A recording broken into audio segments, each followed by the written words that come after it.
all very dedicated and have a lot of passion and love for the sport. I think that these girls are very hungry and they're ready to go prove to everybody what they can do.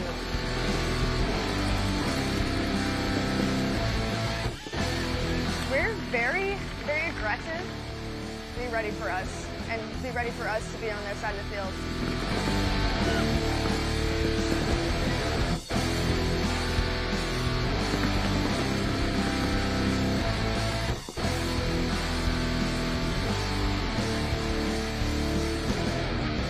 We are.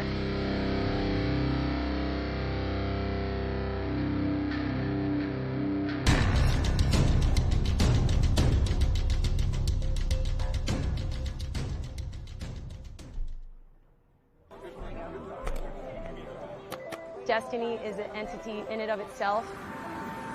We've been around since 2004.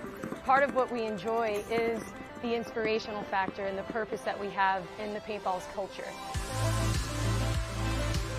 I feel like Destiny is kind of taken off to be its own being, and part of what makes us powerful are the players. Our current roster is a good balance of alumni, veterans, and our younger generation. It's kind of sometimes hard to figure us out because we have that balance. We have aggression. We also have talented players that know when to not push so hard. Our purpose here is to continually pass the torch. Part of what we want to instill in people is that this is something for everybody. We are Destiny.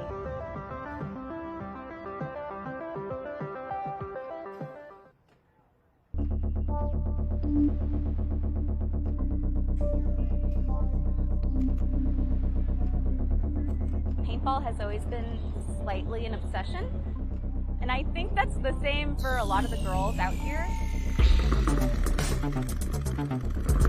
We're all super thrilled to be out here. We all want to show our skill set and that we belong out here. We have a lot of fast players and we have a really strong center presence. We're not afraid to get dirty and we're not afraid to get down and bunker some bulls.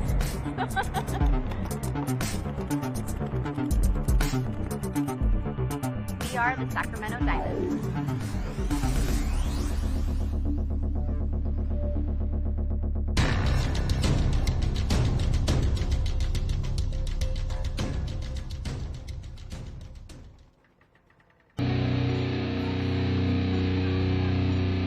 On Team Heroines, we kind of have a saying, be your own heroine. You have to take control of the situation. You have to make yourself better. You have to hold yourself accountable. You are responsible for your success and for your dedication. A lot of us have been together for almost 4 years. Girls that we have picked up, they've been in the sport for a while. They've got something that you just can't teach. Anybody will go anywhere at any time. We're unpredictable. Once we get to our bunkers and we're playing 5-on-5 paintball, our fundamentals are some of the sharpest in the league. Being your own heroine is just holding ourselves to the highest possible standard and making sure that we set a good example for the next generation of women coming through. We are the heroines.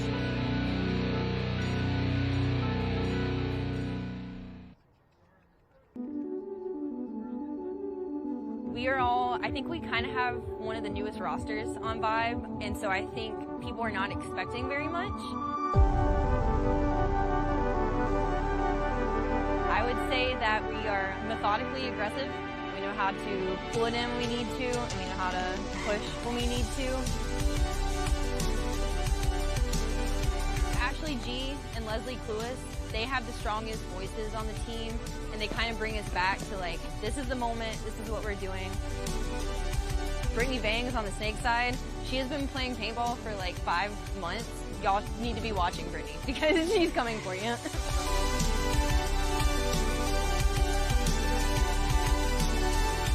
We are.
Welcome back, everybody, to the 2022 NXL World Cup here at Kissimmee, Florida, outside Orlando. We have some great action lined up for you this weekend. If you have missed anything so far, you could go back on the NXL Facebook page in the video section and rewatch all those videos. But this morning on Sunday, right, I'm Vince from Let's Talk Paintball. Here I have some D2 action with Leverage taking on East Coast Effect, DST taking on Kansas City, Missouri All-Stars, and this match right now has some serious contention for the D2 title. So I'm joined by Randall from Tank Tangle. How you doing, man? Hey, peace. What up, dude? We out here. How you doing? Good, good, good. So thank you so much for hopping in the booth with me, and I love what you do with Tank Tangle. Love what it is for the culture. I have 10 of them myself, so it's awesome, man.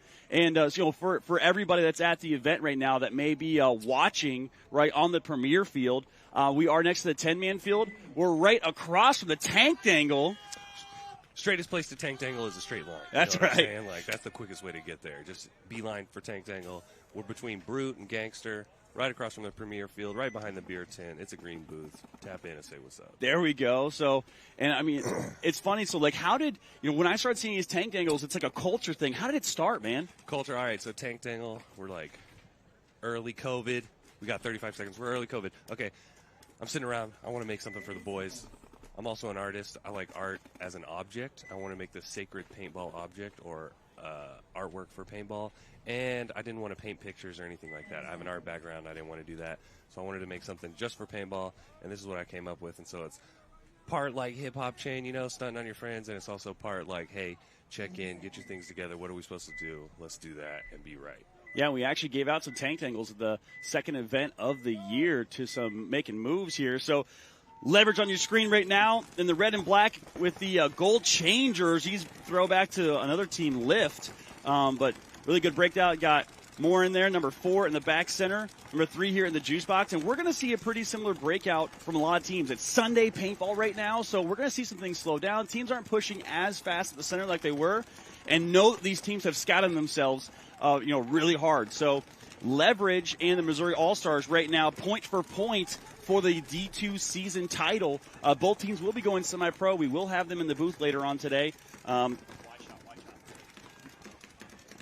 So you can see here the player from East Coast Effect working up into the stake. Now, East Coast Effect, we've seen them before on this field, coached by Brad McCurley. So number 6 here, getting in the snake, trying to get the shot across field. No one there. Got to be careful, though, because this juice box can put a lot of pressure on him on that cut, make sure he can't get through. Drop some balls in. Yeah, I know East Coast Effect. I think they were top 4 in Dallas. Oh, number 3 maybe takes one. Domenico, a little clip. Oh, man. Jedi mind trick there. Yeah, I like the throwbacks to the Lift jersey, keeping the swagger alive. I know these are some ag boys out here, dude. These guys are always spicy with it. Like, I like the homage. That's always sick. Lift, one of the hot teams of ag or not, like 04, 06 era, All right, so the player here for East Coast Effect doing a bunch of damage, getting 3 kills. So great job. And looks like he's going to get. Looks like there's one player left alive in the corner. So that's it for East Coast Effect. Those jerseys are sick. Yeah, with number the light 6 blue, with the light blue stripes on the bottom and the gold. I'm all about the fashion out here. I also pretty nice with it on the pistol from behind, but here we go. From behind, pause. But I'm out here, dude. I like to see people dripped out, especially in D2. You get to see where the finesse and the style comes from. So that was number 6 Branson who made that big move down the snake. So great job by East Coast Effect. Good game planning there by Coach Brad McCurley, who's going to be helping them out all weekend long. We got Dirty Dan, Cal Leach from Texas. There we Todd go. Boyer. All-Stars coming out. Clayton Long, beastin' since he was like 16, been around in the game. So All-Stars. Brother Cameron, and of course, Bunker Monkey 456, Damian Ryan. What are you going to do? How are you going to stop him? Yeah. I'm excited to see this. Yeah, and I know All-Stars right now doing a really good job for the season so far. Definitely great field they have out. It's KC Sports Complex, owned by Todd Boyer. And they've really been putting in a ton of work. This group of guys have been together for a long time now. Long time, like 3 or 4 years. I think they even had a couple, maybe been on some teams together before this iteration. Yep, and let's see how they can do against DST. DST's Division 2 program for Distortion. As Distortion lose 1 off the Dorito side. So great off the break shooting there by Kansas City, Missouri All-Stars. As I believe that's Dan up in the 40-yard line wedge. Yeah, Dirty Dan from the Iowa contingency. All right, kill 2 from Missouri All-Stars. DST with 3 bodies, 1 in the wedge, 1 in the G-side tower, 1 in the snake side juice box. Looks like Troy from DST making the move up to mirror Dan in that wedge. 1 walking off the Dorito side. Damian Ryan taking the early walk. They know he's going to be a threat, so they're keying up on him. Troy's got to be careful. Dan is twerking and working in that snake wedge. Big body Dan, corn-fed. You know, he's beasting out here. Yeah, one of the tallest players in Division 2 right now. Looks like we have Clayton Long and Cal Leach kind of slow rolling Dorito side, controlling, trying to find the bodies. Todd Boyer playing the safety over here on the snake side. Distortion's wedge player just controlling the snake zone. So Distortion loses one off the Dorito side as well. So 4-on-3 body advantage right now. I think it's 4-on-2. Is it? Thought they had a player in the corner, so it looks like they did dink that player out. Great pickup for Randall. I'm watching. This is the first game I've watched all weekend long. I haven't even watched any games, practice games, or anything on this layout. The last 3 weeks, it's been tank dangle, tank dangle, tank dangle. Yeah, that's a penalty. Oh, yeah, let's go. All right. So All-Stars getting a little gift there, penalty on DST. Todd Boyer going to clear the field right now. So that was Ethan Fredericks trying to stop the bleeding there on the back, but unfortunately got pulled out by a penalty. So great first point there by the All-Stars after losing a player off, pretty close first 10 seconds of the game there, able to pull that one back. So East Coast Effect going to send out Morris, going to send out Eberhardt, going to send out Fallon. What's they got there? Was that Gata? So send out Gata as well. And, East Coast doing really well last event, too. I think making it maybe top 8. Was it top 4? I think I've seen an event where they got top 4, I believe. Maybe it was Dallas or something. I can't remember. Yeah, Leverage been an absolute buzzsaw for a lot of teams this season. They're out there grinding, dude. Steady at it every weekend, it seems like. Yep. And Chris Caputo has a really good social media following. CC Films there. Yeah. Usually with stuff like that, if you're like that tapped in, you're pushing trying to make this really your life as opposed to like something you do in life. You usually have these kind of successes too. So. Leverage here going to be on the blue side of the field. Watch the breakout here. They went a little conservative last time. Let's see if they go a little more aggressive as they are. They're going to send a player all the way out to Dorito 1 on the break and up the center. Oh, but East Coast Effect on a double wall, up. Triple wall, and he's going to get double bunkered. Oh, double mugged. But unfortunately, Gata gets taken out by his own player. That's a tough one. That's composure in there. Take some pieces to the back. Yeah, they had a double bunker there, but unfortunately, I think Gata was a part of the double bunker himself. Got shot by his own teammate there on the run. So, stuff happens. Got Domenico here in the back doing work, trying to lock that off. Took a little clipper to the loader, maybe. Yeah, catching a heater here. Duck it, so son. Morin goes all the way up to the wall. Now Leverage is starting that push. I think it's 3-on-2 right now, as East Coast only has a player in the juice box, and I believe only a player left in the back center. So let's see if they can. So I think it's Kalea. That's how you say his name. He is he's working his way, trying to get through right now to work out some pressure. But right now, Morin and Dominica really putting it on. Leverage passes East Coast side. There it is. Wow, great containment there. Throw the buzzer, dude. I guess you don't buzzer. You're up 1-0. Yeah, there we go. So there's the towel you were talking about. Why not do it a little bit earlier? Why let you guys get? I guess you know what, Brad McCurley's got it. I think he probably knows what's up. Yeah, he probably knows what's going on over there. So again, great job here by Leverage. All-Stars coming on. Damian, Todd. East Coast looking good out here too. This is one of the things that with these teams especially, their level to semi-pro is so close. One of those situations where Heart Trey Goodwin out there holding it down. Yeah, Trey Goodwin, not Trey Godwin, no. a.k.a. T-Ball. Yeah. So that's what the team's been calling him all weekend long. So love it. Love the nicknames. Love the camaraderie with these teams. See if Trey, story history as well. He did a great job. He played for Mutiny. He's played for Effect. Tim in Effect. Tim in Effect back in the day. Mutiny. Yeah, he played some of the MSXL with them where they went on that run in D3 during the COVID year. Picked them up for this year. They got Bubba out there, making too? a solid run. I don't know if Bubba's out there. Is that Bubba? Yeah, it looks like Bubba right there. Oh, let's go. Bubba crossed. So Todd, big bite out here to the corner, and he makes it alive. So great job by Todd Boyer to make it out to the corner. Double the juice box. It's Damien with 2. Oh, but unfortunately that's Dan. That's Dan. They do lose Dan. All right, Damien's still alive. Doubling up that juice box. Risky move, but they do get a kill. Yeah, 4-on-4.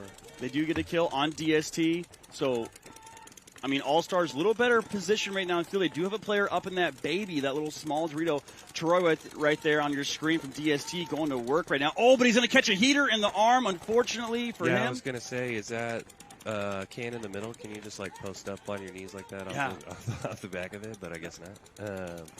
All right, so two deaths for DST. One looks like so Damien's going to get into the snake here, and if no one's looking at him, he can go. He's got to stop here. He's catching a little bit of pressure right now. He's gonna find the shot on the inside. Just crosses the D4, sitting right behind the 50. Yeah, so he's got no one looking at him right now. He can go all the way down the field right now. He's got a caution, the Dorito 4. Here we go. All right. Oh, now they know he's there now, so he's got to stay low because if he comes up, the Dorito 4 is going to shoot him, but maybe he's going to get the shot. DST moves out to snake corner. Oh, and they catch him. Damien gets the kill. But he gets the kill on Dorito, so great job by Damien to catch the kill on the Dorito 4. So they're trying to find the bodies right now. I think there's only... It seems to be 2-on-3, maybe. DST in both corners, Dorito and snake corner. So Allstars in Dorito 4. Trey Goodwin coming over here to the God insert. Or maybe that's Boyer. I'm not sure. So that's Boyer. Boyer's got to be careful. Looks like he caught a bounce. The ref's going to go in and check him. Oh, he is hit, so he is going to go out. So now it's a 2-on-2. Great job by the corner player from DST to bring this one back to a 2-on-2 game. Oh, but looks like he's going to pull a penalty. And a major. Is that a major? No, it's a minor. Minor penalty. So minor penalty will pull Dan out as well. So Dan. The ball don't lie. Clayton Long out here pumping fools up after. Get some extra. Here we go. All-Stars up 2-0 with a major or a minor from DST in the corner. Corner guy shot 2 dudes, though. Brought it back from a 4-on-2 to a 2-on-2. Yeah, so great job. And an unfortunate timed penalty there. Looks like DST was gaining the momentum. So got to be careful. This is one of the situations where penalties can absolutely ruin a tournament for you. So almost always. Yeah, almost always ruin a tournament for you. So how you liking the action so far out here? Pretty good. This field's playing kind of like I liked. I'm not a really big fan of the wall. Never played on the wall back in the day. I went from like old school PSP, USPPL, NPPL 7-man type stuff, and then skipped the wall era. Yeah. Came back after the wall. Not a big fan of the wall. Just sort of like, I don't know, kind of plays repetitively to me, but it's nice to see it back, and it looks like in this field you kind of make your spot, shoot some zones, key it up with the comms. And so you know all about the car wash, and you're all Dude, that yeah, kind I was of like stuff. car washed up. I used to like pop those little car washes, man, back when the snake beams were as big as the cakes and all that, yeah. Played 7-man semi-pro in 2005, 2006, so, you know, been around. There we go. All right, leverage here on your screen now in the red and black. See what they're going to do to counteract East Coast Effect, bring it to a 1-1 game right now. East Coast Effect, 4 guns up off the break, 1 kill. There we go. Looks like they, yeah. All right, East Coast Effect just holding the cross. 2 in the little mini W up in the center. That's another kill off of oh, no, leverage just shifts over. Looks like it's 4-on-5. So Chris Caputo making his move down the Dorito side there. He does have a player behind him in the tower, which is going to move up to that little mini W, little cowboy hat, looks like, whatever you want to call it. So we got player number 22 here in the juice box as well, ripping through that lane on the snake side, making sure that no one can get out. It's like the widest players on the snake on the snake side or in the wedge or the juice box. Maybe? Gutierrez holding on right now, cutting off that Dorito side push, making sure Caputo can't move. So great spread here. Leverage a little better positioning right now. I think East Coast Effect, though, only has 3 players left alive. I think they have a snake corner, a little W. They have 2 in the mini W. Okay, so I'm blocked out from that. So thank you, Randall. So they do have at least 3 bodies left alive. as you can see, weather going to play a little bit of an issue. A little foggy out there this morning, just like it was yesterday. So looks great for the photographers, though. The puffs of smoke coming off. Yeah, the morning haze is nice. Nice little glares off the bunker. So on the blue side, East Coast Very effect. Impressionistic. Trying to lock down the field. Leverage, though, as we're trying to see things slow down. So it looks like Leverage has the position with East Coast has the 2 guys in the middle. That's a hard one. You got to kill the guy, otherwise he's going to commit, just sort of pinch you out. So they're trying to hit the bounce shot right now. I think East Coast is mainly maybe trapped in the middle. With the wedge and the 2 guys in the mini W. I don't know if I haven't seen anybody else make it outside wide or anything like that.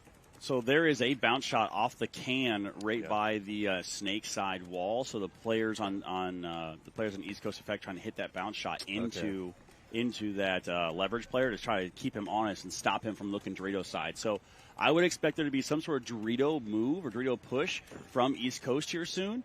They're just, and as you can see on your screen, he wants to go. Number 8. He's in the Dorito. All right, so it's 4-on-4, and we're just locked up here. So whoever dies first probably losing it for their team. Yeah, so we've seen that pod trick a couple times so far. So they're trying to bait somebody essentially. So into the wall. Yeah, into the wall. So what happens is we've seen players at this little snake wedge. What they'll do is they'll throw a pod at the wall. They'll shake the wall. So then someone thinks that they're in the wall. They'll make the run to bunker somebody out, and usually they're just waiting for them. And Has it worked? It's worked once. One time. We've seen it work one time. How many people throw in a pod? 50. Yeah. Someone launched.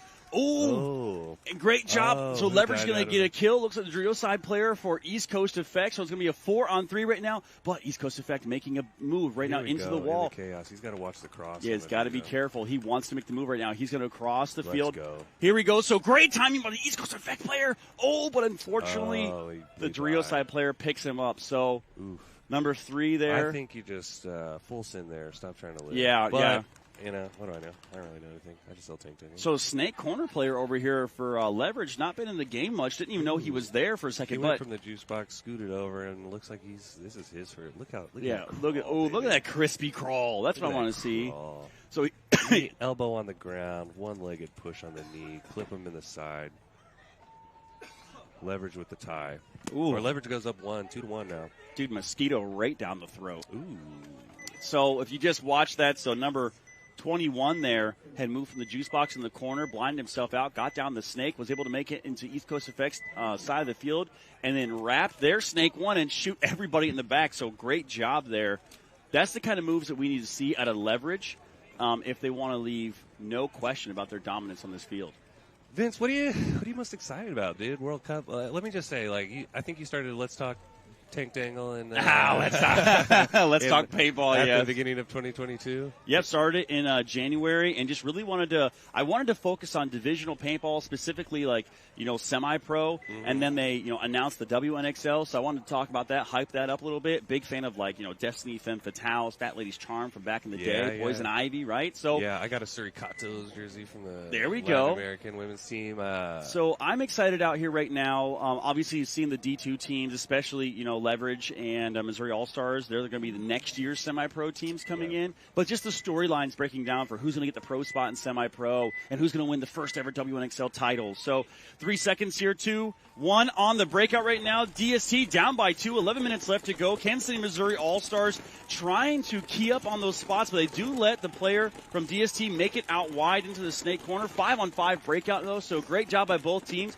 Good push in the Doritos. We're going to see Dirty Dan, looks like. Is that Dan or is that Rayner? I think that's Joe Twinkler. Is that Joe Twinkler? Okay. Dan or Rayner. Dan, Rayner, same person? Yeah. All right. That's Twinkler this time. So Twinkler. I don't know if it's Twinkler. It's Twickler. Twickler? Not Twink. It's Joe. Twinks are a different thing. Yeah, there you go. Yeah, so it's Joe there. Yeah. Followed up next to him by Damien in the center tower, I think, up there. So great job by Damien. Boyer sneaks into the snake. So I don't think they know right now. And Big Clay Long slides into the Dorito side. Dude, Clay Long, paintball phenom. I mean, that kid is good. Yeah, Cal Leach with the death out of the Dorito can. Cans are hard to play, man. That's straight up and down and good stuff. Yes. You got to be. So right now. Damien rallying the troops, gets a kill off So great job. I think we're 4-on-4.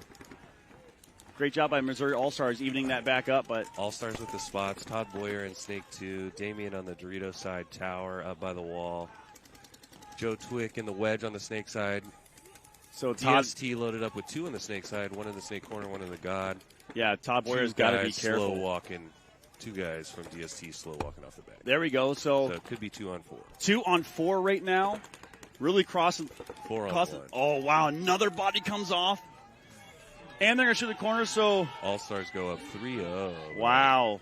And now, I mean, Division 2, is it 4-point mercy rule? I'm not sure. I don't know any of the rules. Gotcha. So we're so used to semi-pro. It's 5-point but mercy I think rule. They did. I don't know if they changed some things because of the weather and stuff like that. Gotcha. So we will see. So another towel there by DST. So, I mean, Missouri All-Stars really running away with this one now.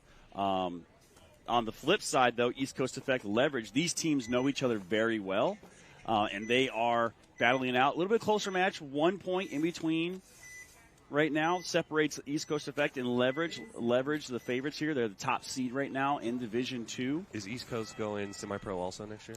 I'm not sure if they're going to go semi-pro. Okay. When I talked to them, when I talked to the team last time, at the last event, I think it was a conversation about going semi-pro. Mm-hmm. There's so many good Division 2 teams. That's why I'm so happy we're able to highlight these teams this morning and get a good look at what's the next generation semi-pro teams potentially here. So as we get into the breakout here on your screen, East Coast Effect with the swaggiest jerseys out here. I think that baby blue or light blue or Carolina, whatever that blue's. I think it's Carolina blue. It might be nice. East Coast blue. Well, they're from Florida, I think. Yeah. Yeah, they are. Yeah, they are an East Florida team, I believe. So a little East Coast battle going on in the Northeast. Yep. New England versus sunny Florida. Battle of styles. You see Bailey there in the center, shooting over the top, trying to get a quick shot through the window. Got to be careful though. We've seen a couple of deaths through that window. So East Coast in the wall and in the snake wedge, juice box. Leverage looking like they're setting some traps, waiting for things to happen. Get balls in East Coast Effect. 7 minutes. As we tick down here, 7 minutes, 36 seconds left to go. A little better field position here for East Coast Effect as they are in the wall and they're in the wedge on the snake side. Do you think the wall is making a little bit more of like where the comm's got to be up? You can't rely on just like your dude that runs a 440 to blast into the snake. Yeah, absolutely. The wall is a huge factor here. We're paintballing more than we're just being athletes, I guess. Yeah. We're putting the mental processes to work. It is a little more strategy because, I mean, you have to expect. Oh, let's go. East Coast with the kill. Wow. Oh, but he comes over top and gets shot. That's what we've seen quite a bit. He does do some damage. I think he had to go OT to shoot that guy, and then maybe stayed up there a little too long after he got the clip, after he got the piece. So great job there by both teams. Gutierrez there in the center, going to fill that spot back up. Does he go to their side real quick? Is he looking for it? Yeah, he's looking for the move. Okay. He's wrapping. Leverage just sneaks into D1 from the tower. I think East Coast Effect player on their side of the field. The Dorito. Maybe that's his Dorito player walking out. Oh, he gave it up. All yeah, right. he didn't get the kill. So okay. East Coast Effect. So in the situation like this, snake wedge. East Coast Effect has to protect this player on Leverage's side of the field. So they but nobody's watching his back. His guy behind him has his gun down. This guy's going to come through and stick him. He's not even going to get it. Oh, yeah. So that's exactly what happened there. So great call from Randall from Tank Dangle here who I've seen it 1,000 times. I'm going to run through Master, baby. I know when you get on their side, you got to be willing and dealing or have your homies looking out for you. And doesn't look like this guy's homies are looking out. This guy's going in. Oh, good recover. Oh, wow. Oh, that was what saucy. An amazing that run was a there. Little saucy. Number 3. He almost did the World Cup trip and stumble, recovered over the snake beam inside, pieces man up. Yeah, shoots the commentators in the process. Good recovery. I'll take it, bro. Great job there. Just some flip in, flip out games. You know what I mean? Nothing big. Hit the little rail, roll off. Stomp it out. And he jumps over. My favorite part is he jump. Stumbles and then turns the stumble into a jump. Like, sheesh. Great job. Sheesh. So what a move there. So Kansas City, Missouri All-Stars up 3-0 on DST, walking out right now. Got to be careful. This potentially could be the mercy rule. Not 100% on Division 2. I believe it's a 4-point mercy rule. It might be a 5-point mercy rule. So we could potentially see 2 more points here. But DST has to figure something out there. They have to develop some offense. They have phenomenal players. You see Dan there on your screen right now. Dan, known as one of the best twos in the game right now in Division 2. So look for him to try to, make some moves here. Troy over here on the snake side as well. Fellas love the black on black jerseys, but I can't read your names. So a little tough to give you guys the shout outs you deserve. So that's all right. As we get into it right now. So big moves. So that's exactly what they needed to do. 2 big moves right up into the wall. So one player for DST, it's Troy, stops at the 40-yard line wedge. Dan goes all the way up into the 50-yard line, going to use that height to his advantage as the sun is starting to come in. Might be Joe Twix. There he is. He gets that piece. Is he alive? Oh, my goodness. Joe Twinkler. Joe Twinkler. So Joe Twinkler runs through, gets Dan. Twinkler. So go around, Dan. Yeah, wow, go, great Joe. job by Dan. Dirty Dan there doing work right now. He gets 2 on the run. Ooh, but DST makes him pay a little bit. So I believe it's Fredericks that takes the walk as well. So only 2 DST players left alive. All 3 as the back center player also gets shot in the hand, leaving 1 DST player left alive. So it looks like a 4-on-1 right now with just the Dorito corner left. Joe Twick, I don't want you guys to think we missed that. That was Joe Twickler with the move, not Dan. Sorry, Dan. Yeah, that was Dan. No, Dan is on the bench. Joe Twick. Oh, was that Twick? Moves. Yeah, Joe's making moves. I see you, Joe. You're getting your credit from me. Vince doesn't love you. It's all right. He's got a thing with Missouri, dude. Oh, so they're going to go ahead and put it on the last losing player. It in the sun. All right. Ooh, yeah, and they're gonna neck him up too, give him a little neck piece. Yeah, I don't know if you guys have been shot by the Allstars. So it has to be. Put them on. It has to be a 5-point mercy rule because DST just did the towel. So you would not towel it if that was the mercy rule point. You would think you wouldn't. But. Yeah, we did see that yesterday. We did see someone towel it on the mercy rule point. Be like, y'all don't even deserve this. Just like stop the misery. Just go ahead and hang that towel. So yeah, as we're getting in here, so 48 seconds and break time left to go in this Leverage East Coast Effect. A quick shout out to all of our sponsors: ProShar Paintball, Planet Eclipse, GI Sports. I already said Planet Eclipse. HKArmy.com. We'll say Planet Eclipse twice. LoneWolfPaintball.com. Die Paintball. Sup Air DLX. Lux Technologies. If you were in the local area, please stop by. We have an amazing event going on here in Kissimmee, Florida. As we get a look into the pits of the Missouri All-Stars. HD shot. Also, I want to say, you guys went from what it looked like, just put a camera on top of your computer camera to do these, to high tech, right, bro? And that's pretty. And you know why? On that, I don't know how much you're involved with that. If this is a NXL effort, if it's a U effort, if it's a combo of a community effort to make it happen under the National Tank Dangle League banner, but.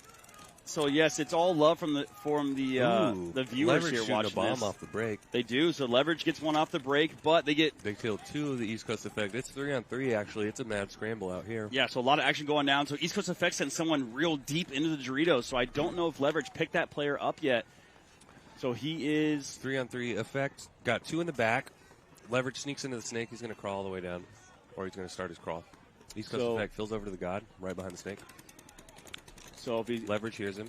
If this East Coast Effect player isn't careful, he tries to make the move, he's going to get picked up. But he does get a shot, so great job by the East Coast Effect player getting a cross-field shot on the Leverage player. Oh, okay, 2-on-1. Leverage in the snake, if he looks across. No, I think it's 2-on-2. There's a guy in the snake, and over and the tower. In the corner, but over here in their Dorito. So it's the East Coast Effect is in Leverage's Dorito. There we go. So, but he does get the shot. Look at this amazing move. 2-on-1. 2-on-1. I don't think they realize the switch fields the snake East player Coast from and Leverage. East Coast running in the buzzer. Yeah, Leverage doesn't realize there's a player on their side of the field. Leverage on the duck and crawl. Just hit the buzzer, my man. Oh, but he gets shot in the head. No, East Coast out here wanting the stat stuff, dog. Yeah, let's go. They want that kill. Get it. So tied up here, or not tied up. East Coast Effect going to put 1 on the board, so they are going to come within 1 point. 4 minutes, 33 seconds left to go. As we get into the next match here, DST has to mount some kind of offense right now. They have been getting stuck in the back and trapped. What they need to do is the best they've looked so far is the run up to the center to really lock things down. If you're the coach right now for DST, what are you telling them to do? I mean, they gotta go win. They're we gotta go forward. I don't really know. You have 8 minutes, a ton of time. I don't know, man. Maybe I make one aggressive. No, I probably don't make an aggressive move. I think we come out. We gotta win straight up. There's time. We don't have to like run into guns right now. So who is that there on the screen? Looks like is that Cal Leach? Joe, Cal, Damien. Clayton, and I would assume is that Dan Todd Boyer. That's Joe. Is that Joe? Joe, we're going to get you your credit. We saw you run through. Don't worry. I'm just going to keep calling Joe Dan just to make Joe mad. They're part of the Iowa contingency. You know, no dramas here with them. Trevor's not here with them, but so no Trevor, Joe, Dan, the Iowa contingency. Gotcha. You know. So surprised not to see T-ball out there for the All-Stars. A little bit. We're running Cal Leach out there. I don't know if Coach Leon Wunsch of Plum Life. Leon's been around a hot minute. Oh, Leon's been around forever. Old Chief Neon. Yeah, I don't know if he's trying to kind of save T-Good's legs for the maybe save further. T-Good or get Cal some reps. It looks like Cal's doing well, but like he's maybe he's trying to get him in the flow as we get into Sunday. Shout out 5 Leaf Lab. So, shout out Tank Dingle. Yeah. Oklahoma Paintball. What up, Oklahoma? We on here. Yeah, and actually, Ray Burns plays for Bricktown Bucks. Yeah, Ray Lynn. Yeah, I got one of her jerseys. She's from your area, correct? Yeah, she's been around. I think she's been playing. This is her second year, maybe, in tournaments. Dude, Ray Lynn's out there every weekend. She's like quickly becoming one of the best players on the Bucks. So DST here, always in the end, Always in the end. Yeah, there we go. So DST on your screen here. Let's see if they can make something happen here as they're trying to stave off this mercy rule loss. So great push out to the corner. Their back center guy dies off the break. Like, I don't know, Distortion, what you're doing, but that can't be happening. Yeah, that's a tough one there. So already down a body, 5-on-4 in favor of the Missouri All-Stars as they have looks like Joe. DST has one guy on the snake side and the snake wedge to hold it up, and then Distortion looked like they're going 3 on the Doritos for the big push. But move out to the Dorito corner here. So, and they have a player in this swarming. All-Stars are swarming. Here they go. Oh, and Troy just going to get chopped up right now, unfortunately, from Todd Boyer, making the move out to the corner now. Ooh, so Todd's going to be careful. A rash, but it looks like it's lights out for DST. Oh, DST catching some heaters DST as well. Got the hands up like they're servers serving trays out here with all the extra balls coming in. So Kansas City, Missouri All-Stars is going to take, looks like the mercy rule win here. With the big 5-0. What do you think? You think that's good? You think it's good? I mean, obviously, it feels 5-0 going good on Sunday. It's a nice way to start, but I mean, in quick fashion too. 7 minutes left on the board right now. So, fashion. Do you think it was? You think they should have been tested a little more? This leverage East Coast Elite is a little bit more of an elite Sunday appearance. A little more testing. Yeah, yeah. I mean, in that situation, if I'm up 4. I'm coaching hoping standpoint. Obviously, I'm hoping for the leverage All-Stars final. Like, yeah, absolutely. Let's bring it down to the points. Let's bring it down to who's got it. And just like the swagger, yeah, great job here. Leverage the swaggiest. If I'm swaggiest against the other swaggiest. Exactly. If I'm Leverage in East Coast Effect, I'm paying a lot of attention right now to the All-Stars and how they played that game. Just because, I mean, that's a DST tough team, right? They're a consistent Sunday team. They've made it a couple times this year so far after forming that team, but. Heartbreaker loss there, unfortunately for them. I know that. I mean, that's gotta hurt. I mean, at least you can. Hey, we made it to Sunday on World Cup, right? Getting knocked out. Saturday, I think. What's that? Said it might have been. Should have been Saturday. I think. Yeah, a situation like that. But glad to see DST out here and their divisional program. Now we will see their semi-pro team on this field later today as we see the conclusion of this Division 2 set. 3-2 leverage with 4 minutes to go. This will be a good one. Yeah, I mean, it's a straight grinder right now. So, obviously, East Coast Effect doing really well last tournament. Leverage also in a top spot for the division. Oh, but it looks like number 4. Leverage stacked. I think they got 2 in the back tower, 1 in the little W, 1 in the juice box, 1 in the middle. They're in the pocket for sure. Looks like Leverage number 4 there in the stand-up tower took a bounce. So lucky him. Playing the bounce. It's a little humid out here. Balls are squishy, Florida weather. Florida weather, baby. We got them Florida man balls. Doubling up the tower right now. I mean, on Sunday, points margin does not matter. A win is a win. So it doesn't matter if you lose by, or you win by 1 point or you win by 5 points. A win is a win. I like to see like a 3.5-minute point here. East Coast tie it up. Let's go in overtime. There we go. And on Sunday, we do play overtime. So any match that you see on the Premier Field East Coast today. On the 50 Dorito and in the wall and in the snake wedge. backing up off the 50 Dorito, looking for the kills. Leverage tucked in the pocket, dude. They grinded it out. I have a feeling they've done this before. Yeah, I feel like Leverage is just going to lock it down. East Coast in much better positions. They do have a player in the 50-yard line brick on the Dorito side. They also have a player in the wall, and they have a player in the wing on the Snake side. Back behind him is a player in the small juice box, and they have a laydown player, or a player in the laydown little mini wall. So East Coast calm's really kind of quiet. It's like one guy talking, shout. They're like shouting bunkers. Nobody's like, they're slowly putting it together, but yeah, Leverage. Not a lot of intention to put it together early. They're kind of like doing their gunfights, waiting to get the kill, bump over into the Snake. Yeah, Leverage does not want to move right now. They just want to lock things down. So great job here so far from Leverage, just to not let. Oh, but East Coast Effect making a big move in the tower, but he gets chopped up, and he unfortunately. Gets a kill, though. He kills the box. He kills the juice box. There we go. So 4-on-4 battle right now. All right. A little more tucked in the pocket. For widest guy on the Snake side is back center for Leverage. I think that what they need to do right now is that they're going to East Coast Effect, as time ticks off, is going to have to start sacrificing bodies. Yeah, I would agree. This guy in the wedge needs to come up to the next wedge. I don't know if the Dorito can shoot this gap over here. The Dorito, I think that's Caputo out in the Dorito can. Yes, it is. Over. Gold Geo 3. No, I know that's Caputo rocking the gold. So he's like watching this gap to cross to their side. East Coast Effect, head down, arduous crawl. Oh, be careful. There he goes. Caputo what a shot! Yeah. Wow, great job. Shot. But he does take one with him. So maybe gotta a little be bit too little, too late. We got 2 minutes. Let's see if they can put it together. There's Under. One guy for East Coast Effect in the back center. One on the 50 Dorito. East Coast Effect crosses the Snake side. Oh, my goodness. They have not picked up the Snake player yet. He's going to get a free kill in the back center. He misses. Oh, my God. He missed his first shot. That, my guy. You can't do that. Sorry, Kalea. Wow. So, Kalea. You're probably getting, dude. I don't mean to give you that hard. 2-on-2. Caputo dies out of the Dorito corner. Moran in the tower in the home. Yeah. If I'm been grinding it out. This guy is going to get a free shot in the back. Oh, gives a little back massage in the process, and he's going to. All right, there we go. Wow, great job. So Kalea misses first shots, but comes through and redeems himself here. Dude, yeah. Yeah. Woo. Good job, So Kalea. 60 seconds left to go. East Coast Effect is going to tie it up, making it a close 3-3 game. Danny Fallon, comedian, follow him on Instagram. So great job. Posting stand-up clips. They got the captions on them. Make sure you follow them. Check them out. There we go. Danny Fallon? Yeah, this guy right here on East Coast Effect who just slapped the buzzer around the Number 18? Number 18, yeah. There we go. Follow Danny Fallon on social media there. I see you, Danny. I met him out in Sacramento last year when I was out there slanging tank dangles. Yeah. So we are in X-Ball right now. So X-Ball, 4 teams play in a set.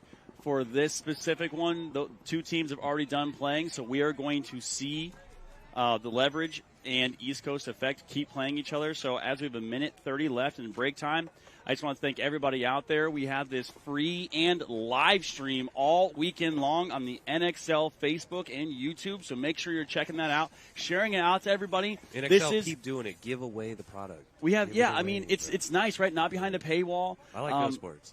I mean, don't get me wrong. I love pro stuff. Yeah, pro stuff's nice, right? But this just gives everybody action here for semi-pro. WNXL gets to develop the stories. You learn who these players are. We do have the schedule up on the screen right now. As you can see, we will see the conclusion of this D2 quarterfinals match. Then we're going to get into semi-pro quarterfinals. So the story there, Annapolis A-Team killers, right? Looking amazing all weekend long. Manawatu Titans and Arsenal struggle a little bit in the beginning on Friday, but they've come. Semi-pro? No, there's probably. So there's 8 teams make it in for semi-pro. So it went from 18 to 8.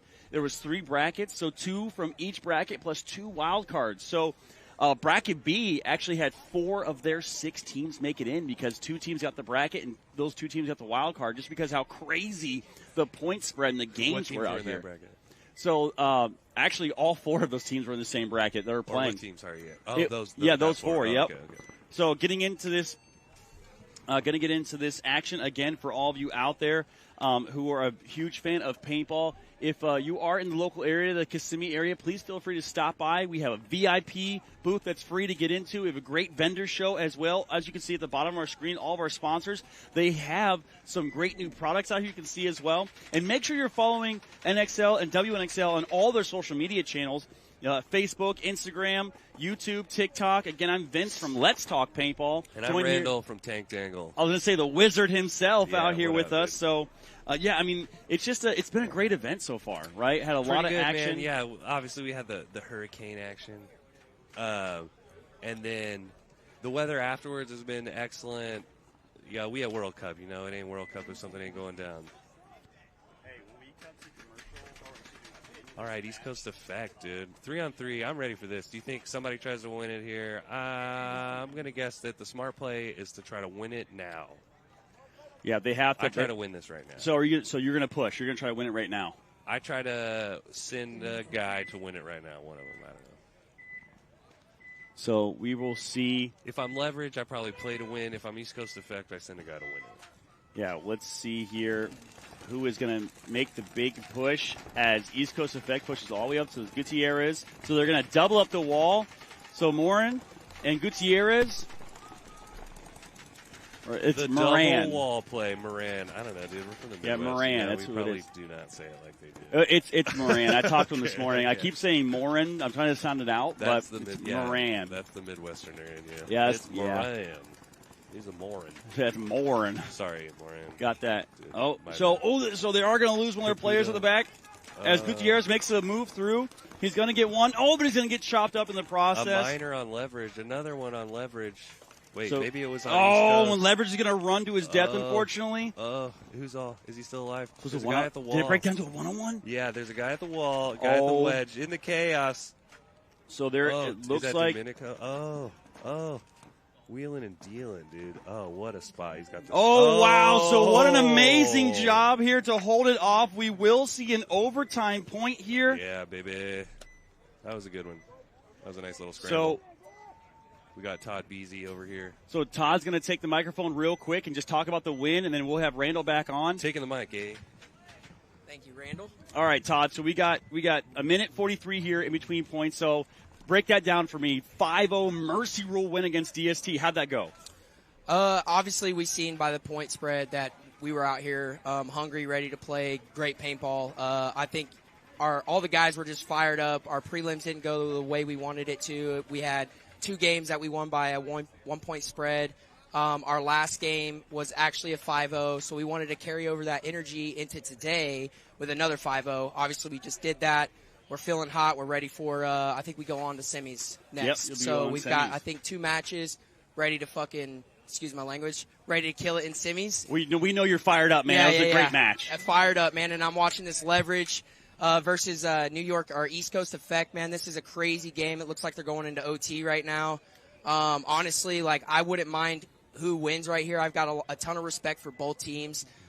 We've got Brad McCurley. He's coaching East Coast Effect. He's a phenomenal coach. He actually knocked us out in Chicago. I don't know if people know that or not.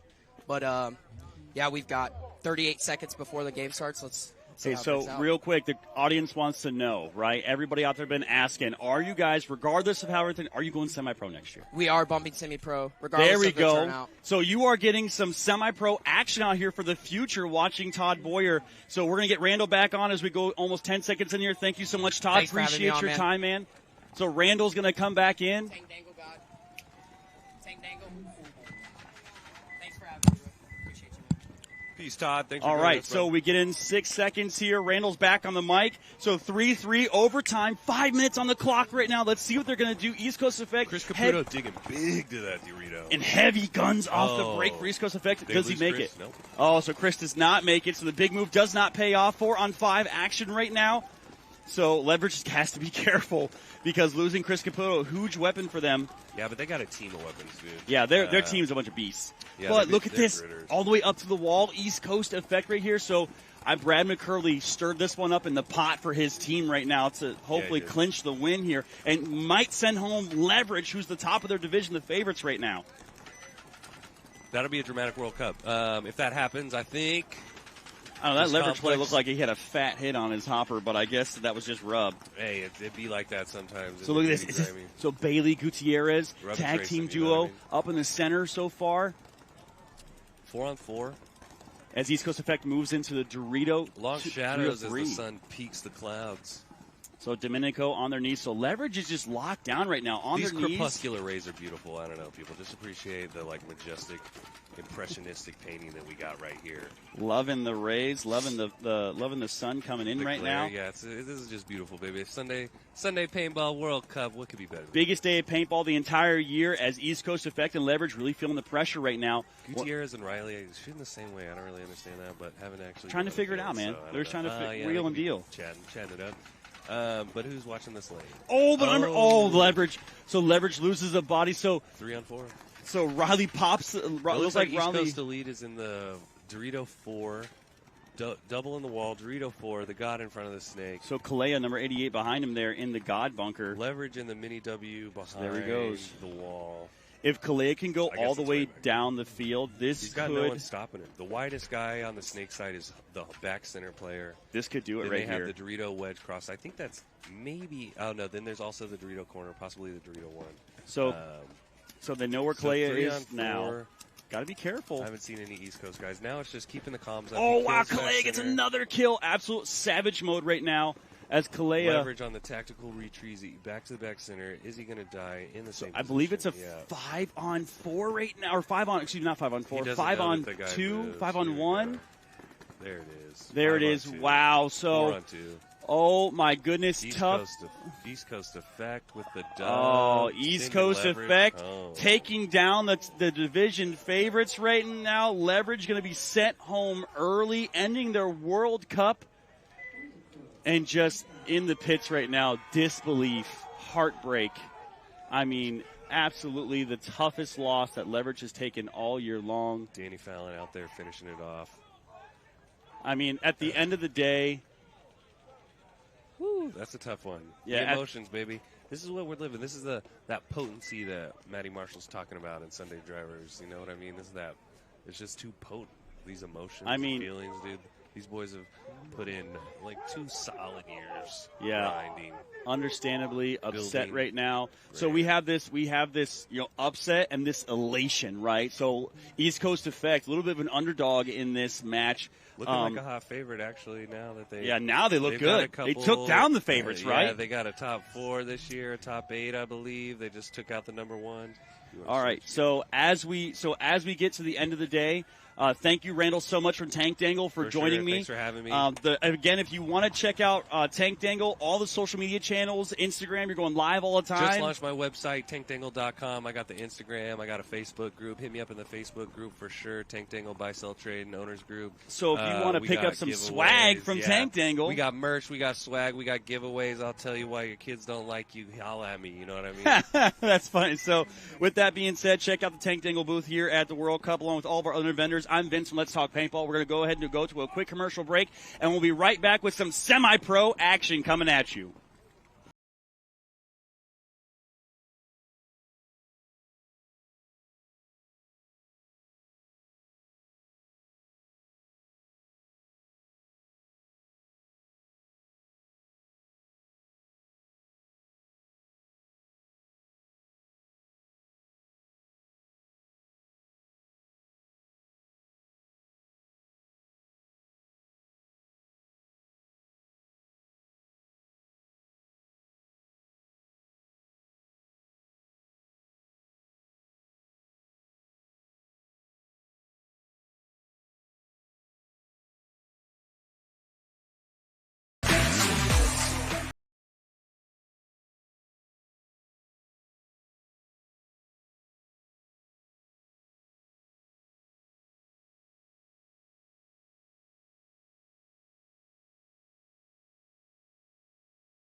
Welcome back, everybody, to the 2022 NXL World Cup here outside Orlando, Florida in Kissimmee.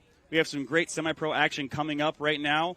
We got Annapolis A-Team taking on the Manawatu Titans, Killers taking on Arsenal. I'm Vince from Let's Talk Paintball, joined here by Joel Malashevsky from, see, I got that right. I told you I would. Malashevsky from Route 40 Paintball, also semi-pro player from the Jersey Jesters. How you doing today? I'm doing great, man. It's a great morning. Great to be here. So thank you so much for having me up, and I'm really looking forward to these 2 games coming up. This is going to be a great match. Yeah, and Manawatu Titans, they take the win in in California, right? So they're coming off that, bring over some talent from Europe, some pro talent from Europe in there. And then Annapolis A-Team looking like an absolute buzzsaw all weekend long. Yep. Top seed in their bracket, doing really well. And after losing both of their star snake players to the pro division, they're able to bring up another player and rework their roster. And now they're looking amazing. Best they've ever looked so far season. As we get into this breakout here, Manawatu Titans on your screen on the blue side. So unfortunately losing one off the break. So great job by Annapolis A-Team to get that kill as they make a quick push into the center. Yep. So, and then we can see here Manawatu has mirrored them in the center wall as well. It looks like we're 5-on-4 right now, and the Titans are in the wall looking on the D side. And it looks like, was there an exchange? There was. So it looks like A-Team member ran through there and traded out. So great job by A-Team understanding where that body was. And now the A-Team has filled the wall, and they've moved into Dorito 4. The wall is looking snake side right now, and A-Team's moving down the snake, looking to potentially close this game. I think that is LJ Hartman from A-Team. This is a team out of the Maryland area. Originally out of the field is Paintball Adventure Park, where some of the original Revo teams and A-Teams have come out of. Now that has changed names. It is now NR Adventure Park. But looks like we are 1-0 with A-Team, and Arsenal and the Killers are getting ready to come up. Arsenal is another team out of Maryland. John Atkins is the owner of the field, NR Paintball, out of Severn, Maryland. These guys, I've competed with them, played against them for a few years now. Great group of dudes, always hungry. Same thing with A-Team. Whenever we get together when we play, it's always going to be a battle. These two teams will always give you something. Yeah, and as we see Killers coming on the field right now, this is their freshman year in semi-pro, doing really well, being a top 5 team of their first year in. So Arsenal been a steadfast member of the semi-pro and a legendary name for a long time here. Let's see what they're going to do. A lot of action here by Doyle we've had recently, really been a key player for them, as well as Atkins in the back. So Doyle just doing what he's been doing all weekend long, going right up to that wing, making it in, really holding off that snake side, lock down that push. As we see Killers on your screen right now, mirrored up in that as well, but switching sides, he's actually shooting Dorito's side to stop that push. Let's see if we have... No, Doyle's still looking over, so we got to be careful popping the top there. We've got a couple heaters coming in there taking out hoppers. Yes, so especially with this snake side wedge, there's a couple different options. It's 5-on-5 right now. The cool thing about this wedge is it gives you a couple different plays out of it. You can look snake side. However, as you can see, Doyle's playing on the corner of this. The one thing that they do need to watch is that there is a little bit of a blind shot from the stand-up bunker right there, but obviously he understands the lane and is able to stay alive. Conversely, the player from the Killers is looking on the Dorito side because that snake side wedge, there's a big gap in the middle where it's hard to get a good shot on him, but he can really shut down that lane. But now you can see he looked a little bit snake side. Now he's going back to the inside for the Killers. So Atkins making his way up to the wall there for Arsenal, and the player for the Killers drops the lane for the Dorito side, and right now they get through it, so really stacking up that Dorito side. In the tower, as you can see, the top screen for Arsenal moving there. So there is a player there locking that down. There's also a player in the Dorito 2 or Dorito 3 for Arsenal. Sunlight coming in right now, blinding things out for us. We're definitely becoming a factor. Yep, and Arsenal, as we can see, is in Dorito 2, so they're looking inside. They've got a real good cross there. Looks like the center player for Arsenal is going to start getting a little bit more active in the wall. Killers have just now filled out from the juice box to the snake insert. He's looking inside right now. That's definitely a very hard gap to cross. Similar to last event's layout, you would start to see a couple teams double up that first, the secondary snake insert bunker to eventually get across, because the Killers player is in a really good bunker right now. Obviously, him getting into the snake and causing some problems is ultimately what he's trying to do. too. But to get out of that juice box and get to that snake insert temple, he's definitely giving his team a better advantage in working that way. And number 42, that's Hosky there. A big leader on that team, owner of the team as well. I mean, quick. I mean, he's one of the guys that is one of the fastest in the division as well. So, as you can see here, a little bit of a battle going on right now. Things have slowed down quite a bit. We expect to see this on Sunday. Things are going to slow down because there's the contention and essentially the risk reward is not as high because, you know, on Sunday, doesn't matter, points margin do not matter. You just win. If you win by one, you win. You move on. Agreed. That's what matters. So yes. I would expect to see maybe some 1-0, 2-1 games out here today, unlike some of the wild ones we've seen going up 6-5, you know, kind of back and forth games all weekend long. Mm-hmm. And so this is where now, especially with this field, when we just dropped another player from Arsenal, and it's 5-on-3 right now. So obviously the Killers are in a great position here. They've really got a good lock. As this game starts to progress in general, when we have the wall and then these other players from the team, so we've got the Snakeside Wedge, and I'm sorry. So the player there in the wedge for the Arsenal is out of paint. Oh, okay. Now so he's one-balling right now. Not a great place to be in. Yes, especially because that's such a key bunker.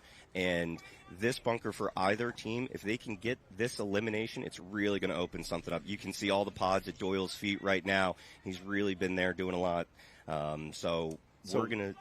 I was going to say, we've seen Dan Sensi. He actually... There's a run through there wow, by Killers. Great job with the Killers. Continuing through. So number 13 there, the Killers, that is Riley there making his way through. So good job, or really Riley. I think it's an I, not an L.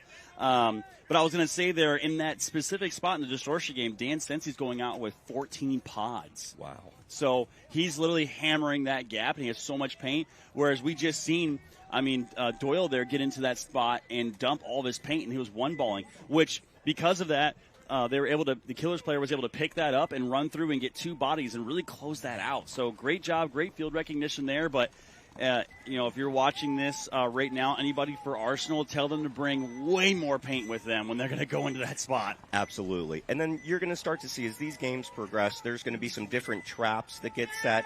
If a team goes to the center 50 off the bat and then their opponent realizes this, they're going to maybe look for some counters. We're getting ready to see A-Team breakout against the Titans. So good big break here, all the way double. So kind of doubling up that center, one in the wing on the snake side, one going to the can. They do lose one off the break though. So 5-on-4 battle right now. That's what Manawatu Titans needed. They needed a body to leave. Oh, they're going to get one. He's going to get one. Is he going to stay alive? Wow. So he is going to get. Oh, ref running in to check him. Got to be careful right now.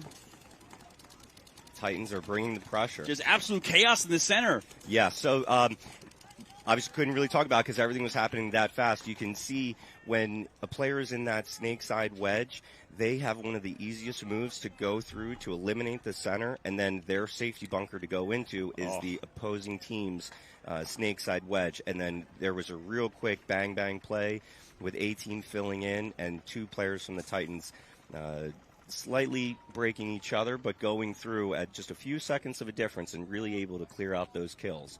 So we'll see what A-Team's going to be able to adjust coming to the next play, knowing that the Titans are going to have a very heavy center presence. Absolutely, and just like you were breaking down there, so we all went down so fast. We try to commentate as fast as we possibly can on situations like that, but essentially the Manawatu Titans player ran through at the perfect time. He got the center player for A-Team, and then when that move was happening, it looks like A-Team tried to double up the wall, because then as soon as the A-Team member came around the snake wedge here, Manawatu Titans player traded with him. Yep. So there goes two.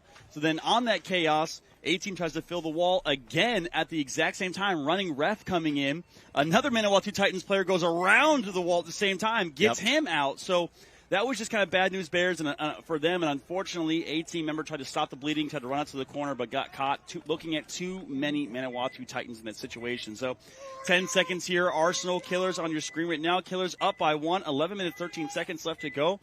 Let's see if the Arsenal can get that point back. So big break there, huge bite onto the Dorito side from Arsenal here, getting up into the brick, the little juice box on the Dorito side, and all the way into Dorito 3 as well. And that is John Fram for Arsenal up in the center. He's been playing for a lot of years, and you're watching him do the same thing he's doing all these years, coming up the middle and causing chaos. He's obviously looking inside, trying to eliminate this snake side wedge.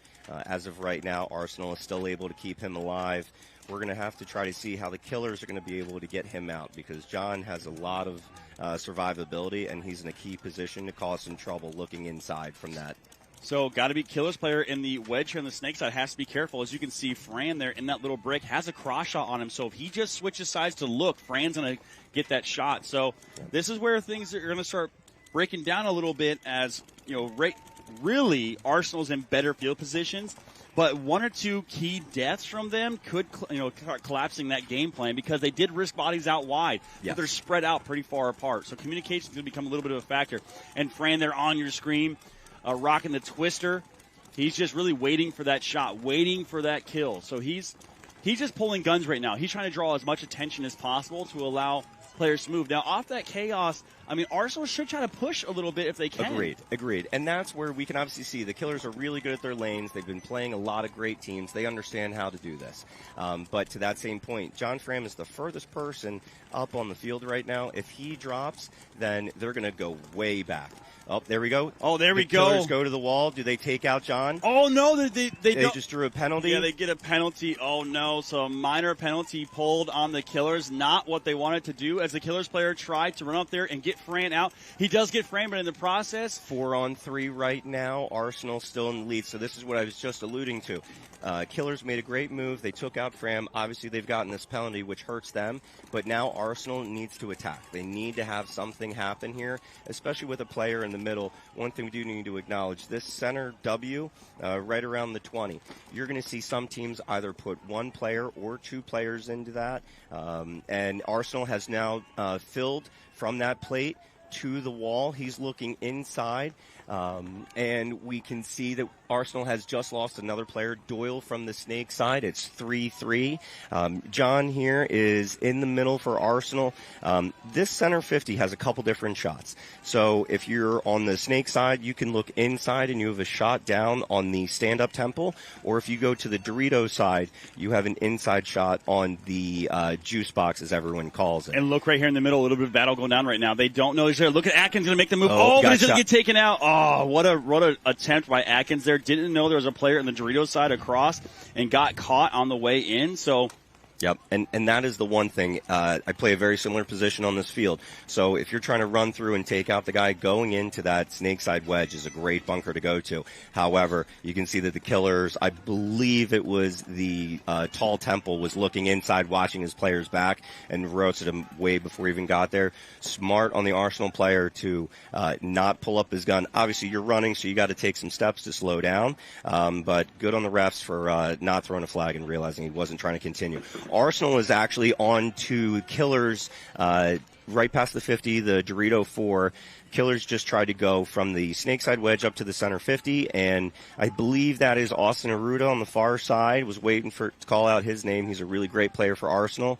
He took out that player there. He's working on this. Oh, wow. So the Killers player is able to get the shot on the Dorito side player moving up. So 1-on-2 now, a 1-on-1. Let's see if Killers can make it happen, as he doesn't know the players in the Dorito. Oh, but he gets scalped. So great job by the Arsenal player coming up the Dorito side to close that one out.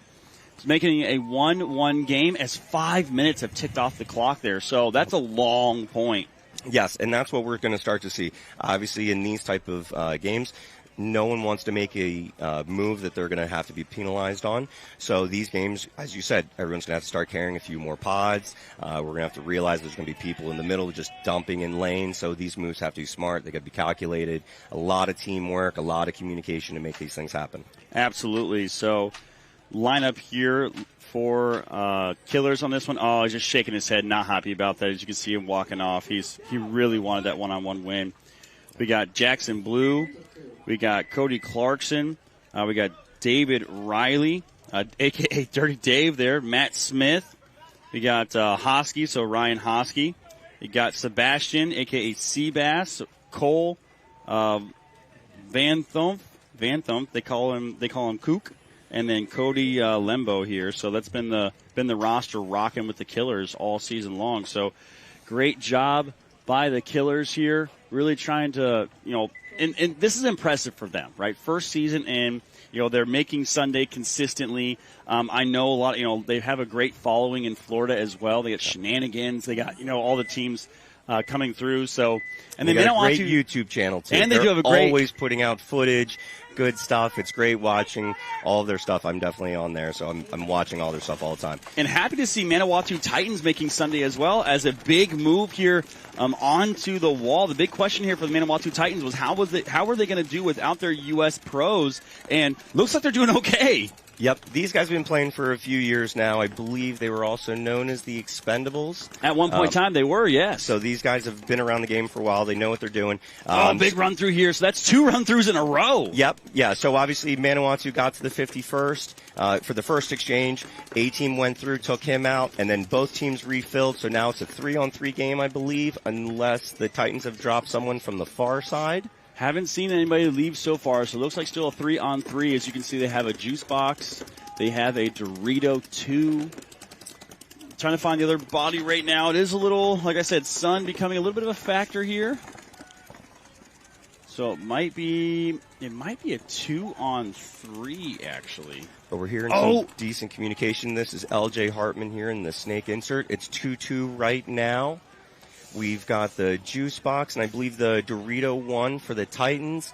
We have snake insert, and looks like Dorito 2 on the outside there for Arsenal. So very similar body positions right now.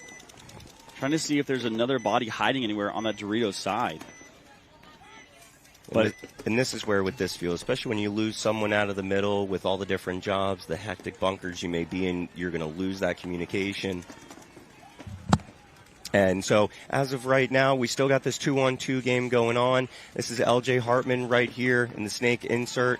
He's very big with communication. He's going to try to be talking to his player on the far side, trying to figure out how to close out this game. Obviously, he's got a counterpart here for the Titans that's on him. Titans juice box player just went to the snake side corner, got eliminated. I believe that was Hartman that picked up the kill. So now it's a 2-on-1. LJ, just like you saw in previous game, is working down the snake. Is he going to get this next kill? He does. Really going to work here. Oh, looks like, they shot the ref. Never mind. Yep. That's seen the camera angle. I was like, Hartman gets caught. Nope, the ref did. Yep. LJ's been playing for a lot of years, and he just takes out the Titans Dorito player. There we go. I was just about to say that the Dorito side player for our A-Team has to get into this right now. Hartman's coming down here doing work, and he does. As soon as I went to say that, he starts running down the field. So great job, great read, great pick up there by A-Team to understand the situation. They're going to walk this one in, check each other, make sure there's no hits. Last thing you want to do is get a dirty hang, get a penalty, because then that would be a major, which means they'd have to start down the next point with 4. But they're going to go ahead and let Manawatu towel it. 10 minutes, 21 seconds left in that match. So. And I believe that is Geringer, who was playing on the D side. These guys have been playing together for a lot of years. I believe it was the Assault franchise back in D1. We got Kenny Frank, which was another member of the team. These guys, obviously 2 Maryland teams, these guys have been They back know each other real well. Yes, 100%. So Kenny Frank's been naming the game for a while. He's coming back. Arsenal, he always tries, Kenny just had a baby girl. There we go. So he always tries to take some dad time, but, those guys with Arsenal, they know how to keep you along. So stoked out for all the dads there. I do want to give a shout-out to Mikael Kovar there, also expecting a little one. He's missing for Notorious right now. Big hit for them, but they're doing well. They made it on the Sunday as well, so we may see a matchup with them going on later. As a little bit of hopper issues on the breakout here for Arsenal, but looks like they got it figured out on this breakout. Nice. Killers dropped one from the far side. It looks like 5-on-4 right now. So Killers are in the snake side wedge, juice box, tall temple, and center plate. You're going to see a lot of teams basically pick those couple bunkers. Some of the other options, too, you're going to see people running and gunning to the center can off the break. Gives you shots for both the Dorito side or the snake side, depending on what game plan your coach calls for.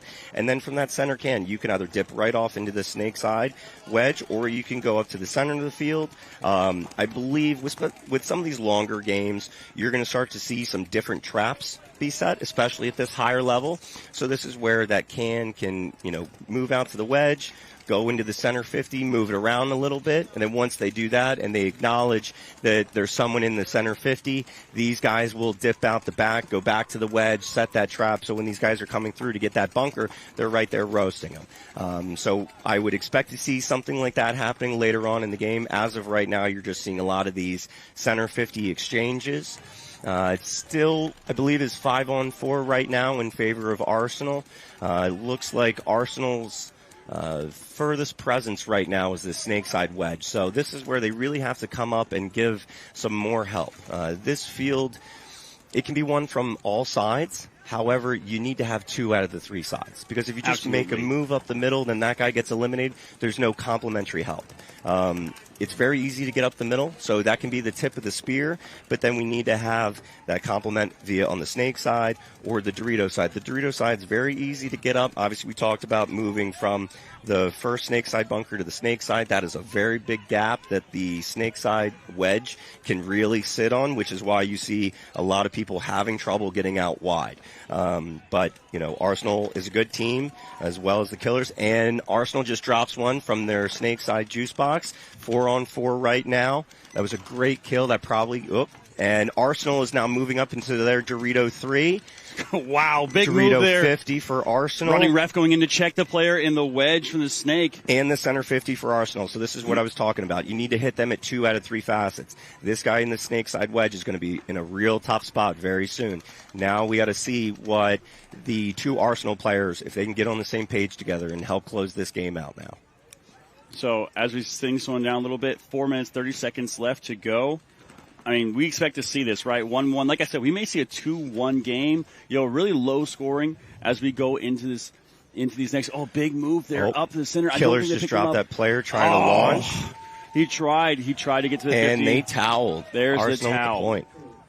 So great towel there. Great job by Killers to try to make that push, but unfortunately the guns were too strong for Arsenal. Yep. So we have 4 minutes, 15 seconds left in that. That one only went 3 minutes, but now we've seen kind of back-to-back way longer points than we've seen in the past. I mean, the thing is, they just want to win. They need to win. As we're here on the sidelines looking at so Mr. Justin Kim himself, who just got picked up by Houston Heat. I got to give a shout out to Justin Kim because I own with my family Route 40 Paintball Park in White Marsh. Justin Kim's one of my guys. I've known him my whole life. It's so stoked to see him with the Houston Heat roster. Henry Sense is another one of my boys. It used to be one of my referees. We've got a couple guys out of our little rinky-dink field out of Maryland that are hitting the pro circuit. It's there awesome. We go. And then we got 5-on-5 breakout again here. A-Team, you can see they're heavy in the middle, and Titans have now dropped their snake side wedge. A-Team is in the center 50, looking Dorito side. He's also got support help. I believe that was the snake side wedge that launched in the center 50. A-Team has the can, looking snake side. He's keeping the juice box at bay. However, Titans have just matched A-Team in the center 50.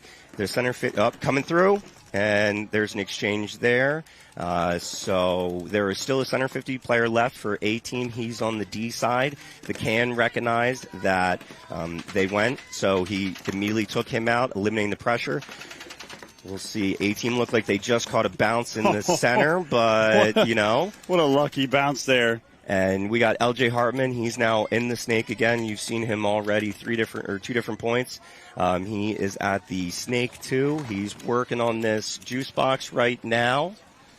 And I see Titans also have their stand-up temple, and there's probably maybe a guy on the Dorito side. I think they've got 3 players left for the Titans, or 2 for sure. And so again, we've got LJ and Snake 2. A-Team has the center 50. They've got Dorito 1. I don't think that A-Team realizes that they've shot as many players as they have, because this is a good team and their communication should be a little bit better, and I would expect if LJ knew what was going on, he would be a little bit more aggressive. Titans just dropped their stand-up temple from the Dorito side. Is it only one and the Titans have talent, so okay, it was a 2-on-4 there at that point in time. So A-Team looking like a very dominant team here in semi-pro. Starting to walk away with it a little bit, up by 2, but plenty of time left, right? So Manawatu's not in the danger zone yet, but you cannot let a team like A-Team go up on you because they are very good at holding things down. And then, as we've seen all weekend long, they've been an absolute stud right, Yes. of a team so far. Really playing succinct play, really playing together. I mean, we haven't got to see a ton of them, as we do have 2 semi-pro fields going on. So if you're looking at the scoreboard and you're looking back at the actual the Premier Field webcast or live cast here, you're not going to see every game because we do have 2 semi-pro fields going on, and that's just because obviously with times and everything going on. So Arsenal and Killers on your screen right now. So 5 bodies on the break. So great job there. Looks like a 5-on-5 breakout. No one losing a body. Arsenal just dropped a player out of the juice box. Ooh. The one thing, the Killers, they went to the snake side corner off the break, and he's now launched into the snake. So Doyle is a huge loss for them. Yes, because now their initial pressure isn't there. So look at Hosky. Yep. They don't know he's there yet. If Hosky pops up right now, he's going to start torching bodies. Hosky's got to look behind him, though. This has been the thing. He's going to feed. Oh, he's going to get 1. He's going to get 2. Wow, they just don't know he's there. He's going to get 3. Is he going to get 4? He's going to get this 5-pack. I think he probably shot Doyle out of that juice box. Wow, so Hosky running through with a 5-pack. Oh, my. That was a great point. Hey, savages eat for free out here, right? And you could tell there's that, when you go all the way down to their snake like that, you know that when you pop up, you're going to definitely start feeding, but then the chance of you getting it is also close. So way to go by him to have that great play, the very heads-up attention, and that was definitely a drop zone by Arsenal. They didn't see, I'm assuming that they knew that they had a snake corner. They obviously missed his launch into the snake, and then obviously that's where the Killers were able to capitalize. Yeah, and that's just one thing you can't do is drop that zone, because the snake, not really much of a factor out here, as it's not been played a whole bunch, but when it has, it is deadly. Yes. And the only way to play this snake is to try to get all the way down into the opponent's side of the field. Mm-hmm. A lot of action in the middle and the Dorito side, but just like you've seen there, when someone can get into the snake, they can be super effective in there. Yes, and the one thing too about the snake, even if you get into it and you're not able to make a kill and you draw a gun or 2, you're helping your team out. So another 5-on-5 breakout. Titans have gone to the snake side corner. So Smith here on the snake side corner, looking across, trying to cut down any moves there. There must be a really good inside shot from that snake corner. Yes, so the snake corner has a lot of options as well, and it's a great feeder bunker. The one thing, too, by getting out wide here off the bat, you're pulling the guns wide. So you're going to end up opening up some lanes in the middle for your players to make things happen, whereas you're going to see some teams have a heavy pocket play, and it looks like we're 5-on-4 right now here with the Titans.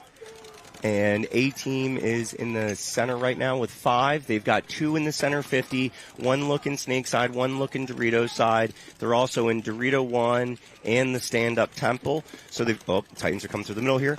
There's 1. Oh, all right. Great job there. He gets 1. He does not get 2, though, so A-Team going to move over and fill that gap, and he's going to look to wrap, but he's got to be careful. And the Titans have just gone into Dorito 4. They're in the Dorito 50. A-Team Another just ran through.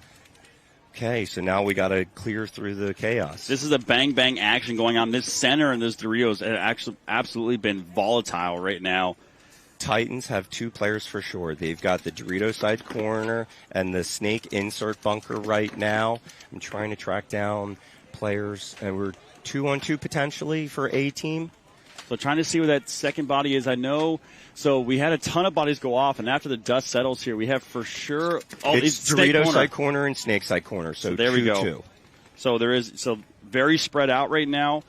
In this situation for A-Team, do you try to close the gap between each other so you can communicate better, or do you leave it wide? So the thing is, and we can just see here the Dorito corner for A-Team just launched up into Dorito 1. So with this field, when you're in that snake side corner, if you leave and go to another bunker, depending upon where your mirror is or the player on that side, you may be giving him an advantage. Titans have now launched from the insert into Snake 2. He's asking the ref for a check. As of right now, he potentially gets hit on the arm. We'll see. Refs getting in there trying to do their job, and players eliminated. Yeah, he tried to tuck that hit. At the same time, the Titans just dropped their Dorito side, and I believe that A-Team was able to close this out. Great job there by A-Team, spreading the field out, understanding the circumstance. Yeah, the Titan Slayer, when he moved in, he got hit in the shoulder. He tried to do the old, hey, ref, check my pod pack while I tuck my shoulder into the bunker. Hey, if you ain't cheating, you ain't trying. So, I mean, and, smart by him to not pull the trigger and get a penalty. But as you said, he felt some heat going in. Maybe he can rub up on the bunker. Maybe it disappears. But again, so with the snake side corner, when you're in that bunker as a close, if you don't really know what's going on, it is a bunker that can be a hole. You can get sucked in and just hide in that. Conversely, the Dorito side corner, it does free you up to get down the field and make some moves happen. So big ups for the A-Team player that was able to initiate that at the end. I love how you said if you ain't cheating, you ain't trying. It's kind of like if you ain't rubbing, you ain't racing, right? Hey, I mean, you know, if I'm going to say that everyone's 100% clean, we know that's a lie. And we've got 2 solid pocket plays. Killers are in the center 50 looking D side. Arsenal has dropped 1 player off the back line, looking at 5-on-4 right now. Both Arsenal and Killers have a snake side wedge. Both looking snake side. Arsenal's dropped another player off their D side. So we've got 3 players for Arsenal in the middle against, I believe, 5 for the Killers. And the downside is Arsenal is tucked into the middle. So if the Killers are able to get wide, that's going to pull these center guns, obviously, wide, and then give their center players more moves through the middle. In a similar setup like this, you may see an Arsenal player try to run through and eliminate a center 50. I'm not sure if that's going to be a great play to do, because then it's a 2-on-4, and these guys aren't at the best positions. Looks like potentially the Killer's going to get a check, but it looks like they're okay. So now we got to see what the Killer's going to be able to do. Is their communication going to get there where they can find these last 3 bodies and they're going to be able to have a smart close? As you said, this is a team that has a lot of experience. They've been playing a lot of games. So you would look for a team like this to have a smart close and win with, you know, not necessarily a high body count, but get the job done. Yeah, so you can see both guns here looking across the way. Atkins just shooting down the Dorito side, stopping any pressure. I don't think he realizes he has 2 bodies in front of him. I would look for the launch, actually, from the snake wedge to try to run through and get the tower player and trade out. The one thing he has to be careful of, though, is there is a player for Arsenal in that small, little lay down W. The only thing cutting that gap off. But as soon as that gun switches, look for Killers. If they pick the read up, okay, and that's going to be 5-5-6 there. If he can make the run all the way through, that would be like a break open, point there. Agreed. And this is where that center plate, whether you put 1 player, the lane on the snake side is very good. So as you're playing and you know that there's a gun somewhere in the middle and you can't find him, 9 times out of 10, that's where the guy is. So Arsenal understands that he needs to be sitting on that lane because, as you said, the move for the center 50 player is to come through. We've got 1:14 on the clock. So this is where the Killers realize that they're going to be in a good advantage. I would look for them to strangle the remaining bit of time, make the moves at the end of the game, forcing Arsenal to have to make a decision in a low body. And we just had the 1 minute count. This is where we got to be careful, though, because either team right now tied up, we will go to an overtime point if the time ticks down. You got to be. This is one of those. Oh, and Arsenal just broke their cross. This is where I'm going to see that there's going to be a potential big problem right here, because now the snake side wedge is looking inside. He has no idea where the player is. So no one wants to get a penalty right now, because a major penalty under 60 seconds is going to be a little bit of an issue, obviously, as. Oh, Hosky looking over at the ref, trying to get a check. Doesn't look like he actually got hit. Oh, Hosky's got to be careful, though, because he does have a player looking at him. Oh, and he gets into the pod pack. Oh, so... And a minor penalty on Hosky. Oh, this could be... All right, so took 1. Kenny Frank just tried to launch. He took out the center 50. It looks like 2 players left for Arsenal, and they just dropped 3. So we've got 2 for Arsenal. Hosky, the Killers have to try to hold on right now. Did they just... Oh, my goodness. Killers just dropped this. So 4, 3, 2. Is he going to get it? He's going to get... Oh, he's not going to get it. 1 second. We're going to overtime. So... Oh, man. That was almost a very bad situation for the Killers. Hosky gets shot in the pod pack on the sneak. So I want to break this down real quick. Great pickup by the Arsenal player in the snake side wedge. Yes. He got someone picked up Hosky, got the call, turned his gun on his own side, waited for Hosky to try to pop up in Arsenal's snake, 1 shot him in the pod pack. Unfortunately for Hosky, pod pack hits, sometimes you don't feel them. Yep. So he shoots his gun, doesn't shoot anybody, but shoots his gun, which will get you a minor penalty every single time. Yes. 100%. So that penalty pulled out him and the player who was stopping the center push here for Killers on their snake side wedge, which then Arsenal tried to run through. I mean, what really saved the day was the Killers player in this tower in the back really drawing enough of the time down to save it, and what Arsenal wasn't able to hit it. So we will see an overtime point there. As this game a little different, Manawatu Titans down 3 points right now to A-Team. 6 minutes, 18 seconds left to go. A-Team losing 2 bodies though, so it's a 4-on-3 right now as Titans lost one off the break. And the Titans tried to launch through the middle, which was losing their second player. They were not able to take out anyone from A-Team in making that move.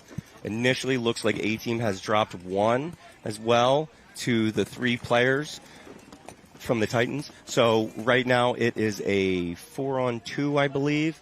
The Titans have now just dropped another player. They've got the Dorito side, Tall Temple. A-Team is at the center 50, Juice Box, Dorito side can as well.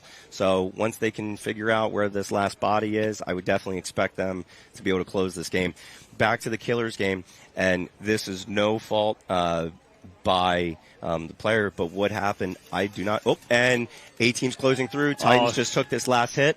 I think the reason why Arsenal, how they knew where he was in the snake, is the refs looking at him. They didn't run into check. They didn't give away the play. However, it's so hard for a ref to try to not do their job at the same time while looking. So I believe that they were fortunate because the refs were looking where Hosky was in the snake, hence able to identify it, and that's how the rest of that breakdown happened. Like you said, he got shot in the pack, the one-on-one, and then that brief exchange, not enough time for Arsenal to close it out in regulation. So a timeout called here, and one of the things we talk about, the important factors of the field and different things that at this semi-pro level is really paying attention to your surroundings. So just like you said, I mean, what happened there in that situation, Arsenal used their surroundings, used the refs looking at Hosky to identify where he was. Because Hosky didn't give himself up. He was low the entire time, and the only time he got shot was right before he came up, and I believe it's where the refs saw him. So just want to give a quick shout-out to all of our sponsors here, ProShar, Planet Eclipse, GI Sports, HK Army, LoneWolfPaintball.com, Dye Paintball, Sup Air, DLX, Lux Technologies, as we play on this beautiful Empire field here at the premier field for the NXL's provider for the best semi-pro and WNXL action all weekend long. We are live and free, so share this out to all of your loved ones. If you're at home playing paintball today because you weren't able to make it, bring it up on your phone. Let everybody there watch it. Like, experience this. You can be this, right? This is an opportunity for you where, working up through the ranks, you get to see the best semi-pro action. And, this year in 2022, the most historic thing for us is we've had the most semi-pros move into pro this year. Largely part to the pros being able to scout semi-pro players with this webcast. How do they perform in these high-stress situations? That gives a good indicator of who's going to make a good pro and who's not. So with this overtime point, 5 minutes on the clock, Killers versus Arsenal. Winner moves on. Okay, so we've got Killers in the center 50, and Killers have actually dropped a player off the bat. They've dropped 2 players off the bat. It's 5-on-3 right now in Arsenal's favor. We've got Killers in the center 50, Snake side wedge, Dorito side Tall Temple. Arsenal is launching to the 40 Tall Temple on the Dorito side. Killers dropped another player. That's 3 eliminations for them, 4 eliminations for them. 1 player left now for the Killers to 5 for Arsenal. They're going to make this move into the Snake from the Juice Box. He's working his way down. Arsenal is now in the center 50 as well. It's going to be short-living for this guy. He's now eliminated as well. That's 5 deaths. And wow, this may have been a perfect hopefully point. This kid from Arsenal doesn't hit the buzzer. He hit the buzzer. He's got rub on his elbow. Got to be careful. Yep, that's the you see what I mean? Oh, it's just rub. Okay, ref calls it rub. So Arsenal will take the win in this set right now against Killers. Killers, I mean, always the bridesmaid, never the bride, unfortunately, a situation like this. Now, what a close match there. Arsenal, first time they've made it this deep since, I think, Texas. So, yes, you're right. Great job to see them now moving on. We will see them in the semifinals here coming up at 10:45. So, yes, we have a couple more minutes left in this match right now. Now, setting this up, Manawatu Titans staring down the barrel right now of a mercy rule loss. If A-Team can pull this one out right now, they will also be moving on as well. So 2 Maryland teams moving on. I'm okay with that. Yeah, have to be careful. Manawatu Titans have to be careful right now. They don't get that mercy rule. Glad to see them here on Sunday, but they need to make sure 5-on-5 breakout right now. They got to lock down Hartman. They have to lock down this push as well. Yep. So as of right now, we've got the Titans in the snake side wedge, who's now launched into the center 50. You've got 2 players in that center plate, like I talked about earlier. One's got a snake side look, the other's got a Dorito. The plate player moved to the center can. The other one has now shifted out to the Doritos side. Still 5 players are left for both teams, I believe. And for Arsenal, we've got the center can looking snake side, mini Dorito looking inside as well. We've got a stand-up temple. A-Team player getting checked out at the home. We've got A-Team launching into the middle. All right, so we're going to see what happens here. One team and Titans went through on the opposite side, taking out A-Team's player, still leaving one more for them in the center, 4-on-4. And coming in to check the center player, he's holding the birdie. Something happened. That was close. I thought he was for sure coming. It's coming. There Boom. he is. So minor penalty pulled, looks like, on the Titans. And that is probably going to do it for them. As the Titans also lose a player on the back line, A-Team launches through. That is a major penalty for sure. He's going to, shoot yourself in the major foot. penalty. That is going to end it there. So, Manawatu Titans player knew what he was doing in that situation. For sure. I mean, at that point in time, you're not going to move on. You want to give someone a little bit extra. It is what it is at that point in time. But obviously, A-Team came out there. They had heavy guns. They had I believe probably what happened with that first penalty when the Titans player went through, he probably got shot first, still finished the move anyway. You're making that step, so might as well do it. Unfortunately, gets you pulled as well as another teammate. At the same time, they also dropped another body, and then that's where the cleanup was. So, again, as we get ready to go into this Division II semifinals here, I appreciate you, Joel Malashevsky. Yep. Got it right, man. So let everybody know they can find you out on social media and kind of like give a little shout out to what you have going on. Okay, right on. Yeah, so I'm on Everything is Julian the Whale. I'm also with Yellow CBD, so it's health, wellness, beauty, spa products. You can see us at cYellow.com. Use promo code JAM20 and get 20% off your entire order. Also, if you're ever in the Maryland area, my father and I, Tommy Malashevsky, we own Route 40 Paintball Park in White Marsh. So come out and see us anytime. You'll have a great time. Awesome, man. So thank you so much for joining us. Appreciate you out here commentating. Appreciate you. And again, love the Jesters, historic franchise there. I'll look forward to seeing you all next year. So, and if I may, I got to give a shout out to the New Jersey Jesters. Timmy, Tesh, Jake, everyone. I love being with these guys. Fantastic team, and I'm so stoked to be a Jester. So we are going to see the Division II semifinals coming up next, and then after that, the semi-pro semifinals as well. So make sure you're sticking around for all of the best action the NXL has to offer all weekend long. Again, I'm Vince from Let's Talk Paintball, and we'll see you after this commercial break.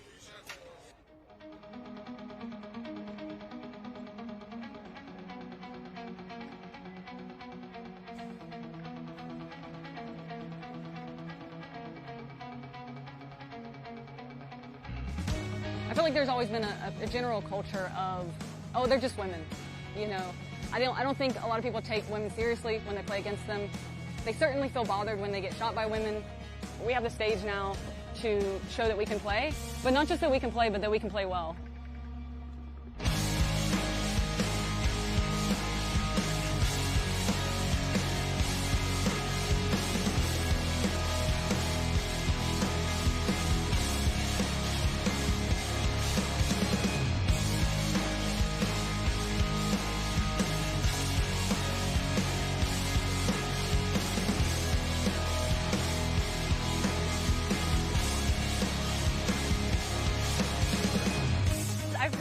surreal being used a lot, and that's really true. I don't think anybody ever expected anything like this to happen. It wasn't something that we asked for. I think it was something that we didn't realize we were missing it until we had it. The reason that WNXL is important to have is because it creates a community that simply welcomes more women to the sport in general. To be able to go on the field and compete against your actual friends and your sisters, and then come off the field and be friends off the field is a huge thing. I've been in paintball for as long as I can remember. My dad's been doing paintball for 30 years, and I've been playing for 8. So I think it's great that we get to have this opportunity to have a voice out there finally and be able to show all these guys what we can do on the field. They have accelerated their rate of learning and being taught by some of the paintball's greats, like Dave Baines from Sacramento Diamonds, like Todd Adamson from Femme Fatale, my own husband, Mike Paxson, who's representing Destiny. There's so many people that love helping others, especially the female kind. And I think it's really important for us as leaders of these women to show them that they're capable. Not that we have to cater, but that we can give them the tools necessary so they can compete on an equal playing field. If we give them the platform and we give them the tools, these female kind can play just like the male kind.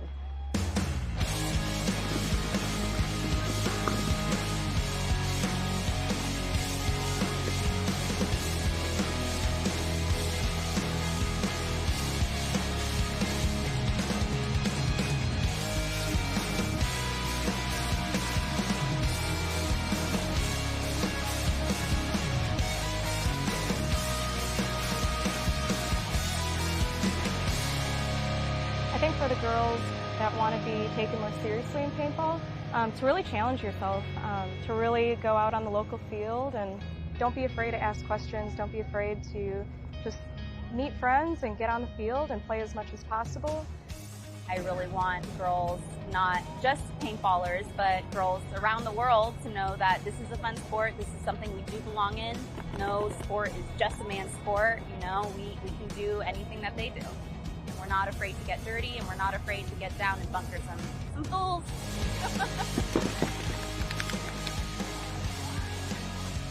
For them to showcase women in paintball is super important. The WNXL is still a brand new league, and obviously we're super excited to be a part of it and be a part of a new history, but we're also looking forward to the next generation of girls. It makes me so happy to see that there's so many people that are behind this women's division. For those of us that have been doing this paintball thing for a long time, we owe it to our community to pass the torch. And I guarantee you that everybody in the long run is going to be thankful for it. It's only going to help everybody in the bigger picture at the end of the day.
all very dedicated and have a lot of passion. Welcome back, everybody, to the 2022 NXL World Cup here outside Orlando at Kissimmee, Florida. I'm Vince from Let's Talk Paintball, joined here by Todd Boyer, Kansas City, Missouri Allstars team owner of the KC Sports Complex, future semi-pro star as well. So how you doing today, bud? Doing good, man. Won our last match 5-0, man. Ready to take on the next one in semifinals. What a match, right? The Killers versus who was Killers playing right there? Killers is playing Arsenal. Arsenal. That's surprising, honestly. I expected Killers to win. I'm a huge fan of Killers. That was a crazy match. Goes down to overtime. Nuts, man. They really had it in the bag right before, but somehow dropped the ball. Looking forward to watching this match. I haven't seen a lot of Seadogs, but they seem to be playing really well this event. Yeah, they've been doing really good. They're actually the second seed in their bracket, so making it in here. Now, they are taking on Notorious. Serious season title contentions going on right now for this set going on. So on the breakout here, Notorious going up. That's going to be Hubert making his way to that can. They do get a kill off the break. 2 kills. Yeah. So 3-on-5 action right now going on.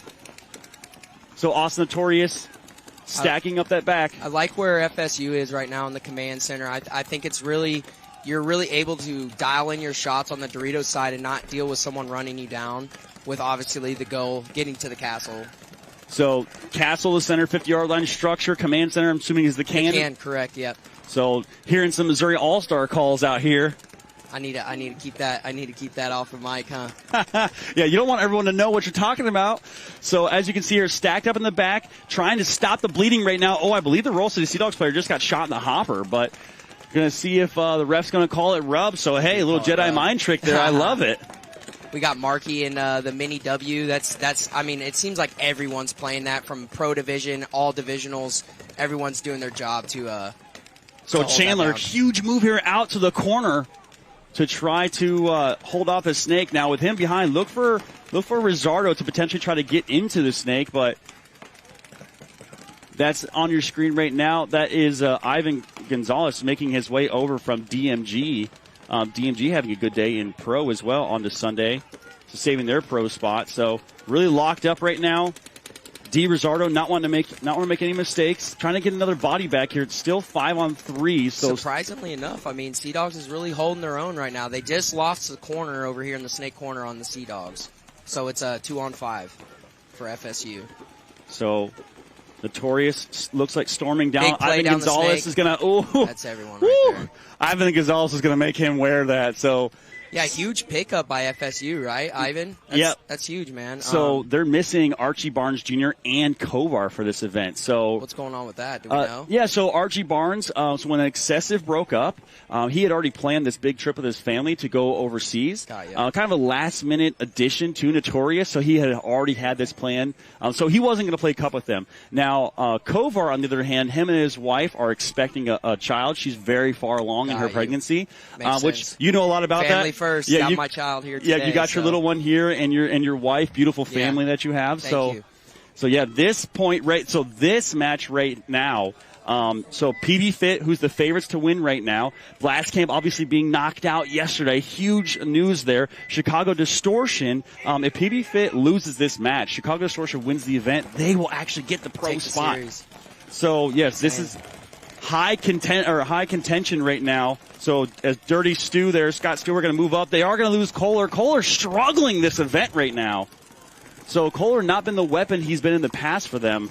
So, I mean, Distortion really wants to win against Fit because, I don't know if you probably remember, but Distortion actually lost to Fit in Chicago in, I believe, the semifinals, right? They did, exactly. So they should have a little rivalry going on right now. So as you can see here, Mike Diaz, looks like I believe that's Charles Latham in the back, and then Scott Stewart all locked up right now. Got Chavez and Colt Luke out in the back, so 5-on-4 right now as Diaz is going to make his way up. Look for him to pop the top in that window. He's been doing a really good job getting those drop shots. Diaz really tall, but Scott Stewart's going to move behind him to pick him up. Distortion here really laning through. Oh, they are going to get a kill, so it looks like Scott Stewart's going to get shot out of that command center, that tall can bunker. I didn't think that was the play, him moving back like that. I think I liked him being in this snake side wedge right here. I think that was a risky move, but sometimes you got to try to make something happen there. Sometimes you got to risk the biscuit, you know. So Diaz going to switch sides now, looking Dorito. He does see a player in the far up on the Dorito side, so he's going to try to lock that off and catch that player slipping. We got Wank, number 23, in the back here, trying to figure out on the Dorito side where they're at. He's in that juice box, that tall bunker in the back. I believe that's Hank from previously the Ironman in the Dorito. Oh, Distortion's going to lose another body out of the back, so got to be careful. Chavez actually doing damage right now on the snake side. We got some big work on the Dorito side going on right now. Oh, Chavez is going to get Dan Sensi and a minor penalty pulled on Sensi. That's going to be a wrap. Oh, that's a tough one. So what do we think? You think they're going to start a body down? They didn't have a body to assess, correct? I think the ref was assessing the penalty on Hank, but he was also shot at the same time, so I think they're going to call that a wash. Cool. I think they'll be okay there. But love to see that. Great point for Fit there. Yeah, Mike Diaz on your screen right now, walking off, owner of XXV, the label. So I got a little Let's Talk Paintball, XXV the Label collaboration with them. So make sure you check out XXV the Label / Let's Talk Paintball to pick up some shirts. Yeah, we had them do a denim long tee for us a while back, man. He's a great guy. I liked working with him, plan to work with him again in the future. Yeah, really loves just helping out paintball and helping grow influencers of the sport. Seadogs looking like they're going to get a bad start here as they're running out to the box. It's just poor planning. Oh, he made it. He did make it in time. Wow, great job running with 1 second left to go. Oh, but he gets shot off the break. So right now it's going to be a 5-on-4 in favor of Notorious. Seadogs at the castle right now, which is the center 50. So right now shooting over the top. This guy's going to go get him right now. Galowoski. Oh, yeah, and he did it alive. Wow, that British does a phenomenal job getting up here and getting that kill. Fantastic. He's backed up right now by #White Smoke. Marky Franz there. Dude, Marky is just phenomenal player, man. I mean, I believe that he's probably going to be going pro in the next year or two. I mean, he could probably hang with the guys now. I mean, he's a phenomenal player. Absolutely. So going back and forth, got Ivan Gonzalez. Also, look at a little loader surgery action happening for the Seadogs right now, which is not what they obviously want to do, as that back center spot is extremely important for them. I believe this Castle right here just got shot in his face, and he's looking... I think he rubbed it. I think he pulled a Todd Boyer. He rubbed it on the bunker. He might have. He might have pulled a TV over here. TV classic. Yeah. So in your game specifically, didn't see a lot of T-ball out there. Yeah. So we brought on Leon to coach the Allstars, and the way Leon's running the lines, it doesn't call a lot for T-ball, and that's okay. Trey's there to hang out and just support the team, man. And when he's ready to clock in, he'll be out on the field dropping bodies, man. Awesome. So big move out here by Ivan Gonzalez. That's the snake side. Oh, but Ty Bateman makes a launch of the Dorito side and gets caught. So great job by Ty trying to make something happen. Off that chaos, though, Ivan Gonzalez is going to move into the snake. So one of those situations where even though Ty got shot, he did exactly what he needed to do. He drew the gun so Ivan could get into the snake. Now, as we see here, they have picked him up. So the juice box player for Seadogs has picked up the snake, which stops Ivan's progression. Not a great spot to be in this snake, it's too. It's weird. It's weird on this layout. Not on this layout, but on this field in particular. Just going through, trying to get on the snake with the morning sun being in your eyes and stuff, it was pretty difficult. So the sun looks like it's getting blocked out by the clouds. We should be good to go on it later on. Snap shooting battle going on right now. So really looks like Chandler is getting his gun back up. So that's great to see for the Seadogs. And this player trying to see who this is in that, got to be careful not to snap shoot with Ivan Gonzalez. Last thing you want to do is try to snap shoot that guy. Yeah, I mean, Ivan's sick, man. I've had to play against him. We played against him when he was with, I believe, CWE Power, and I mean, he's a phenomenal player, man. Plays with Pro DMG, correct? Yeah, he played with Pro DMG. Dropped down to semi-pro for this event to help out the boys on Notorious. Got to be careful right now, though, as it looks like. So British there, as you can see, backed up by Marky Franz. Things are starting to slow down. So obviously, you know this more than anybody. He's made several Sunday appearances. Games slow down quite a bit on Sunday because all you need is a win. That's it. The points margin doesn't matter. Things, in this case, don't matter. They just need a win. Correct. I think everybody's just nervous to make that extra move. That's why it slows down so much on Sunday, and people have their shots dialed in and everything's running smoothly coming in Sunday. So you've got to be on your A game. You've got to play slow. Absolutely here. So as time ticks down, got Marky creeping here.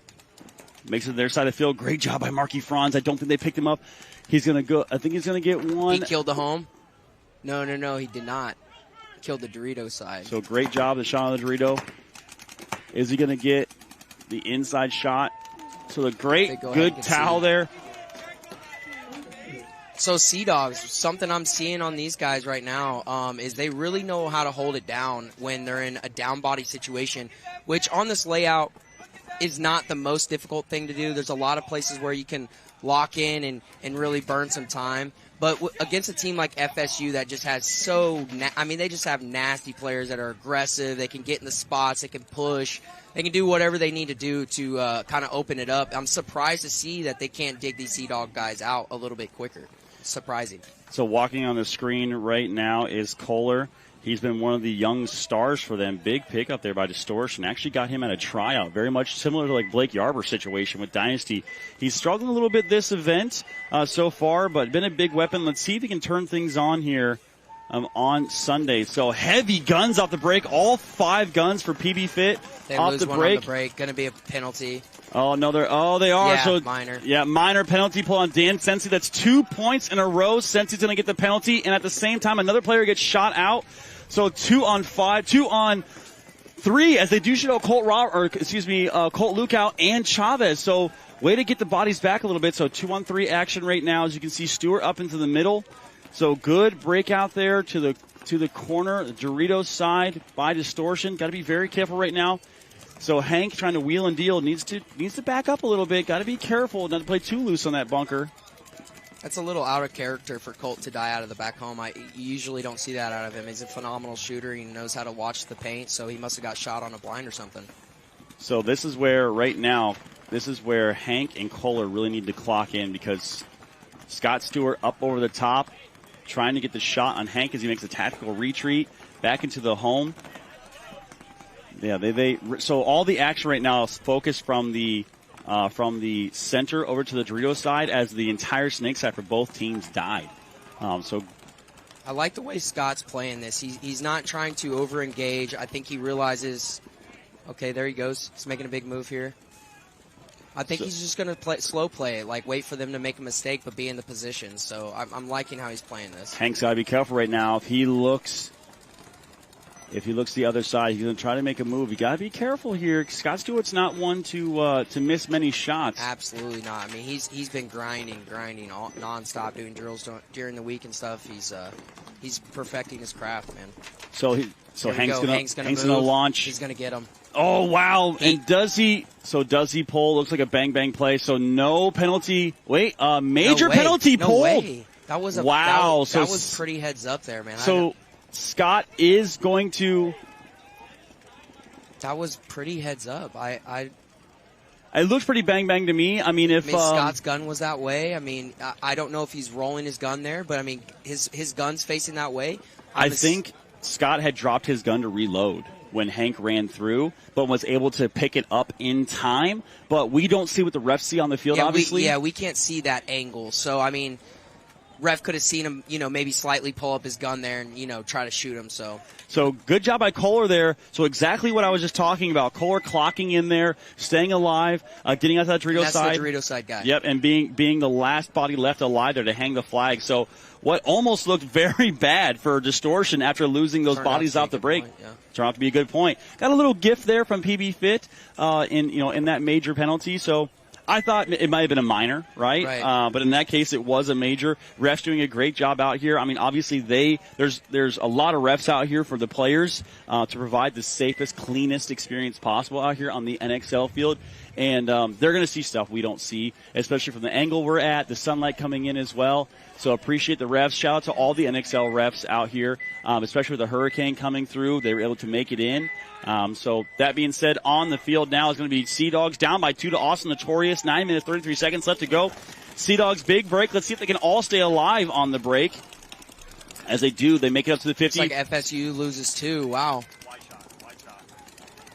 So here's the wall battle right now. Let's see who's going to be the first one to go around. So they're both looking the same way here. Yeah, Hubert here. As soon as he hears the gun, he's going to launch right here. He's looking to launch. He's going to clear his angle. He's checking off. Oh, he wants to make this move. Oh, he misses. Oh, wow, he missed the shot. But he backs up. Maybe he's trying to bait him. I don't know, man. You just commit to that. I think he just missed it. I don't think he stepped out enough. I think the call is wrong. I think they thought he was in the tower. I don't think he realizes he's actually in the wall. Okay. So makes sense. Because you look, he came around, he shot the tower, no one there, came back and backed up. I don't think he realized that the player was actually at the wall. So it might have been a missed call there by the Seadogs. As Hubert feeling no pressure right now, he's just sitting there. Yeah, I mean, Seadogs are still 5 alive right now, so it's a 5-on-3. I mean, this is a really good situation for Seadogs to be in. FSU needs to just bunker down and try to lock down the shots and make sure they're dialed in here while they try to push. So as you can see him popping the top, shooting over there, trying to close down that lane. Pretty much he's just shooting towards the tower and that can bunker, try to stop them from moving. As you can see right there on your screen, I haven't seen Rodriguez this and Bateman. move a lot, where they're in the Dorito can right there shooting inside. I haven't seen it a lot either. No. It's definitely been something that's a Sunday. It's been happening more on Sunday paintball.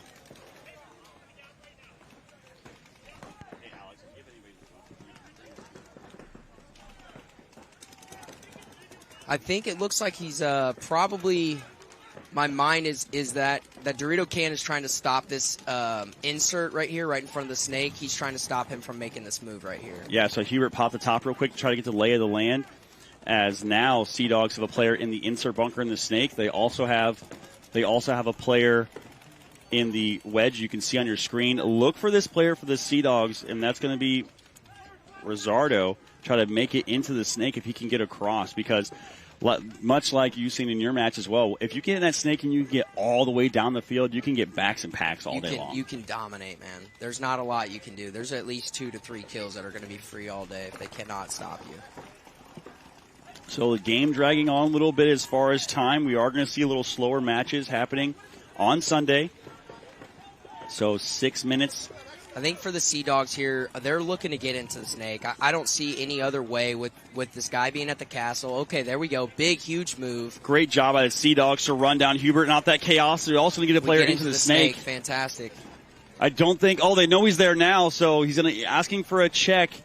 As I believe that's the corner player that may be Bateman or Rodriguez trying to get the shot on the Seadogs player. It bounces. Oh, what an unfortunate Carrying all of that bounce. Chaos, though, we've got this guy that crawls all the way down to the snake. He's going to wrap, and he's just going to annihilate these last 2 bodies. They're not going to have any idea what's going on. Great job there. He kills a guy out of the tower. Now the guy in the can's going to know what's going on. It's just too late. Yeah, Rodriguez is fighting hard right now, catching a bounce. I mean, he's man on an island by himself. Good job by FSU for staying alive this long, really. They want to burn the clock as much as they can. Oh, and a little bit of love given by both teams is Rodriguez got to be careful. That was almost a little bit of a spin coming around to get that shot, but great job by the Seadogs to put a point on the board here. Looks like we've got a good match between both teams here. 5 minutes, 47 seconds left to go. It's like 5 minutes ticked off the clock on that one. Yeah. And I've seen a lot of these games probably going to be low scoring, 2-2, 3-2 kind of games, 2-1, in some cases. Wasn't really expecting that for this layout. When we started playing it in practice at the complex, we assumed it was going to be fast because just of our play style and how we were playing. A lot of our points were ending under 2 minutes. So, I mean, it's coming out here and just seeing the way it's playing now was just unpredictable on my end. I didn't realize it was going to be like this, but it looks like a lot of teams are adjusting and playing a very lockdown type of style paintball. Now, I will say that you did mercy rule your opponent with 7 minutes still left on the clock. So, yeah. So you guys are probably playing it fast. We play it fast, but only against the teams that we can. There's some people that just don't know how to really lock us down, and we benefit from that. All right, so here on the breakout, you see here Colt Lookout shooting those at Dorito way. Scott Stewart's a little bit of a hop jump here trying to get the shot. Now, temperature and weather really become a factor here as there are going to be gaps for people's feet. And it looks like Distortion's going to lose a body out of the back center, so 4 on 5 right now. So great job by PB Fit to get that kill and go up on a body. I mean, that's what PB Fit's known for. I really like how everyone's playing the center up here. Crazy. They're doubled up on this back pillow, which you don't see very often. And they're both heads up. You guys you seeing this over here on the snake side? This is crazy. All right, so as you can see here on your screen, we are looking at, I believe that's Wank. I don't know. I don't think this Distortion player realizes he's battling 2 players on the snake side pillow.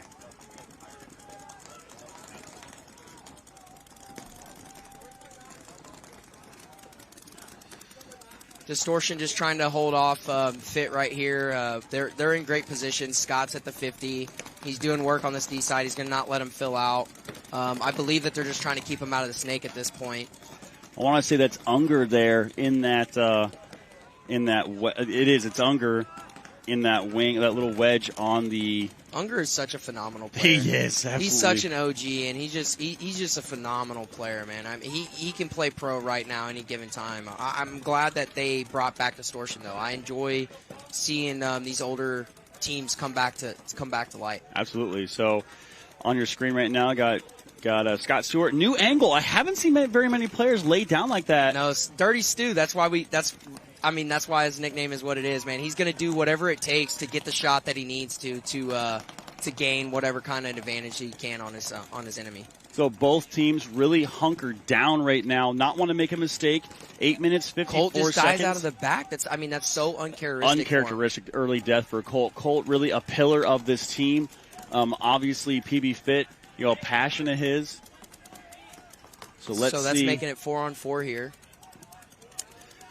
So as we get into under 10 minutes here, we're going to start seeing these slower points again. If you're just now tuning in, I'm Vince from Let's Talk Paintball, joined here by Todd Boyer, the Kansas City, Missouri All-Stars D2 team, potentially locking up the Division II series, moving into semi-pro next year. Also, with KC Sports Complex, amazing environment and field they have out there. So if you're in the local Kansas City area, hit up Todd Boyer on Instagram. As we're getting into a longer point here, I believe that is Weinrob shooting through, trying to lock that down. I mean, a lot of teams now, we've seen this couple points in a row going to that Dorito corner. We haven't really seen that all tournament long. No. We're getting a check on this guy in the back. He's good. He's clean.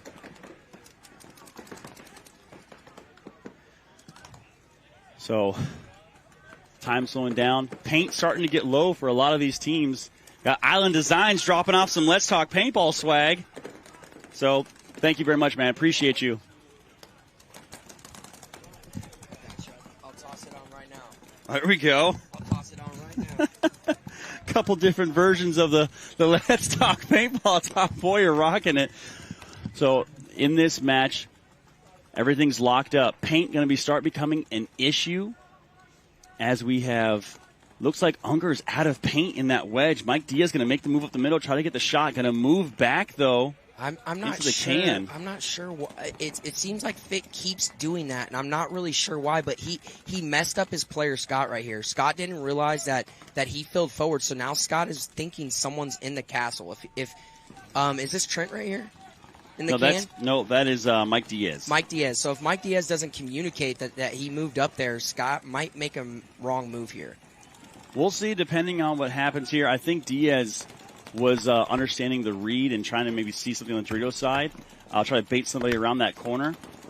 But now Scott Stewart looking like he is trying to, I think he's definitely looking at the Sally. So maybe they've communicated it. Just the way that Scott reacted so quickly and turned around, it looked like he felt the bunkers moving. He was like, oh no. Yeah, that's what it looked like from my side. Obviously, we can't always hear the players and what they're saying, so hopefully they're communicating and they know what's going on. Here, Unger is saying, like, hey, I'm low on paint. Got to try to work this out. Is that, I want to say it's Unger. So, Distortion, man, whoever designs the jerseys, next time, if you guys could do me a favor, make your names bigger, I'd appreciate it. White out. White on black with that one. White instead of red on the numbers. Yeah, dark red there, not really helping me with seeing who and a lot of the Distortion guys look very similar as well, like stature and build. So it's very easy to miss who it actually is. They've all got great style, man. So big move by Brody Lookout up on the Dorito side, all the way into the Dorito 3. So as things slow down, I believe it is still a 3-on-3. Oh, now they're in the position. Fit is where they want to be here. They're going to start getting guns to swing the other way. But the juice box and the back snake side and the blue side for Distortion looking that direction. So I think they picked him up. They know he's in there. I think that's a good thing that he knows, because ideally I think what Brody's going to look here for is we can get Sally, this snake side wedge here. If we can get him to look over towards Brody, then Fit's going to try to go through and push and Absolutely. Open it up. So backing up all the way. But Brody gets taken out. So great crossfield shot. Most likely by the guy in the snake side pillow here. And it's a towel. So PB Fit is going to throw the towel here. So Distortion actually had 4 bodies dug in there. We couldn't see Haber dug into the corner there. He was essentially invisible. On a knee, I'm assuming. On a knee. So yeah, love to see that.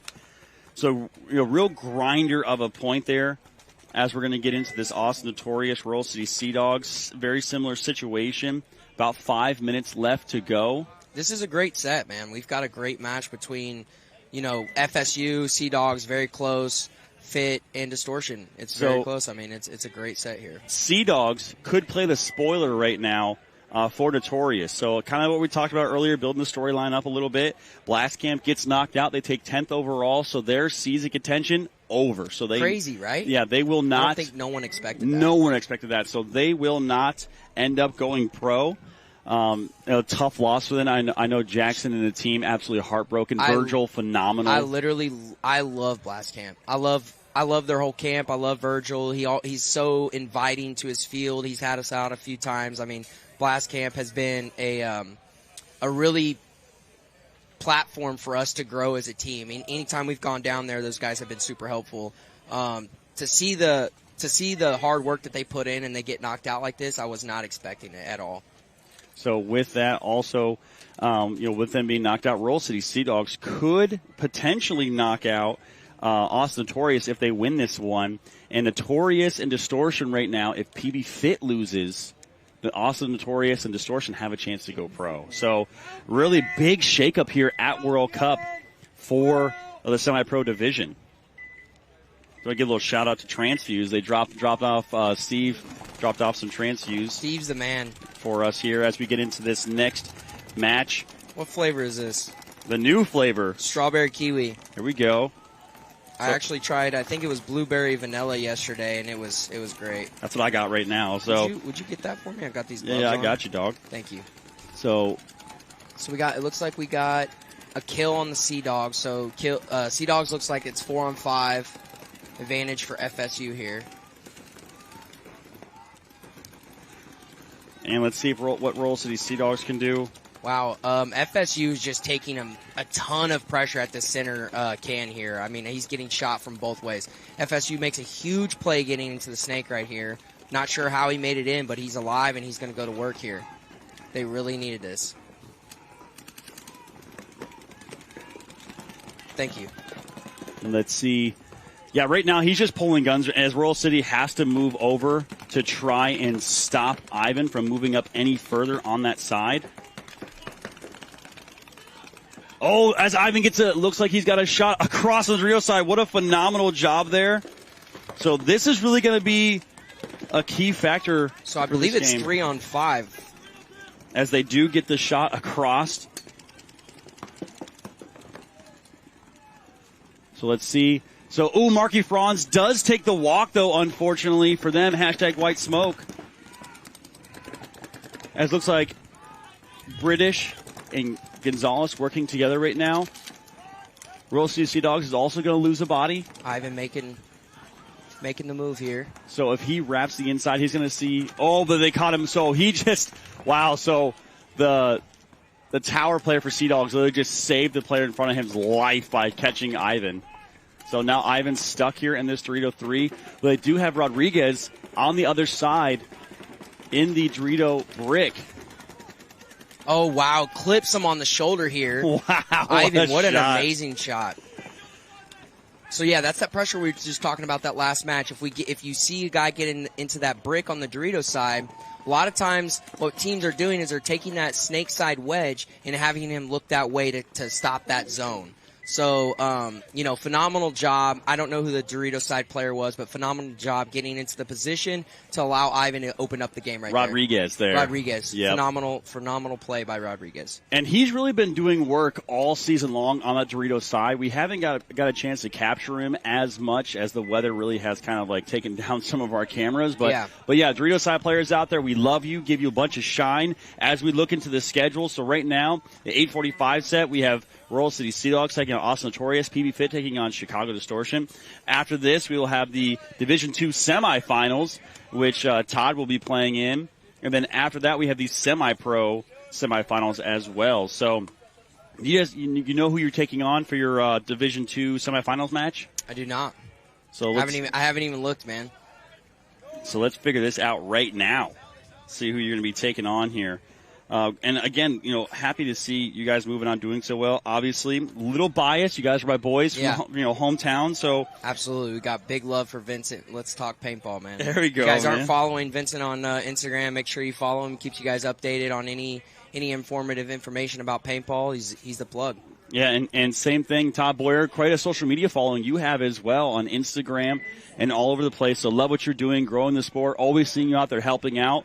especially with the youth and younger divisions too. Seeing you out there at the field with younger kids, helping them out, just kind of like cultivating that next level of a young paintball player. I think that's the goal. I mean, like anyone that has a field, I think they need to take it upon themselves to try to create more competitive paintball players. Get them out of rec, get them on the speedball field. So it looks like you're going to be taking on Ag Knights.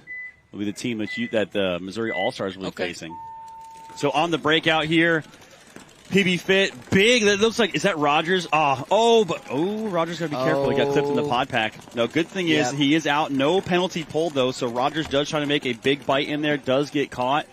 They still make it into the God, which is the temple on right in front of the snake. I mean, that's okay. They died too. Scott Stewart gets shot in the pod pack. That's a tough one. It's so hard getting to that bunker. That's why we're not seeing a lot of people go there off the break. So Diaz up in the center there as Colt Lukout's going to take another walk. They're really keying up on him right now. So PB Fit is going to throw the towel, spotting Chicago Distortion. Another point here. So Fit is in the race, and they have to win this. I believe points wise, if Fit scores 5th or higher. They will take the pro spot. I believe. Do we know what seed they were? I believe they were the number 1 seed in their division going in. So even if they lose this, I believe they will be 5th. Correct? Overall, Blastcamp was the number 1 seed. They were the number 2, but they were only behind by a little bit of points. With World Cup being worth double points, if they score, I believe it's 5th or higher, they still take the spot no matter what. If they get knocked out in this round, I believe, depending on how points work out, for example, if they end up in 8th or 6th, I believe if Distortion wins the event, or FSU can come in, and also if they win, they get it. But it'll be very close. Points, math is what it is sometimes, and with double points kind of makes some things crazy. They try to make a huge play over here. Our Seadogs try to go snake on the break. He dies, unfortunately. So they do make it to the 50, though. Switching Rodriguez over to the snake side. Love to see that. We got action right here. We got action. He's going to come through. So Hubert. Did he get yeah. He got dinked out. So good try from Hubert there as he comes his first engagement. He does get knocked. He does get shot out. So that's going to allow Seadogs to get back up into the center structure there. He's going to shoot across. Got to be careful because right now he really has the drop shot on that corner side Dorito bunker that can. But if he can get caught over the top if he's not careful. He does have players behind him. FSU, Austin Notorious here, does have 3 players left alive. So it is I believe it's a 4-on-3. Yeah, it might be 4-on-3 in favor of Seadogs. They only lose that body running deep to the snake. They make it out to the Dorito corner here. So into the God bunker now they go. Looks like Chandler going to make it in there. I can't see, but I do think they have someone on the Doritos, like in the Doritos. They do. They have a player in the Dorito 4. Okay, so he's going to work. Much better field position right now on the red side of the field. You can see those beautiful Empire bunkers we have here. Been beat up all weekend long. So Rodriguez really just trying to keep that God player honest. I think he catches the hit. No, he definitely is hit on his, I believe, hit on his visor. So that may just be rough. Oh, my gosh. Seadogs come through to stab out this snake side wedge. Guy's not there. Some amazingly stays alive. I don't know how that play just happened. Yeah, they got to pick up. I don't think they know that he made it in there. No, so the Dorito corner player. The only one, Dorito corner does know, and that's now he knows. Yeah, for sure. Maybe not though. Do we see any paint going his way? I mean, the corner is rolling his gun, but I don't see him shooting at that guy. And Seadogs use the chaos there of the movement to try to get into the snake, and they do. They get all the way into snake 2 now. As the battle is going down, as you can see here on your screen, snake corner for Notorious. FSU might have lost their player right here. They're throwing a minor on him. So that's going to that's going to hurt. That's going to hurt. So that is going to take out the bodies there. So Seadogs are going to run in and hang it. Yeah, I missed the visor shot. Who was that on? Was that on the... So it looks like right here, it may just be the glare. Oh, it is the glare. Okay, so the glare looks like he got clipped in the visor. Gotcha. So... It was. I seen the paint splatter off the bunker and was like, "Oh man, I think he's hit." Thought it was his visor. Gotcha. Yeah, I was looking on this action over here. It was going down, man. I think that's Stower there. So Royal City Seadogs, right? They only play paintball about 6 months of the year because in Canada, obviously weather is a factor. Not a lot of indoor fields. They played the first 2 events. I believe they made Sunday out of one of those two events, and now making it back to Sunday here at World Cup. So great to see. I mean, this is a true World Cup as well. We have, Manawatu Titans. We have a team from Canada, Roll City Seadogs. And then we have also in the WNXL division, we have, a team from Latin America. We have a team from Europe, semi-pro. We have the Droogs, right, coming over. Love to see a true World Cup action here. The NXL is putting on for you as we get into the breakout here. Distortion up 3-1 right now on PB Fit. Looks like Fit makes it out 5 alive, pushing the center. 4 Not minutes. surprised. I mean, I think they've done that every point here. So yeah, they just have to. So that's got to stay alive. So survivability been an issue up here in the center. Distortion lose out their back home player here, so making it a 4-on-5 in favor of Fit. So great job by Fit. Colt Lukow making the move outside. That's phenomenal. He's been getting dinked out of that back center, so love to see him getting into the game. They are keying up on him. He's such a big gun for the team, so they have to try to shut him down. Mike Diaz, one of the taller players in semi-pro, looking over at the top. I think the only other person taller than him is one guy from Killers and one guy from the Padres. But Mike really using his Dan the man. Dan the man. Oh, Dan, that's right. Dan the man. He's like 6'5". Yeah, he's a monster, man. I love having him on the squad. We've never been able to look over the walls until this season. So that's funny. So yeah, we did talk about that for Division II, Dan being so tall. Yeah. So as you can see here on the screen, really locked down right now. So Scott Stewart trying to lock off that Dorito side. Sun rays coming in. Oh, Colt gets clapped again in the face. So Colt's struggling. They're really keying up on him. Distortion knows, who the key bodies are. So 4-on-4 right now as Distortion does even up the bodies. Trying to see if we have, if we're going to see a move there. No, he's still alive. So great job by Distortion there. It looked like the player from the back juice box was catching some pressure, but he was able to duck the hit there. Now down on his knees, I believe that is Wank in the back there.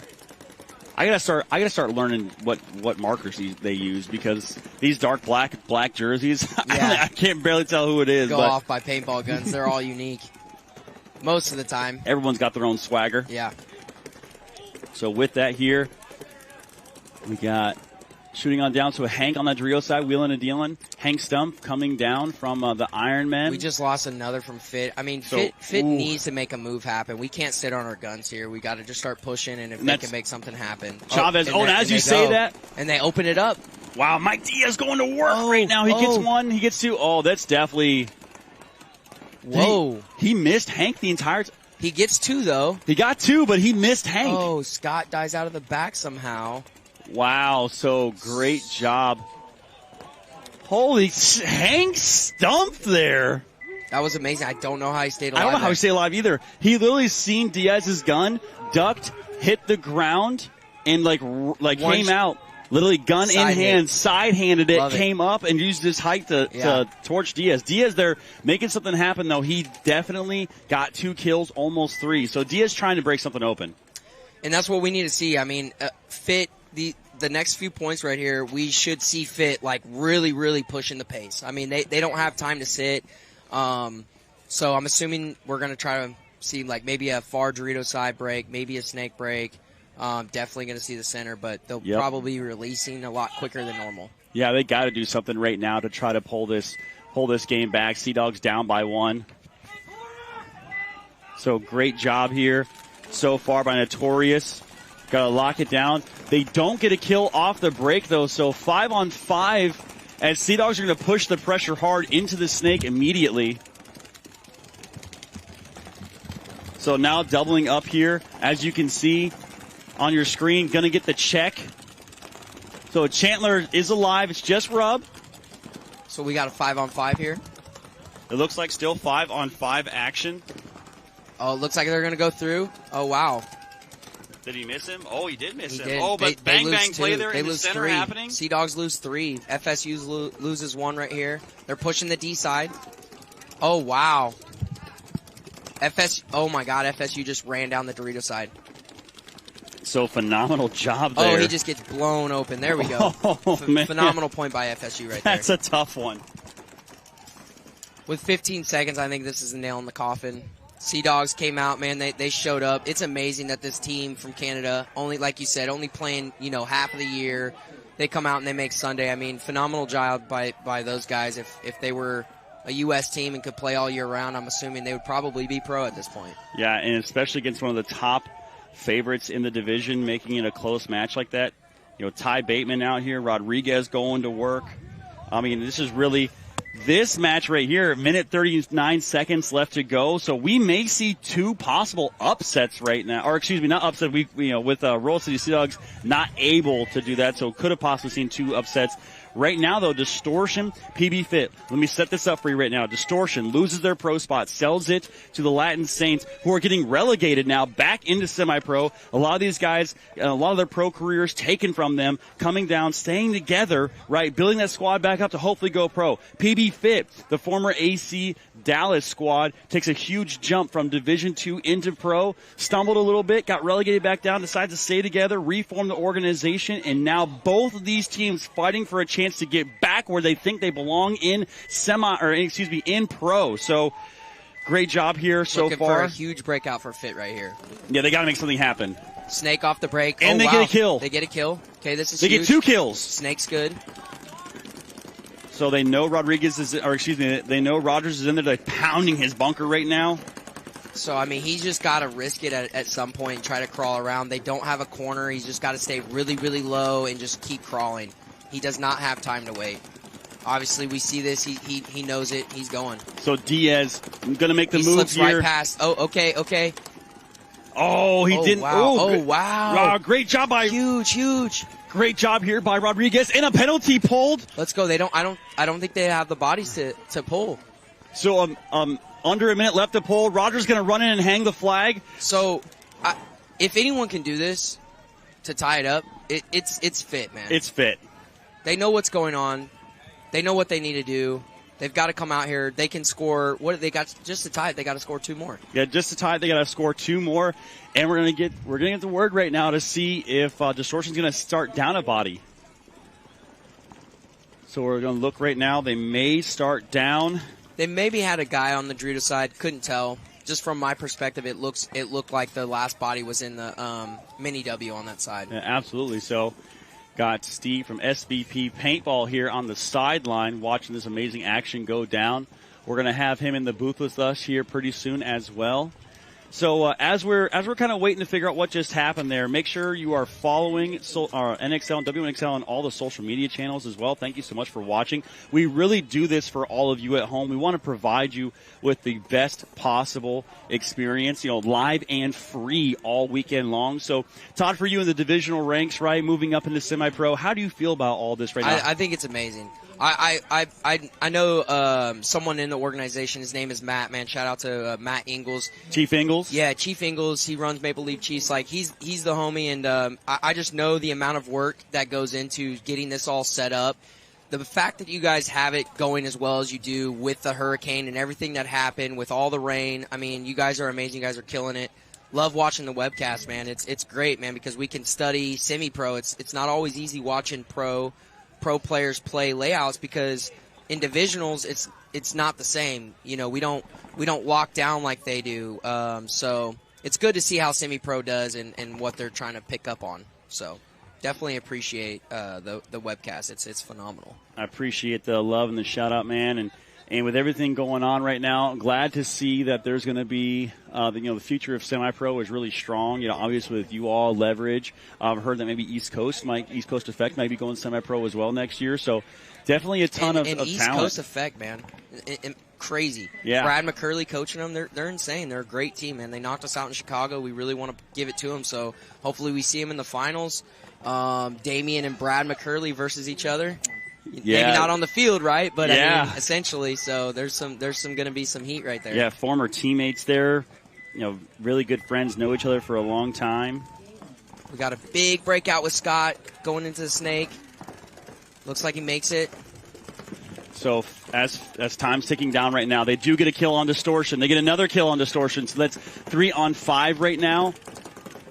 Distortion's just trying to hold on at this point. 40 seconds left to go. I mean, Scott's they have to go. They have to move. Scott has to get down here and go. Scott. He has to get all the way down. Keep going, Scott. Keep going. He's going to wrap. He's going to pop on this. He's going to get one kill for sure. So great job there. He's going to get that. You got to go, They're going to Scott. get another one. They have to go. They have to run. So Chavez running all the way down the field.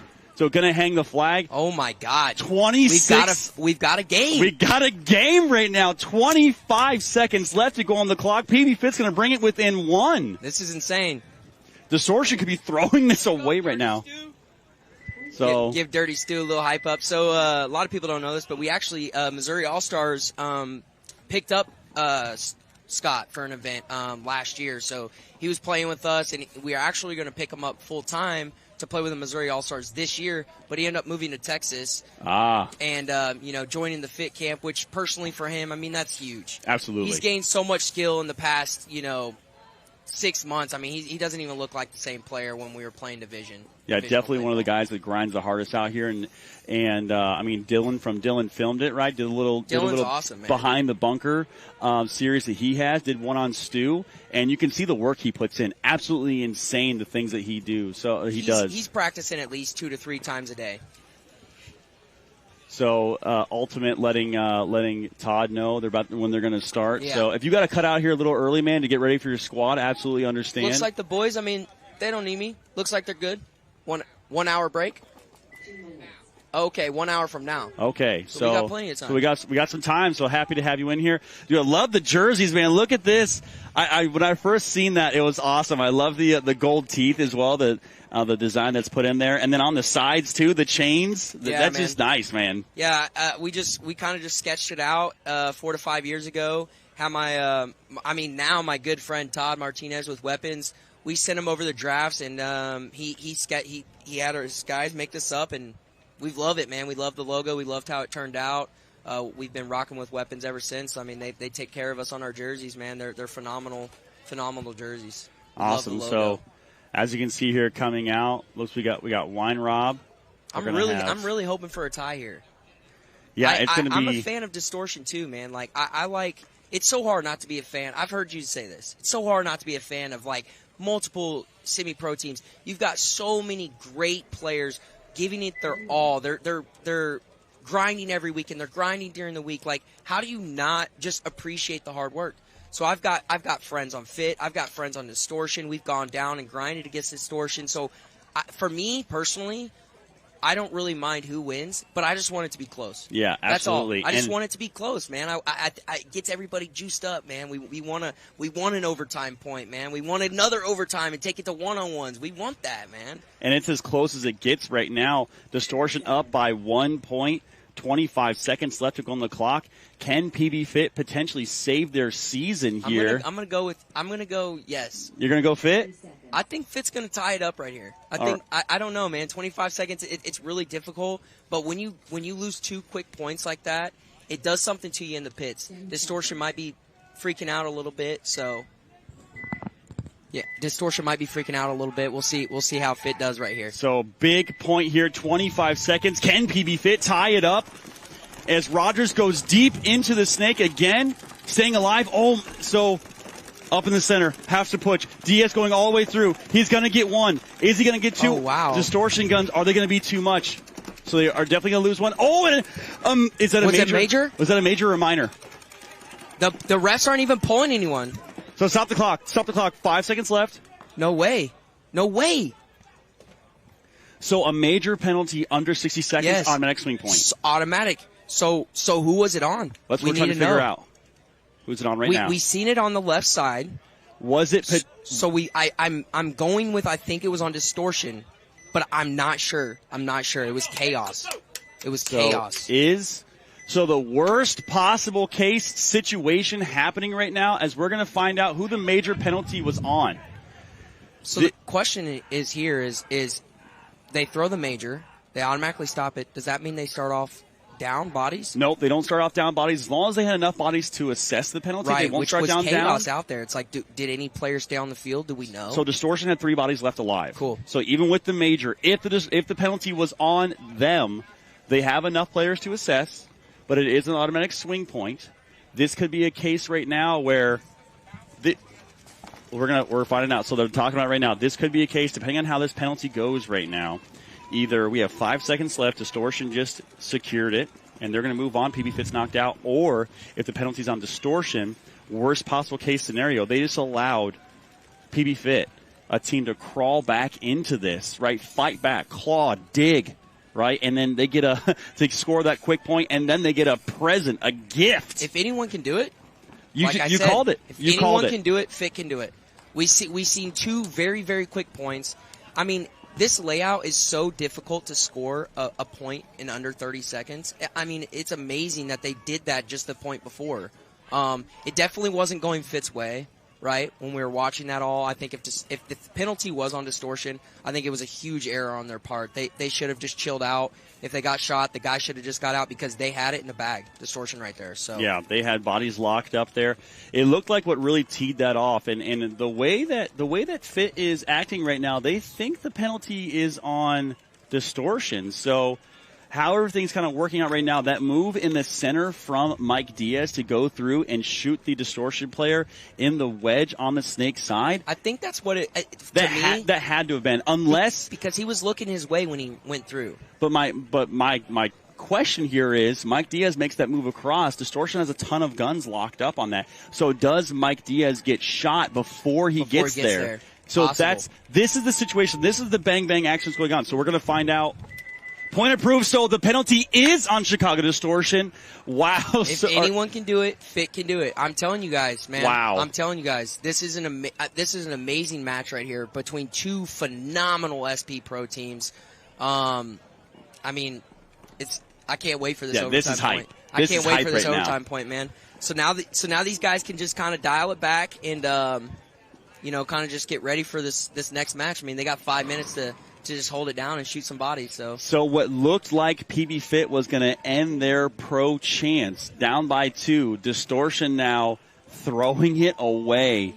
Under a minute. They score a 30-second point. Huge fatal error by Distortion, in my opinion. I mean, they should have just chilled out and tried not to get that major. And it's hard sometimes, as a player, I know sometimes calls can go the wrong direction.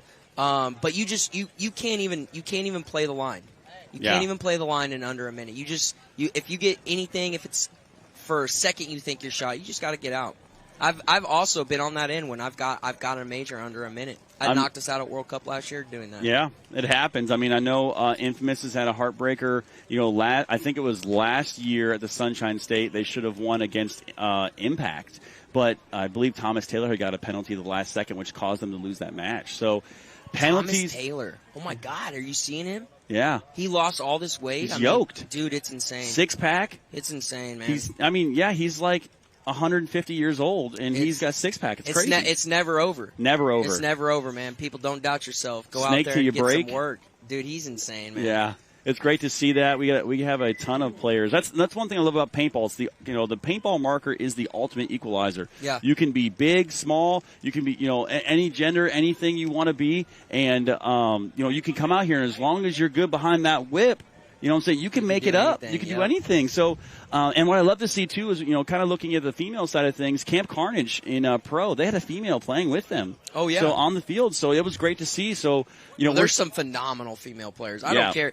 There's some people that say that, just like you said, it's the gun's an equalizer. It doesn't matter who's out there. I mean, in these women, like one example, Rosie McCurley, savage. Insane. Yeah.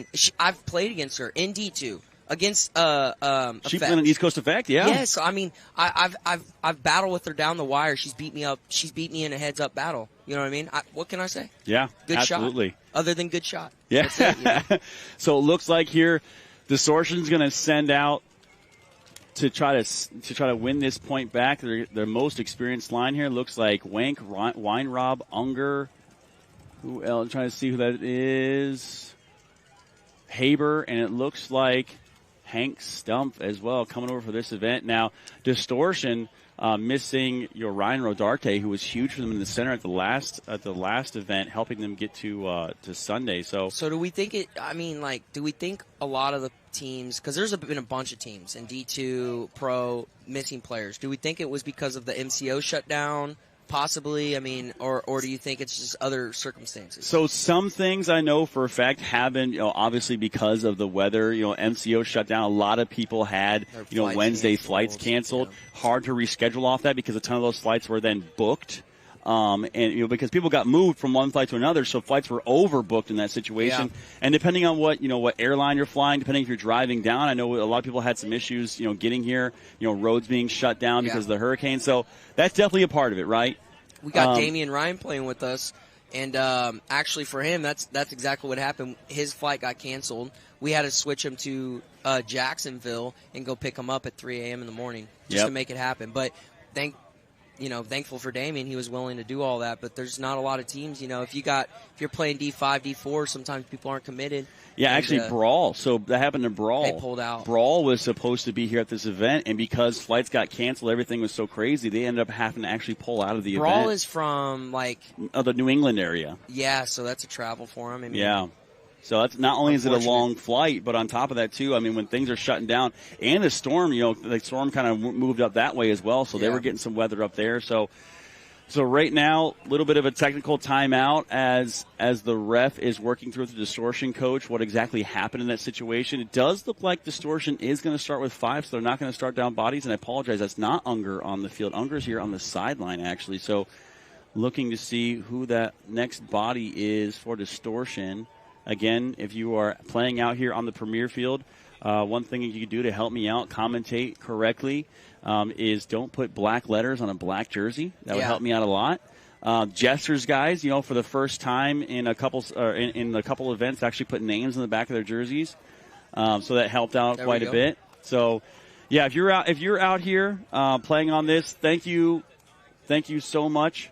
What's that? Yeah, 5-on-5 overtime. So Steve from SVP Paintball here. So we do have in this overtime point, if it does go down, so 5 minutes ticks off the clock, no point of score, we will go into one-on-ones. And what a dramatic! That would be amazing. Yeah, that would be dramatic. Be crazy. So I think this next point is going to be super slow. Yeah, and I think it's going to be super. No slow. one's going to want to make a mistake. So if you're PB Fit's coach, we do go to one-on-ones. Who you sending it out for that one-on-one? I don't know. Everyone says Mason. Yeah, Mason. Mason's the one-on-one champ. I mean, divisional players have, when I talk about it in my core group, Colt is their shooter off the break, but Mason is their guy. So I'm going to say for Distortion, if I'm going to send out one-on-one, I'm going to send out either Wank or Wine Rob. Right? Yeah. So the experience. All right, off the break here. Oh, wow. Looks like a big They risk move. it to the corner. They risk it into the corner, but they make it alive. Insane. Looks like we got 5-on-5 here. I believe that's going to be Haber. So Haber is going to make it to that wedge on the snake side. No bodies dropped yet. This is right now heart-racing moment. I mean, I'm juiced right now. I've got adrenaline. I feel like I'm playing. So let's see what they do on your screen right now. Mason. I like Latham. how Roger's playing this. He's playing it really, really low. He's not risking it, risking getting shot from the inside guy shooting a blind. So I like seeing this here. We've got to move up to the center. Oh, wow. Distortion loses their first body. Haber, the first one to drop here. Huge kill for them. So 5-on-4 action right now. As you can see, Wank there in the back juice box there. You can see also Hank on your screen. Kohler, Wine Rob, trying to get a body back on this field right now. Let's see if they can do it. So is the guy playing in this mini W over here? Is that the Ironman? Yeah, that's Hank Stump. Yep, Hank.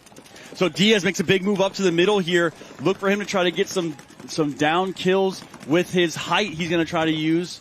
Really shooting that juice box right now, trying to contain that player. Now switching sides over to the Dorito side. 3 minutes, 36 seconds left to go. Still 4-on-4. Distortion lost a body, so it's 5-on-4 body count. Only lose another one. Oh, my goodness. It looks like Wine Rob is going to take the walk. So just leaving Wank, Stump, and Kohler left alive for Distortion. So right what now, Fit's looking to do is they just need to play this really slow. They've got plenty of time on the clock. They've got to dial in what their next moves are and communicate and work with each other and try to get down the field to stab everybody out. And if I'm Distortion at this point being down bodies, I'm not even worried about bringing it back. I'm locking it up. I'm trying to kill the clock. And as Rogers gets into the snake right now, they don't know he made it in. No one picked him up. No one picked him up. Oh, my goodness. So this could be a moment right now if Rogers goes all the way down the field. Down, this guy in the pillow right here on the snake for Distortion, he gets Rogers has to go. Rogers has to go. But the guy, oh my goodness, the guy in the pillow switches sides right now. He will not be able to go with this guy in the pillow. No, he stopped too. So he should have went all the way. But now they know he's there, so they're going to try to shoot him and pick him up. He's got to be careful. His hopper's hanging out a little bit. So Diaz backing up, telling everybody where they're at. 2 minutes, 30 seconds left to go right now. Hart is racing right now. He's pot pack. So Rogers loses the battle there as he moves into the gun. So phenomenal great shot save by there. Distortion. Yeah, that's wank there. That saved that. So bringing it back 3-on-4 now. A little doable for Distortion. I'm so hyped right now. This is jumping, man. You're getting me hyped. This is under 2 minutes. Huge fill to the snake corner by, I think that was Mason. Is that number 34 right there? I believe Trent Mason made the fill out. Got Latham next to him in the pillow. Who do we got? Do we have somebody? So Chavez still on the Dorito side. Chavez has got to start going to work. So Chavez, if Diaz pulls all the guns towards him, Chavez can probably make the move up. Now I think Distortion has honestly one of the perfect locks right here. This is what we were seeing out of Seadogs.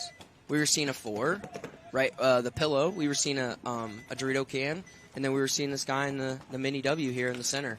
It's a perfect lockup. I mean, it's really hard to break it. Mason makes it into the snake, but the player, I believe that's Wank, who saved the day for Rogers. Now Mason's going to try to make the move in. He's going to pull the gun. So Wank is locked up on Mason right now. This is just something you don't want to do. You don't want to be on your belly as a snake player. Ooh. You don't want to be on your belly battling that guy in that stand-up pillow. It's just so difficult. Seconds left here. Can someone pull it out? So Mason is going to try to come up and gun battle the pillow. He has no cross-field shots right now. So it is as quiet as could possibly be in the sideline right now. Everyone is holding their breath as we go 40 seconds here. Ref coming in. He's clean. Oh, ref's going to come in and check the player. Oh, no. Switch sides. He drops the gun. So this could be the point right here. Mason makes it all the way into their side of the field. If he comes up, 20 seconds left to go. So all the guns have turned towards Mason right now. He just needs to wrap and kill this guy in this pillow. So got to be careful. So we only have 15 seconds, Vince. Chavez loses a battle down the Dorito. So Mason. Oh, and Mason gets shot. Oh, my God. 7 seconds left to go. 8. So Hank is going to make the move on Diaz. No. 2, 1. And we are going to see one-on-ones. One-on-ones. Let's go. Who's going to be the guy? Who are you betting on? Do you think it's Hank? So if I'm Distortion, I'm not sending out Hank. Hank is too tall, right? There's not a lot of players he can play, or not a lot of spots he can play off the break in that back center. I'm going to send out. The chants have already started. One-on-ones. I'm going to send out Wank. Wank has been a solid pillar for them in the back.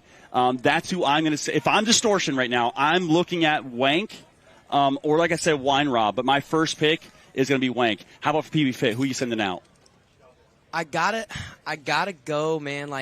It's got to be either Chavez or Mason. And I think I'm leaning towards Mason. Oh, Mason's hurt right now. I don't think Mason's going anywhere. Oh. Mason.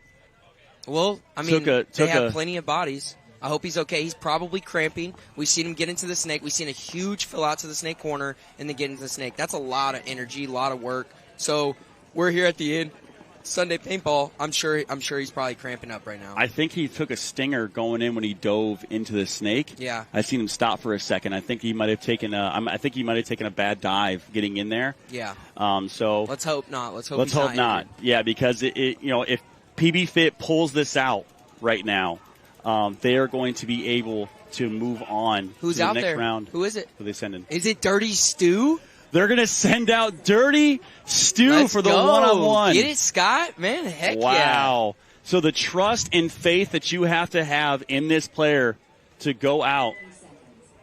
Amazing. I love to see it, man. Shout out to Fit for just trusting in Scott, man. I mean, he's not the core like he is now currently, but he wasn't. And so the fact that they're just trusting in this guy to hold it down. I think it's Wine Rob. I think they sent out Wine Rob. Let's see what happens, man. Scott's got this, I think. It is. It is Wine Rob. So they send out Wine Rob here for the one-on-one. Now, if the 60 seconds ticks off, we will send 2 more players out. I think they're just going to go at it, man. Yeah, Wine Rob's sitting back here. Got to be careful coming over the top. Dirty Stu making moves into the tower. I like his aggression, but I would like to see him slow it down just a little bit so he doesn't make a huge mistake here. Oh, my God. So Dirty Stu just does it. Pulls out the one-on-one against Wine Rob. He's got to hit the buzzer. No, I think they just ended it. That's it? Yeah, I mean, I think they just ended it. Oh, my God. Good job to Paintball Fit. Wow. Coming down from a devastating, like, they were down under so a minute, bad. down 2, score Amazing. a 30-second point, come back. Distortion gets the major penalty, and then Dirty Stu wins the one-on-one. Congrats to Scott, man. That's got to feel so great for him to put all this time and energy into it and have the Paintball Fit guys believe in him that much is insane. Congrats to Scott, man. Congrats to Paintball Fit. Phenomenal match, man. Congrats to Distortion and making it to Sunday and being back here, bringing the team back and just putting it on those guys. But Fit, they came back, man. They fought strong here. Yeah, what a phenomenal job as Wine Rob is just devastated right now. I mean, it's so hard to be having this much pressure on you to play at this high of a level and lose that one-on-one. It's devastating. The chance for Distortion to go pro this year, get back where they belong, absolutely done at this point as they will be sent home. So we're getting ready to get into the WNXL action. Todd Boyer, Kansas City, Missouri All-Stars, also owner of KC Sports Complex. Thank you so much for coming in the booth. I appreciate you guys having me. Yeah. And I just want to tell you guys, refs, NXL staff, thank you guys so much for having this event and, making sure it's going smoothly. Everything that happened, the chaos, you guys are still managing to make it all work, man. So shout out to you guys. Shout out to the refs, like I said. It's been a great event. Love being out here. Actually, a little schedule mix-up here. We do have the Missouri All-Stars going on. Yeah, so but I do believe that they said they're going to maybe take a lunch break here or just a little break. He said 1 hour. So, but yeah, I'm going to go gear up and get ready to shine, baby. All right, thanks for having me on. Thank you so much. We're going to go to a quick commercial break. Again, I'm Vince from Let's Talk Paintball. Make sure you're liking, sharing, follow and subscribe to all of our social channels and share this out to everybody here. So again, thank you so much, the NXL staff here providing this amazing event we have, and we will see you soon after this commercial break.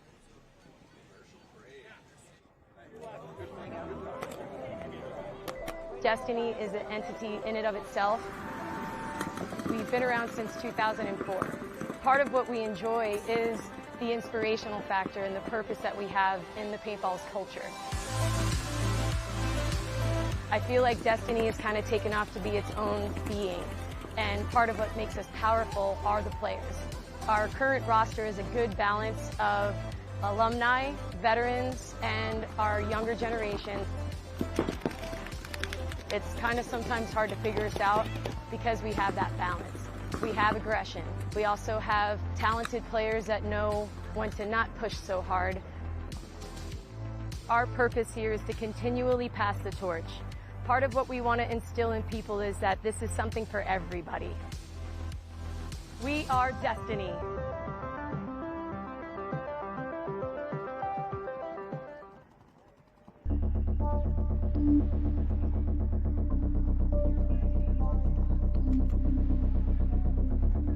Paintball has always been slightly an obsession, and I think that's the same for a lot of the girls out here.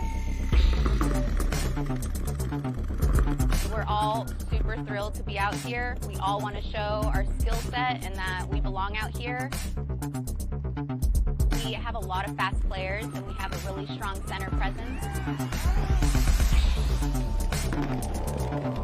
We're not afraid to get dirty and we're not afraid to get down and bunker some bulls.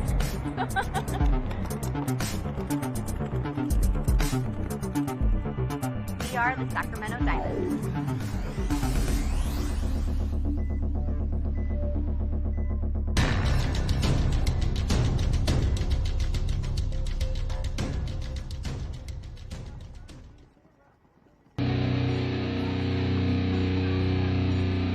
On Team Heroines, we kind of have a saying, be your own heroine. You have to take control of the situation. You have to make yourself better. You have to hold yourself accountable. You are responsible for your success and for your dedication.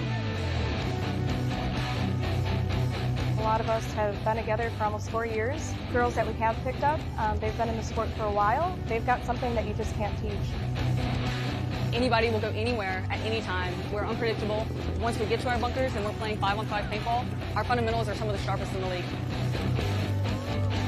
Being your own heroine is just holding ourselves to the highest possible standard and making sure that we set a good example for the next generation of women coming through. We are the heroines.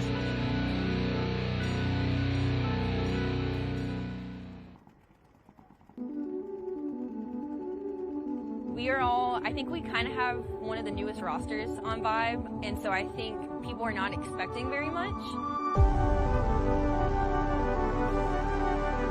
I would say that we are methodically aggressive. We know how to pull it in when we need to, and we know how to push when we need to. Ashley G and Leslie Cluis, they have the strongest voices on the team, and they kind of bring us back to like, this is the moment, this is what we're doing. Brittany Bangs on the snake side, she has been playing paintball for like 5 months. Y'all need to be watching Brittany because she's coming for you.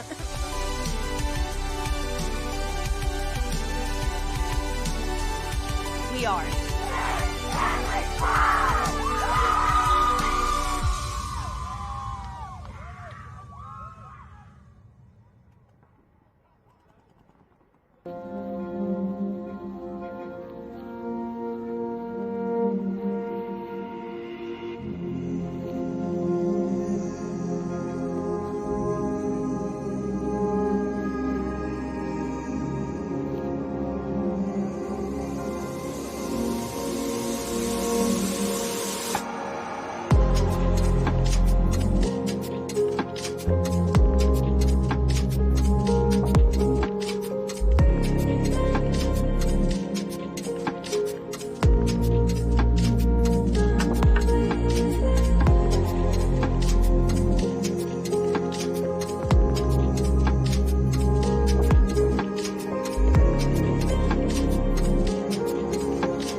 I feel like there's always been a general culture of, oh, they're just women, you know.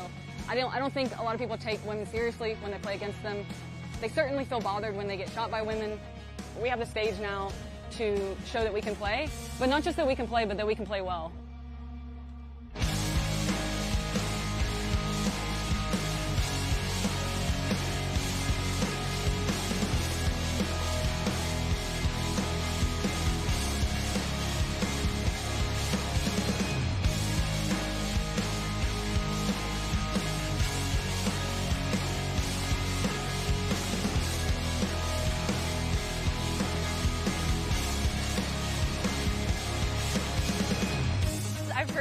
Surreal being used a lot, and that's really true.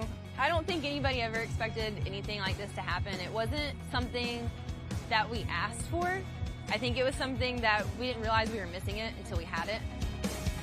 The reason that WNXL is important to have is because it creates a community that simply welcomes more women to the sport in general. To be able to go on the field and compete against your actual friends and your sisters, and then come off the field and be friends off the field is a huge thing. I've been in paintball for as long as I can remember. My dad's been doing paintball for 30 years, and I've been playing for 8. So I think it's great that we get to have this opportunity to have a voice out there finally and be able to show all these guys what we can do on the field. They have accelerated their rate of learning and being taught by some of the paintball's greats, like Dave Baines from Sacramento Diamonds, like Todd Adamson from Femmes Fatale, my own husband, Mike Paxton, who's representing Destiny. There's so many people that love helping others, especially the female kind. And I think it's really important for us as leaders of these women to show them that they're capable. Not that we have to cater, but that we can give them the tools necessary so they can compete on an equal playing field. If we give them the platform and we give them the tools, these female kind can play just like the male kind.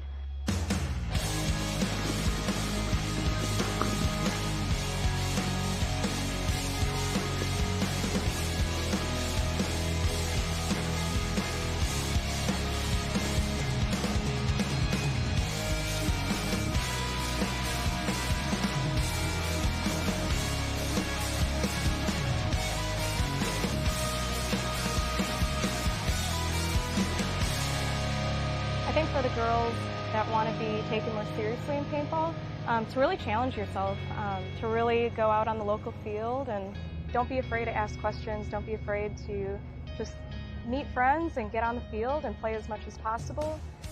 I really want girls, not just paintballers, but girls around the world to know that this is a fun sport, this is something we do belong in.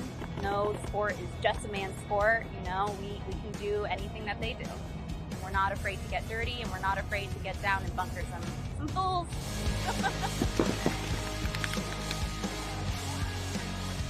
For them to showcase women in paintball is super important. The WNXL is still a brand new league, and obviously we're super excited to be a part of it and be a part of a new history, but we're also looking forward to the next generation of girls.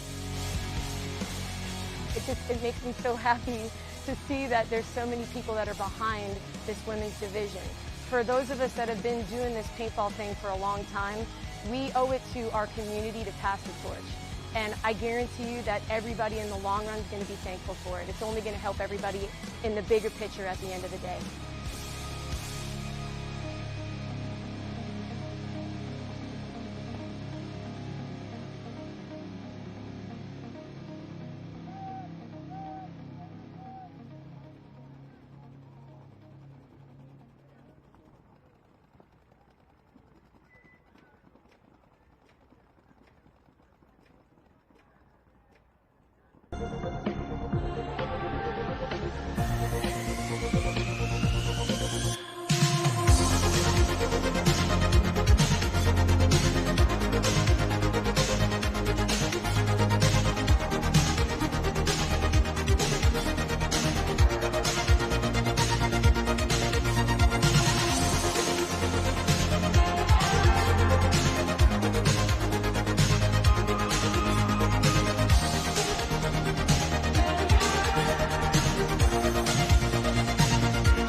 very dedicated and have a lot of passion and love for the sport. I think that these girls are very hungry and they're ready to go prove to everybody what they can do.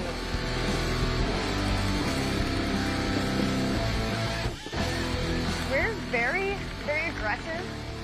Be ready for us, and be ready for us to be on their side of the field.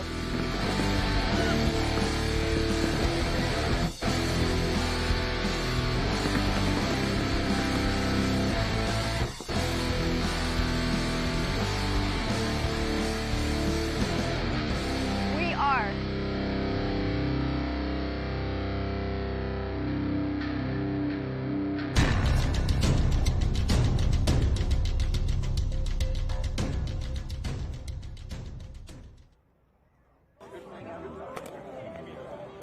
Destiny is an entity in and of itself. We've been around since 2004. Part of what we enjoy is the inspirational factor and the purpose that we have in the paintball's culture. I feel like Destiny has kind of taken off to be its own being, and part of what makes us powerful are the players. Our current roster is a good balance of alumni, veterans, and our younger generation. It's kind of sometimes hard to figure us out because we have that balance. We have aggression. We also have talented players that know when to not push so hard. Our purpose here is to continually pass the torch. Part of what we want to instill in people is that this is something for everybody. We are Destiny.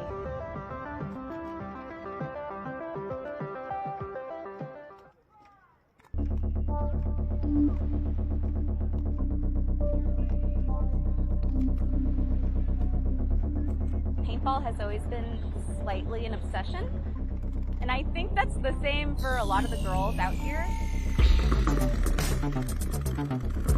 We're all super thrilled to be out here. We all want to show our skill set and that we belong out here. We have a lot of fast players and we have a really strong center presence. We're not afraid to get dirty and we're not afraid to get down and bunker some bulls.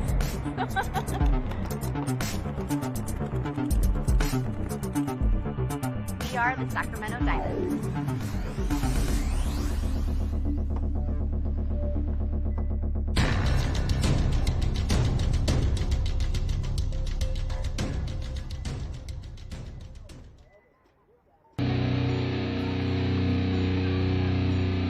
On Team Heroines, we kind of have a saying, be your own heroine. You have to take control of the situation. You have to make yourself better. You have to hold yourself accountable.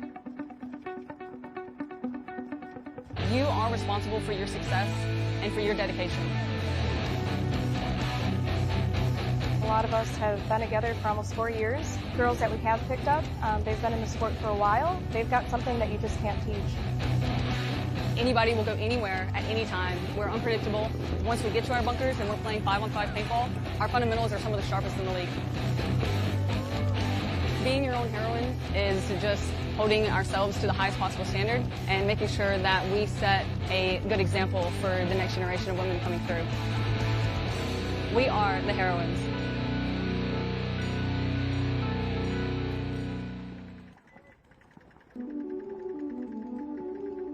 We are all, I think we kind of have one of the newest rosters on Vibe, and so I think people are not expecting very much.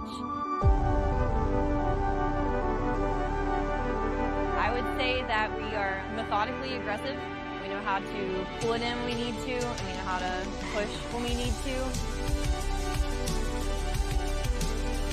Ashley G and Leslie Cluis, they have the strongest voices on the team, and they kind of bring us back to like, this is the moment, this is what we're doing. Brittany Bangs on the snake side, she has been playing paintball for like 5 months. Y'all need to be watching Brittany because she's coming for you.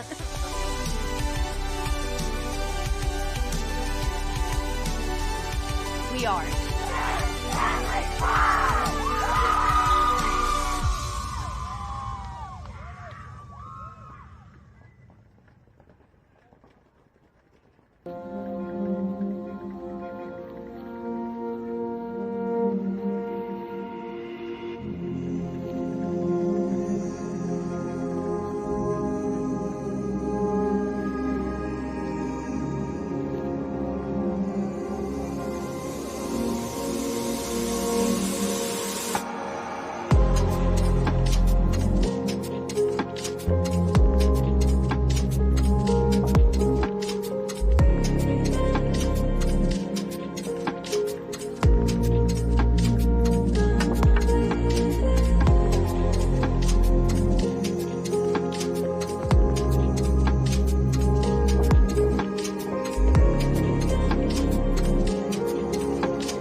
Everybody to the 2022 NXL World Cup.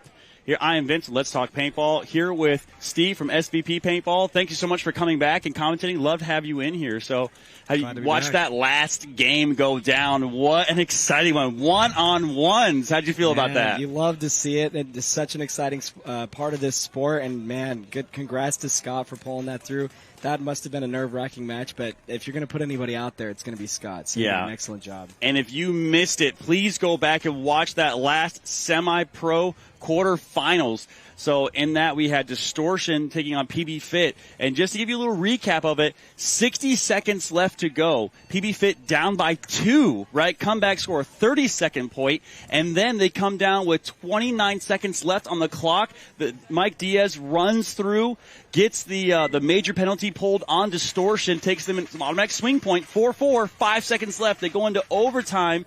That goes down, right? Mm-hmm. After Distortion holds off the attack from PB Fit because Distortion lost 2 bodies quickly. So those 3 Distortion bodies were able to hold off PB Fit. And then it goes to one-on-ones. Distortion sends out Wine Rob. PB Fit sends out Dirty Stew, Scott Stewart. And Scott Stewart with the aggressive push on the Dorito side, able to pull off the one-on-one win, sending PB Fit on, which it almost looked like ending their season and losing that pro spot. I mean, it's just a absolutely amazing turn of events. And thank you again to all of our sponsors, ProSharp Paintball, Planet Eclipse, GI Sports, HK Army, LoneWolfPaintball.com, Die Paintball, Sup Air, DLX, Lux, providing this amazing experience we have out here.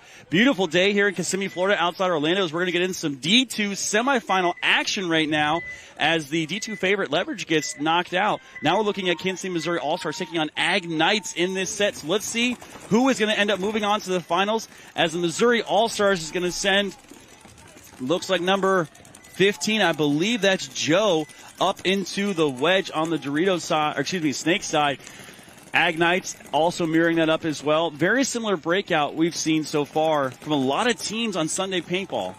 Yeah, it looks like the only body that they risked out on the right side was all the way out to the Dorito corner, which is a pretty standard break as we see teams mostly being pretty conservative on the Snake side. But look, just as I say that, losing a player off of the Snake side, now it's going to be a 1-on-2 on that side of the field, and it looks like they're applying a lot of pressure now as a result of that. But they're able to fill out back to that Snake side wedge, splitting the field evenly as we get into Clayton Long making the nice move up in there. We have Simone here from the Ag Knights.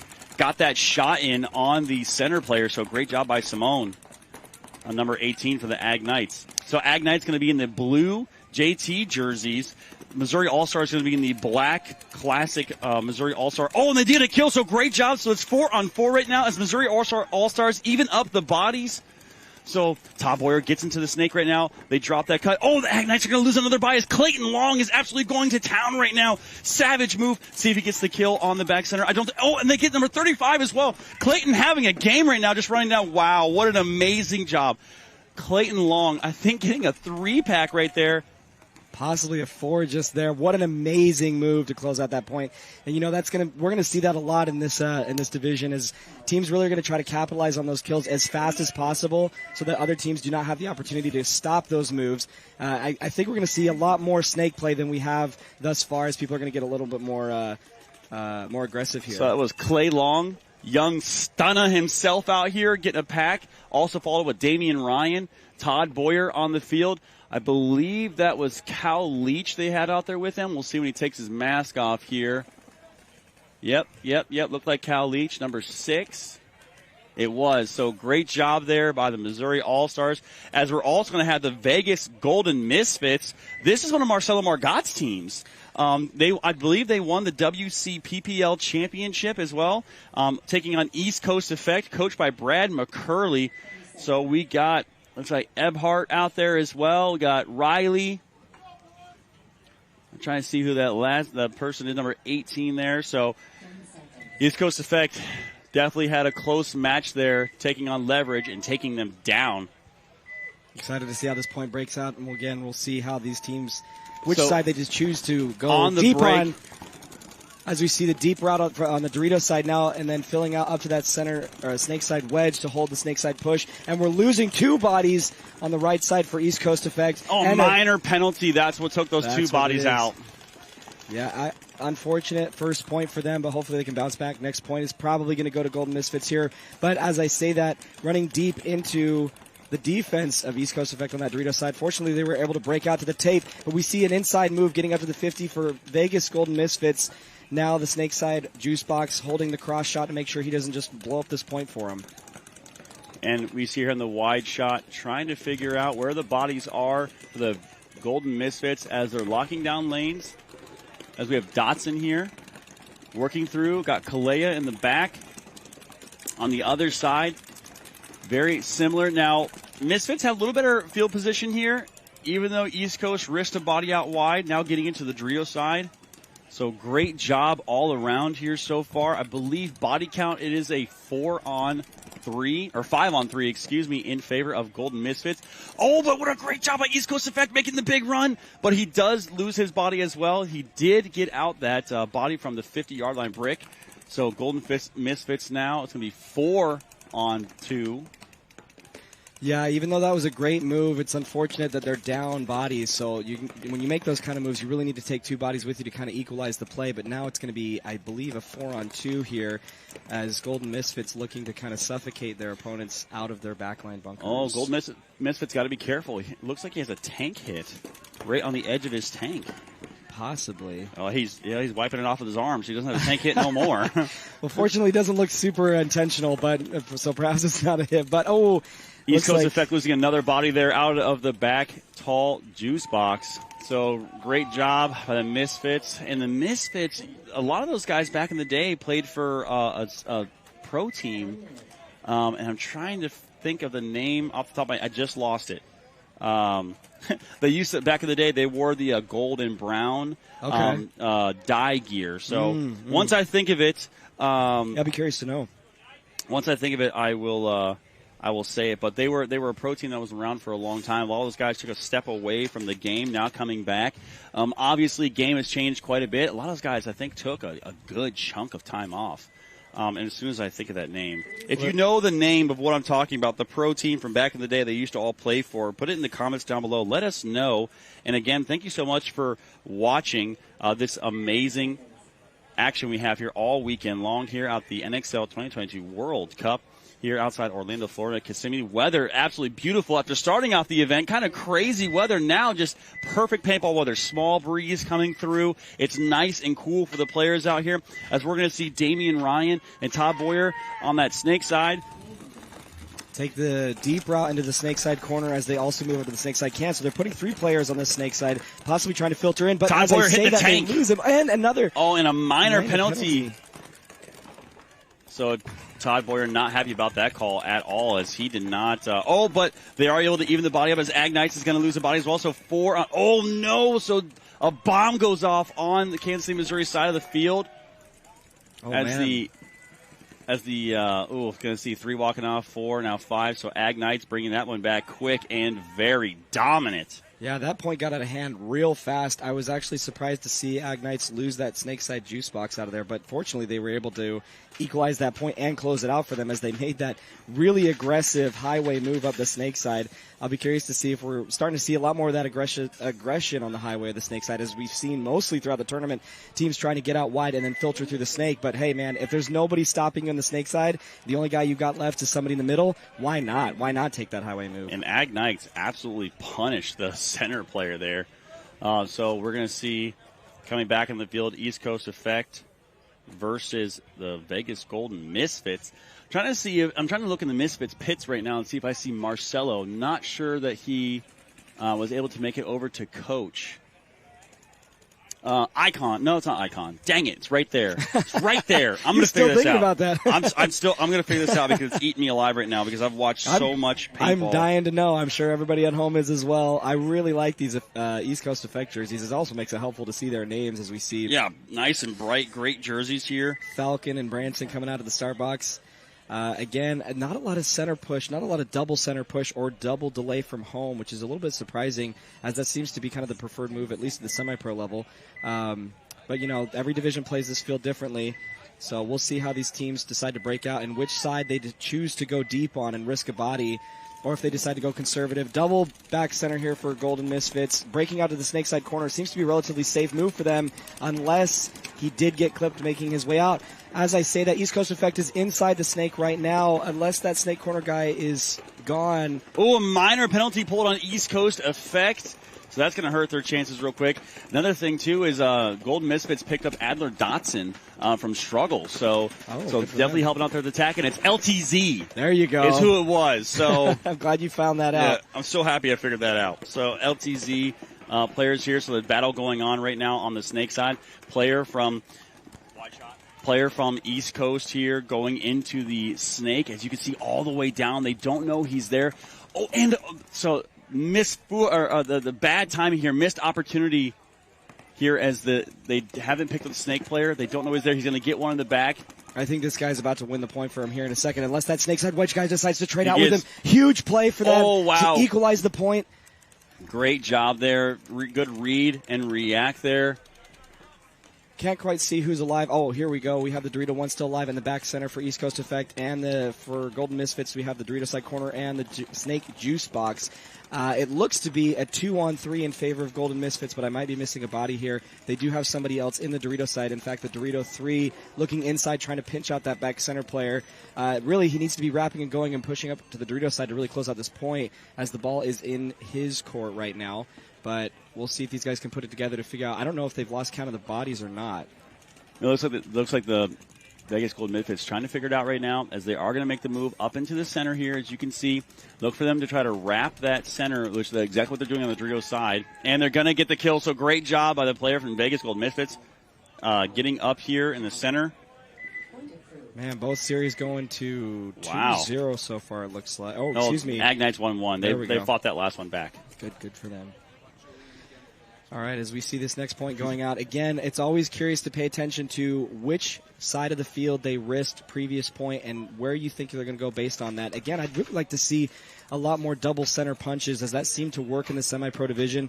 It seems to be teams are favoring that snake side corner as it's relatively easy to make. But as teams keep making that move, I think guns are just going to start going there, and we're going to start seeing the survivability of that move going way down. I'd really like to see a Dorito corner route and then a deep Dorito route, depending on how this point develops and if those teams need those types of big plays to surprise their opponents. But again, also a key thing here that you'll notice is as you get further up in the divisions, teams don't typically line up at the start box until the last 2 or 3 seconds, so that they don't telegraph where they're going off the break. As oftentimes you'll hear from the sidelines coaches shouting where they're stacking heavy. And it looks like this is a snake side heavy route for the AG Knights as they break out. 3 guns snake side, getting up to that snake side wedge and holding cross on that juice box here for a second. And teams matching up, it seems to be, on the snake side as well. However, Kansas City does have a player in the Dorito side corner. Oh, AG Knights losing their player off the snake side, making it a 1-on-2. Oh, yeah, he's just shaking his head as he's walking off there. So Ag Knights trying to key up on Damian Ryan, who makes the move into Dorito 3. Looks like he has a player behind him, as it's Cal Leach behind him in Dorito 2. So big, heavy Dorito stack. Damian going all the way past Dorito 4 into the 50-yard line brick. Let's see if he's going to be able to... Oh, he gets the kill in the back center, so great job by Damian Ryan. Read and react pick up there. Let's see if he's going to get another kill. And he does. He gets a second kill. Now coming off that chaos. Oh, but they lose Damian Ryan. That's okay, as he did do his job. He got 2. So Clayton Long going to get the last kill here. So phenomenal job bringing that one back, as Cal Leach will clear the field on the Dorito side. So bringing that one very bang right now. I mean, both teams looking dominant. 1 point switches the next point, switches the next point. So yeah, what a job by both teams here in this amazing action between the AG Knights. Yeah, something you got to be careful about is if you lose that snake side wedge and they start to make an aggressive push on the Dorito side, you no longer have the containment there. So you either need to make some kind of counterpunch on the Dorito side by either making it to the corner, the Dorito 1, or simply getting inside those middle bunkers to look cross field. Otherwise, when you lose that body, as we see, you can get up to that 50 Dorito here pretty quickly. So we'll see what these guys, again, decide to do off the break. It seems to be, teams, again, sending one player out wide, risking only one body, which traditionally you only want to do. You don't want to send two bodies out wide unless you absolutely have to. It's just a lot of unnecessary risk, in some cases for very little reward. So we'll see what these guys do here as East Coast Effect is down 2 points. They're going to need to make something happen here. I'll be curious to see if they do kind of a 1-2 punch out to the corner and then pushing that side. They are stacking Dorito side heavy with the back center looking Dorito way. Standard breakout for the Snake side, not surprising here. And actually a relatively standard breakout on the Dorito side here as well. I'd like to see a little bit more risk from these guys as they need to start crawling their way back into this series. Looks like Golden Misfits holding that Snake side low, and we lose a Dorito side player for Golden Misfits, so hopefully they can counterpunch based on that. We now have two players in the middle, one wrapping the Dorito side wall for East Coast Effect, or rather looking for that over-the-top shot, almost loses his body there as he does so. So Golden Misfits very much so aware of the fact that they have a center 50 player at that wall. Now it's really just a matter of figuring out who is the vulnerable player here. They do have kind of an even spread. Three players looking Snake, only one looking Dorito right now. They need to kind of communicate that. And now we have East Coast Effect on the Dorito side of the field. So great job of them. You see Kalea on your screen there, number 88, trying to chop down the Snake side to stop that body from moving. I believe it's 5-on-5 still. Haven't seen anybody walk off yet. No, the Golden Misfits did lose a Dorito side player, and now they make a big move on the Dorito side. It was a trade, so now they're still down one body, but that was a decent move for them. So 3-on-4 in favor of East Coast Effect here, as a commentator curse a little bit there on the Dorito side. My bad, guys. Man, that happens a lot, it seems. So we'll try not to highlight you too much. Yeah, so Nick Carney was in the booth with me yesterday, and he said, please don't, or no, it was, I'm not sorry, Nick Carney. It was Greg Montalvo from Ruthless Factory. He said, please don't ever say my name, because I commentated curse like 4 people in a row. I don't know what that's about, but hey, good job on the camera crew to get the action every single time. Really well done here. So now we've got this Gutierrez here, number 3 for East Coast Effect on the Dorito side of the wall, trying to stop any push. Now, I'm not sure he knows where the bodies are, because I don't believe there is a Dorito side player left. As we see Adler Dotson here, number 43 in the Snake corner. Oh, as he makes the move over, so great job by East Coast Effect to make the move into the little small brick there and into the Snake. So, I mean, really in control right now is East Coast Effect. And they are going to get a kill out the back center, so great job. East Coast Effect going to come through. They're going to get one. Adler Dotson, I think, is on an island by himself. I think that's going to do it here as the player pushes up. Oh, the yeah, center and he was shot out. So corner, yeah. Great job here. Great pushback and to gain that momentum by East Coast Effect to only go down by 1 now. 8 minutes, 55 seconds left to go. Plenty of time. Way to crawl your way back. Time. Absolutely. I'm glad to see that we got ourselves a series here. So curious again to see what they decide to do next point. Probably still conservative breakout. They seem to be really good at the mid game. They're able to put this put the puzzle pieces in front of them and figure out how to solve what is going on. So good on them for that. Now as we see AG Knights and Missouri Allstars coming out to the field. So I want to say, not the jinx or anything, but I want to say if Missouri Allstars, they have the series title for Division II locked up. But I have to rerun the numbers again for Division II. I think if the All-Stars lose this match and East Coast Effect win, they potentially could get the series title for Division II because the points are so close. Interesting. So refs looks like a little bit of a maybe technical timeout because the button not wanting to work, but they might just rock with it real quick and just we are going to get. No, they are going to rock with it. So you're going to see if the team comes down and hits the buzzer, you're going to see the refs put up an X. That means to stop the clock. So here, 2 seconds of the breakout here. Ag Knights in the blue jerseys running all the way up to that classic move we've seen all event long into that wedge on the Snake side. But they didn't shoot. So great job by Missouri All-Stars getting out to that corner. Cal Leach switching sides from the Dorito into the Snake, as they are going to push Todd Boyer up into the middle to mirror that move. Let's see what we can see. Action going down here, see what's going to happen. So it's 5-on-5 breakout right now. Damian Ryan in the juice box behind Todd Boyer. Ref going in to check him. It's Rubb, so he's going to go ahead and spin him.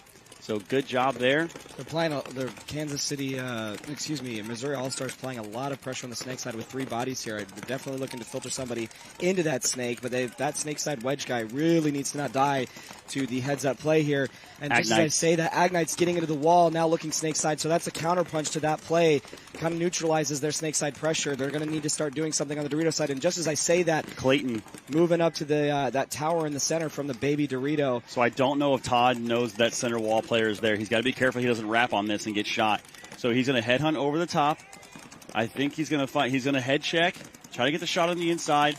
Got to be careful because that Agnite player is just waiting for him to make a mistake. Yeah, and he's low enough that it's kind of going to be surprising if he just takes. Plus the Agnite player switched his angle, so if Todd wraps right now, he's going to get a shot on him. Todd has to wrap.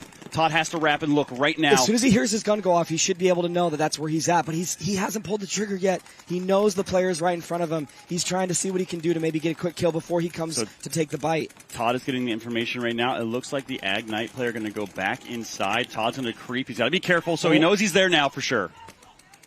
But he's going to back up. Wow, so great reposition there by Agnite's player. Oh, my God, they're going to bait and switch. They're going to try to trap Todd. Man, if he wraps wide here, they do have the pin blocking that shot, but you still can go a little bit higher to see that drop shot into your mirror. But it appears that he now knows he's backed up. He's getting a call from So his the corner teammates. player for Kansas City, Missouri All-Stars gets shot out. So Cal Leach taking the walk. Now it's a 5-on-4 body advantage for the Agnites as Damian Ryan's going to make the fill across to try to stop the bleeding there on the snake side. But look for this wedge player for Agnites to try to. He's hunting. He's trying to find the zones, find the shots. They know he's there in the corner now. So what I'm curious to know is why aren't they making any kind of Dorito side push? I know that they had that tower guy at one point. He's still there. In fact, looks to be playing cross, trying to bait out that snake side wedge move. But they need to be applying more pressure to the Dorito side. Agnite's player gets a shot on the hopper. I'm not sure if it's Rub. I'm pretty sure he just got clipped. So Agnites, see if he's going to catch a shot. Player takes the bounce in the baby Dorito for AG Knights. He might not be dead, but we will see here in a second. I believe I think there's a hit on the Agnites. Loader here. That's a tough one because you don't know if it's Rub. Ruff is definitely checking him. Baby Dorito player for AG Knights is alive. Good for them. Catch the bounce. As the middle player decides to Todd make something happen. Yeah, he cannot come off the cross right now. So number 24, Todd Boyer, they're both in the cross. They got to be careful right now. So it looks like Clayton Long is crossed up as well, looking inside. So they do have some protection. Game slowing down quite a bit. Kansas City, Missouri All-Stars up by 1 point to the Agnites. 8 minutes, 22 seconds, as 7 minutes has ticked off the clock so far. Someone just said get him out, so I'm trying to see who's walking, but no one's taking a walk. I'd really like to see the All-Stars player in the back center here kind of getting a little more creative as the ball seems to be in his court. But he looked like he wanted to make a move there. He has to know that there's somebody on the Dorito watching that move. You know, if his heads-up player is looking cross, he's got to know somebody's protecting him at this point. This is the danger zone right now. When time starts ticking down, everyone's locked up, not wanting to make a move. Sunday paintball here, all you got to do is win. That's it. No points differential, no counting anything. You just have to win. It is you versus them. That is it. That's as simple as the story is right now. But Missouri All-Stars obviously wanting to win this. It's 3-on-4 as Missouri All-Stars, I think, lose a body. I think it's 4-on-4. There's a body in that tower we can't see. He's blocked out there. So it's 4-on-4 right now. 4-on-4.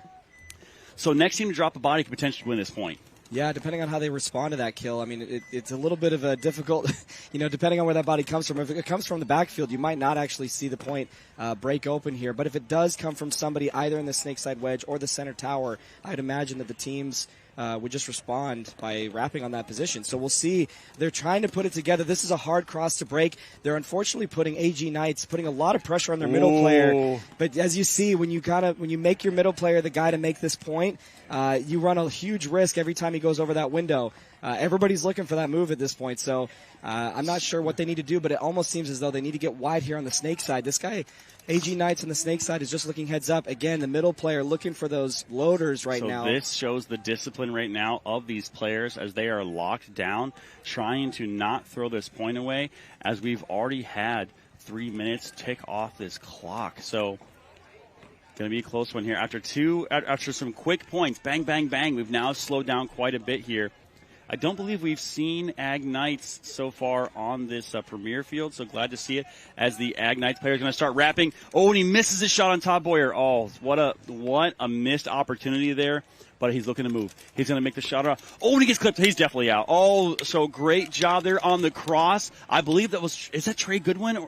I think it's Trey Goodwin, T. Good over there in the tower on the snake side, or on the Dorito side, who protected Todd Boyer. So 4-on-3 body advantage right now.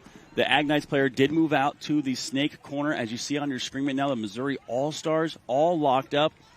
Man, so whoever's in that tall tower on the Dorito side deserves a big shout-out, as he literally just saved the day from getting run down. So Clayton Long taking a little bit of a peekaboo there on the inside, trying to figure out what the bodies are. Got to be careful. So Damian Ryan making a big move into the snake. They picked him up, though. So the snake corner picked him up. They know he's there. They're screaming snake right now as the Ag Knights moves into Dorito 4. So this is getting real dangerous right now. Yeah, they're trying to push their advantages on either side of the field respectively. And in his response to that, Missouri All-Stars sends a player up the middle trying to pluck out that Dorito player. It's really important for him to stay alive here. That's probably their best chance to win this point in a down body situation. They still have plenty of time to work with. No need to get risky. So there's 4 bodies. There's actually the player hiding in this Dorito corner. The whole time we didn't see him. So there's 3 bodies stacked up on the Dorito side. There we go. So there's a player in the Dorito 1, Dorito 2, and Dorito 3 for Ag Knights in a snake corner. So see if Damian Ryan's going to catch the shot in. Not sure if he got him. And he did. Missouri All-Stars needs to really push their advantage here, as they do have somebody in the snake, and the only person stopping him at this point is that snake side corner. So there's hard to do while they're pushing the Dorito side like they are. Ag Knights have a snake corner, a Dorito 1, a Dorito 2, and a Dorito 4. So there's now a Dorito 4 player. If Damian pops the top right here, he's going to get a shot on the Dorito 4 player. He's got to be careful, though. So the Ag Knights, he's got to get down. So the Dorito 4 player's seen him first. Commentator's getting shot at right now as he's shooting for that snake player, but he does need to stay alive here. There's a huge opportunity for them to close out this point if they kill that Dorito player, and he does have safety as the snake side wedge is looking heads up to protect him. Damian has to be careful right now. Oh my God, but the player for the Missouri All-Stars dies out of the Dorito side, but just as a response to that, got to be careful as the Ag Knights spills into the Dorito side. Damian's not aware that he's there. Minor penalty thrown. Oh my God, minor penalty thrown on the Missouri All-Stars. That's going to leave just Damian alive, facing down 2 bodies. He needs to not get a penalty here. They don't want to start down bodies in this situation. Race for the buzzer right now. Is Damian Ryan is going to get the buzzer first. I'm not sure who actually touched that. It looks like Damian Ryan gets the buzzer first from our perspective. But we were blocked out by this pillow right here, so the Ag Knights may have gotten it. We'll see here in just a second as we get confirmation on who scored that point. So who gets it? The problem is the buzzer on this side of the field is broken, so there's no time split, so we cannot tell who hit the buzzer first. It has to go off a ref's discretion. Both players. So the refs are saying the Ag Knights are gonna get the buzzer hang.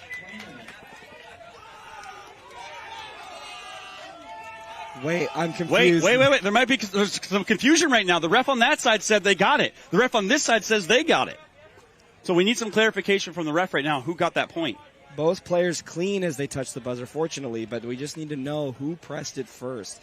Hopefully we'll get a confirmation here in a second. If it's AG Knights, they just tied the series with tied the game up, yeah. Yeah, under 4 minutes, I believe, or somewhere under 5. Plenty of time still left to make something happen, but man, if that goes to Missouri All-Stars, that's going to be a tough situation to pull back from.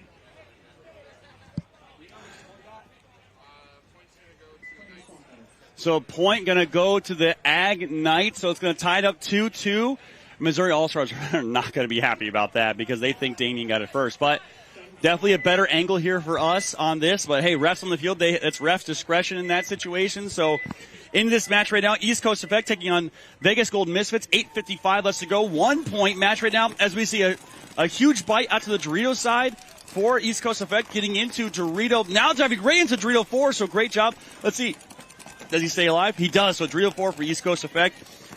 He is getting checked out by the ref right now. If he does stay alive, that is huge for them. He tried to look inside to score some points as a reward for making that move, but man, they're going to be making a heavy Dorito side push as they try to hold the snake to avoid a counter punch to kind of equalize that pressure, and they respond pushing up to the middle. So now they have 2 players up the middle, a player in that Dorito 3, excuse me, and now we're going to have some kind of cross-field action going back in the backfield for Golden Misfits as they're wanting to hold this pressure right now. So as you can see on your screen right now, better field position as you can for East Coast Effect as they are all the way up the field. Now look at this, the pinch happening right now on the Vegas Golden Misfits player. Oh, they are going to lose their Dorito side player as well. So this is tight right now. And is that a penalty? So another penalty pulled. So Vegas Golden Misfits here going to lose some bodies out the back, leaving, I believe, just one body left alive. If I'm Misfits right now, I mean, do you hold on? Do you blow a buzzer? What are you doing? I mean, you can wait out. Excuse me. You can wait out at this point, no problem. There are 2 players alive, actually. Here comes a run through by East Coast Effect. Oh, he's going to stitch up the player on the Golden Misfits. So great job. Good, succinct push there. Double push down the side. So Gutierrez is going to get the point there. So great job by Misfits. Absolutely great job for them. Way to equalize the series here. Oh. Wait, what? Oh, did we just get a penalty? What happened there? Was that a dirty hang? I think we're okay. I think they're just talking about the time. Okay. The buzzer didn't go off. Like 2 or 3 seconds ran off the clock extra. So let's talk about this next series really quick in this 40 seconds that we've got. It's tied 2-2 with 3 minutes and 39 seconds left. What do you think Missouri All-Stars are going to try to do this next point? So Missouri All-Stars they've had success pushing up the center. Mm-hmm. So that's the one thing they need to work out. Now they are bringing in Chappie. So Chapman here, number 816, huge gun for them. I believe they're also going to get, I believe this is Cameron Long. So the Long brothers, they're going to give Cameron a spin as well. They're going to try to shut this down. This is their fast line. Okay. So Chappie, huge gun.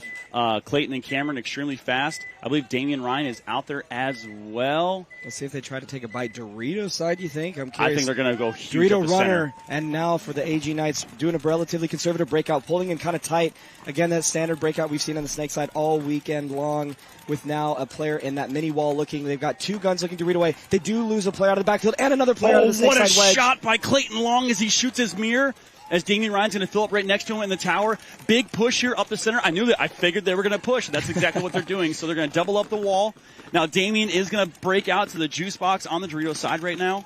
They are able to, AG Knights are able to equalize a little bit on the Snake side by filling out to this corner in hopes to try and stop the bleeding a little bit. He needs to be very careful. Ref checking Simone right there. I think he has a hit on his hopper. He's going to call it rub. So he needs to be very careful about this inside wrap from that lay down juice box in the middle of the field. As he gets into, so Cameron Long getting into the Snake right now, hunting for bodies. He doesn't have any, and they shoot the Snake corner, so the Snake corner is gone. So Cameron, wow, so what a phenomenal job to push the pressure by the KC Missouri All-Stars.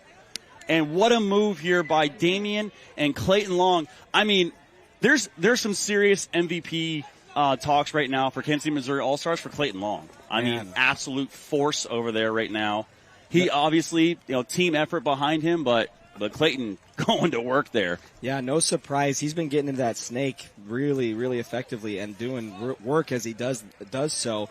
But again, let's now talk about this next series. 37 seconds. East Coast Effect Golden Misfits tied 2-2. Plenty of time left. 7 minutes left. Absolutely. They've got all the time in the world. I imagine both teams are going to take a relatively conservative breakout, pulling up short on either side. If that's the case and they expect their opponents to do the same, they need to send more guns up the middle. You need to stop that middle two punch when you have one guy going up the middle off the break and another one delaying from home and going up the middle, because as we've seen, 2 players in that wall looking either side is really hard to break open. That is a very difficult hold to break open if you didn't pluck anybody off on the break. So now we're looking at Golden Misfits here, going to see how they're choosing to break out. They do appear to have their home player looking Dorito side, so it's going to be 3 guns heavy Dorito as they break up to the Snake side wedge. He's looking cross now for a deep Dorito route off the break. So they do match up, however, 2-on-2 on the Snake side, but we do lose a player on the Dorito side for Golden Misfits, and it looks like East Coast Effect is doing the same thing, trying to hold a deep Dorito route as he is also looking crossfield from the Snake side wedge. They're more concerned about the Dorito side, it looks like, than they are the Snake side. Trying to see right now, all locked up here, center pocket action going on. Ooh, and just as East Coast Effect tries to make a move out of that Snake side wedge, he jumps over the top and gets plucked out. They now are playing a 1-on-2 on the Snake side of the field. However, just as I say that, all 2 Golden Misfits players that are wide on the Snake are looking crossfield. The only player holding containment right now, it looks like, is the back center. And now East Coast Effect making a responsive move to fill out back into that Snake side wedge to kind of equalize that Snake pressure. Golden Misfits, kind of playing the pocket like you said. Playing this time, they've got 6 minutes and 34 seconds left. They don't need to make any sort of crazy moves. It is a 5-on-4 in favor of Golden Misfits, I believe. Now, Golden Misfits here in the white dye jerseys, as you can see on your screen right now. Adler Dotson, big news there, being picked up by Vegas Golden Misfits here in Division 2. Coming from the Struggle organization.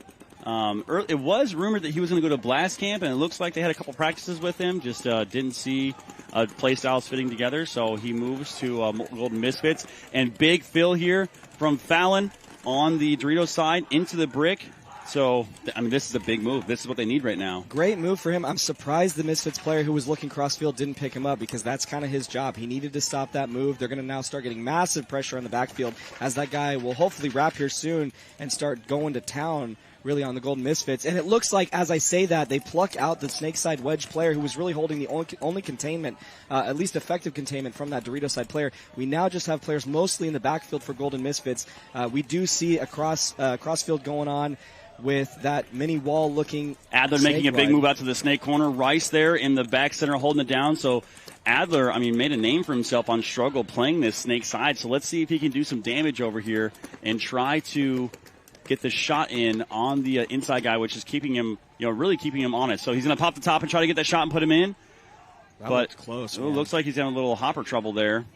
Yeah. So he wants to make that move. You can see he wants to make that move into Snake 1. Yeah, he's got to be really careful there. I think the route is really going on the inside up to that snake insert before he tries to take the bite into the snake. I think he took a little bit of a hard dive into the corner. He's having some marker issues right now. But on the flip side of East Coast Effect, looks like Kalea, he does get into the Snake 1. Oh, but he tries to make a big move, and here comes the move number 504. Is that Rice? No, it's not Rice. 504 here from Misfits makes the huge move up, talking back to his teammates. He gets 2 kills on the Doritos side. They are equalizing this down body situation really effectively right now. I think it's a 2-on-2 right now. So the player from the Snake 1 for East Coast Effect moves backwards, tactical retreat to try to catch the ball, but Kalea tries to be the stopgap there, and unfortunately he gets dinked out trying to make a move. So good job by East Coast Effect to try to stop that, but just too much pressure from the Vegas Golden Misfits here. Well, the thing is, that was in their favor. East Coast Effect had a player in Golden Misfits Dorito. There was really no reason they should have lost that game. So look at this. So the refs talked about it. The judge makes the call on it. It looks like the Kansas City, Missouri All-Stars are going to get the point. Oh, wow. Not the Agnites. Not the Agnites. That's a little different than what we thought going into this. Getting confirmation that is in fact correct. So we're trying to figure out right now what's going on, getting some clarification. Before this point, we thought AG Knights had scored that, I believe, but maybe we're getting our numbers wrong. Okay, we are getting confirmation it is good. So that is good. So All-Stars are going to get that last point, putting the Agnites down 1. So what a match we have right now. 2 minutes, 49 seconds left. And what was a crazy last second. If you have not tuned in so far this weekend, this is your first match you're watching. We have a ton of great action that you can re-watch on the Facebook page for the NXL and the videos. Make sure you go back and watch all that as we get into this D2 semifinals match. Breaking out big to the corner here, number 99 makes it. That's McLean, who is doing a phenomenal job the last couple points. Oh, the All-Stars are going to lose one on the break. As well as, AG Knights. So wow. It looks to be a 4-on-4 situation. Oh, they lose their corner player as well, so it's a 4-on-3 as the All-Stars, 2 more players walk off for the All-Stars. So bang, bang action going on, so it's 3-on-3 right now. 2-on-3 as Damian Ryan also gets shot out, so I mean, this match has been absolutely phenomenal. He's definitely out. So Clayton Long, wow, I just can't say enough about Clayton Long. I believe it's a 2-on-2. Unless there's a player alive on the Dorito side for AG Knights. I believe it's a 2-on-2 as well. I believe there's a player in the little laydown on the Agnites. So Agnites players stacked up, as you can see right there, next to each other. Now, the difficult part of the situation is if you can't put together which bodies are alive left, you're going to do this cross field to protect each other. But really, AG Knights has superior positioning on the Dorito side, whereas Missouri All-Stars has superior positioning on the Snake. They need to try to flip the field as much as they possibly can. So Clayton Long, Trey Goodwin trying to squeak out this 2-on-2 as we go to 1:40 on the clock right now. So whoever wins this match will go into the finals. So this is a tough one. So all Missouri All-Stars have to do is this is where it hurts right now. If they let too much time burn off and Agnites is able to steal the point, they go to a tie game.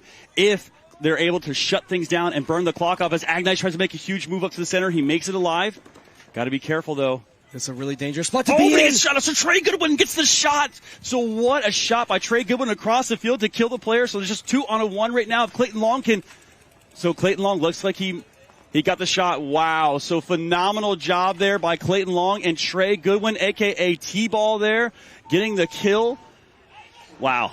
Man, way to go. Missouri All-Stars to close out the series, winning 4 points. As you guys remember, we are only playing race to 4 in any division lower than semi-pro. This is X-Ball, yes. Oh, this is X-Ball, okay. So Division 2, this is X-Ball. So like you were saying, there is a race 2 format for 5-man for some of these divisions, correct. but Division 2 is full X-Ball. Hey, I love to hear it because, man, I was a little sad to see that most divisions, it seemed like most divisions are only playing race to 4, but that's good to know. That makes for a lot of exciting action out here in this beautiful Sunday. Yeah, so if you are local to the event, they do have like a throw together 3-man event you can do. So yes, all the divisions they have out here, which we will see later on, they have Division 5 X-Ball and 5-man, Division 4 and Division 3 X-Ball and 5-man as well. Division 2, they do have X-Ball, and then we have Semi-Pro and WNXL X-Ball as well as Pro X-Ball. And the difference there is just it's based on a time limit, not points. So 5-man is based on points. X-Ball is based on time limit. So great job here. So that's a tough one. Let's see if the Vegas Golden Misfits here can hold on to the win, just like Kansas City, Missouri All-Stars are doing in the other point. Now, player runs out of bounds there, but I think you can run out of bounds on the back line and be okay. As Branson's going to get a check there, but he is going to be called out, so he does get hit. So both teams losing a player on the break. Yeah, so, it looks to be that they're, again, flip-flopped in which side they're pushing. So Golden Misfits losing a player on the Dorito side, whereas East Coast Effect losing a player on the Snake side. And just as I say that, we now have some pressure going up the middle for East Coast Effect, trying to look for their Snake side player to try and bait out those moves into the Snake. So you can see here, it looked like he was going to make the run there, but I get East Coast Effect player decided to not make it. He stepped out, didn't like what he saw. Too much pressure there. Got to be really careful in here, as obviously we see that Golden Misfits Snake side wedge player really dangerously close to him, but I don't know if he knows he's in the center here. Yeah, got to be careful right now. So definitely keyed up on that spot, waiting for one of the moves we have not seen as much of lately is that wedge to wedge run. We were seeing quite a bit of that, but right now as things are starting to slow down, as we tick down just about under 3 minutes left to go. East Coast Effect 2, Vegas Golden Misfits 3. Tied up at 1. Got to be careful right now. So now they know he's there. So that was his opportunity. He missed it. Wow. So East Coast Effect is going to get the shot in on the Vegas Golden Misfits player in the wedge. Now I believe it's a 4-on-3 right now. The body advantage going to Vegas Golden, I said Misfits. Again, East Coast Effect. There you go. Got it that time. Well, now that player's gone, we see the East Coast Effect responds by sending a player into the Snake. As for the most part, that is the only player that's going to stop you unless you have a player heads up with you in the Snake or in the Snake corner. So we are going to see hopefully a lot of kills coming out of here for East Coast Effect to hopefully neutralize this series, as he's going to start rapping on the widest player on the Snake side to possibly get some more kills here, but he decides to put his gun down and keep going up the field, which is the play to make. If you do not have anybody stopping you from moving up the Snake all the way, you go all the way. There's no reason not to. So he is getting a little closer. He has, I think, 3 guns looking his way, and the player fills out. He doesn't. He doesn't know. Vegas Gold Misfits player moves all that to the corner. It was not called, so he eats up number 88 from East Coast Effect. Great move from Golden Misfits. That's Dotson. That's their big pickup. So look at that, already clocking in. Wow, he wraps on the middle player, almost plucks him out as well. Now the middle player for East Coast Effect is aware of the fact they have a Snake side corner. Is it? I believe it's a 3-on-2. I think East Coast. I've not seen the body for East Coast Effect. I think East Coast Effect lost. No, I believe there's another player in the back Dorito. Can't really see it right now from the angle. I think you're right. He actually is in Golden Misfits Dorito right now. It looks like. So it's a 3-on-3. Wow. Excuse me. Actually, it is a 3-on-3. East Coast Effect retreating from the Dorito side to get different angles to try and pluck these players out of the back line. So wind's starting to play a factor here, moving some of the bunkers, so it makes it hard for us to track all of the bodies. There does seem to be a heads-up gunfight going on in the Dorito side as both players are trying to get positioning over each other and surprise that one-on-one. I do believe it's a 3-on-3, but again, look at the position for East Coast Effect. Right now. This is a really close heads-up fight right here. Any mistake is going to cost them. So East Coast Effect trying to get the angle on the Misfits player. Does he get him? Ref's coming in to check him. They got to pinch out this baby Dorito player if they want to close out this He's clean. Point. Wow. So what a move, East Coast Effect player. Got to look at the clock. 40 seconds left to go. They got plenty of time to close out this point and tie it up. They just need to put it together. Who's left? It looks to be the Snakeside player, and just as I say that, he dies, and they're going to score this point. So East Coast Effect is going to run it in. Great job there by East Coast Effect. 28 seconds left to go. They're going to tie it up. Wow, just heart-pumping action all day long here, live and free on the NXL free webcast. Oh, okay, there we go. You're looking at the score. No, they've just flipped, scoreboard just flipped. So again, if you're in the local area, we are here at Kissimmee, Florida, outside of Orlando, the 2022 NXL World Cup. I'm Vince from Let's Talk Paintball, joined here by Steve from SVP Paintball. I'm covering the news. He's covering the plays. We got the tag team action going on right now. So again, if you're looking at wanting to play paintball, wanting to start, they have so many things out here at the NXL World Cup. They got 10-man, they got 7-man, they got mounds, they have 3-man for beginners. They have all kinds. They even have a youth division. So if you have a young one wanting to play paintball, they have a youth division out here as well. You can get in. They have gel blasters as well, which is a good mix in. If you don't want to quite make the leap yet to paintball, they got gel blasters out here you can try out. Which are absolutely awesome. I love the gel blasters. All right, now we've got a 3-3 situation with 1 minute and 2 seconds left. So looking at the clock here, I don't know. So looks like they took a point away from Missouri Allstars. It was 4-2. Now it's 3-3. So I believe the score is correct here, but now we need to be very careful of a penalty situation, which will be an automatic swing point in the favor of the other team. So we need to be very careful about that situation. We do have 53 seconds left now on the clock as players opt to shoot that crossfield shot from the Snakeside wedge. And just as I say that, I think AG Knights just loses a player on the Doritos side to that hold. They do, in fact. I believe it's a 4-on-5 situation in favor of Missouri All-Stars here. So 40 seconds ticking down off the clock. Nice heads-up play. Great camera angle to see what's going on the Dorito side as the player breaks out to the corner. I don't know if he lived. Damian Ryan, They lose another player. AG Knights loses another player on the Dorito side. If Missouri All-Stars wants to seal the deal here, they need to just hold that Dorito. 20 seconds left to go right now. Got to be careful. Damian Ryan getting a heavy check. I think he's going to get him. And that's going to do it here, folks. What happened? Missouri All-Stars, the point. Oh, actually. Major penalty pulled on Ag Knights, it looked like.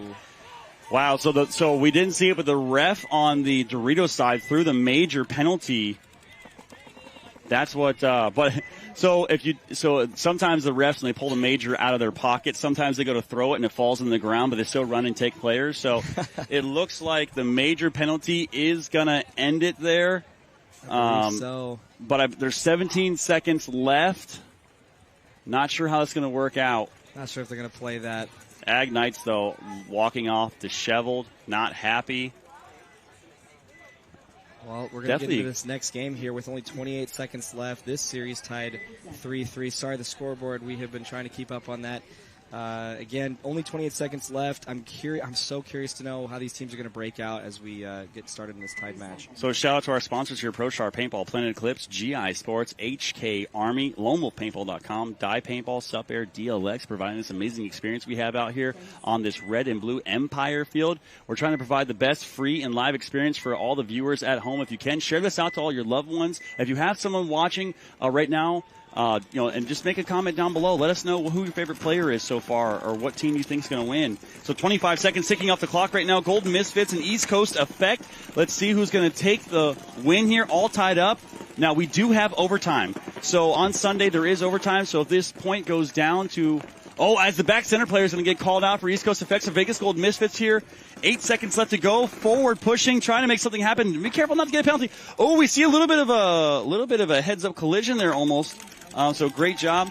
Wow. So Vegas Gold Misfits, give them a little extra love to the East Coast Effect players. Man, that got scary there for a second. You got to be very careful about those big run-throughs in the middle because that's how you lose through a penalty. But great job. Interestingly enough, it looks like we had opposite pressure on that game. So Golden Misfits sending their player to the snake off break, surprisingly surviving that move. Whereas East Coast Effect sends their player out to the Dorito corner. So I feel like we're starting to see teams and which side they prefer. It's very interesting. So it looks like scoreboard. Are we playing this point? It looks like we are. There's 17 seconds left. They are going to opt to play it.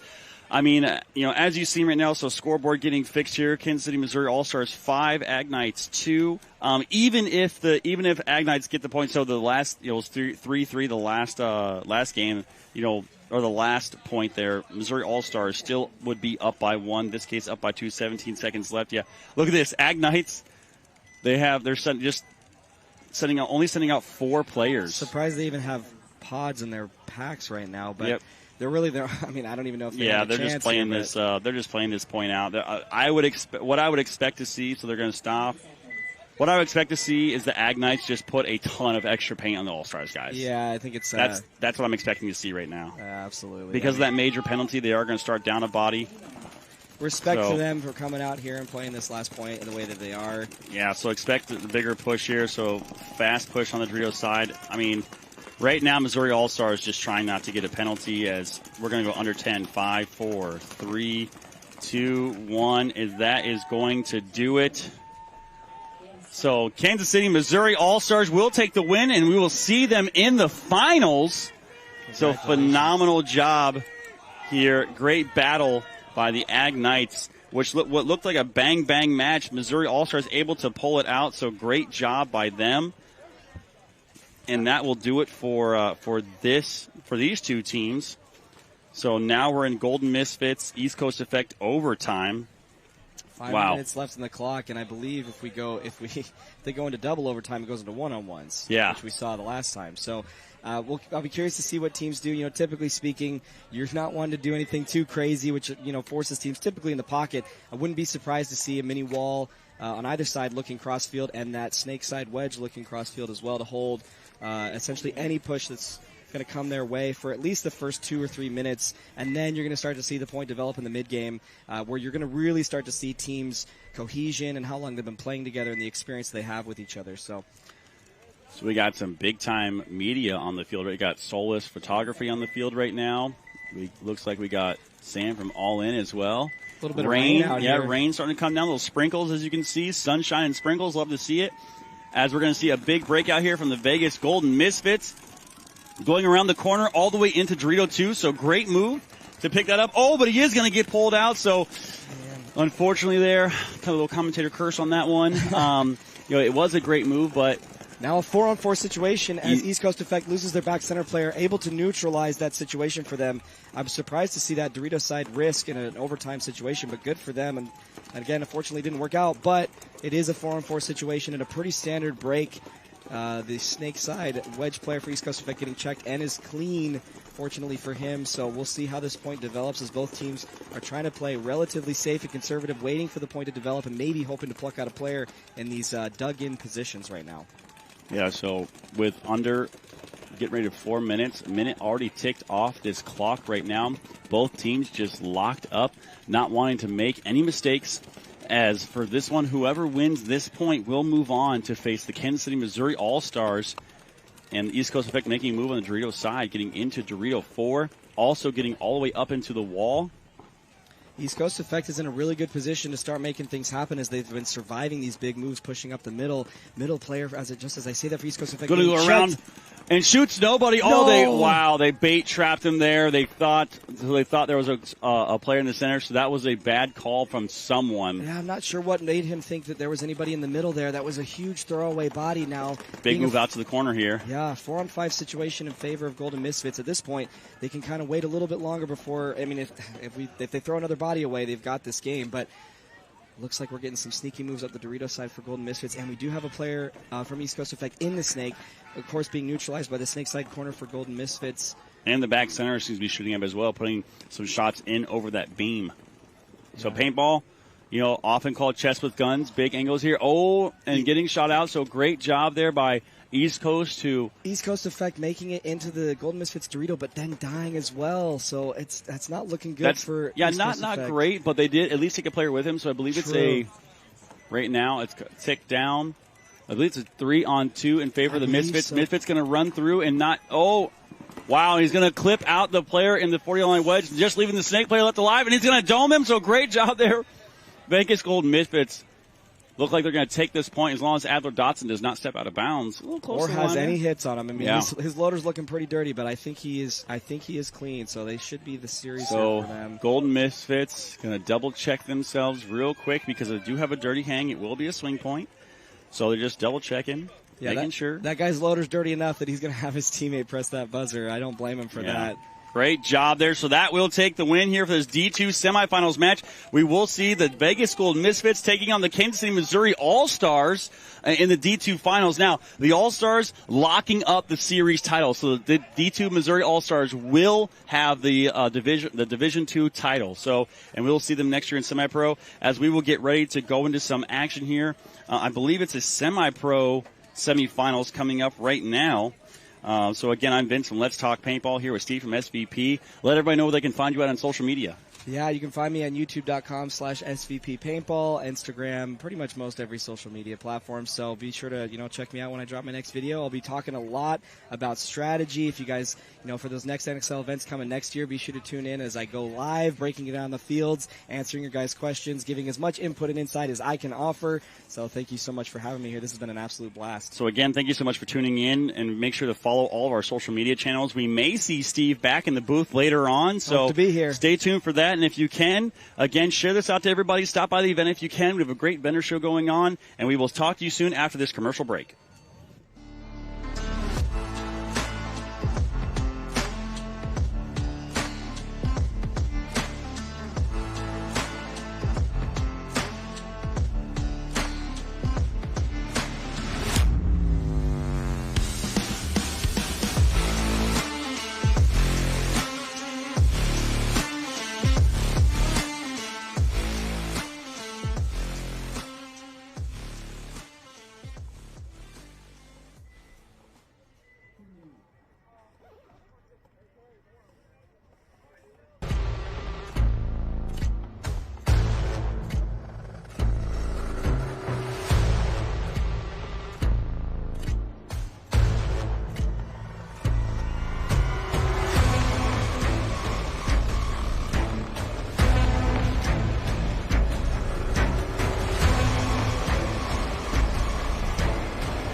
I feel like there's always been a general culture of, oh, they're just women.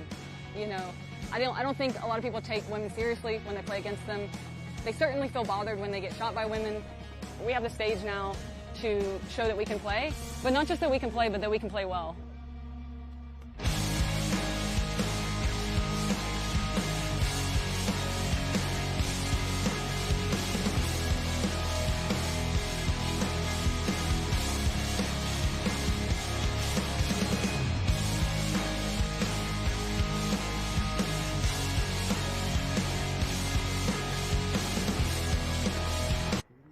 Welcome back, everybody, to the 2022 NXL World Cup here at Kissimmee, Florida, outside Orlando. A little bit of a rainy day coming through now, a little bit of weather cooling down. I'm Vince, and Let's Talk Paintball. Joined here by Julian Malashevsky back in the booth with me for this semi-pro semi-finals action as we have A-Team taking on Austin Notorious right now. So we'll also see two more semi-pro teams in this set. So on the breakout, kind of a bad start for Notorious there. Yep. So we're going to see A-Team here in the black and red. Notorious is going to be in their striped red Sunday jerseys. A little throwback to Vicious there. As you see, moving up, big center push there by A-Team.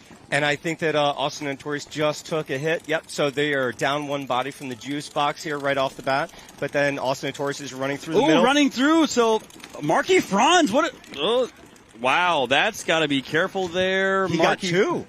Yeah, Marky Franz, I believe, definitely.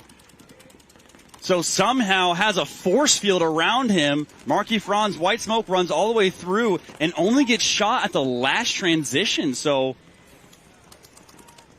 A-Team right now, as you can see, losing 3 bodies in that giant run through. So right now we've got, I believe it's a 3-on-2, and then we've got Austin Notorious. They are in the snake side wedge. Maybe took a shot. We'll see. Austin Notorious is also taking a run on the D side. Yeah, I'll say Austin Notorious already down on A-Team side of the field in their Dorito right now. They're just kill stuffing right now. They're just looking for bodies. I don't think they realize they've killed everybody for A-Team as they're still shooting. So Bateman should be, or I think it's Bateman. Bateman should be waving them off right now. And I think he's trying, maybe he's going to try to shoot his own teammates at this point in time just for fun. But as of right now, we've got an also Notorious player in the snake side wedge as well as the Dorito side corner. Yeah, looks like they have called it. So great job there. So we had Rodriguez out on that one. We have Gonzalez out on that one. We also, who hung the flag, looks like Ty Bateman as well. So great job all around by the Notorious guys to shut that one down. On next, we have Arsenal versus PB Fit. Again, we are in the semi-pro semifinals, so whoever wins this will move on to the final match, which will be on the Go Sports field. So the semi-pro finals, I will be over in the Go Sports field with Maddie Marshall commentating that as we are trying to figure out who is going to be on that field. Who am I going to be commentating? Who do you got in this match right now, Arsenal PB Fit? So I will say this. PB Fit is obviously they're a great team. I want to see what their snakeside presence looks like. Obviously, they're very good in the middle and down the Doritos. However, for all teams, we need to see the effectiveness that they can bring to the snake side. Obviously, we've got PB Fit here, has just dropped one body off the bat. Colt Lukow taking the walk, uncharacteristic early death. Agreed. He's one of their big, stronger players, so that's going to be a big drop for them. However, they still have 4 in the pocket. They're in that center plate, as I've been calling it, the Dorito side tower, the juice box, and the back center. And then we also have Arsenal. They are in the snake side wedge, Dorito side temple, the home, as well as the juice box as well. So we've got a even matchup, as I can tell. Ooh, Atkins getting a check right now. Ref checking him. Looks like he's going to be clean right now, unless he calls a hit. No.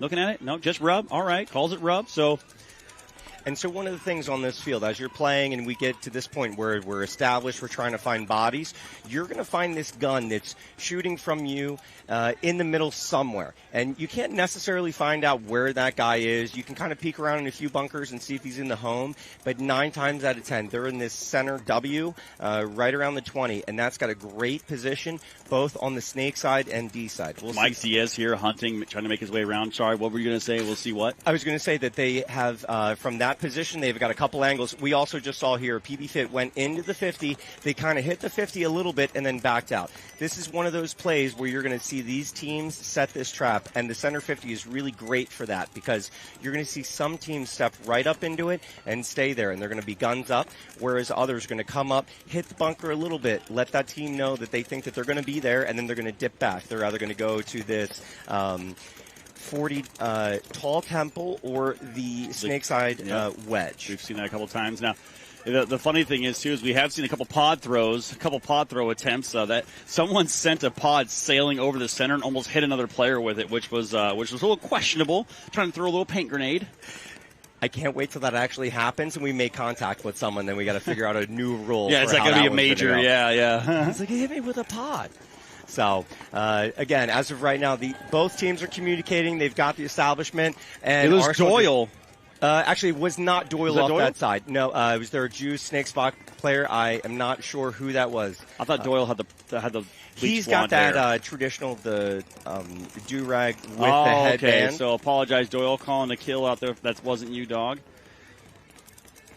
As we're getting into it right now, so number 11 all crossed up on Arsenal with Atkins. Trying to figure out what the rest of the bodies are. Diaz making a big move into the tower on the Dorito side. Really just trying to focus on locking down that Doritos side. I don't necessarily know if there's a player on the Doritos for Arsenal. He's acting like there is. So there's a player. So there's 3 players left alive for Atkins. There's Atkins in the back center. There's a player. Looks like that's Frank, I believe, in the little. Oh, they lose Chavez. They lost one, and their tall stand-up temple backed up to the center can. So now he's sitting on the snake side, shooting at the snake side wedge. He's looking inside. We've got the juice box for Notorious. Juice box for PB Fit is sitting on the snake side as well. So we've got 2 confirmed players for PB Fit. The center player for PB Fit is definitely trying to be active in there. He understands where the blind spots are and that he's able to make some moves that other players aren't able to see right now. I believe it's Mike Diaz and Latham that are left alive there for PB Fit. Wow. So Arsenal's going to drop a body in the snake side wedge. I wonder where that shot came from. There has to be somebody on the Dorito side we can't see right now. because I don't think the angle of that shot would have come from anywhere else unless it came off of a bounce shot. It probably did. It probably came off the bounce shot from the can. That bounce shot they've been hitting off that 30-yard line can into the Snake Tower. So great. And I believe the way that you're saying that is that PB Fit has now retreated, so they are at the juice box and the Dorito side back temple. So I would believe that maybe there's only 2 bodies left. As you said, that bounce shot probably took out that Arsenal player there from the snake side wedge. Oh, Mike Diaz, I think, is out of paint. And Arsenal just moved to the mini Dorito. So this is going to be, as we talked about earlier, this is one of these fields. These teams understand the zones and everything like that. They're going to use more paint than what they probably would be doing. So this is where they're going to carry that extra pot or 2 as well. Both PB Fit players out of paint right now. Oh, wow. Here we go. We're going to see. So we've got PB Fit so moving down the Latham snake. On his stomach right now, trying to crawl across. The only person that can lock him down is the back center, but they don't know he's there yet. Latham has to keep going. He cannot stop here, but he is going to look inside. If he wraps this spot, he's going to get a kill on the wing. But he does get the kill. Wow, so great job. Now he's just to protect. 2-on-1. Diaz right now at the move into. So there is a player. And on the Dorito side of the field. Arsenal's trying to turn the field right now. 50 Dorito, 2-on-1. Arsenal's moved on to PB Vit's side. So he's just battling right now. Ooh, did PB Vit just get there we go. Get the buzzer. Get the buzzer. So Latham hit the buzzer. Latham hit the buzzer. There we go. So great job squeaking that out. Latham ran through, let Diaz handle the pressure, and hit the buzzer. Arsenal, though, great job by them just pushing through to try to battle and hit the buzzer. He was battling Diaz to try to hit the move to the buzzer. It was exactly what you can do there in a low body situation. Yes. And that was Kenny Frank. That was the last player there. Getting a checkout Arsenal. right now. Latham. They're going to call him clean, so it looks like that's going to be rub.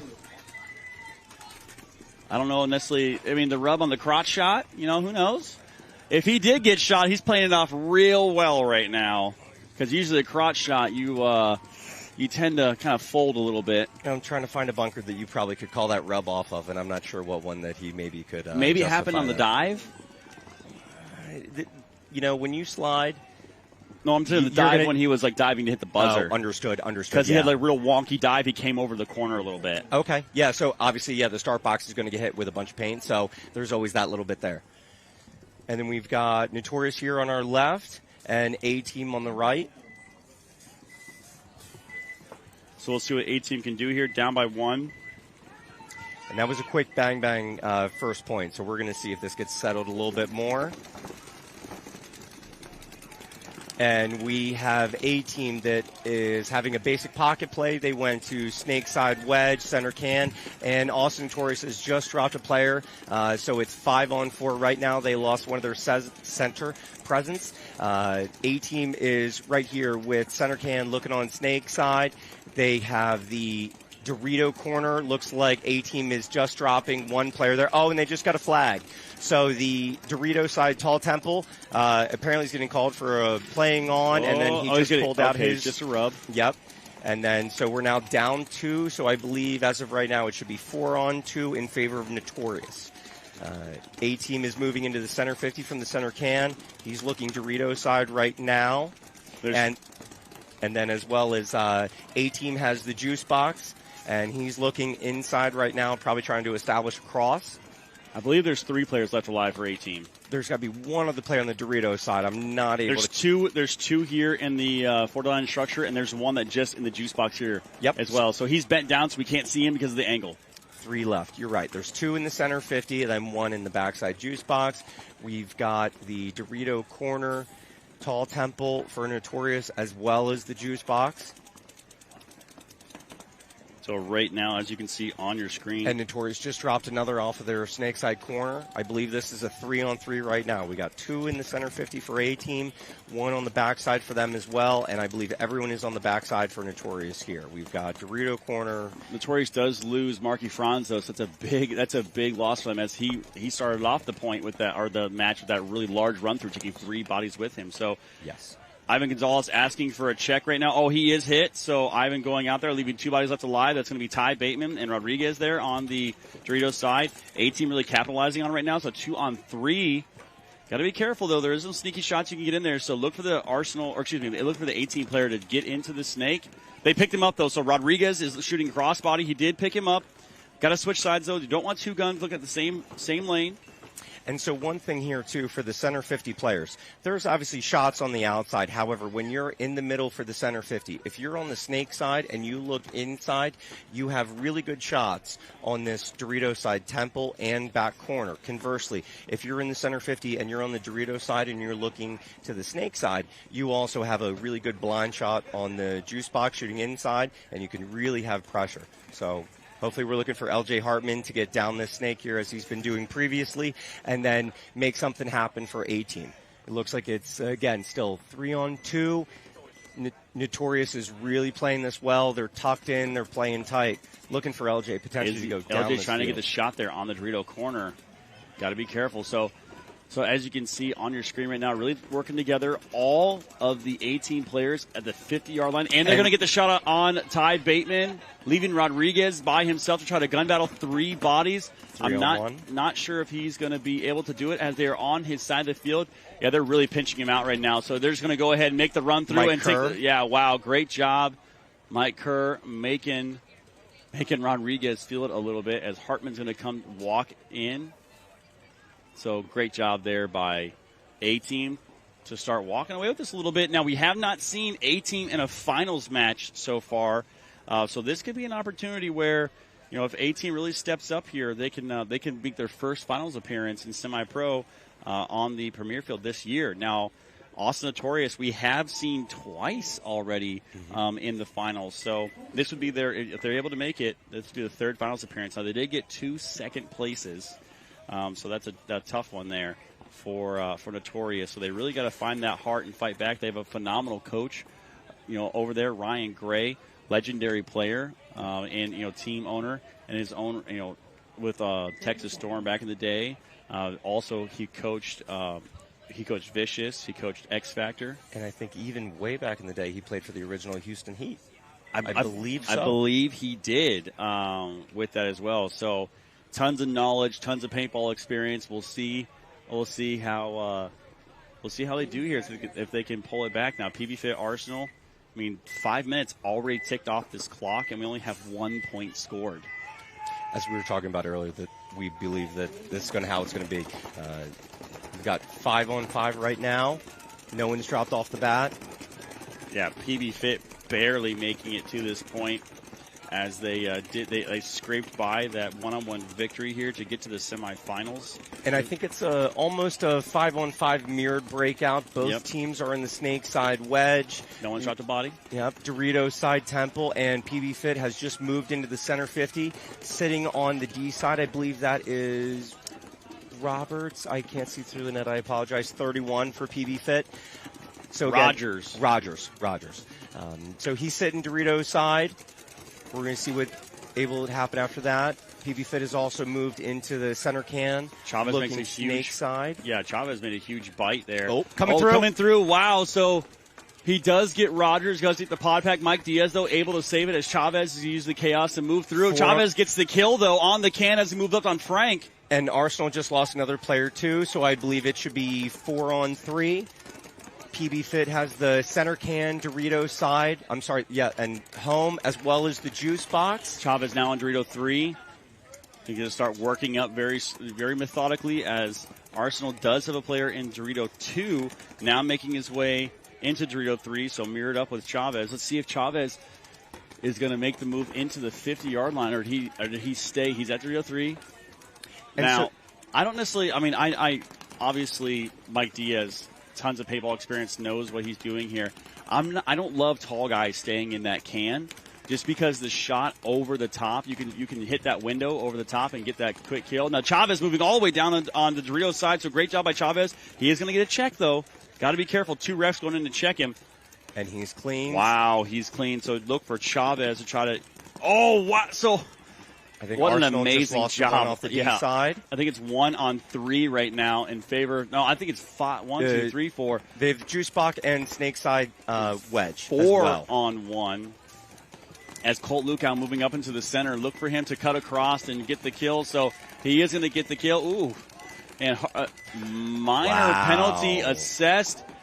Oh, there's a player hiding in the juice box the whole time. We didn't see him. So minor penalty assessed on Arsenal. PB Fit will get that point. Oh, so Arsenal will throw the towel in on that. So PB Fit scoring unanswered points here on Arsenal. Arsenal has to try to make something happen here. Agreed. And I think that as this game goes on between these two teams, Arsenal is a really good team at shooting off the break and holding lanes. But that secondary and tertiary attacking is going to be one thing that Arsenal needs to really improve on, because obviously PB Fit has that aggression. They're coming through, and it will always be there. So, if they're not going to be attacking, then they need to be ready to play defense and understand where it's going to come from. So you see here, we got British, Rodriguez, Gonzalez, Bateman, hashtag White Smoke out there, Marky Franz. Nice move here up into the center for British. A-Team just dropped 5-on-4 in favor of Notorious. So we have mirrored in the cans.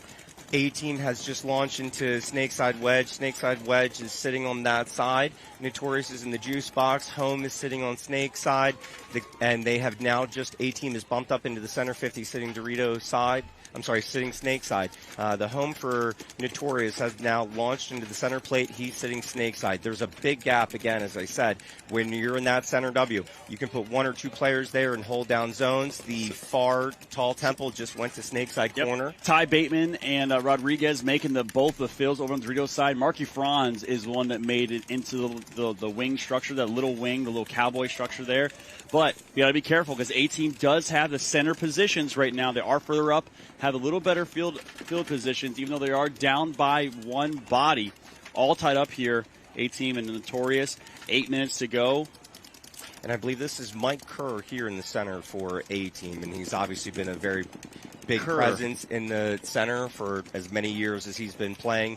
He's sitting here on that snake side right now.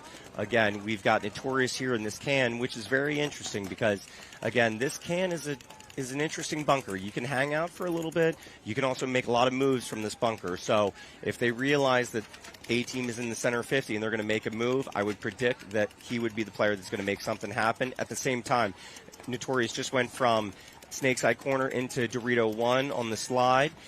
Center plate still sitting on the snake side, potentially sitting on that gap, waiting for Kerr to make that move. Juice box is playing both left and right side. Oh, and big move here to the through. center. Wow, great job by the player for Notorious. Was that, try to see what it was, that made the move into the center? It was the center can player, and then the plate just filled into the center 50 for Notorious. A-Team just lost their snake side player. The center 50 for Notorious has gone through. Pick up the body there.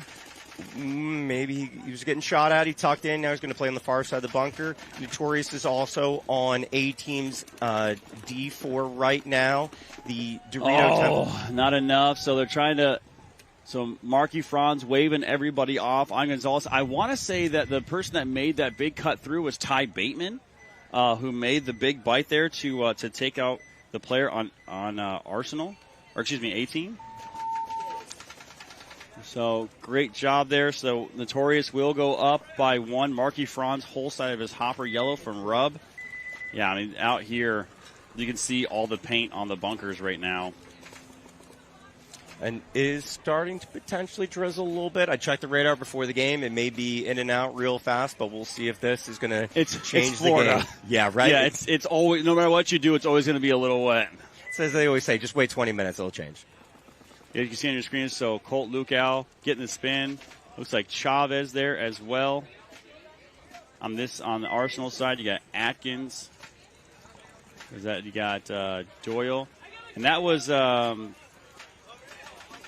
Mr. Blonde Hair. Yes, that's the one player we're trying to figure out who that is. I'm not sure who that is. Number 29. Yeah, his first name starts with a Pat. I've been messing his name, but got Ruda out there also.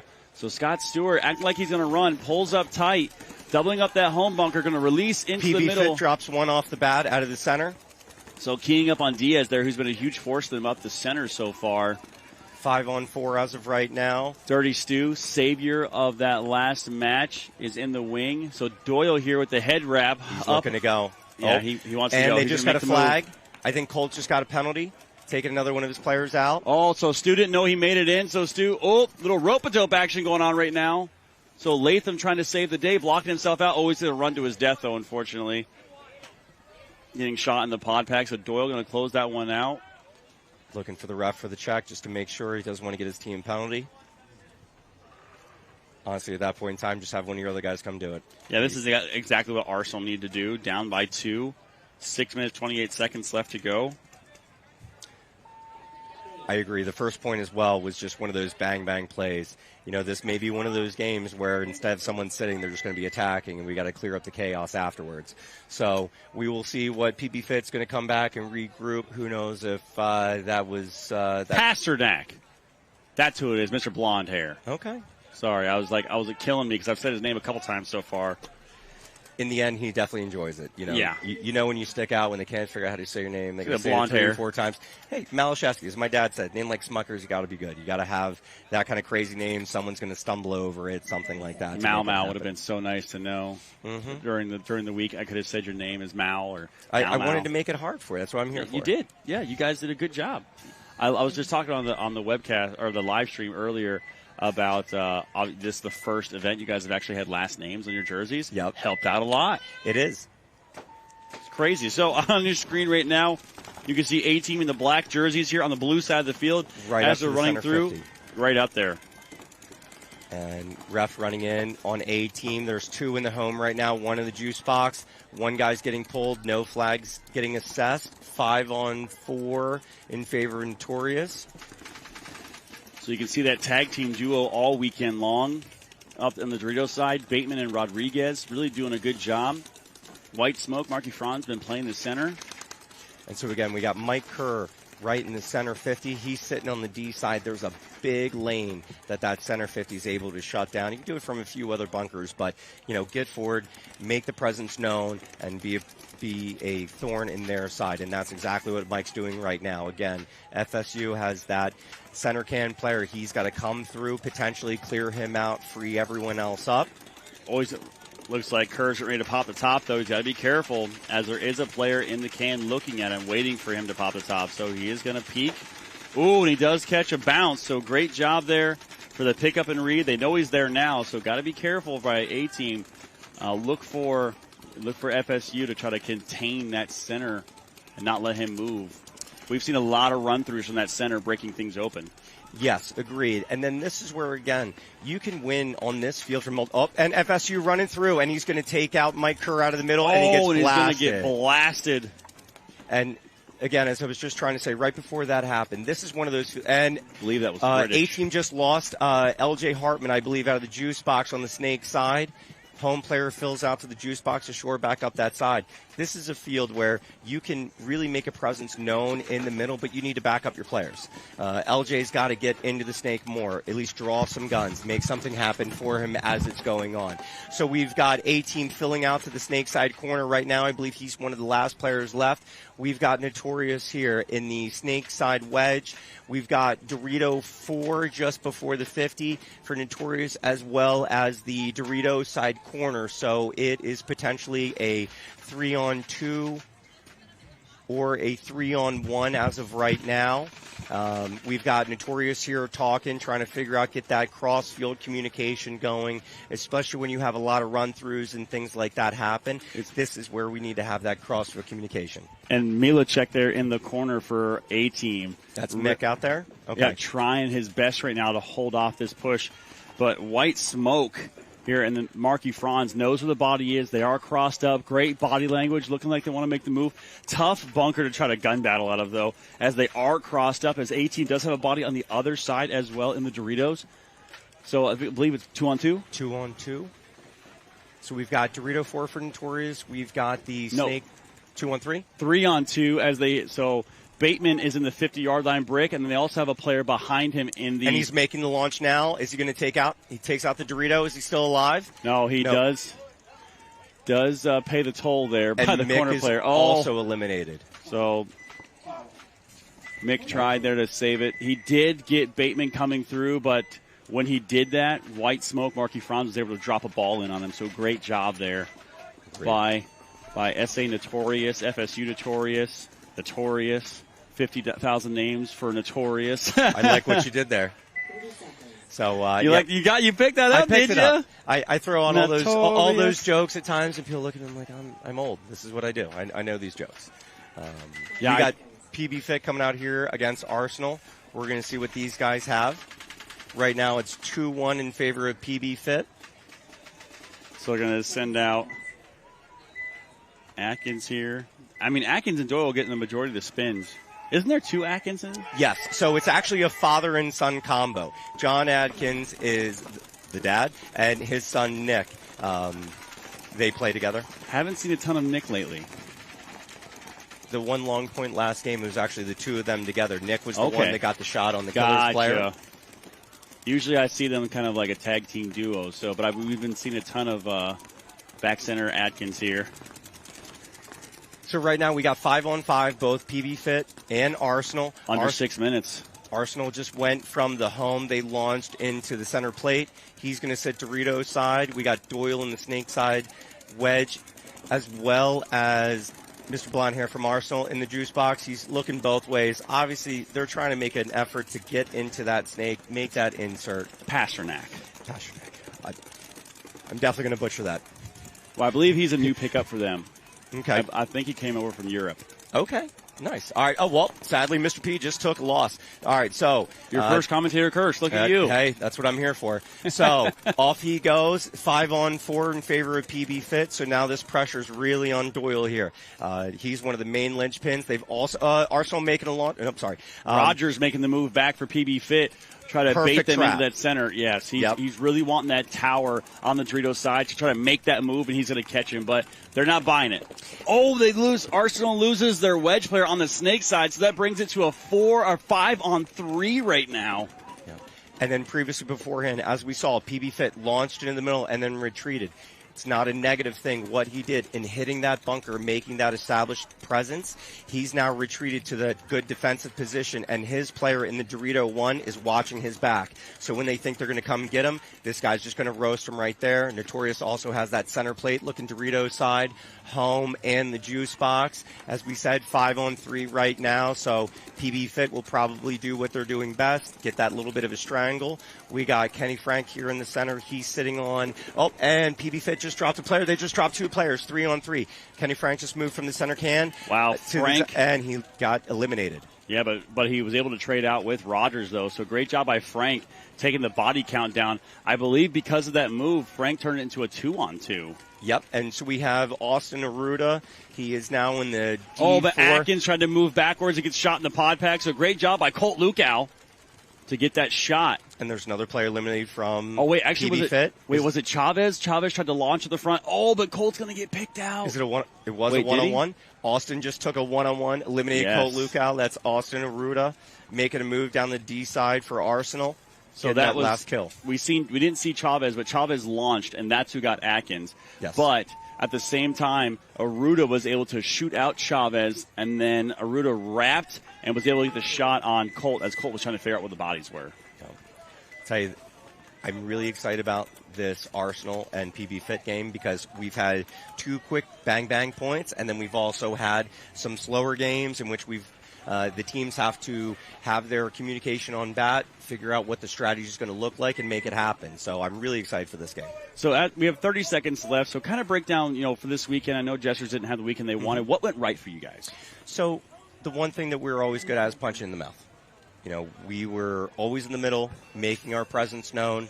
This snake side is definitely hard to get into, and we've got quality snake players that know what they're doing, and it's a difficult thing to cross. The teams that we're seeing be successful, you can see this snake is there, but they're not always getting into it.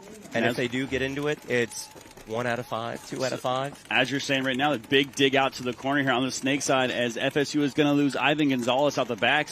And A-Team is also going to lose a body, so all tied up 4-4 right now. 4-4. So we have A-Team in the center can mirrored up with FSU. I think it's almost pretty much a mirrored breakout at this point. Both have the Dorito side backline, tall temple. The one thing you'll see A-Team's doing right now is they're in this mini Dorito looking inside. do not believe that there is a center 50 presence here for FSU. Now there is. The mini Doritos sitting penalty inside. thrown on A-Team, so it's going to pull out 2 bodies, so that both players are going to get taken out, leaving only, okay. That's it. We're going to wait for FSU to clean up. So it looks like the major penalty was pulled, and it looks like FSU is going to get a gift right now. So Notorious now up 5-1. A-Team staring down the barrel of a mercy rule loss here on Sunday after looking so good in the prelims. The top seed, number 1 spot coming into the prelims, now meeting, unfortunately for them, Notorious, who was able to really clean things up and now looking very dominant here on Sunday. And, truthfully, this is what we would expect from Notorious. They've been around for a bit, especially this year. They've been a good team. They've been competing. A-Team, I know these guys, so I say it respectfully, they're a great team, but they've been up and down. Yeah. So this is what you would expect at this higher level in the next round. The better teams are going to show how it is going. The score may not always reflect, but really in the end, this semi-pro division is very competitive. These players have been around for a long time. They take it serious. They really work on their craft to be good players. And we are having good games. Regardless of what the scores may be showing us, we're watching individual players make plays, make reads, and we're having great matches. So I believe the way this breaks down right now, if I look at the points correctly, if PB Fit wins this match and moves on to the finals, no matter what, they lock in the pro spot for next year. Wow. So as long as they make it to the finals, they don't even have to win. Obviously, their goal is to win. Yes. But the goal for all semi-pro teams is to make it into pro. One of the reasons I think that semi-pro sometimes the stories are so much better is because pros, they're fighting for a chance to be known as the best in the world. Yes. Semi-pro is fighting for a chance to be added to that conversation. So a lot more at stake there for semi-pros and the pros, as we're going to see Arsenal all tied up on the breakout here in their plaid gray jerseys. Oh, but they are going to lose one off the break, so 4-on-5 as Dirty Stu is going to make it up. Oh, and another player is going to go. Flag. Minor penalty pulled on Arsenal, not what they wanted to see right now. Wow, so that's going to a bomb absolutely going off right now. Dirty Stu's going to ask for a check on his shoulder, but it's too little too late. Arsenal's going to throw the towel on it, try to save time as we're 3 minutes, 17 seconds left to go. PB Fit will go up by 1. So I will say this, shout out to all the refs out there. This is an incredibly hard job. These guys and gals are on their feet for sometimes, 6 to 12 hours at a time with no breaks. They do get a quick 20-minute lunch and right back at it in the weather, in the mud. And, essentially they're just getting shot. Like, they're gluttons for punishment. They're diving in and getting shot. My thing is, if you criticize the refs, what I want you to do is I want you to go sign up for a ref clinic, and I want you to go ref an event, right? Especially at a national level. So if you think, the ref made a bad call or something like that, then you get out there and do it. That's the one thing I will say. I've reffed, you've reffed, you have a field of your own, and it's incredibly challenging. So, we can say whatever we want at the end of the day, but, realistically, no one wants to get out there and do what these guys and gals are doing. So on the break here, you can see Notorious up 4-1 right now. A-Team just dropped one player off the snake side. That's LJ Hartman. Under 3 minutes left to go in this match. Got to be careful here because Notorious, if they lock this up, they're going to make their way into the finals. We've seen them already 2 times this year. A-Team has just launched 2 players into the center 50. One's looking snake side, one is looking Dorito side. The backside Tall Temple is just launched into Dorito 1, looking to make a move out. He's now on the Dorito side tape line. So Notorious does lose Rodriguez off the. So you got to be careful here. So we're 4-on-4 right now. 50-yard line does not know the snake players. He's going to turn around and get it. Oh, he's going to get a quick kill. So great job there. He's going to get 2 kills. They just dropped 3. So Ivan Gonzalez is going to get the crossfield shot on the Dorito. Wow. 2 out of the center 50 and 1 off the Dorito side. Ivan Gonzalez is going to get a 4-pack here in the snake. What a pickup from Notorious from DMG, coming down, using his experience to really help. So A-Team looking like an absolute buzzsaw of a team, and prelims coming in now.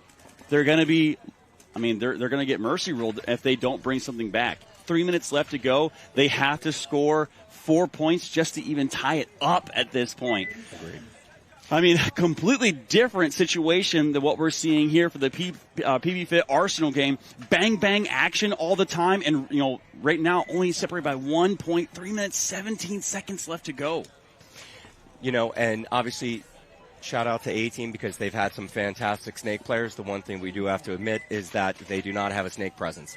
LJ is trying to do a lot of stuff for them, but they don't have Ethan Adams that got picked up by Revo and Justin Kim that just got picked up by Houston Heat for this event. Yeah, great job by them on the breakout here. PB Fit. Let's see what they can do. 3 minutes, 17 seconds after pulling out the heart-stopping win. Arsenal just dropped one off the snake side. They've got home snake side wedge. They've just lost another player on the Dorito side as well. So yep, 5 on 3 right now in favor of PB Fit. As you can see, the tag team duo of Diaz and Stewart really have been doing work.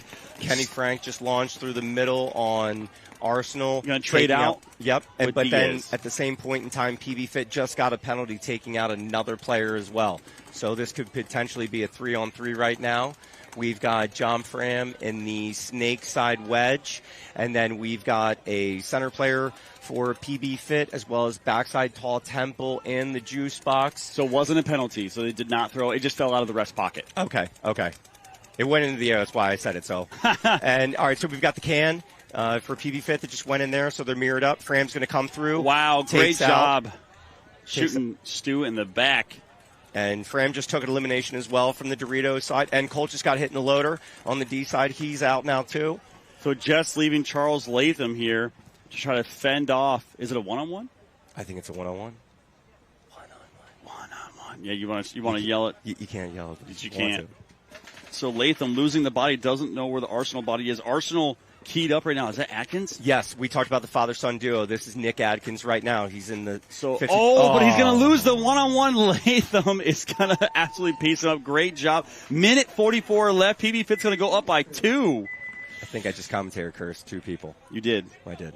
Hey, so Atkins, if you're listening, it wasn't me. It wasn't me. I'll see you guys soon. We'll see you for the next set of doubles. Yeah, go to Route 40 Paintball and talk to him about it. It was not me for sure.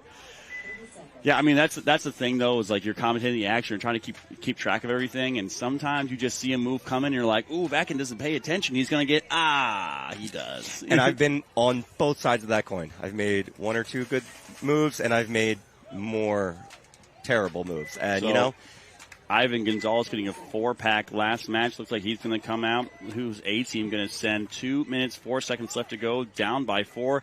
Austin Notorious could win this and secure their spot into the finals. So let's see here if A-Team can try to claw back. All right, so big bite here dropped 2 for A-Team, 3 bang, for bang. A-Team. 1 for FSU, 2 on 4 right now. Ref coming in to check the A-Team player. Check his pod pack. This is John Garinger. He's going to get him. Oh, he's going to piece the pod pack up of Rodriguez. So great job there by Garinger. If he stands up, he's going to get 1. He's going to wrap and get 2. Is he going to get another one? So a minute 35 left. Have to run this in and get it. So good job there. Going to make it a 3-point match. A minute 30 left to go. I was going to say, I apologize. I gave a wrong name drop. That was Del Signor. Del Signor, okay. Yes. He has got a lot of the same headgear as Pop, so I thought that was him when he was going down the snake. But that's still great move. Made that happen. Got those last key eliminations. 22nd point there. Was. Now, can they repeat that a few times over? That's the big question. So, you see here, minute 44 left to go. PB Fit starting to walk away with this one right now. Arsenal, plenty of time for Arsenal to come back. Agreed. And as we've seen some long points. We've seen some quick points. At the same time, if someone makes a mistake, that flag happens. Whether it's a yellow or a red, that can really open things up. It's about seeing what these teams can do to capitalize on the mistakes of the others, especially at this high level. So we'll see the breakout here as PB Fit, I think, is locked in on their starting 5. They're going to go ahead and keep running that team as Colt Lukow is going to line up off the break and see if he's going to get a kill. So heavy guns here. So they did not get the kill. Arsenal's able to make it to the snake. So Pasternak is able to get into the snake. Looks like Atkins is going to move up to the wedge side. on the wedge. Kenny Frank just took an elimination. 0-1 for Arsenal. And I think PB Fit is getting elimination. So Colt is going to get checked out. He is going to be called clean. 5-on-4. He's going to get called clean and then checked. And we got Nick Adkins in the center 50. And we just lost Mr. P out of the snake for Arsenal. So blonde hair, don't care, is going to get taken out as Dirty Stu's going to wrap, and he's going to get Atkins. Oh, ref reaching for a flag. It's going to be a minor penalty pulled on Arsenal. Yep. Looking for a player right now. 60 seconds. So 60 seconds. The last thing Arsenal needed right in that situation. Oh, so wow. So Arsenal's going to tally it. They're going to spot PB Fit another point. So 55 seconds left to go. PB Fit is going to be up by 3.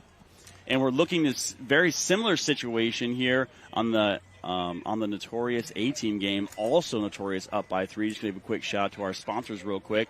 ProSharp Paintball, Planet Eclipse, GI Sports, HK Army, LoneWolfPaintball.com, Die Paintball, Sup Air, and DLX Lux, who if you stop by the booth here, we have an amazing trade show out here in Kissimmee, Florida, outside Orlando. And Army really just phenomenal experience here. Largest event in paintball history here. 634 teams. Wow. Here trying to battle it out to win World Cup. And Austin Notorious, determined to get back to the finals. So minute 30 here on the clock. Let's see what Notorious can do. They're going to go 2 up to the middle for A-Team. A-Team launching right now, going through. Great job there by A-Team. But A-Team going to lose 2 behind him. So we're 4-on-3, I believe, right now. Oh, he's going to. So A-Team screaming for a hit right now, but looks like it's not going to get it. And then A-Team is in the Dorito side corner. They're also on the Dorito 2, Dorito 3. He launched a Dorito 4, and they have the center 50 as well. I believe that's Mike Kerr in the center 50. He's going to launch in the snake side wedge. We've got the Tall Temple on the Dorito side, the home, and the juice box. Kerr's now dropped. FSU, a little collision there, but all is well. FSU making that happen there at the end. Oh, and the game is still going on. So FSU player was running down the snake, got shot from the center 50. Center 50 just took a hit as well. There is one player right now in the mini Dorito for FSU, as well as the Dorito side corner. 26 seconds left in the game time. Again, we got Austin Notorious up 5-2 over Annapolis A-Team. 20 seconds in the game.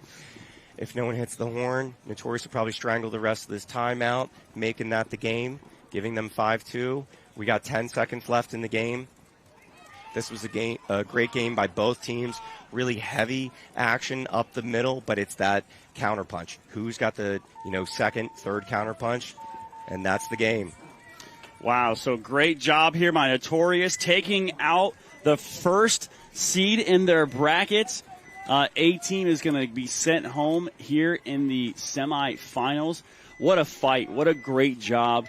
For A-Team to make it this far, even after all the trials and tribulations, losing their snake player, they redid their roster, swapped some people around, had a pickup, a divisional player in their system, and unfortunately for them, they're going to take the loss. So Notorious will be in their 3rd finals appearance this year.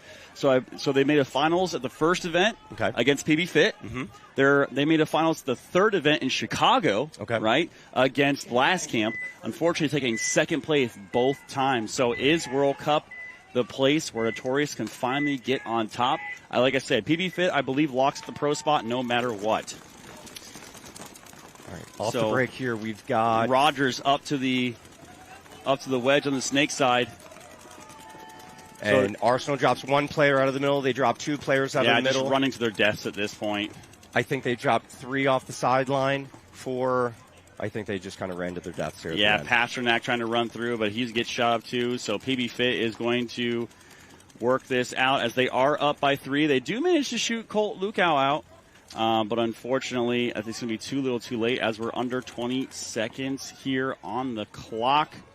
If you're going to die on your sword, you might as well do it in this facet. No one wants to die just being on their knees in the back center. Exactly. So, tough one here as Notorious is probably going to be facing PB Fit in a matchup from the first Florida event. Do have to give a shout out to A-Team.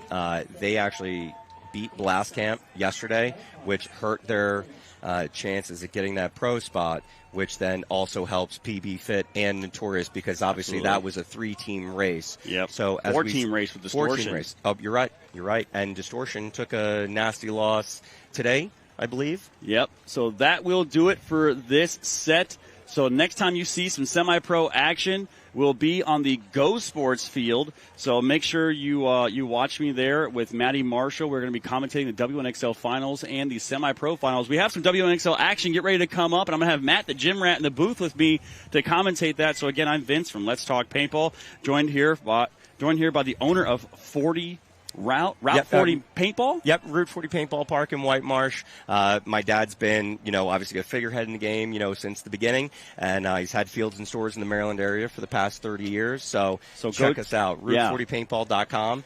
Give us a call. All right, awesome. So we're going to go to a quick commercial break. We'll be right back after this with some WNXL action.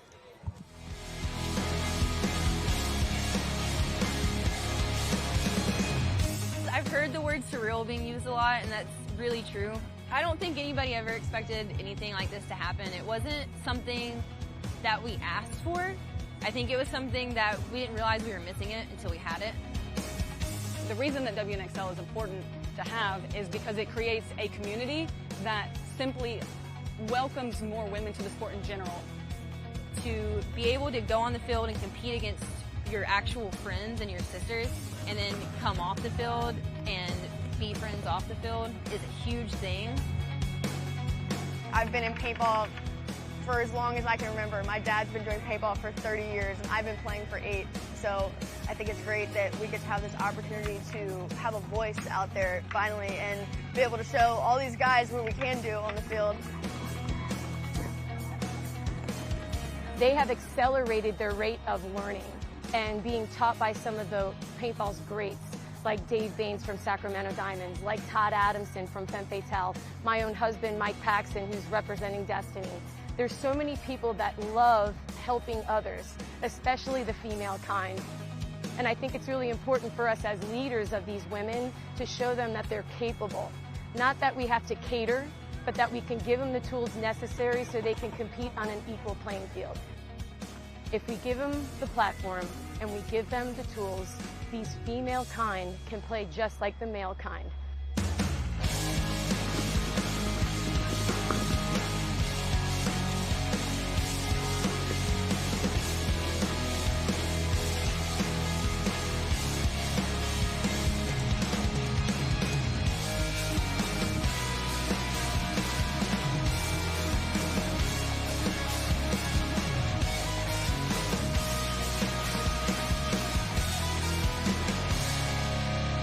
For the girls that want to be taken more seriously in paintball, to really challenge yourself, to really go out on the local field and don't be afraid to ask questions, don't be afraid to just meet friends and get on the field and play as much as possible. I really want girls, not just paintballers, but girls around the world to know that this is a fun sport, this is something we do belong in. No sport is just a man's sport, we can do anything that they do. We're not afraid to get dirty, and we're not afraid to get down and bunker some fools.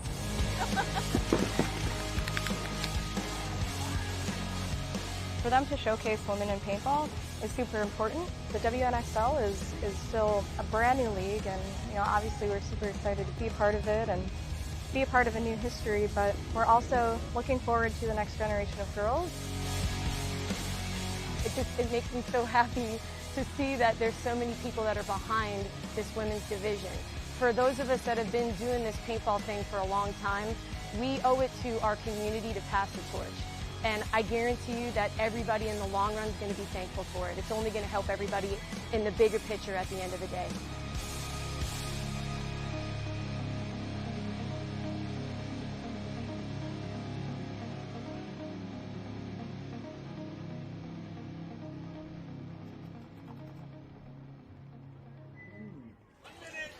Welcome back, everybody, to the 2022 NXL World Cup here in Kissimmee, Florida, outside Orlando. I am Vince from Let's Talk Paintball, joined here by Matt, the gym rat. Howdy, howdy, howdy.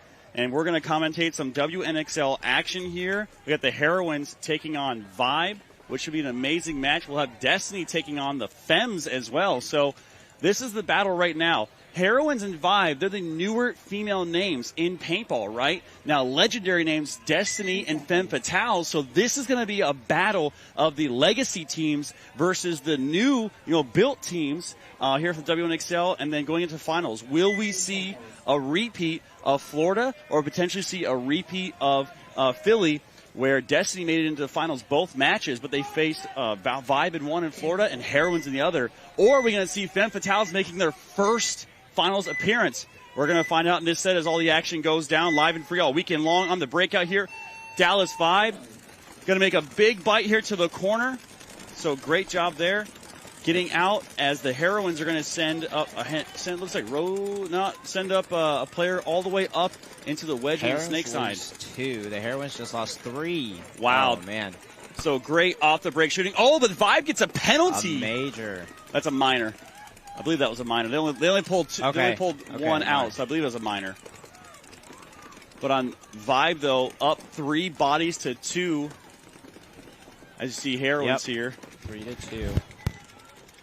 Heroine's going to be locked up right now on the cross, trying to make sure to stop Vibe. Now, because of those 2 bombs that went off on either side, no one's wanting to make a mistake here. Yep.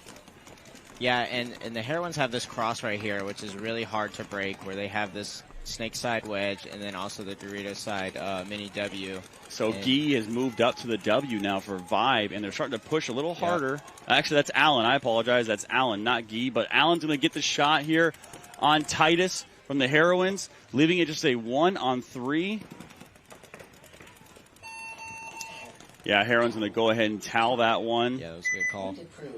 So great job there by Vibe by Vibe to lock that one down. So yeah, I mean, all the action you've watched so far, been great right on this field. You've watched a couple things over here. Oh yeah. Did you get to watch that the PB Fit match against Distortion? I did not. No. Went down to 1-on-1s. Oh man. Yeah. So I keep talking about this because it was an absolutely amazing match. We had 60 seconds left. PB Fit down by 2. They scored a 30-second point and then go full send. Distortion gets a major penalty, stops the clock with 5 seconds left. They go to overtime. Overtime plays out, and then they go to 1-on-1s, where Scott Stewart from PB Fit pulls off the 1-on-1 against Weinrob from Distortion. There you go. Great. Scott's a great player, man. We got to hang out with him a little bit, and I'm really glad for him. And they just moved on. They punched their way into the finals, didn't they? They punched their way into the finals, and they secured the pro spot. So go. PB Fit will be going pro, and Latin Saints will be coming down from pro. So overall, great job there. So now in this set, we have Destiny coming out against the Femme Fatales to see who's going to lock up this match, and that's Jackie there on your screen shooting across, and there's Roxy. Destiny loses 1 player of the Doritos. So good job there by the Femmes to shoot a player out. But a good fill by the Destiny player over here to fill in back into that Dorito spot. And it looks like the Femme Fatales also have 5 up, is it? I believe it's going to be Tata, number 33 there, the Blanco sisters. As Femmes here are locking that up, not letting her move. And they're just waiting on this gap move. It's very hard to get through that gap. You have to jump through it basically full speed to get through if someone's watching it. And which gap are you talking about there? This is the Dorito 2 to Dorito 4 gap, which the Femme Fatales just went through. Yeah, that's a... So drop zone there. Oh, but they are going to lose Jackie out of the wedge there. Big kill. Destiny loses another player, so now looks like they only have 3 left. So right now, Roxy, who has been an absolute star for them on this snake side right now, followed up by Shelly Farmer, a great female legend in her own right. Yeah. And the Femme Fatales are all the way in. Oh, wow. Destiny, so here goes Dorito the move 3. down the Doritos side to bunker out one of the Blanco sisters. So great job by Destiny for the read and react there. Yeah, and that's a big play right there when you have a 3-on-5. If someone can go dig that one of those players out, now it's a 2-on-4. It's a lot harder for these 2 players to kind of contain everything. Now they lose another one. Looks like the Femme Fatales lose another player. So I believe it's a 3-on-2 now. And as we start getting into this match, So looks like number 33 who got taken out there was Nana on the Dorito side. So Shelly Farmer, getting the running ref coming in to check her hopper and her pod pack right now. She is out. So that's a good job by the Destiny players. Oh, it went from a 4-on-2 now to a 2-on-1. Oh, but did she get the? Oh, she does get the kill on Haley Leva. But oh man, got to be careful though. I don't think that the. Oh, and they're going to trade out. So great, and a major penalty pulled. We'll see who that's going to be on. That's going to stop the clock.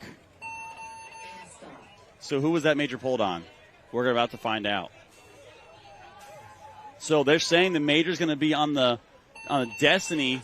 So Destiny is going to start 2 bodies down. That hurts, especially now that you just gave all the momentum to the Fatales.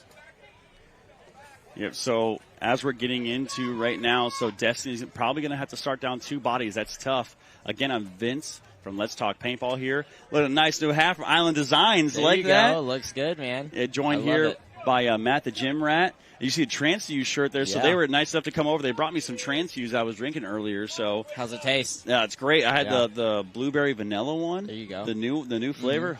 Amazing. So now you do some work with Transfuse, don't you? You can use the code GYMRAT, save 10% off all your Transfuse purchases. There we go. And it goes directly to support me and Transfuse, which is supporting paintball players. So yeah, it's a win-win. That's awesome. Love the fact that they're out here always. Yep. So Steve is such a great guy. Mm-hmm. So taking down 14 seconds here, give a shout out to our sponsors, Pro Shard Paintball, Planet Eclipse, GI Sports, HK Army, LoneWolfPaintball.com, you know pretty well. Yep. Die Paintball, Stuff Air, DLX Lux, as we're looking at the Heroines of this breakout here to see if they can get a point back on Dallas 5. 13:50 left to go in this match as Laser's going to break out wide. Del Mar's going to get taken out, though. So Vibe going to be up a body as it is a 5-on-4 breakout. You can see there, I believe that's Ray Burns, or is that Allen? Number 41, that is Ray Burns. So Ray Burns, they're in the wedge on the snake side. She's trying to stop any progression on the Dorito side as the Heroines with Jen Falk have been doing an amazing job on that side. So, yeah, and this is great scouting by Vibe to know that. Running ref going in to check a player in the back. Oh, Ashley Gee is going to take the walk, though, so all tied up. 4-4 now, body count. Let's see what they can do to try to bring this one back. Oh, and it's actually a 3-on-3 now. Vibes lost 2 players, and Heroines have also lost. So, Heroines, looks like Gates taking the walk for them. So that's Laser there on your screen right now, shooting across for the Heroines. Jen Falk there at the top of the screen of the Doritos. See what they can do. Brittany Challenger there in the back, I believe next to her. Trying to see who that is. Vibe's got this cross, so it's going to be hard to break, like I said before. And they definitely have the ball right now being up by 1, but you don't want to sit back too long and allow the Heroines to capitalize on the little holes that they can find. So the big thing here is for Vibe to keep applying pressure and find a way to win this point while keeping the Heroines in these back bunkers. Absolutely. So off that action, just breaking down right now, you see Krista Titus there. She was mic'd up the last event. Great communicator, big gun also. Was in the running for the MVP of the event. Ended up going to Alicia Valdivia. Or Alicia Valdivia. So you can see it on the screen. It's actually, I believe it's a 3-on-3. You are correct still. No one's dropped a body. Again, Sunday Paintball. I mean, this is one of those situations right now where the Heroines and Vibe are all tied up in points. They're tied at first place for the series title. So whoever loses this match is going to lose out on their chance to get the series title. Now, if Destiny loses and Femmes come in, so let's just put the scenario out there right now. Let's say that Vibe or Heroines move into the finals. If Destiny does not move in, no matter what happens, one of those teams will lock up the titles if Femmes end up going against them, because Femmes are out of contention right now for the title. So, and Vibe just lost another player, so they only have 2 left.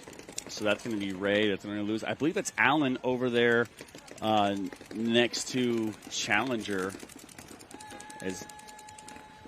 Unfortunately, Challenger's going to take the walk, just leaving Allen out there by herself. She's going to try to make a desperation run here to see if she can capitalize. Oh, but Titus is going to pick her up on the cross, so great job by Titus and Laser. Yep. Looks like Jen Falk also in there to Dorito, Brown Beanie Gang. And once they put it together, they've got 5 kills and go in and hit the buzzer. Yeah, I think they're trying to figure out if they have another body left. So not want to take any chances here as they do want to tie this up. 5 minutes is just about ticked down on the clock right now. And as we go through this, so the WNXL, they are a 5-point mercy rule. Usually a 6-point mercy rule, but with 5-point mercy rule due to the hurricane that came in, cut essentially 24 hours of play out of the day. So, but we will see overtime again on Sunday. Every division goes to overtime if there is a tie.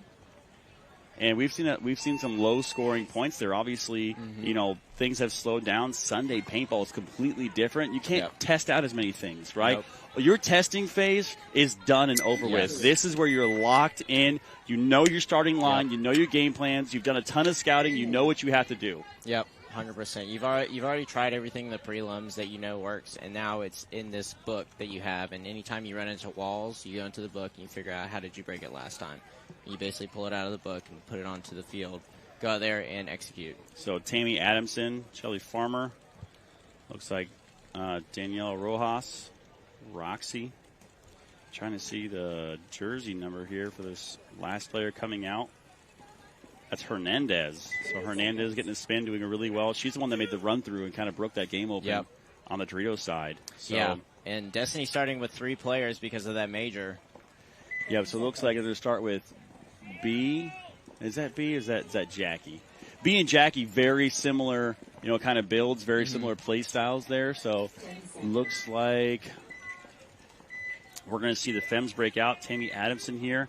Huge gun and aggression. You can see her lined up right now. See how they come off the box. Big guns off the break here. Yep. As Hernandez is going to come through to the center. Hunting right now. This is a situation where if you're Destiny, the second that's what it is, Jackie. And I believe that's also Ducks, D-U-X there, getting the spin. Oh, looks like there's a hit on the hopper. So one player is out. That's going to pull out Shelly Farmer.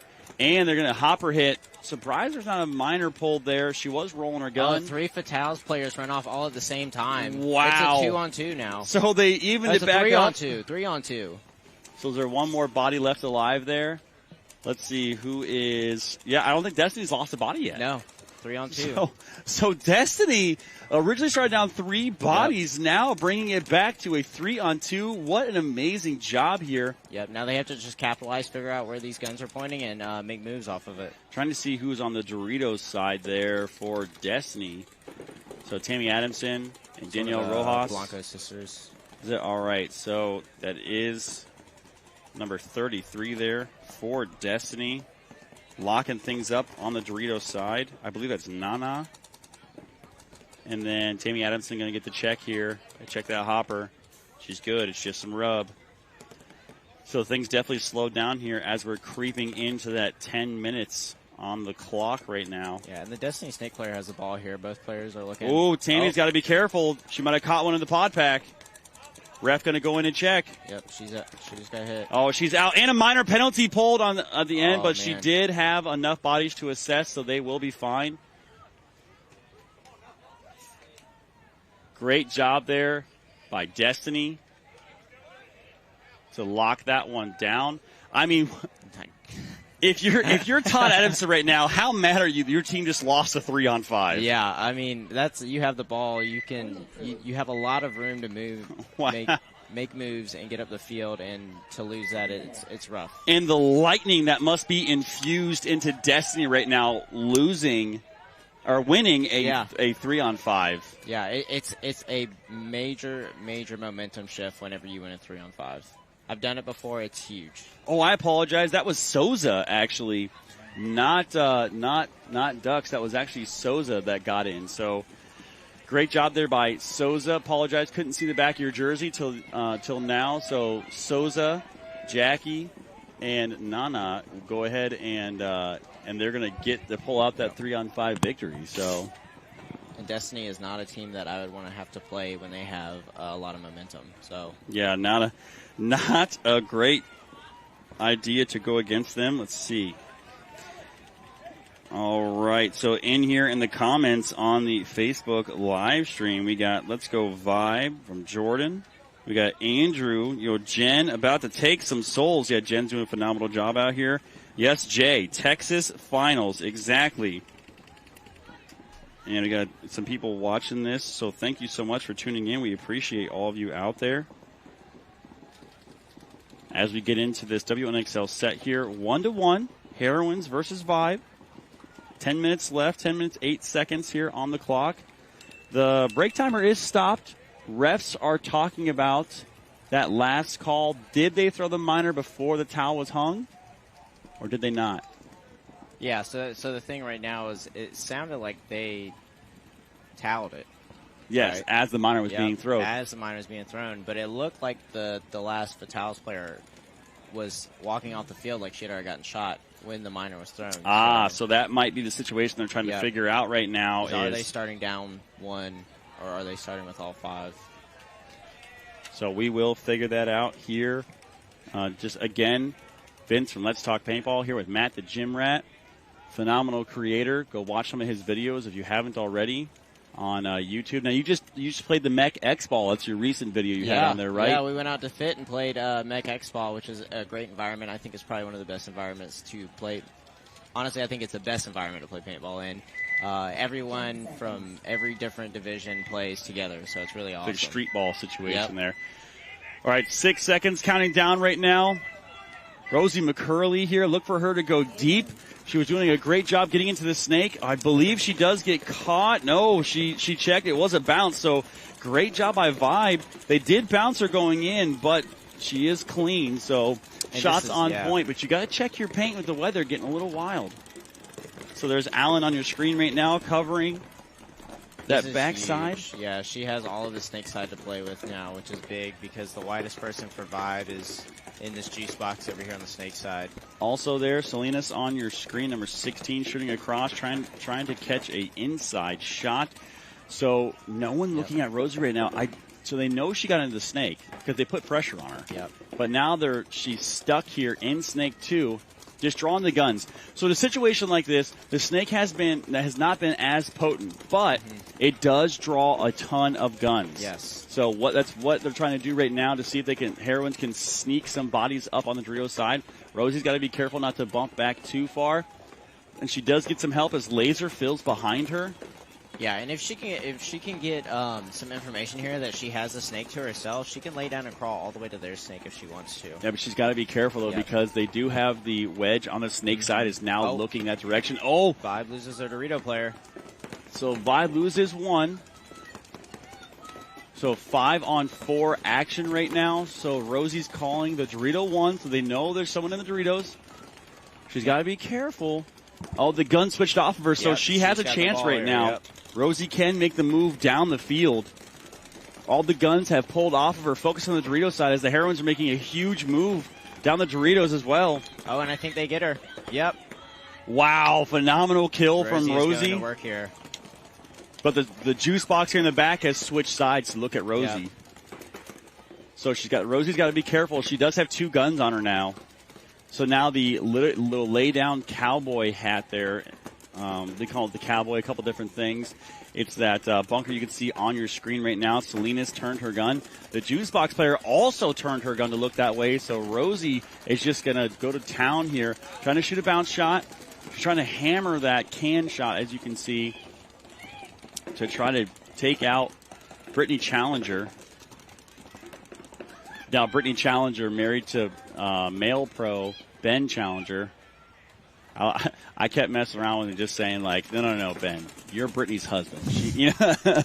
Brittany, the more famous of the two there. Yeah, we got to hang out with Ben a little bit when we were in Texas. He's an awesome guy. He's great inspiration to someone like me who's the same age as him and getting to watch him play professional paintball. Absolutely. So, Heroines making a move from Titus here up into the center. So great. No, this is perfect right here because she can support her snake player and talk to her directly. They're very close now, and they can really communicate with each other very simply. So they're saying money and closet, which are their calls right now for those middle bunkers in the closet there on the Dorito side. Titus going to make the move on their side of the field. Got to be careful she doesn't get caught on the cross. She stays alive as she bunkers out the player. So it looks like she gets Ray. She gets 1. Oh, but she gets pieced up. She does not get the second one. That Rosie had to make off of it. This is a great move So Rosie, if she wraps this bunker right now, she's going to absolutely destroy this. Great wow. job. So she gets Salinas, and she's going to run down. And Brittany, she does get Brittany. Job, Rosie. Yeah, Brittany tried a little rope-a-dope action there, but unfortunately not able to get her. So that's a 4-piece for you right there. Yeah, 6 minutes, 20 seconds ticking down the clock right now. Heroines. I don't think Laser realizes that the field is cleared. She's like looking to see where Rosie is. Rosie's trying to wave everybody off right now. How much do they charge for a 4-piece at Chick-fil-A?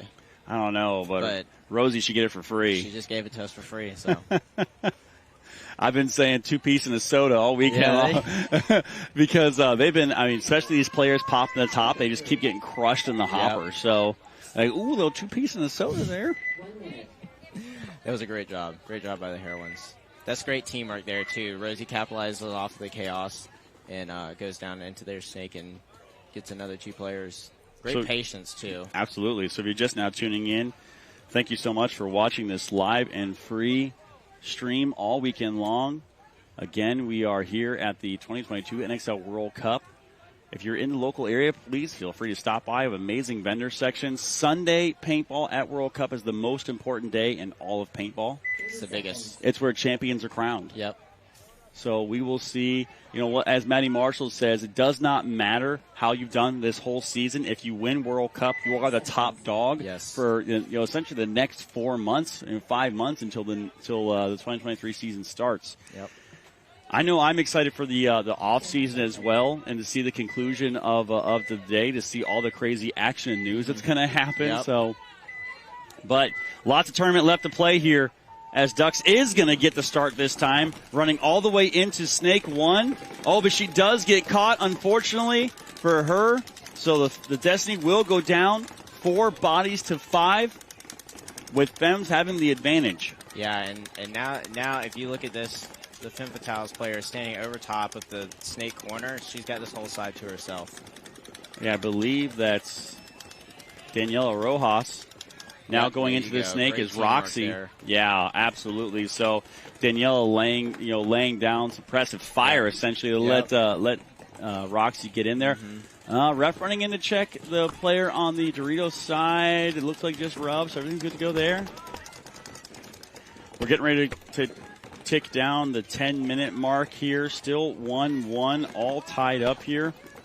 Storyline, the question's going to be, is Destiny going to make their 3rd Sunday appearance, or is Femme Fatales going to make their 1st? We will see here. And a lot of the Destiny players play on Team USA, and a lot of the Destiny player just filled out to the corner.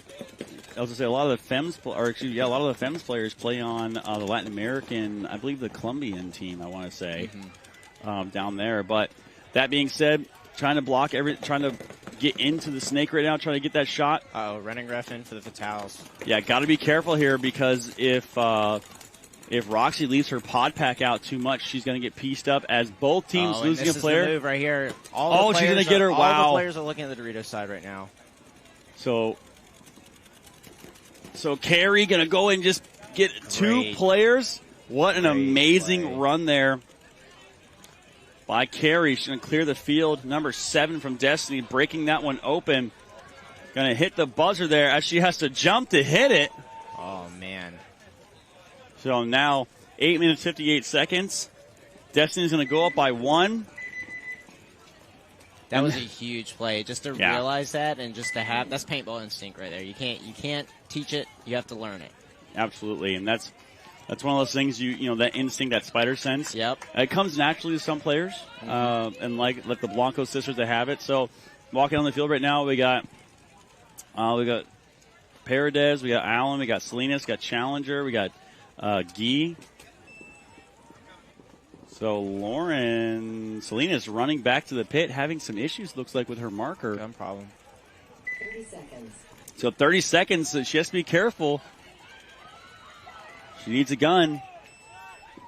This is a situation where even if your marker, 20 seconds, she has to run right now. She has to take off, try to get there. Got to be careful. She has a barrel plug on her marker. She got to take the barrel plug off before she. She got it.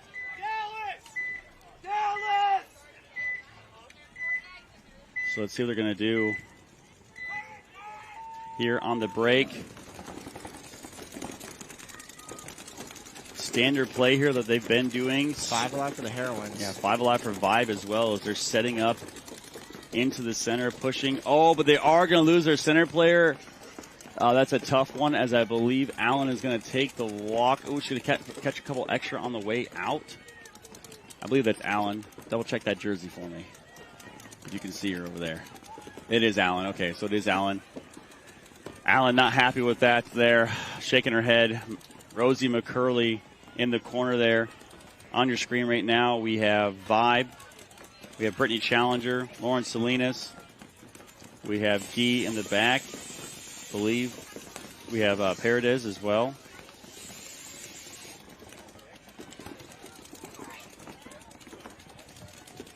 So right now, the big challenge here for Heroines is can they hold on to this 1 point lead? 5 minutes left to go. Yeah. Vibe has to push right now in order to get better field position. They don't have to push all the way into their depth. There's plenty of time left for them to score that 1 point. But everyone's just content and sitting back right now. Yeah. In positions where they're shooting lanes, they have to start making some moves. Yeah, and the big thing here for Vibe is once they realize that the Heroines don't have a center presence up in the middle, is that they can make a little bit more, they have a little bit more free wiggle room to move. They can kind of dictate those guns in the back, make moves on the gaps whenever they're seeing the paint stop. Whereas if they're up in the center, they can set those traps. You don't have as much room for error. Great job by Rosie McCurley getting into Snake 1, realizing that the Vibe player dropped their lane. So we will see if Rosie is able to do some damage, but Brittany Challenger here really holding off Rosie from getting any further down the field. Great release by Ashley Gee, getting into the Dorito side, and then another release here by Burns. Oh, but she takes a digger, unfortunately, and it looks like her gun is down. Now they have this center presence that's huge now that they can actually stop the Heroines from making moves. And I think Ray is out of paint. She's picking up balls off the ground. Man. This is a tough one. So she has to. This is a situation where she has to go head hunting. This is not a situation where you can just sit back. You're not able to one ball people. I mean, it's happened. People have done it before. Mm-hmm. But if I were her, I would make the inside route. I would go to the wall. Exactly. Then get creative and try to make the run onto Heroine side of the field just to start drawing guns. Yeah, and so Brittany fills out here to the Snake insert bunker, which is huge because now that they don't have a center presence, they really can't stop her from getting in. There's one person that can stop her from getting in over here. And that is that Dorito side wall that's laying down. So we'll see here if Rosie is able to go down, and she is. So yes, Rosie has the ball here. She can move all the way down into their Snake if she wants to. Yeah, Paredes out of paint right now. Number 9 for Vibe. I thought it was Ray, but Paredes. She's picking up paint off the ground. Yeah, I mean, we've seen a ton of semi-pro action where, guys loaded up with 12, 13 pods getting into this wedge on the Snake side and just dumping a ton of paint over that side. Not a position you want to be in where you're stuck right there with no paint. Rosie really, and they're going to dink out Lauren Salinas there, so that's a tough one, as now Vibe is looking at the 3-on-4, I believe. Yep. And one player doesn't have paint. And one player does not have paint. But this is a situation, too, where even if you don't have paint, you can still use your body in the situation and try to draw guns. Like we talked about, making that inside move. Things have slowed down here as we tick down under 2 minutes right now. Man, these are grinders. Yeah, this is going to be tough. So if Brittany Challenger now, maiden name Vang, Titus moving up. Brittany has to try to make something happen. Oh, so they're going to tally. So they're going to.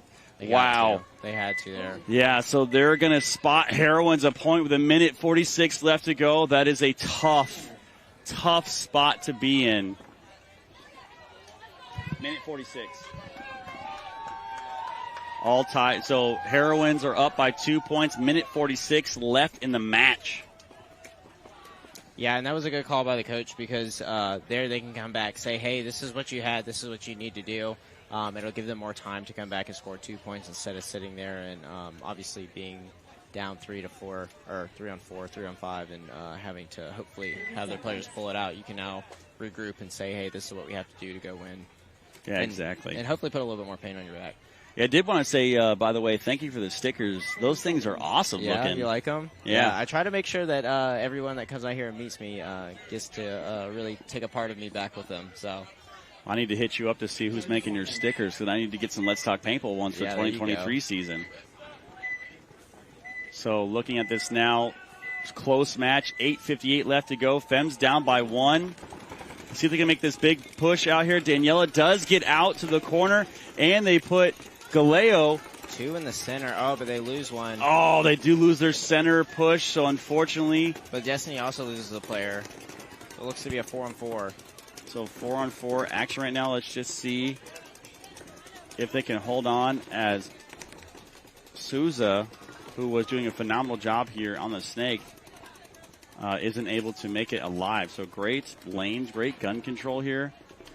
Now Galeo over the top of the wedge. Oh, big bite here from Roxy into the snake. This is what they need to do. Exactly. So they got to be, oh, and Destiny's going to lose a player out the back as well. So 4 on 3 right now.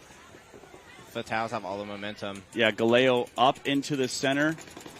See if they get, oh, she got to be, Roxy's got to be careful she didn't get caught there. And she's going to run through. And a penalty. Wow, so major penalty pulled.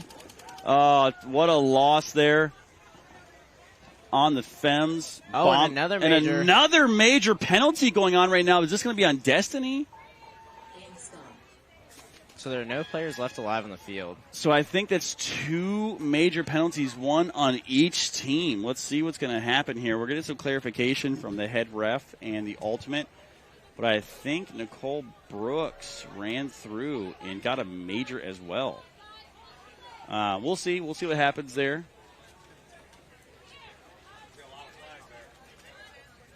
I'm trying to see. So Mike Paxson, legendary player and coach, talking to Todd Adamson.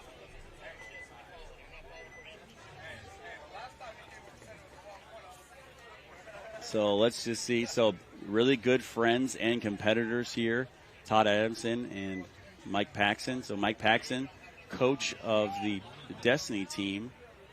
Todd Adamson, coach of the Femme Fatales team. So friends for a long time. We're going to get the clarification here. Oh. Looking at, as we figure this out, a little bit of a timeout here. Mm-hmm. And now we're going to figure out if we're starting 3 on 3 or 5 on 5. Yeah, this is gonna be a close one. I mean, looked like penalties on both, major penalties on both teams as it was happening. So yeah, usually when you see more than one red flag go in the air from like one area of the field, it's pretty obvious that someone was doing something they shouldn't have been doing. So when we saw 2 of them go up, we knew that something happened that was pretty obvious. And when we're talking about penalties, a red penalty is a major. That means you and 2 of your friends go with you. Yep. Minor penalty is a yellow flag, and it's you and 1 of your friends go with you. Mm-hmm. Devastating either way. Yeah. Penalties can really sink your chances in a point, which they can then turn around and sink your tournament, which we've seen in the Chicago Distortion PB Fit game. They got a penalty in the 5 seconds, which swung the point for PB Fit, who ended up taking the win. As you can see on your screen right now, the rosters for the Heroines and Vibe, we have seen a ton of great female action so far. Make sure you're following them on all the social media channels. Help support the WNXL. Now, if you can do me a favor, when you go home and watch these matches back, comment down below in the saved videos and let us know, who your favorite player was or what you think the biggest move of the event was. Mm-hmm. Let us know, really, what you feel about all this great action going on. Yeah. And, for me personally, I'm happy that that female paintball is coming back. They're getting a chance to show their talents. It's huge. And just in case anybody's out there asking, Camp Carnage rosters a female player on their NXL roster. So, kind of a bad breakout here. So Valdivia going the inside-out route, but she still makes it to the corner. So great job there to recover off of that breakout. So we'll see. Ref running in to check her pod pack. She makes it in clean. The reason that ref is running in there is because there's a huge lane into that corner that a ton of players have been catching hits on. So great job here from Valdivia on the wheels. She's MVP winner here for the Philly event. So second event of the when Heroines won, she won the MVP. Oh, and Vibe is making some big moves right here. Yeah, down the field they go. Great filling on the Doritos side. So all the way into the 50-yard line brick already. So crossing up, Laser has to be careful, or she doesn't get roped in her pod pack. Yep. As there's a great cross shot here. So 60 seconds left to go. Dallas 5 needs 2. This is when you have to start pushing forward. Yep. If I'm the coach of Vibe right now, I'm not letting my players sit back in these back spots. You need to be in the 40s and 50s. There you go. So Brittany Challenger trying to push right now as hard as she can. She's stuck, though. They know she got in there, and 40 seconds ticking down. I mean, what Vibe is hoping for right now is Heroines get a penalty. So a major penalty under 60 seconds will stop the clock. But Brittany Challenger, unfortunately, gets taken out. So that puts it to a 4-on-3, I believe, as 27-26 as we're coming down. Yeah, Heroines all tied up or all locked up right now, not wanting to make any mistakes. This is a situation where they just have to sit in their bunkers. They should have to sit in their bunkers and let Vibe run into them. So 12-10, and it looks like we're going to see the Heroines in the finals for the second time this year, which I believe it will secure their spot. And that will do it. So Heroines will move on to the finals for the second time this year. Absolutely. And Jen Falk waving goodbye to the Vibe. Yeah, there's a little bit of a rivalry there because the first event, they knocked them out. Yes. And they felt like they were the ones that should have been in. You know, the second event, they came back, they showed up, they did what they had to do. So there's a little bit of a rivalry there that they were both, like you said, fighting for first place. So what a great job there. Now, if the Femmes are able to come back and beat Destiny, again, like I was explaining earlier, if we have a Heroines, Femmes, WNXL final, the Heroines will lock up the season title no matter what. If we have a Destiny Heroines final, a rematch from Philly, if Destiny wins, they lock up the series title. But if Heroines win, obviously they do. So race extremely close right now, but got a little easier for the Heroines as they knock out Dallas Vibe, one of the favorites to win this event. So Destiny up 2 points on Femme Fatales here. So digging out to the corner is going to be Dux. DUX, new pickup for Destiny as she has made it all the way out to the corner. Now Shelly Farmer here making it into the insert bunker. Let's see if she is able to make it into Snake 1, or maybe she's just going to lock this up. No, she is. She's going to make it into Snake 1. Got it. She's going to go in. She needs to, in this situation right now, needs to start communicating. Not a lot of communicating going on right now for the Femmes. No, yeah, they are on go mode right now. They know they have to score. 2 they have points. Plenty of time to do it. Absolutely. So you can, Shelly Farmer trying to work through that gap. So there's a giant gap. You can see there she's trying to shoot to try to stop any forward progression. As Destiny player on the Dorito side has to stop at that little wing bunker there. Yep, and so the thing here now is that since Destiny has a corner player, all that snake progression is going to be stopped. So they have to get wide on the Dorito side to draw that gun from the snake corner over. So towel, wonder who threw the towel there. So we're going to see what potentially happened there to throw the towel. Oh, so the Femmes threw the towel. Didn't like what they were seeing out of their players. Didn't like them wanting to move. So they spot Destiny at another point. So Destiny's starting to walk away with this right now. 6 minutes, 44 seconds left. We are in true X-Ball. So just a brief, how that works is 4 teams are in a set. There's 2 matches going on. 1 match is now over. So we will see for the rest of this WNXL set, we'll see the Femmes taking on Destiny for this one. So now they're in X-Ball. They've got 2 minutes to get off the field, get paint on their backs, get the game plan, and get back out here. And this is where conditioning really comes into play. A lot of paintball still left to play in this match. So this is a quick turn. So this is why the rosters need to be deep. This is why it's hard just to play with 5 or 6 players on a team. Yes. So because that quick turn, if you don't have a great pit crew. In this case, the WNXL, all the teams have phenomenal pit crews, as you can see here right now on the screen walking in. So paintball is more than just the players on the field. It is a true inclusive family sport where you have a pit crew made up of friends, family, loved ones, fans even in some cases, hopping in and helping out. fill pods, wiping players off. The last thing you want to do is go onto the field and not have yourself wiped off from a pod pack. So Destiny trying to call a timeout.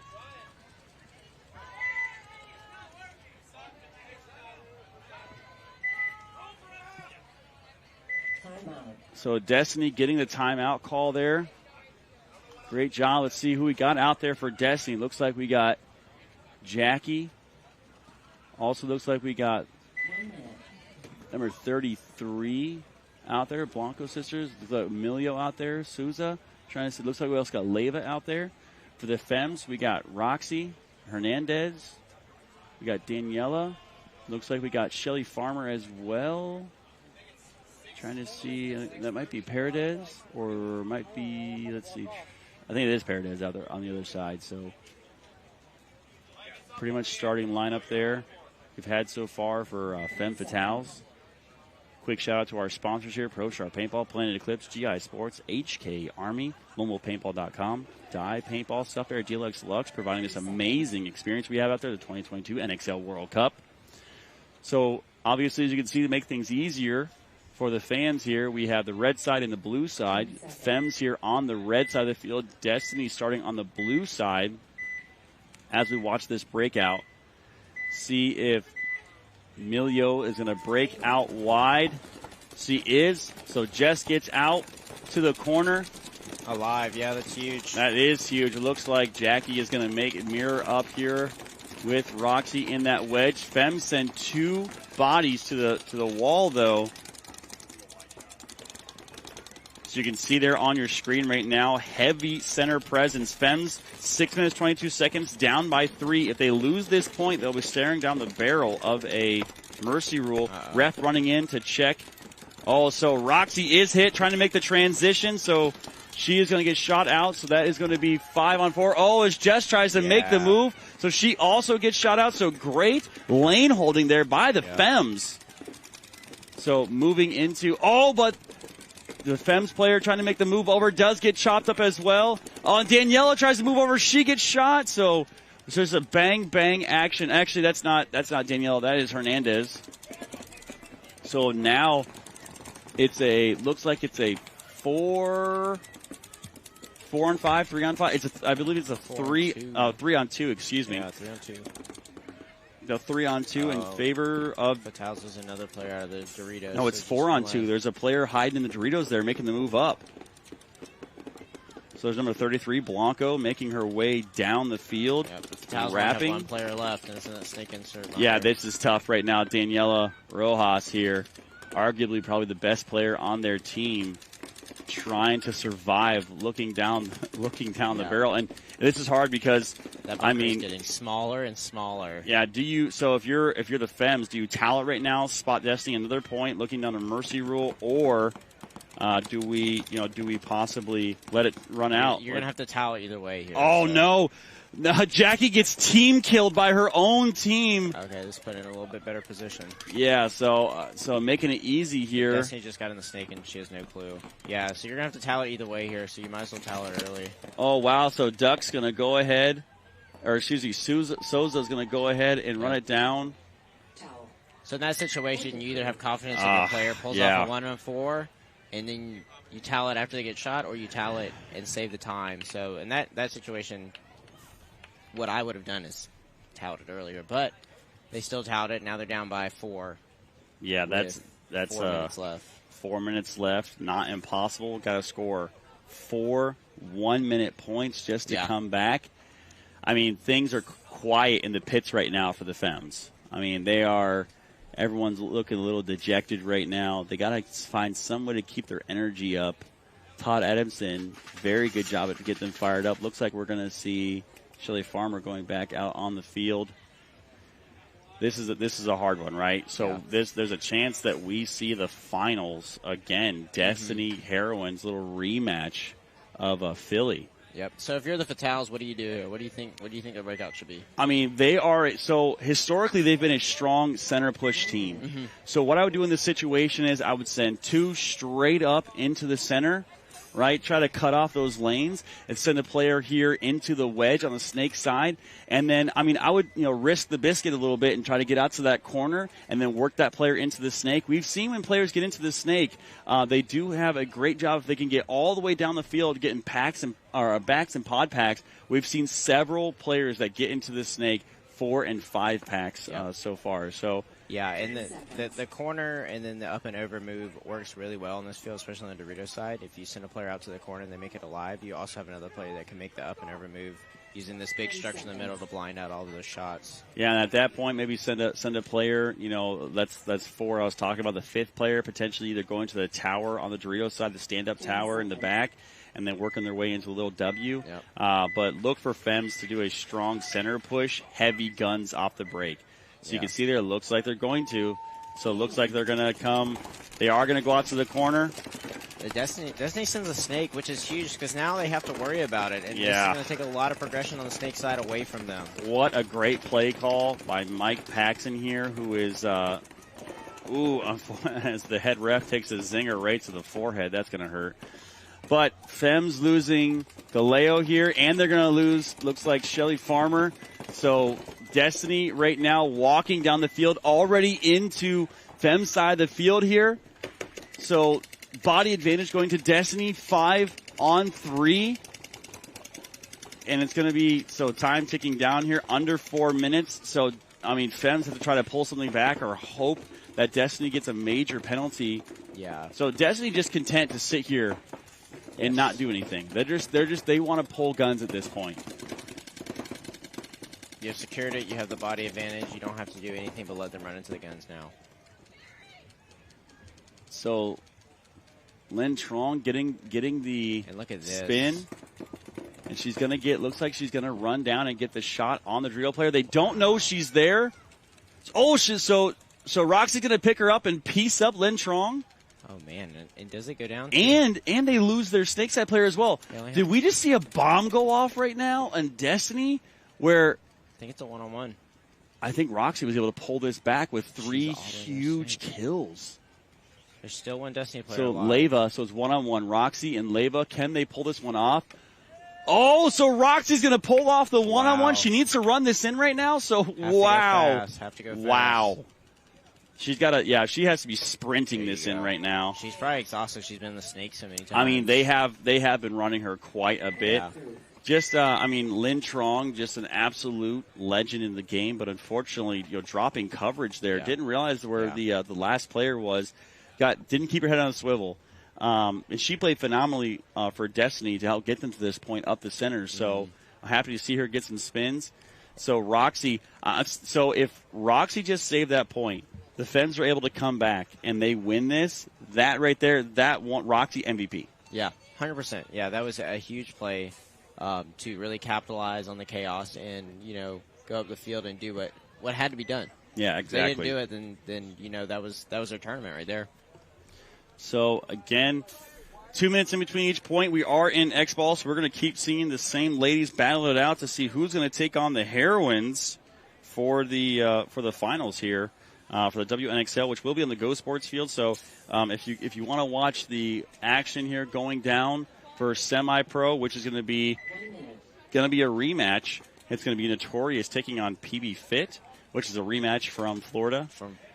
Yep. Yeah. And then potentially Destiny taking on the Heroines, which is also a rematch from Philly. So we will see how this plays out. Femmes, 2 minutes, 48 seconds. They can come back, especially off some amazing moves from Roxy there, getting in the snake. Yeah, and let's just hope they have enough gas in the tank to keep going and make this happen, because now they have the momentum. If they're able to get into the spots they're able to get into, this will be huge.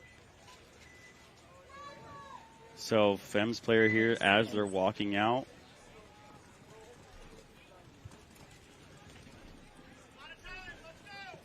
So looking here.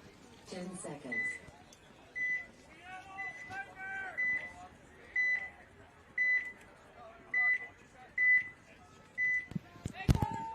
So big breakout here, heavy guns. Looks like they're sending Galeo up into the center.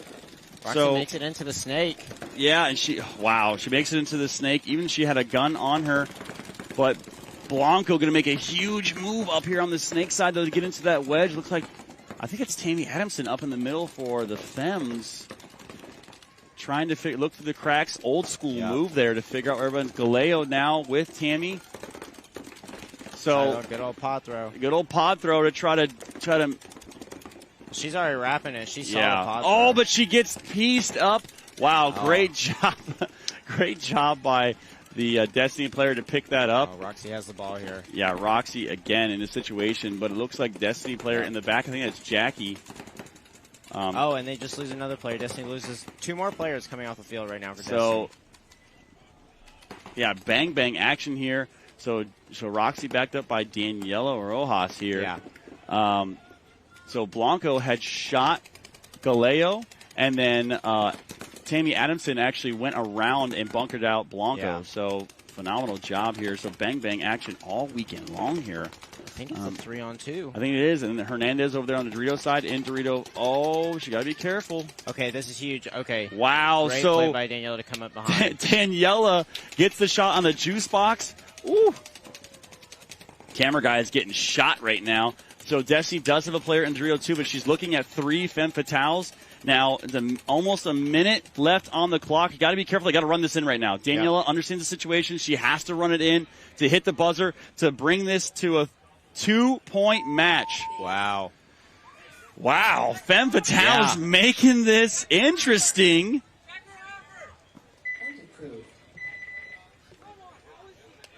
So again, a minute 5 left. I mean, this is a situation that they needed right now.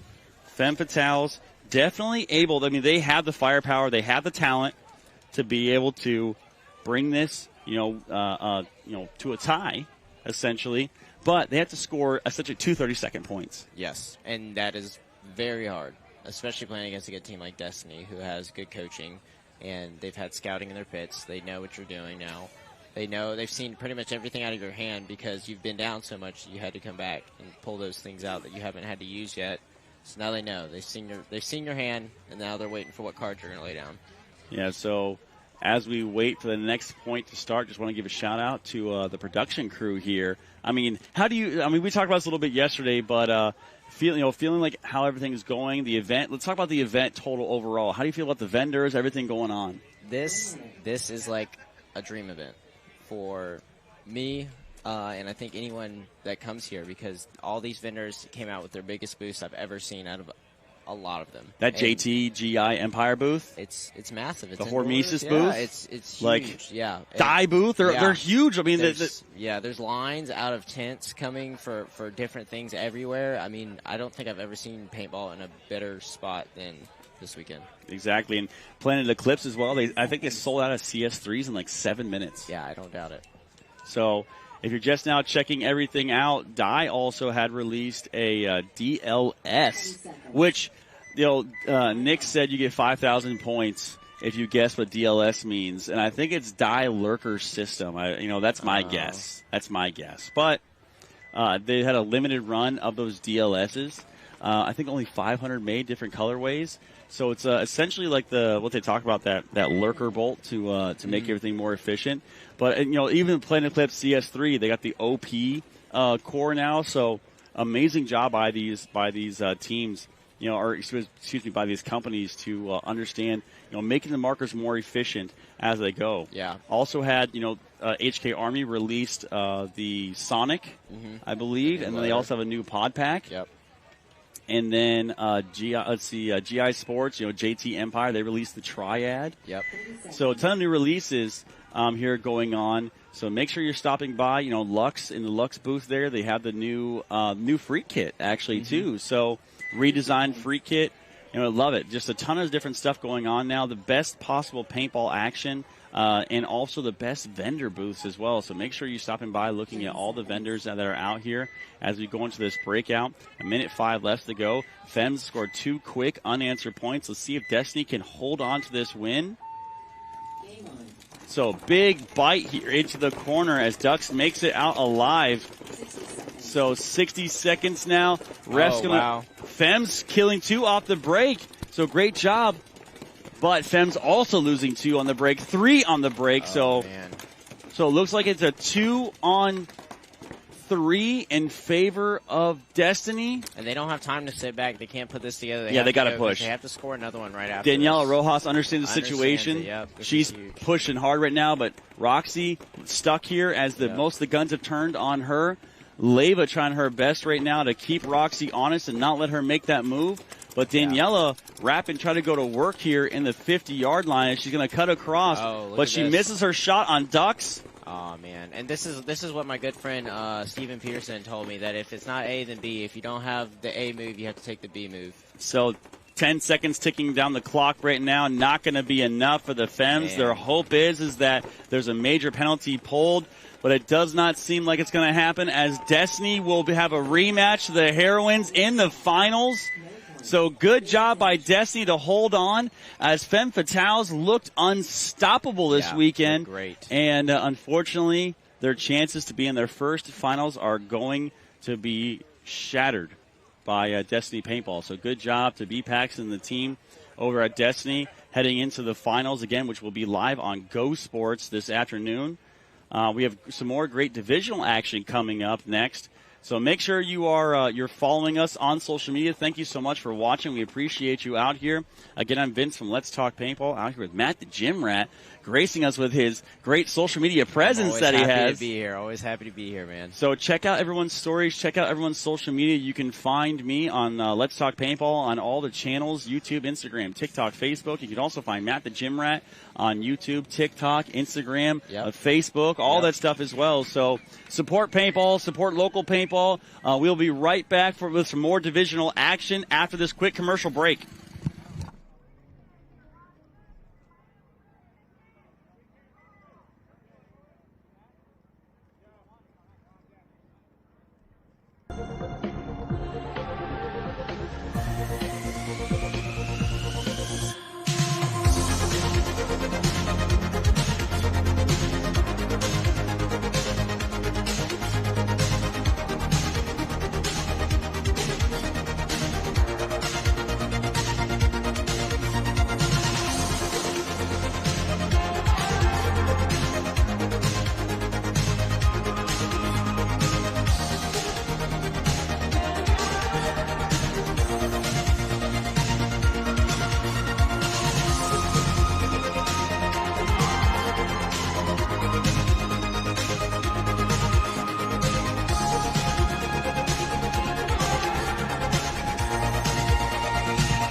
all very dedicated and have a lot of passion and love for the sport. I think that these girls are very hungry and they're ready to go prove to everybody what they can do.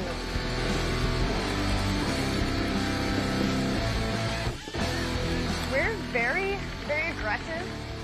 Be ready for us, and be ready for us to be on their side of the field.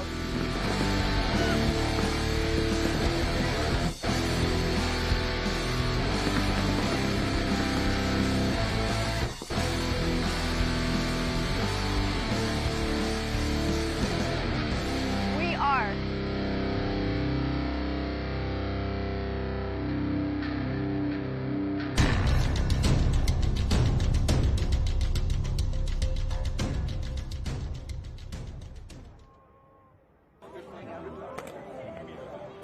Destiny is an entity in and of itself. We've been around since 2004. Part of what we enjoy is the inspirational factor and the purpose that we have in the paintball's culture.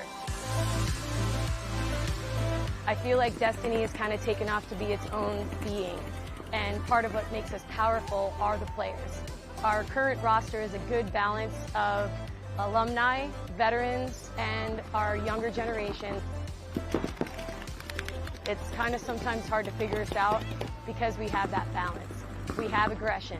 We also have talented players that know when to not push so hard. Our purpose here is to continually pass the torch. Part of what we want to instill in people is that this is something for everybody. We are Destiny.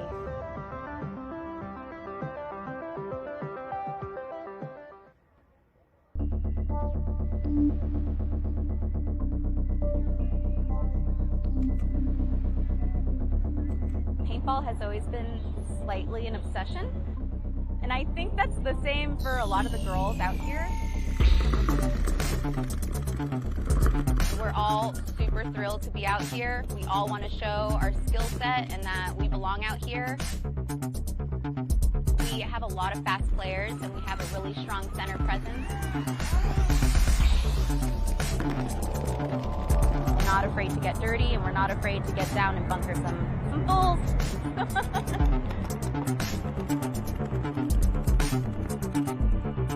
We are the Sacramento Diamonds.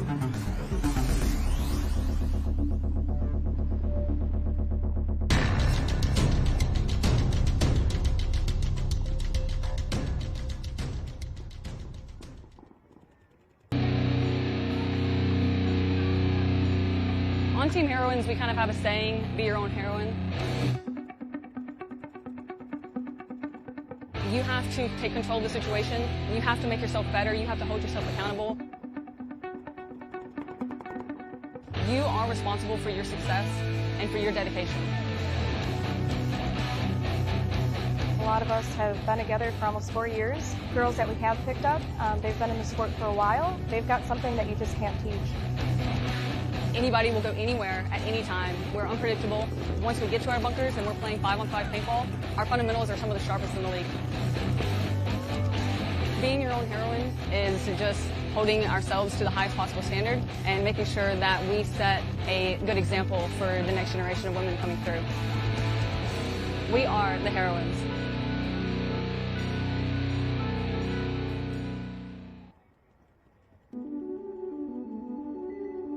We are all, I think we kind of have one of the newest rosters on Vibe, and so I think people are not expecting very much. I would say that we are methodically aggressive. We know how to pull it in when we need to, and we know how to push when we need to. Ashley G and Leslie Cluis, they have the strongest voices on the team, and they kind of bring us back to like, this is the moment, this is what we're doing. Brittany Bangs on the snake side, she has been playing paintball for like 5 months. Y'all need to be watching Brittany because she's coming for you.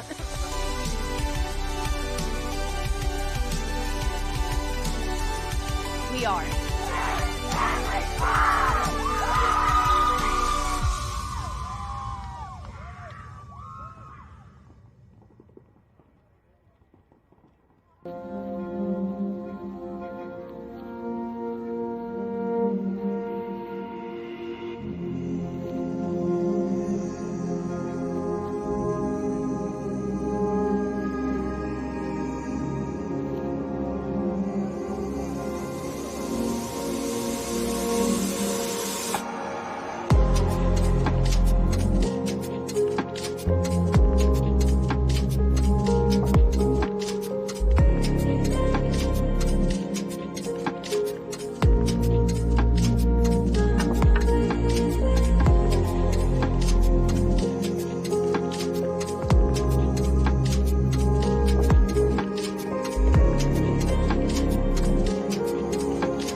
I feel like there's always been a general culture of, oh, they're just women. You know, I don't think a lot of people take women seriously when they play against them. They certainly feel bothered when they get shot by women. We have the stage now to show that we can play, but not just that we can play, but that we can play well.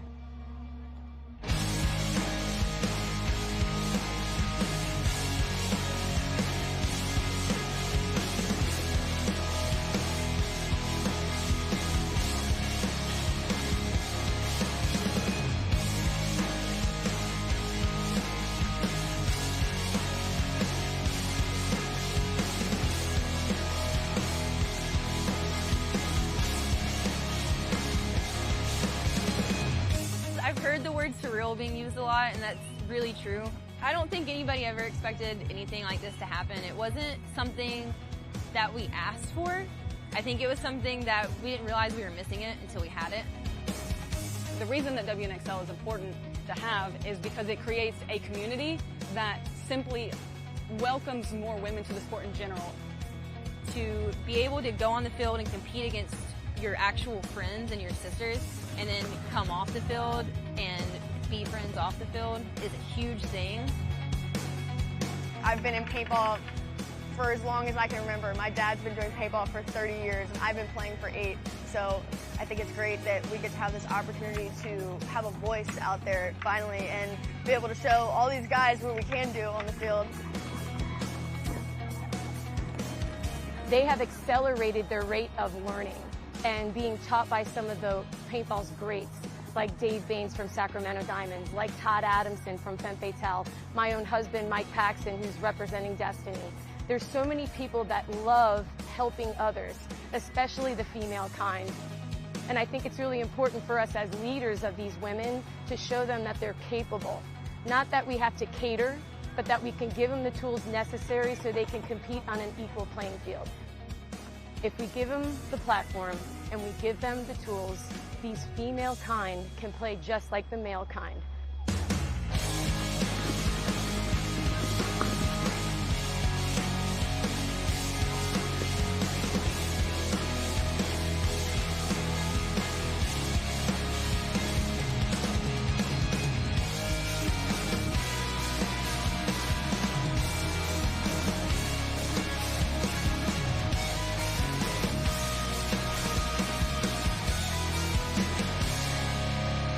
For the girls that want to be taken more seriously in paintball, to really challenge yourself, to really go out on the local field and don't be afraid to ask questions, don't be afraid to just meet friends and get on the field and play as much as possible.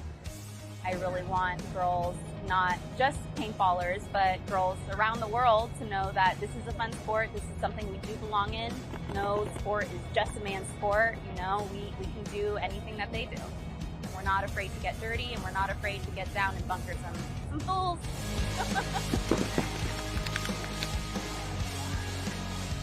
For them to showcase women in paintball is super important. The WNXL is still a brand new league, and obviously we're super excited to be a part of it and be a part of a new history, but we're also looking forward to the next generation of girls. It makes me so happy to see that there's so many people that are behind this women's division. For those of us that have been doing this paintball thing for a long time, we owe it to our community to pass the torch. And I guarantee you that everybody in the long run is going to be thankful for it. It's only going to help everybody in the bigger picture at the end of the day.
they're all very dedicated and have a lot of passion and love for the sport. I think that these girls are very hungry and they're ready to go prove to everybody what they can do.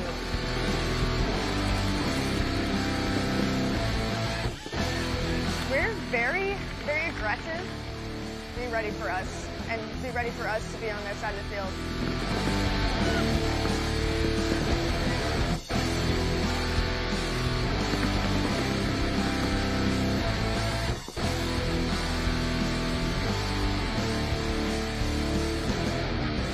We are.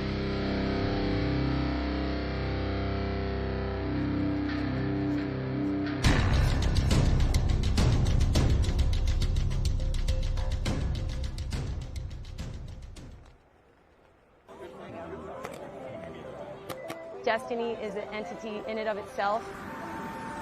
We've been around since 2004.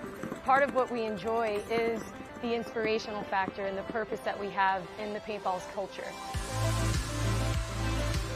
I feel like Destiny has kind of taken off to be its own being, and part of what makes us powerful are the players.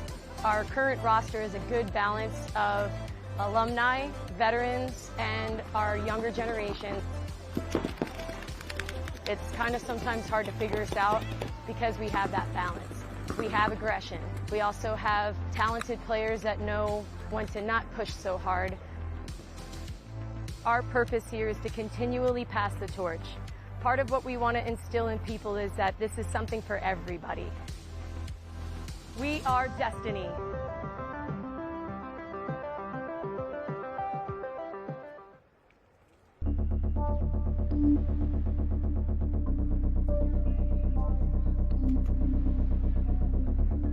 Paintball has always been slightly an obsession, and I think that's the same for a lot of the girls out here. We're all super thrilled to be out here. We all want to show our skill set and that we belong out here. We have a lot of fast players and we have a really strong center presence. We're not afraid to get dirty and we're not afraid to get down and bunker some bulls.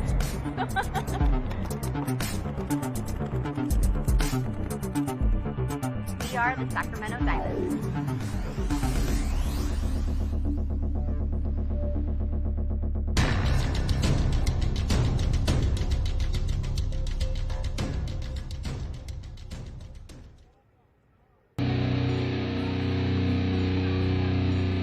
On Team Heroines, we kind of have a saying, be your own heroine. You have to take control of the situation. You have to make yourself better. You have to hold yourself accountable. You are responsible for your success and for your dedication.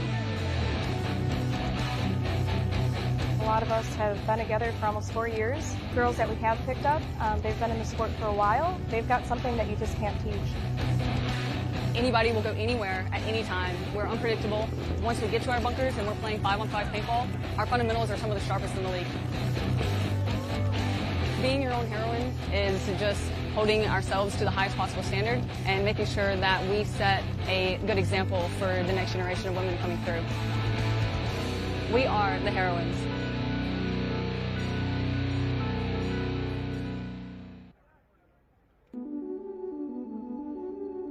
We are all, I think we kind of have one of the newest rosters on Vibe, and so I think people are not expecting very much.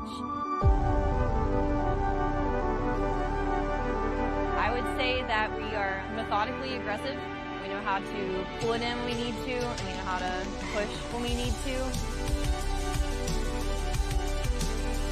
Ashley G and Leslie Cluis, they have the strongest voices on the team, and they kind of bring us back to like, this is the moment, this is what we're doing. Brittany Bangs on the snake side, she has been playing paintball for like 5 months.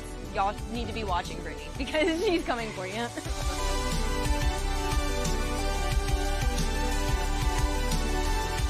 We are.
I'm going to be handing the mic over to Julian and Steve, who have been helping me out all day long. They will be taking over until I get back. So, Steve and Julian, you have the show. Thank you so much, Vince. Julian, are you ready? Excited? Yeah, man, I'm ready to go. Thank you, Vince, so much for everything. So, again, we're getting ready to go. We've got about 10 seconds on the clock when we get to it. We've got Dynamic on the left, Malicious Intent on the right. Excited to see these guys' breakouts. Ooh, a little bit of a false start here. They're surely going to recount that 10 seconds, I imagine. Again, always curious to see how these teams choose to break out in the first point, as some teams choose to take a wide route as a way to risk and gain intel. Otherwise, some teams opt to just take the safest option just to make sure they don't lose bodies out the break. Again, a little bit of a false start here in the first 10 seconds of the point, but we're going to get started here. As we see the breakout from Dynamic, pretty conservative, 2 double stack in the middle, only 1 breaking out snake side, everybody else Dorito. And pretty much similar breakouts for Malicious Intent here, both delaying at the home, but now breaking out from those positions. Agreed. So we've got a 5-on-5 breakout, and then with this field layout, you're going to see a couple different things when teams are going to come out. This field, you can win from all 3 facets, but you need to meet 2 out of the 3 facets. So we've dropped 1 off of Dynamic here off the left side. So we got 5-on-4 right now, and you can see that we've got a snake side presence here at this wedge from Malicious Intent. They're locking down the snake side lane. There is the left stand-up juice box here for Dynamic, which he's looking to eventually get out this way. One thing in playing this field, as you're playing it, you're feeling a gun from the middle in somewhere, and you're not necessarily sure. As you can see, Dynamic on the left is in this center W right around the 30 range. You're going to see different teams play this bunker as either as a single or a solo, because both have great lanes on the D side and the snake side. Still, we're 5-on-4 right now. We've got a good pocket play from both teams, and we're looking to see what these guys are going to do to make something happen. Again, at this point in time, these guys have been through the gamut, they've been through the gauntlet, and then we just now see that the snake side wedge for Malicious Intent has loaded into the center 50. He's sitting on the snake side. At the same time, the Dorito 3 has moved to the Dorito 4 for Malicious Intent as well, looking inside to the field. It's still 5-on-4 as of right now. So both teams are trying to have a lot of communication going right now. We're going to look at this action that's going to get ready to happen here on the 50 Dorito side. So one thing that you just saw happen, you saw the center 50 player for Malicious Intent. He established his presence in the center 50. He launched back into the snake side wedge. The reason for doing this is after establishing that presence, the other team is going to be calling the center 50. And potentially with the way this, and he just took a hit and player eliminated. So minus that, if a good team's going to try to send a guy to run through, they're going to take that elimination. But that's where the bait trap is, and then that gentleman there took that elimination because he played a little too big over the top. We're 4-on-4 right now. Both teams are still basically on the back line, the 10s and 20s. However, Malicious Intent did make a launch. They are in the Dorito 10 on the corner. As of right now, still 4-on-4 right now. Looking for a lot of this east-west communication for both teams. And as these players are seeing the field, seeing where the players are, the lanes that they're establishing, they're trying to figure out some moves along the way.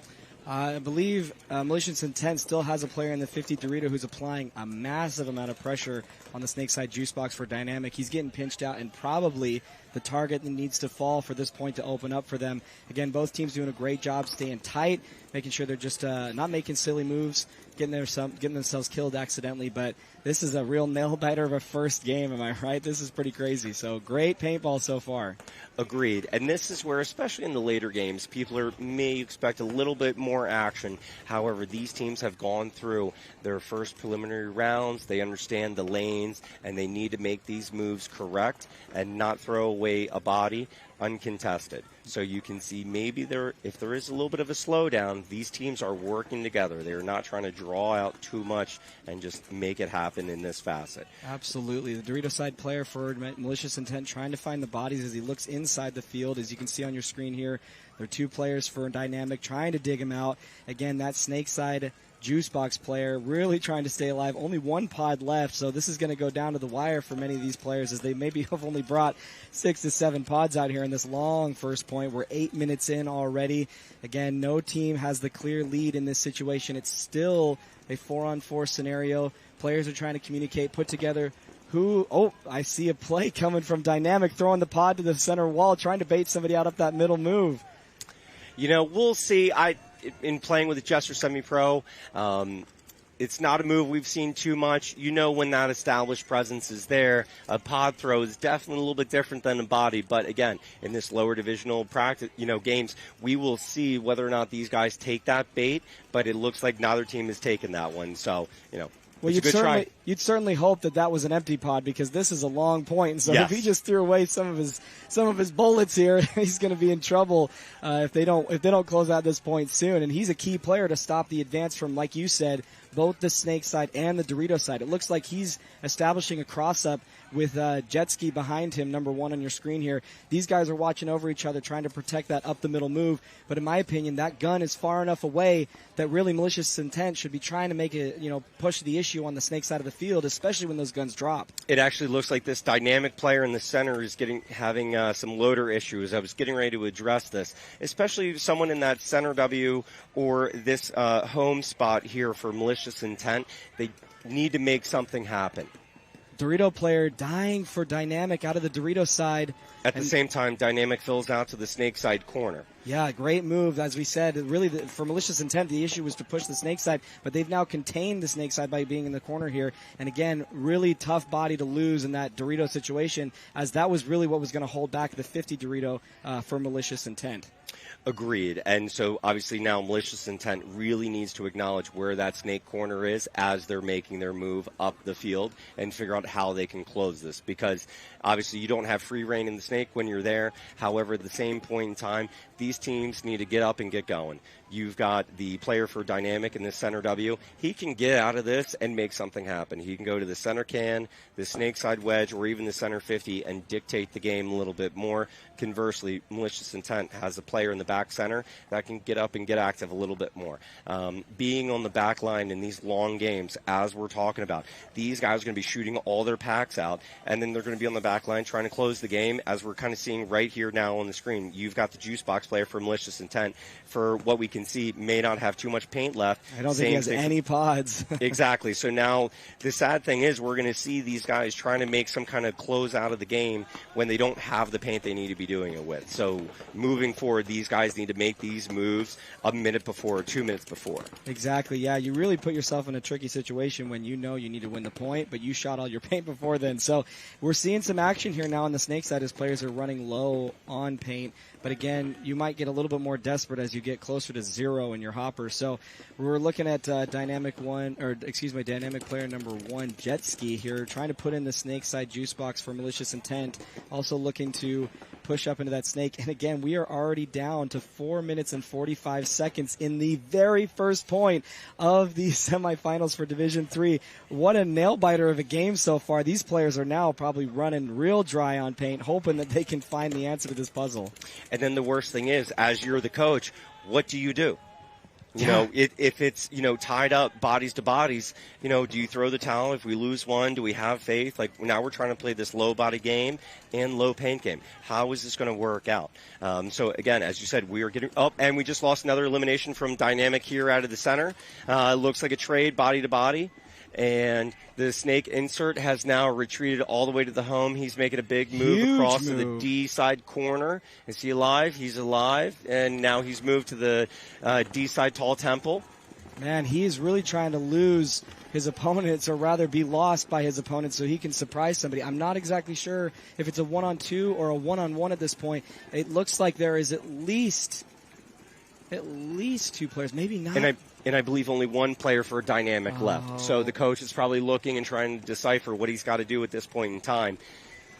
Yeah, it does look to be a 1-on-2 here with Malicious Intent sitting in the backfield. I'm not sure they know there's only one player left for Dynamic, but again, I'm sure both teams are really low on paint. And as you said, what do you do in this situation as a coach? You're 0-0 right now with the clock counting down. At this point, this might be a 2-point game before the series is over. Agreed.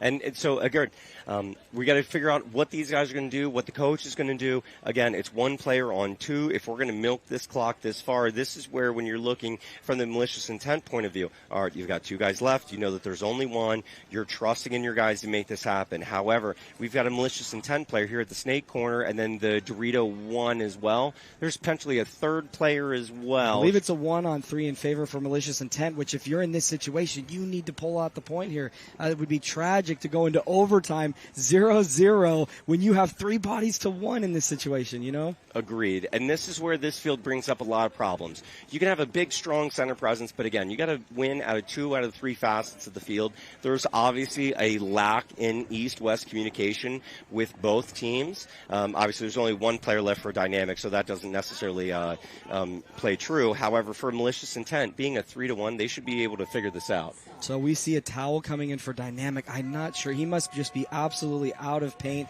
I still think if you're that dynamic player and you know that you're the only body alive, you got to make something happen. Otherwise, you force your coach to towel that point, really securing the, your loss, that guaranteed that first point. So, man, I would have liked to see a little bit more action there, especially in the mid game when you still had plenty of paint. A lot more movement would have been helpful. But here we are in the very first point with a towel with only, 2 minutes left, I'm pretty sure, in that, we've got that first set. Yeah, just under 3. And this is where, especially for these teams with the lower divisions, you're going to see, compared to semi-pro and higher, this center, home, and the plate, these guys need to initiate. If they're staying in the back, they're doing something wrong, because you need to make the tip of the spear. You need to make something happen. So here on the left, we've got Wisconsin Infamous, and on the right, we got Omaha Jams, both teams that have been playing against each other, practiced against each other for quite some time. So both teams are going to come out firing. So we're going to get ready to see what this first point looks like for both teams. Yeah, again, be mindful of how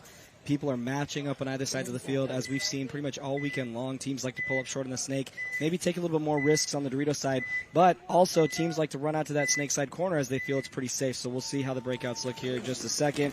Pretty standard breakout for both teams. Both teams opting to go to the snake side wedge, playing heads up. There are 3 guns looking snake way for Omaha Jazz. And if we go ahead, Wisconsin Infamous losing a player. 5-on-4 right now. As you said, both teams are mirrored up in the snake side wedge.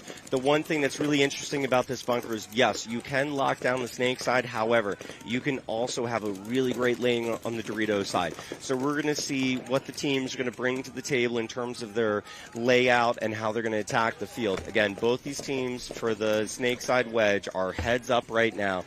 We've got down 1 body for Infamous, so 5-on-4, and we're going to see how these guys talk, communicate, find the bodies right now. So we've got the back center, Dorito side tall temple, snake side wedge, and the last player for Infamous, I believe, it's got to be someone on the Dorito side. Either Dorito corner, Dorito 1. The home for Infamous has now bumped up to the wedge. That was one of the initial bunkers I talked about. And then Jams has now just loaded into the center 50. Center 50 is looking on the snake side right now. So if the communication is there, he's going to know that he has a player in the snake side wedge.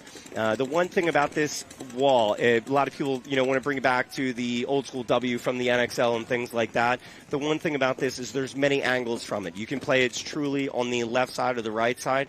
However, if you're tall enough, unlike me, which I'm short and I got a tippy toe or jump. I'm right there with you. Right? Short guy problems. If you're on the snake side and you look in, there we go. And we got to move from the center 50 wall, and he gets eliminated, taking no one with him. Body away. I'm not sure what information he heard that made him make that move. Obviously when you make that move, the very least you want to dig out that snake side wedge, but he had coverage from that mini wall on Infamous's side. And so. I'm sorry to interrupt you. Jams just actually dropped another body off the Dorito side as well. And then just to kind of pick up what you were talking about, when you have that guy in the center 50 and you know that there's a guy in your snake side wedge and you're trying to make the move, me being the player that was playing in the center of the 50, and Jams just lost another player off the Dorito side, tall temple. There's 1 player left, maybe 2. He just launched from the mini W into the snake side wedge. There's 2 players left, and then also snake side juice box. The second insert bunker on the snake side, and then we have the snake side wedge. So you will see right here that the snake side wedge is looking inside, because if someone tries to come through on the Dorito side, he's going to be able to chop them up, as well as he has the gap. As we see here, Infamous is now in the wall, and as I was talking about before, he's going to stand up over the top, looking inside. He doesn't really have a good shot on this center wedge. However, if the snake side juice box looks inside, he does have a shot there. The center 50 has that shot if it's able to be there, and the gentleman there is tall. The center wall is baiting out that snake side wedge on Yep. Jams. And He's Jams going up the just middle. He went does to not 50. see him. We now have a poison situation, both players, and the wall on either side. I think Jams knows that there's Yeah, guys he's at getting center 50. bunkered. And he goes back. I think he has a hit on his loader as he makes a huge move up the middle, gets taken out, but at least goes 1 for 1 in that scenario, and I'm not sure who threw the towel I think that's the opposite side of the field. So juice box just went to snake side corner. Oh, and I as thought we just somebody threw the towel there. Okay, we're still live. Okay, Yeah, we're we're still live. Infamous just went to the 40 Dorito, getting ready to make that move into the 50. What you saw there from the Infamous team is they set up a little bit of a bait play. He made that establishment in the center 50. He knows, and the team knows, that someone's going to come get him, so he tried to make that move out to that back snake side wedge. Looks like it may potentially be a one-on-one right now. We've got the Dorito side 50 and the snake insert bunker, so it's a one-on-one. Truly, it's a one-on-one right now. Snake is making the move up the middle, and he takes a hit. Man, that was a really well-timed move from Infamous as he was fanning out right as the Jams player was pushing forward and loading at the same time. So well done for Wisconsin Infamous in that first point. Man, these have been long points, really close matches. This is a great set of games to be watching here live on the NXL Paintball live stream on both Facebook and YouTube. So thank you so much for tuning in, everybody. We're so happy for our sponsors to help support this stream: ProShar, Planet Eclipse, GI Sports, HK Army, Lone Wolf Paintball, Die Paintball, Sup Air, and DLX Lux Technologies. Thank you so much for the crew, the coaches, everybody who's helping us make this a wonderful stream, and I'm just so happy to be here with you, Julian. This is awesome. Yeah, man, I truly enjoy being here. I love commentating these games.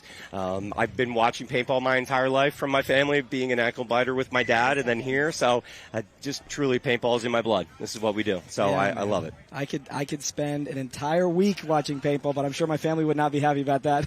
See, this is where I brought my family. They're flying in right now, and I said, I'm sorry, I can't see you. I'm commentating. So here we go. There you go. We're about to get into this next set between Malicious Intent and Dynamic with, as a reminder, only 2 minutes and 18 seconds left as we count down here in the breakout. Let's pay attention to see which way this back center guy is looking. It looks like he's going to focus on the snake side, potentially moving up the middle right after. Actually, in fact, his paint going right up the middle. We now have a similar situation going on the snake, but Dynamics dropped one player. There we go. They dropped 2 players. They lost the snake side. They lost someone in the middle, and then we've lost 1 player as well from Malicious Intent. We've got a 4-on-3 right now. Possibly a 4-on-2 now. Correct. We just lost another player off the side for Dynamic on the Dorito side.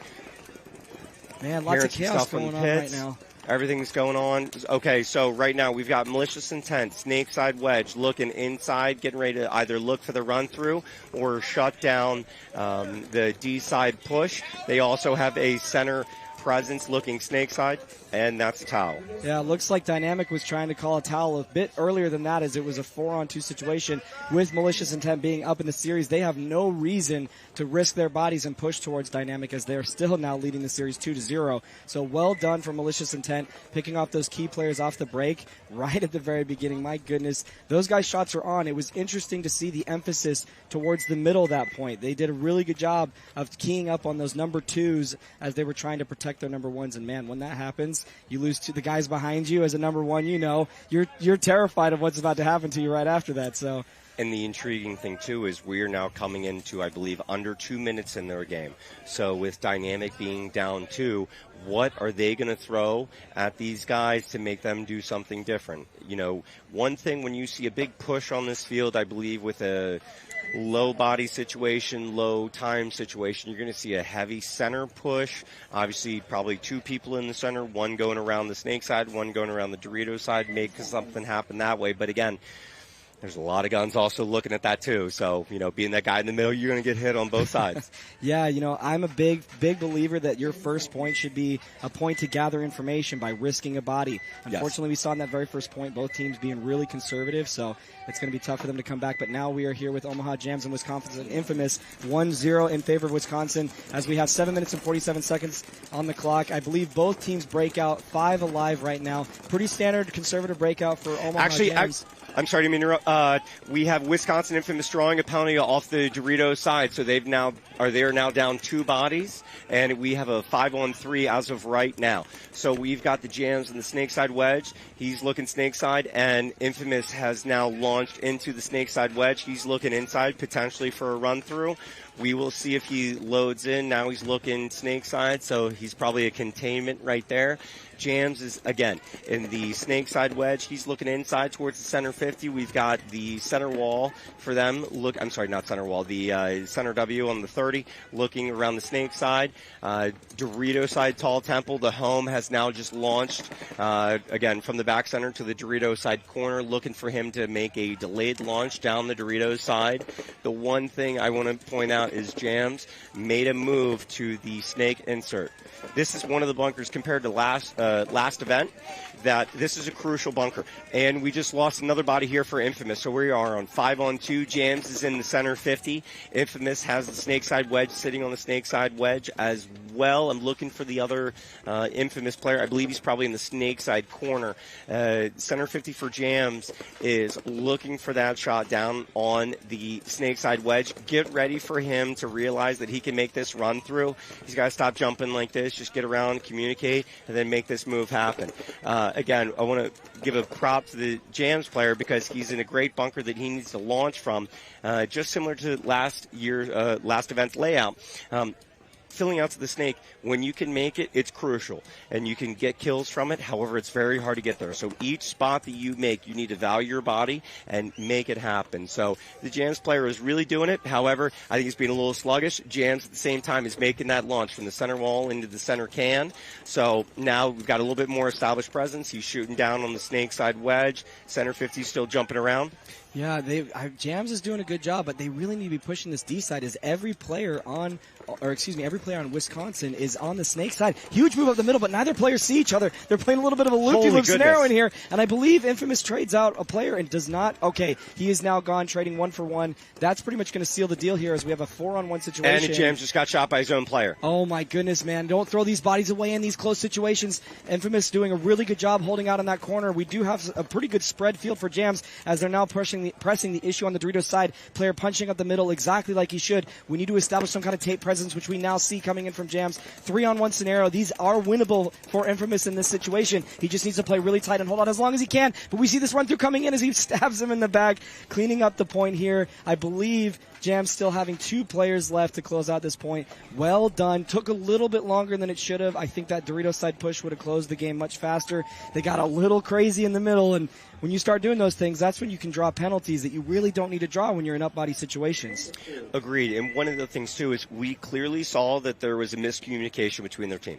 If they have 5 bodies left on the field and they've established that many eliminations, the communication has to be better. They threw away 2 bodies, and you and I got excited because Infamous ran through the middle, made a great move, and it almost could have been even a bigger capitalization. So these teams really need to get on their horse, have the communication dialed in, because something simple as that can make that big of a hole, and then you lose the game. So Jams is a great team. They were able to dial in and get this done, but they definitely need to get this done moving forward for the remaining time in the game. Yeah, like you said, that's a situation for Infamous where you're really hoping to have the Jams players run into your guns and kind of punish mistakes. But it's hard because when they're just sitting in the back line waiting for you guys and you're in a down body situation, it's kind of like, as Infamous, I'm thinking, come on, guys, like, we're down bodies, close out the game, run into my guns, you know? So it's going to be hard for them to be the ones to be the aggressors in that situation. We do have a timeout called in this next series as it looks like Dynamic is going to try to regroup and figure out what they want their game plan to be for this really close. I mean, it's a 0-2 game with only 1 minute and 50 seconds left, but anything can happen in essentially 2 minutes, as you guys playing in the semi-pro division have seen it throughout, your guys' time there. Yes, and that's especially as we're coming up into this low time situation with X-Ball, if you get a penalty, if you get a red flag under a minute, it's a swing point. So especially when we have a close game, in this instance it's a 2-1, so not so much. But if this was a 1-1 game, something happens the wrong way, they get a flag, swing point, you are really dictating a game off of a mistake that shouldn't be happening. So as we've been talking about, these guys really have to get on their horse, have the communication proper, because this is where it comes down to. All the little things are going to make the win and the loss.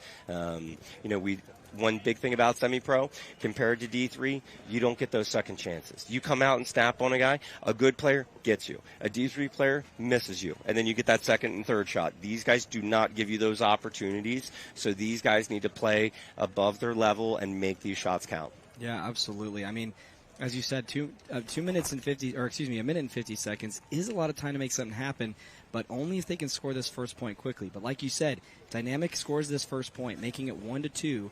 If that next point goes into under 60 seconds, and let's say Malicious Intent does get a penalty, whether it's a major or minor, that's going to go to Dynamic, making it 2-2 with, again, potentially under a minute left. So there's a lot of stuff that could happen here. These guys, especially Malicious, are going to want to play tight.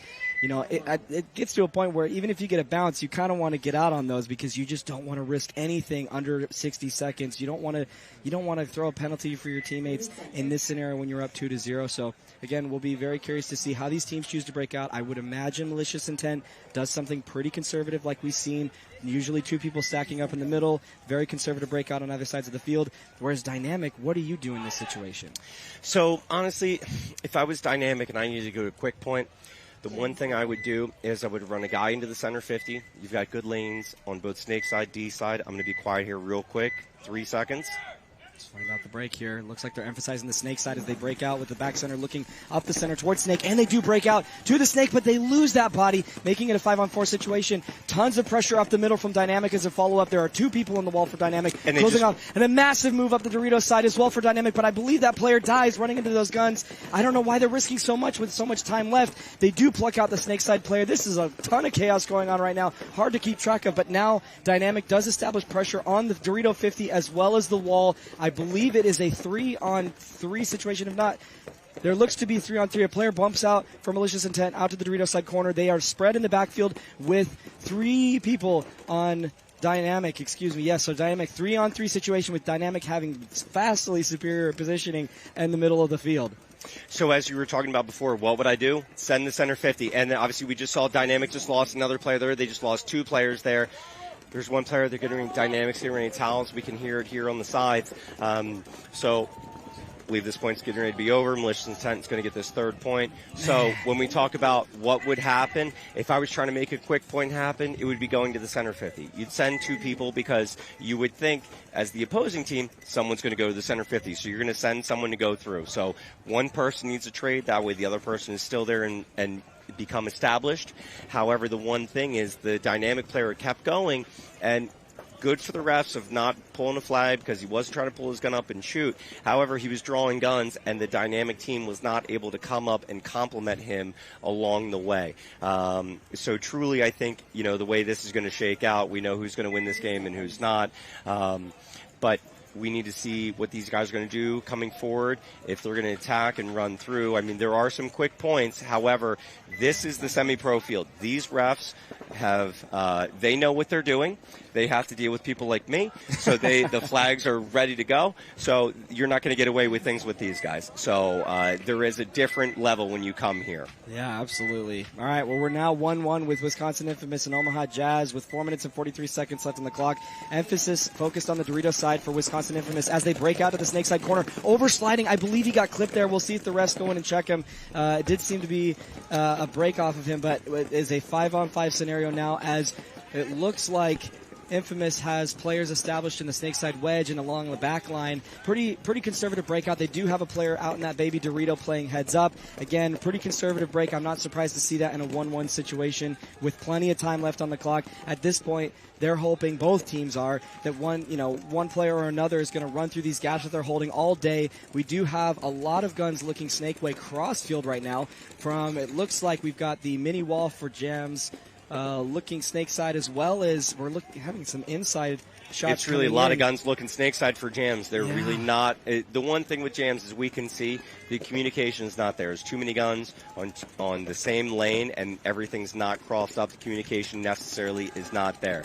It looks like Jams just lost a body off of the snake insert corner. That's going to open things up. The home player for Jams just went to the snake side juice box, so we are 5-on-4 as of right now. Jams are mirrored up with Infamous in the snake side wedge. They just threw another body away the snake side. So now it's a 5-on-3 situation. Man, you guys got to stay alive when you're making those moves. You have plenty of time to work with. You don't need to be throwing your bodies away just trying to take the snake, especially when you know there's that guy in that snake side wedge holding those lanes all day. You got to make sure that guy is either put in or looking somewhere else. For Jams, for a while, they had theirs looking cross field, but now we see the exact opposite happening in Jams' favor, taking out Infamous's snake side corner as he tries to make it up the snake side of the field. We now have an intense heads-up battle as Infamous player starts to run through, using that pin as a blind. Doesn't have his gun up. Oh, man, this is a tight situation. He's going to... I will say the Jams player definitely just blew that a little bit there. The tall side temple right before on the 40. His gun was down the entire time. He's looking. The guy runs through the center 50, shoots him, and he can't even get the gun up. And now we just have a penalty on Jam's side. Jams are shooting themselves in the foot here right now. Yeah, truly, these two teams are right there neck and neck, but Jams is truly shooting themselves in the foot. They're not communicating. They're dropping zones together. It's starting to break down. Now, we're going to throw this in as a caveat real quick. We literally just got hit with a 5-minute torrential downpour literally just before this game happened. True. Is it a paint? Is it a goggle? Is there something going on? Have we gone too far? Like, we're trying to, get used to this level. Again, these semi-pro refs, they know what they're doing. They're not going to give you any slack. Again, they got to deal with the top-level players. So they know what's there, and they know what's not. So we're going to see what these teams come back, especially Jams. If they believe that it's there, they should win. Or not win, but they should compete. And they are definitely leaving something on the field that they're not showing. Yeah, absolutely. I think the weather does play an effect when it comes to sliding, as we saw in that snake side corner from that last point for Infamous. Agreed. So we'll see. I mean, these players are going to have to pull up a little bit shorter than maybe they've been used to. The grass has been amazing out here, though, in Kissimmee, Florida. The weather's been overall pretty great, which has been awesome given the fact we just had this crazy inclement weather here. But all right, now we're going to pay attention to this dynamic versus malicious intent game. Malicious intent needs to not get a penalty to win this series, guaranteed. And Dynamic's going to need to do something crazy. As look at that, we see two people sending up the middle, both on the same side of the wall. I'm not sure what that's about. They're making a massive Dorito side push as they send almost every player down the Dorito side of the field. It looks like there's a Dynamic player still alive on malicious intent's Dorito. He gets plucked out there, and there is another player pushing up the center-ish Dorito side of the field and gets plucked out. Man, these guys, I think they knew it. I think they knew that they didn't have a chance to win this series when they honestly messed up that last point. So tough loss for them here, as they're probably going to seal the deal at 3-0 with 20 seconds left. I don't even think they bother hanging the towel in this point. Yeah, tough loss for them. Truly. And, even though they knew that they were probably going to not make it out, die on your sword. I'd rather not, lose a point, get bunkered from my knees. Like, go forward, get shot, shoot people. That's what this is about. Yeah, man. If you're going to go down to 0-0, you better have no bodies alive left when that happens. Otherwise, you need to have a serious conversation in the pits. So, again, tough loss for Dynamic. There's definitely plenty of opportunities for them to win. That 2-0 point for them, where they did an aggressive push on the snake and then followed it up with two aggressive moves up the middle, that was really close to a masterpiece of a breakout. But they just then started throwing their bodies away. In my opinion, that was their opportunity to win. They just needed to be a little bit more patient. They had about 1 minute and 45 seconds left to put it together with really great positioning, but then they just started throwing their bodies away. So that's definitely something they're going to have to go back into the pits and, back home to talk about and really say, hey, guys, we need to play a lot slower. We need to connect before we start making these big moves. We got plenty of time to do it, and it's a crappy way to go out of the series, but, like you said, they died in their swords, and you got to give nothing but respect to them for that. Agreed. And to your same point, they ran into too many guns too fast. You send one pawn, wait a few seconds, send the other one. Then you wait a few seconds, send the other one. You all run into the same wall. You're going to die from the same thing. The ref's not going to make that much of a difference. Now we got 2 minutes and 30 seconds left in this Wisconsin Infamous versus Omaha Jazz game. As it looks like, again, we have the back center player looking Dorito side, so emphasizing that Dorito side pressure. Again, a pretty standard breakout for Omaha Jazz on the snake side, but as I say that, they lose their player moving up the middle, and the player behind him is getting checked. It looks like they're he's getting a penalty. It looks like they were going to throw it. Yeah, there's a 1-for-1. Jams just lost 2 players right there. So Jams has the home, the center plate, as well as the Dorito one on the tape side looking inside right now. I believe it is potentially 5 alive for Infamous. Infamous is in snake side wedge, center plate. The Dorito side tall temple just gunned out to the Dorito side can. We also have a player in the snake side corner looking inside. So as of right now, I believe we are still 5-on-3 as of right now, potentially. If there's one Infamous player hiding, good for you. At this point in time, again, it's 2-1. Infamous is up right now, and they just got clips going out. Jams, and he knows it. So, all right. And they just toweled. Yeah. It's now going to be 3-1. Infamous over Jams. We're going to see, again, this is one thing we talked about. We've got 1:30 left. This is a good team. They understand what's going on. They've got a couple teams within their program. So do they have the coaching ability, and then the players, do they have the composure to make this happen? Because, again, as we've talked about, 1 or 2 players need to make 1 or 2 big moves for the event, and people need to watch their backs. Do they have the potential to do this? We're going to see here in this upcoming time. Obviously, we've got about just under 2 minutes. We're in X-ball right now, as they would say, because the other team has now won their game. So you're going to see the Jams come out here as well as Infamous within this time. Just want to take a quick second. Thank our sponsors, ProShar, Eclipse, GI, HK, Lone Wolf, Thigh, Sup Air, Lux, and obviously NXL. So I want to give a shout out to everyone making this happen. Check us out on the social medias. All the links you can see here on the screen, especially the WNXL. These ladies have been working as hard as they can to be at the level that they are and establish themselves and create a presence. So all the teams and the fields that are supporting them, thank you so much. Same thing for this reffing crew, especially on this field. Again, I've been on these 2 semi-pro fields for quite some time. These refs have to deal with a lot. Again, and we all do. Thankless job, but the refs are doing an awesome job right here. And as a field owner myself, so I'm going to give a little plug. Route 40 Paintball, White Marsh in Maryland. We got other 2 great fields, NR Paintball, and then NR Adventure Park. We are crushing in Maryland, and we've got teams in pro, semi-pro, divisionals. This is how we're doing it, and we're ready to go. And we're 15 seconds into last 90 seconds of this Infamous and Jams game. Yeah, this is going to be exciting to watch. Jams has got to do something pretty crazy here with 1:32 seconds left. You can score a point pretty quickly, and you got to find the balance between risking, scoring fast, but also playing safe. It looks like they opt for a pretty strong push up the Dorito side as they throw Infamous that just body lost their away. snake corner. So now it's a 4-on-4 situation with Jams trying to push the issue on the Dorito side pretty hard as they get to that Dorito 2 right now, and he dies as well. It looks Jams like just went through the middle, and Jams just got a penalty. Jams center player ran through, shot their snake side. Wedge player is still alive. Infamous may not know that that's there. However, sadly, they took a penalty on the backside. So this guy that's up in their 40 has no idea what's going on. He's going to get roasted by the Infamous player launching, who is now in the center 50. And center 50 for Infamous player gets eliminated. We now also lost another body from Infamous on the back line. So Infamous, I believe, may only have 1. A Jams player also just dropped. Is there anyone left for Jams? I'm not sure. I don't believe so, but man, despite the fact that was a pretty sloppy breakout and even middle game, they actually, I think, were in a one-on-one situation until the Jams player just died in the snake. I believe there's only one Infamous player here. And yeah, man, if you throw the towel as Jams, you kind of seal the deal regardless. So I think that's going to be it for this match between Wisconsin and Imagine being corn. I didn't mean to cut you off. Imagine being corn right now. You have no idea what's going on. You got 20, you're like, what's going on? He looks kind of calm and collected, but I'll tell you, if that was me, I'd be like a rabbit in a hole right now. I'm not sure what's going on. Man, I don't have an issue with Omaha Jams breakout that point. I just think the execution looked a little sloppy. If you're going to make that deep Dorito route, you have to know which way that home guy's looking off the break. Otherwise, you're just going to run into the gun like you did. And then they threw a body after a body on the Dorito side.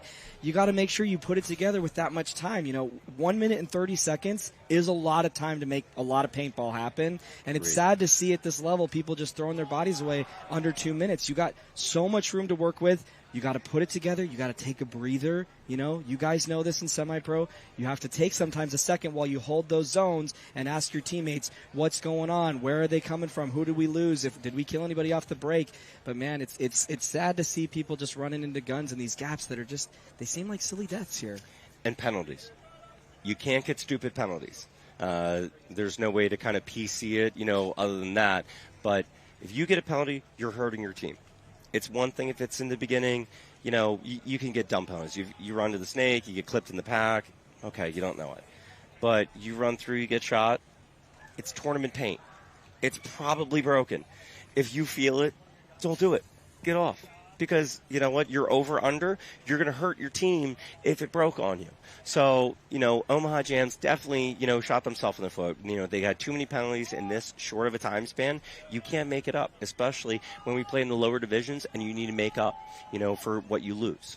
So, you know, it was a good game regardless. You know, it was definitely exciting. These guys had a lot of stuff to bring to the table. However, in the end, I would definitely say penalties. Penalties was one of the biggest things, and communication for those two teams to not make it happen. Yeah, it was still a good series to watch regardless. Really close games. Yes. Drained a lot of time in those 0-0 situations. But congratulations to the teams that are moving on. I'm excited to see what the finals for Division III are going to look like.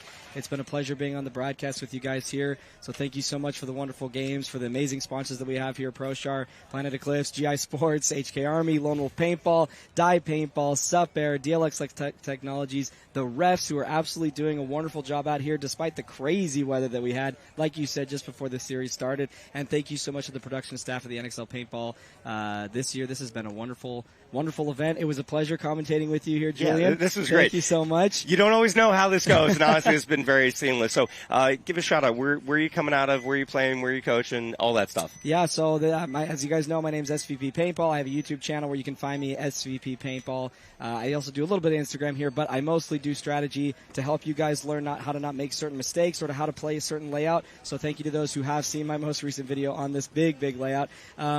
Yeah, that's where you can find me. Right now I'm coaching Carolina Crisis, or helping them, Carolina Crisis D3 and Desert Edge D4, so shout out to those guys. Not sure exactly who I'll be helping out next year, but if you want me to help you, be sure to become a member on my YouTube channel. You can do so pretty easily, and make sure to join the Discord server. That's the easiest way to get a hold of me if you have any questions about strategy related to 5-man, 3-man.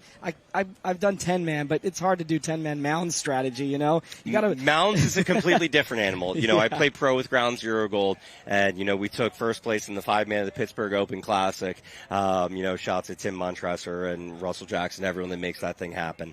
At the same point in time, as you said, Mounds is a completely different animal. When we take 10-man, we can go play on a classic, you know, setup in terms of hyperball or in the woods. It's a different thing. Mounds is a whole nother animal. You know, I can speak for that for ourselves with Ground Zero Gold. We did really well in the event. Mounds is just that, you know, eliminating factor. You literally could be playing a corner, playing everything correct, and then all of a sudden you're getting hit from somewhere and you're like, where did this come from? It might have come from the next field over, you know? Exactly. So, you know, truly, and then just to, you know, give my own. So, Route 40 Paintball Park in White Marsh, Maryland.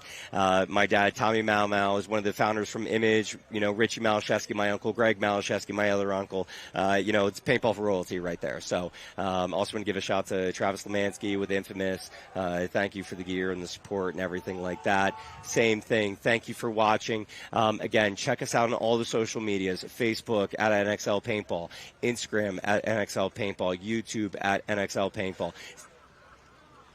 Right on. And then same thing as well for the women's side of things.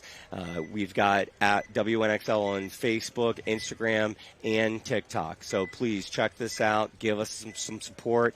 Ladies, the gentlemen, everyone, refs. Thank you guys so very much. To show that we can play, but not just that we can play, but that we can play well.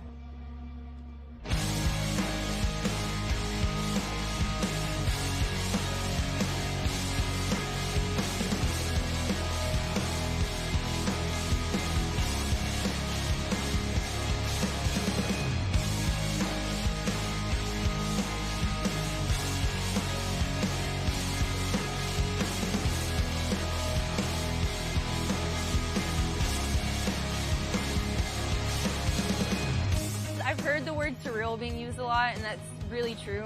I don't think anybody ever expected anything like this to happen. It wasn't something that we asked for. I think it was something that we didn't realize we were missing it until we had it. The reason that WNXL is important to have is because it creates a community that simply welcomes more women to the sport in general. To be able to go on the field and compete against your actual friends and your sisters, and then come off the field and be friends off the field is a huge thing. I've been in paintball for as long as I can remember. My dad's been doing paintball for 30 years, and I've been playing for 8. So I think it's great that we get to have this opportunity to have a voice out there finally and be able to show all these guys what we can do on the field. They have accelerated their rate of learning and being taught by some of the paintball's greats, like Dave Baines from Sacramento Diamonds, like Todd Adamson from Femmes Fatale, my own husband, Mike Paxson, who's representing Destiny. There's so many people that love helping others, especially the female kind. And I think it's really important for us as leaders of these women to show them that they're capable. Not that we have to cater, but that we can give them the tools necessary so they can compete on an equal playing field.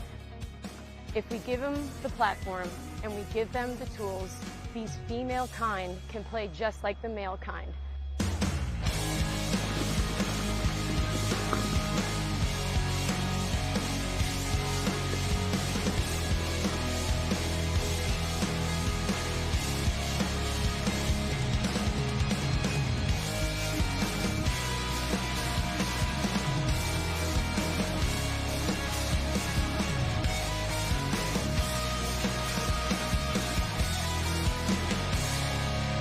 I think for the girls that want to be taken more seriously in paintball, to really challenge yourself, to really go out on the local field and don't be afraid to ask questions, don't be afraid to just meet friends and get on the field and play as much as possible. I really want girls, not just paintballers, but girls around the world to know that this is a fun sport, this is something we do belong in. No sport is just a man's sport, you know, we can do anything that they do. We're not afraid to get dirty, and we're not afraid to get down and bunker some fools.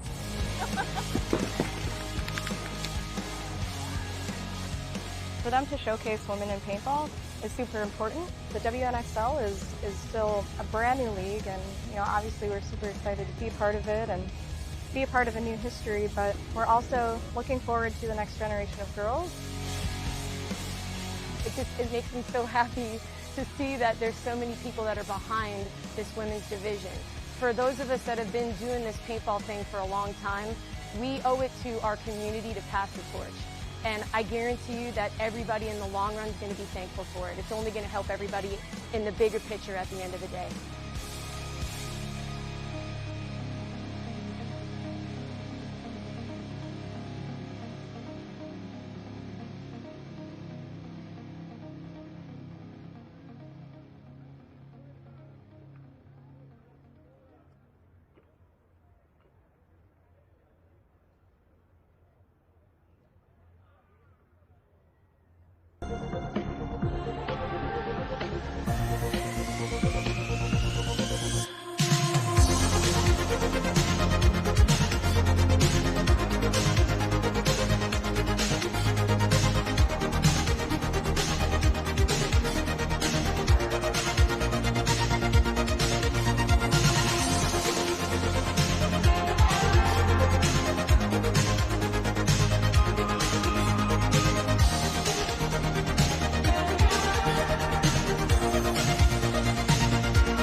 All very dedicated and have a lot of passion and love for the sport.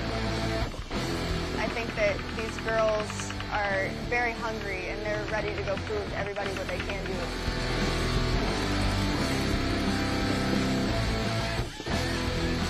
very, very aggressive, be ready for us, and be ready for us to be on their side of the field.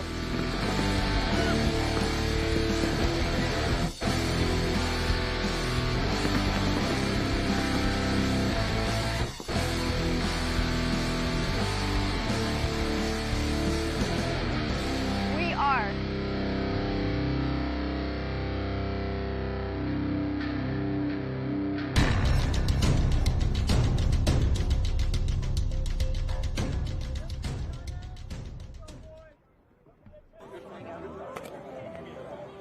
Destiny is an entity in and of itself. We've been around since 2004. Welcome back, ladies and gentlemen, to the NXL Paintball live stream here on the Premier Field at Kissimmee, Florida. We have had a great turn of events in terms of the weather is concerned. I'm hoping that we don't have any more rain like we did that last series. Yep. But thank you again, guys, for joining us. We have an awesome series here for the semifinals for D4, it looks like, against Texas Titans and Maui Mixed Plate. Haven't heard that name yet, but unfortunately I haven't had a chance to watch every game, which I would if I could. If I could be in everywhere at once, I would absolutely be. Yep. So I'm curious to see again how this division plays out on this layout. It's interesting, as the higher divisions you go, we see that teams typically break pretty conservatively, but the lower divisions you go, they end up breaking out pretty wide. So I'd be curious to see if we have some kind of crazy breakouts here to start. Again, I'm a big believer in breaking out wide and gathering the data that you need to figure out how to beat your opponents in this series. So it looks like we're getting a little bit of a switcheroo off the start with an emphasis going towards the Dorito side. I'm now joined by Matt, the Gym Rat. Thank you so much for joining me for this D4 X-Ball semifinals as a player gets chopped up on Maui Mixed Plate out of the snake side, making it a 2-on-1 situation. Not in their favor, but still a relatively there's another guy at move. the center. So it looks like Maui has 3 guys left. Oh, man, and a huge move coming in for Texas Titans as a way to close and capitalize on their advantages. They eliminate another player, it looks like. I believe it's a 5-on-3 situation in favor for Texas Titans as they're trying to close out the game in the middle field. But Maui makes a huge move up the middle of that can and then gets chopped up as they do so. Got to commit. Absolutely. When you run through those gaps, man, you got to do so with your gun up, and you got to do it fast. Yep, and there's one player left for Maui, and he gets pieced out. Chopped up. Much different game. I know you're just joining us here now, Matt, but much different first game than we saw in the D3 X-Ball semifinals. That game, just so you know, literally the first point took like 8 minutes. Oh, wow. It was 0-0 with I think something crazy like 4 minutes left in that first set. And it was a pretty crazy series. Good job to those teams again for making it to the finals. But I'm really curious to see, again, how D4 plays this layout. You know, one of the things that you notice between each division is the lack of discipline in holding zones, allowing people to break out. You know, after the breakout, anything is possible. And what I always tell lower division teams is, hey, man, if you want to win, shoot a lot more paint than you're used to. Yep. Hold those zones. Don't let people break out, and you'll have a lot more success. Yes, yeah. And I think we've seen it a couple times this weekend where people completely run out of paint because they've been holding these zones. The field does slow down a lot. So finding those holes. Yeah, absolutely. Looks like we have the Farm D4 and TPP 2.0 out here on the field. Again, congratulations to these teams for making it this far, but you certainly don't want to lose now. You want to make it to the finals. You want to make a name for yourself here at the largest NXL event in history with somewhere around, I think it's north of 700 teams signing up for this event. Despite the crazy weather, despite the cancellations getting here, we still had a lot of dedicated teams making it out. It's been a wonderful weekend. We're going to see how these teams choose to break out. And that very first point, one of the crucial points in a series is that very first point. Looks like we're going to have a straight up the middle push for the Farm as they shoot Dorito side and losing their snake side juice box player, but able to make it out wide to hopefully contain the snake. I'm not sure if any bodies have dropped for TPP. It looks like 5 alive. Yep, it does look like they have 5 alive. Awesome job for them then. It looks like we're getting a pretty typical cross-up from that mini wall for TPP. Yeah, actually, no, they did lose their white guy on their snake side. Okay, so is it a 4-on-4 situation then? Yes, 4-on-4. All right, well, it looks like the Farm has a little bit better positioning on the snake side. However, just as I say that, TPP tries to break out, and they lose their snake side juice box. Now, as a response to that, the Farm pushing up into the snake. Now, in this situation, unfortunately, he has to pause to pod up, but you really want to soar down that snake side if there's nobody heads up. You just need to make sure that somebody doesn't let anybody break out and kill you as you do so. But it looks like now TPP breaking out to that snake side wedge, initially looking heads up and now looking for that middle wall guy as the farm still has that player there looking to close out this point. Yeah, so right now the farm has the ball with them having the snake presence, and he can take his time right now. He understands the field positioning he has. He already shot the guy that tried to fill it out.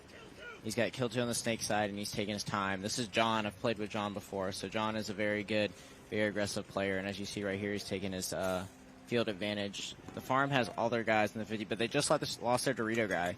Oh, he's about to chop up this guy in the snake side wedge as he pushes up the snake. I believe it's a trade, but that's all they really need in this situation when they're up so many bodies. I believe that's going to do it here. So the farm might have, I believe, 2 guys left. Yep, the guy in the Dorito and then the guy at the center 15. I believe it's a 2-on-1. I'm not sure where the TPP guy is left. I thought they had... There we go. Yeah, I think they may have killed everybody. Just waiting for that towel to be thrown. Congrats to the farm for winning that first point. Now, it's really important that you figure out what your opponents did, what risks they took.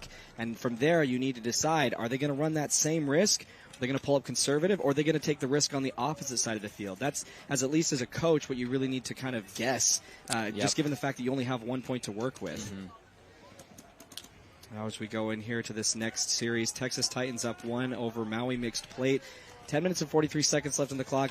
Still plenty of time to work with. Again, really don't have a huge sample size of how teams break out, but I wouldn't be surprised if we see a conservative breakout from both of these teams, as there really isn't that big of an advantage going on right now. So lots of interesting plays happening up the middle. As we talked about in the last series for the D3 semifinals, some teams just kind of get in their head when chaos happens. You know, it seems to be that there's going to be a lot of chaos in this series. When that happens, you got to slow down and put it together before you make big moves. So, looks like we're watching the breakout for Titans here as they send their player up the middle towards that snake side wedge and losing a Dorito player as he tries to make it out. Now in a 4-on-5 situation in favor for Maui Mixed Plate. And I believe that is 5 bodies alive for them still. So good job for them for staying alive. I believe there's a snake corner for Maui Mixed Plate. And it looks like that wall may have gotten chopped up. He did, in fact, get chopped up. Unfortunate for him. So it looks like Maui Mixed Plate is actually down 2 players right now. As Titans pushes up the middle in response to that kill, looking for those bodies. That's a really dangerous move. Dangerous for both players, really. If you're expecting it, you can drop balls in on that guy as he tries to peek up over the top, but you can also surprise people as you're looking for those loaders when you do so. Yeah, and Titans are getting aggressive. They've got both of their wide guys moving. They just lost their back center player. Man, I'm not sure who got him, but they do have great snake presence looking crossfield, trying to shoot the Dorito side tower, but he's playing pretty tight. If he does look on the inside here, he might get plucked out, but we'll see. Looks like Maui Mixed Plate has 3 bodies alive, and now we're seeing the Titans player on the Dorito side making a push. Yep. They just got the Dorito guy for Maui. They have another guy that fills in, though. I don't think anyone saw him. So Maui's got a snake corner and also the Dorito player. The Titans have a Dorito, a snake, and then also the center 50. Yeah, this is a pretty good situation if you're in Titans' shoes. You've got a lot of midfield control. You're just really kind of hoping people make mistakes without having to risk too many bodies, especially when you're up 1-0. You don't have to come to them really aggressively. You can kind of wait till people make mistakes, get a little nervous. So it does look like the snake player is trying to do a lot of work for Titans right now, where I really think the ball might be in the Dorito side player's hands. I'm not sure who's stopping him on the Dorito side here. Yeah. But and look for the center to get crafty here. Yeah, this is a good look for him. Oh. The no. snake player gets dinked out. Just as we're watching this player move up the middle to try and close out this point, Titans loses their snake player. I believe it's a 2-on-2 situation with Maui Mixed Plate having pretty good wide coverage here. This middle player is now in kind of a tight situation. If he doesn't pluck someone out here soon, he might get pitched out as he gets called out. But he's getting shot from the Dorito side. So they do have a cross-up going on for Maui Mixed Plate as they alternate every so often to try and find this middle player. The Dorito side player for Titans needs to do something here to help save his player out of the middle, because otherwise this guy's getting shot at by 2 people. Huge move from Titans. There. Yeah. Let's see, does it pay off? He gets the Maui player. Is it a 1-on-1? It's a 2-on-1. No, it's a 2-on-1. He lives.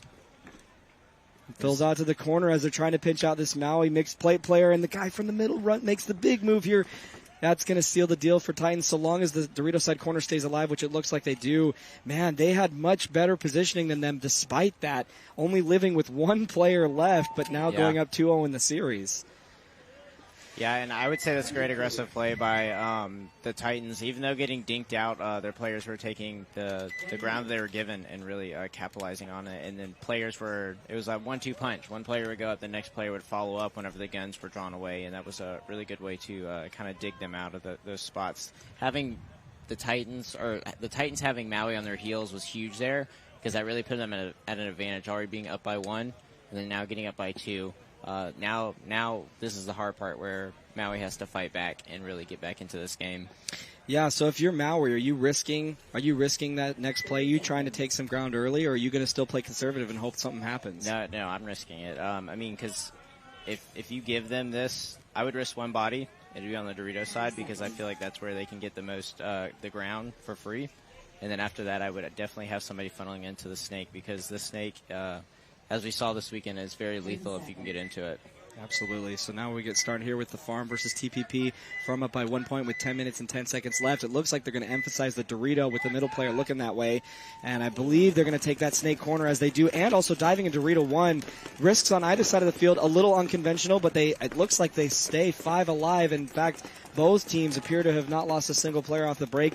So I'm sure we're going to have a long, drawn-out point as the TPP player is asking for a paint check over in that mini wall over on the Dorito side. We're now getting a glimpse of the Farm as they're holding down the snake side with 2 guns heads up, and the middle wall baiting out the Dorito push. That's a really hard thing to dig out. You have to know as a Dorito player where that middle guy's looking. Otherwise, you're just going to run into a gun, really. Yep, 100%, yeah. And the good thing for TPP here is that this snake player really only has to put in one person to go.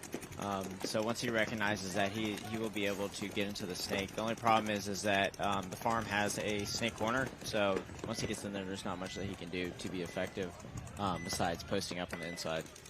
Yeah, it looks like the Farm, despite it being, I believe, still a 5-on-5, have superior positioning. And just as I say that, they actually get into the snake, I believe, alive, it looks like. So, yeah, they are starting to seal the deal here, at least little by little. Hopefully they don't lose any bodies making silly moves. But I do believe TPP is trying to make a Dorito side push, given that they're a little bit behind on the snake. But now, as I say that, TPP, their front snake player, is trying to find the widest guy who's stopping him to match this snake player, as we now see on your screen, moving up to that snake 1. You're not really rewarded with very many kills here, so you can really hold gaps from the Dorito side, but really you're trying to get to that snake 50 as fast as you can, because when you do, that's when you start producing kills. Yes. And then it puts the whole other team on red alert. They're all worried about it now. Now we're going to pay attention to how many guns are looking that way. And as we can see, there's at least 3 heads looking there, 2 guns looking that way. Now 3 guns looking that way, only 1 covering Dorito side. We might see 4 guns looking to snake way. There we go. Some discipline from that back Dorito player, making sure he's watching over his buddy. This front Dorito player, as you see, is shooting high on his bunker, trying to bait out some shots high. The only issue is if you're not going to challenge the shot after, you're just kind of wasting your paint. But now we see the middle wall guy for the Farm, again, trying to bait. Huge snake kill for TPP as he kills his mirror. This should be a huge move for him as he moves up to the center of the snake, possibly shooting out the back line. Shoot the middle guy. Huge play. Great play. Great job, TPP. Way to close out that point from the snake side. You know, that's the guy's still kind of tunnel visioning, shooting tons of paint. I think he thinks there's more people alive than there are. Sometimes that happens, but hopefully he doesn't have a hit from his player. You know, it's always the risk you run when you got one guy still going Rambo while you got 3 bodies alive around the dead box next to the buzzer. But yeah, and where that point broke down really was the snake guy, his back guy ended up dying there. And so that allowed the guy to fill into the snake, shoot the snake player, and then take the whole entire side. So once he got the snake player who was playing, which that was John. John, if you're listening, play the snake tighter. But he was playing a little bit too loose. Got clipped in the pack, and then the guy was able to go all the way down the snake and shoot all the rest of the players. So went from having that field position to losing it very quickly because the guy that was keeping them from getting that ground died. So yep, it's really important that not only do you share information all the time, but especially really important information. And sometimes you don't have the luxury that if you've only got one guy who's really stopping, in this case, the snake, he dies with the most important piece of information, which is they're in the snake and they're pushing, you know? Yep. So, but as long as you're communicating constantly, you can usually tell when you lose a buddy of yours because he stops talking. Yep. So that usually gives you some kind of indication to switch guns. We're going to now start here with this Texas Titans being up 2-0 over Maui Mixed Plate as we have Titans on your screen again. Back center emphasizing the Doritos side. They're not very worried about wide snake plays, and it seems to be the case that they take a pretty conservative push up the middle. Yep.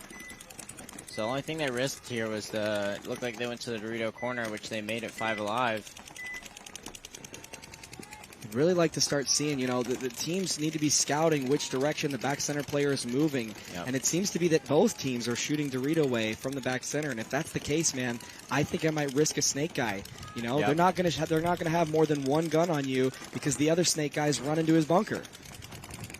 So it looks like now we have the Titans in front of your screen, pretty well distributed in terms of their guns.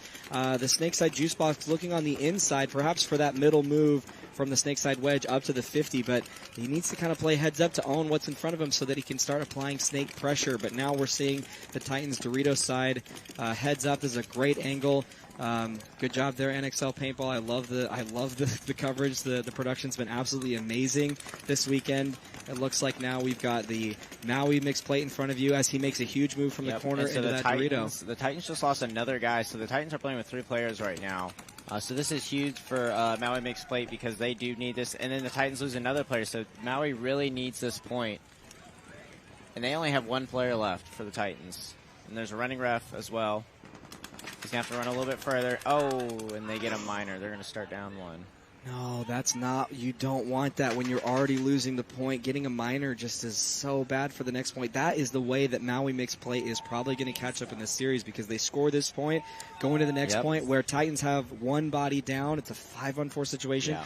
Those are the mistakes that when you make those, you got to go home and talk about that. When you're already losing, you may as well have just thrown the towel before you scored that penalty because now you're really going to suffer the consequences that next game. Yeah, and now you're giving Maui Mixed Plate back that momentum.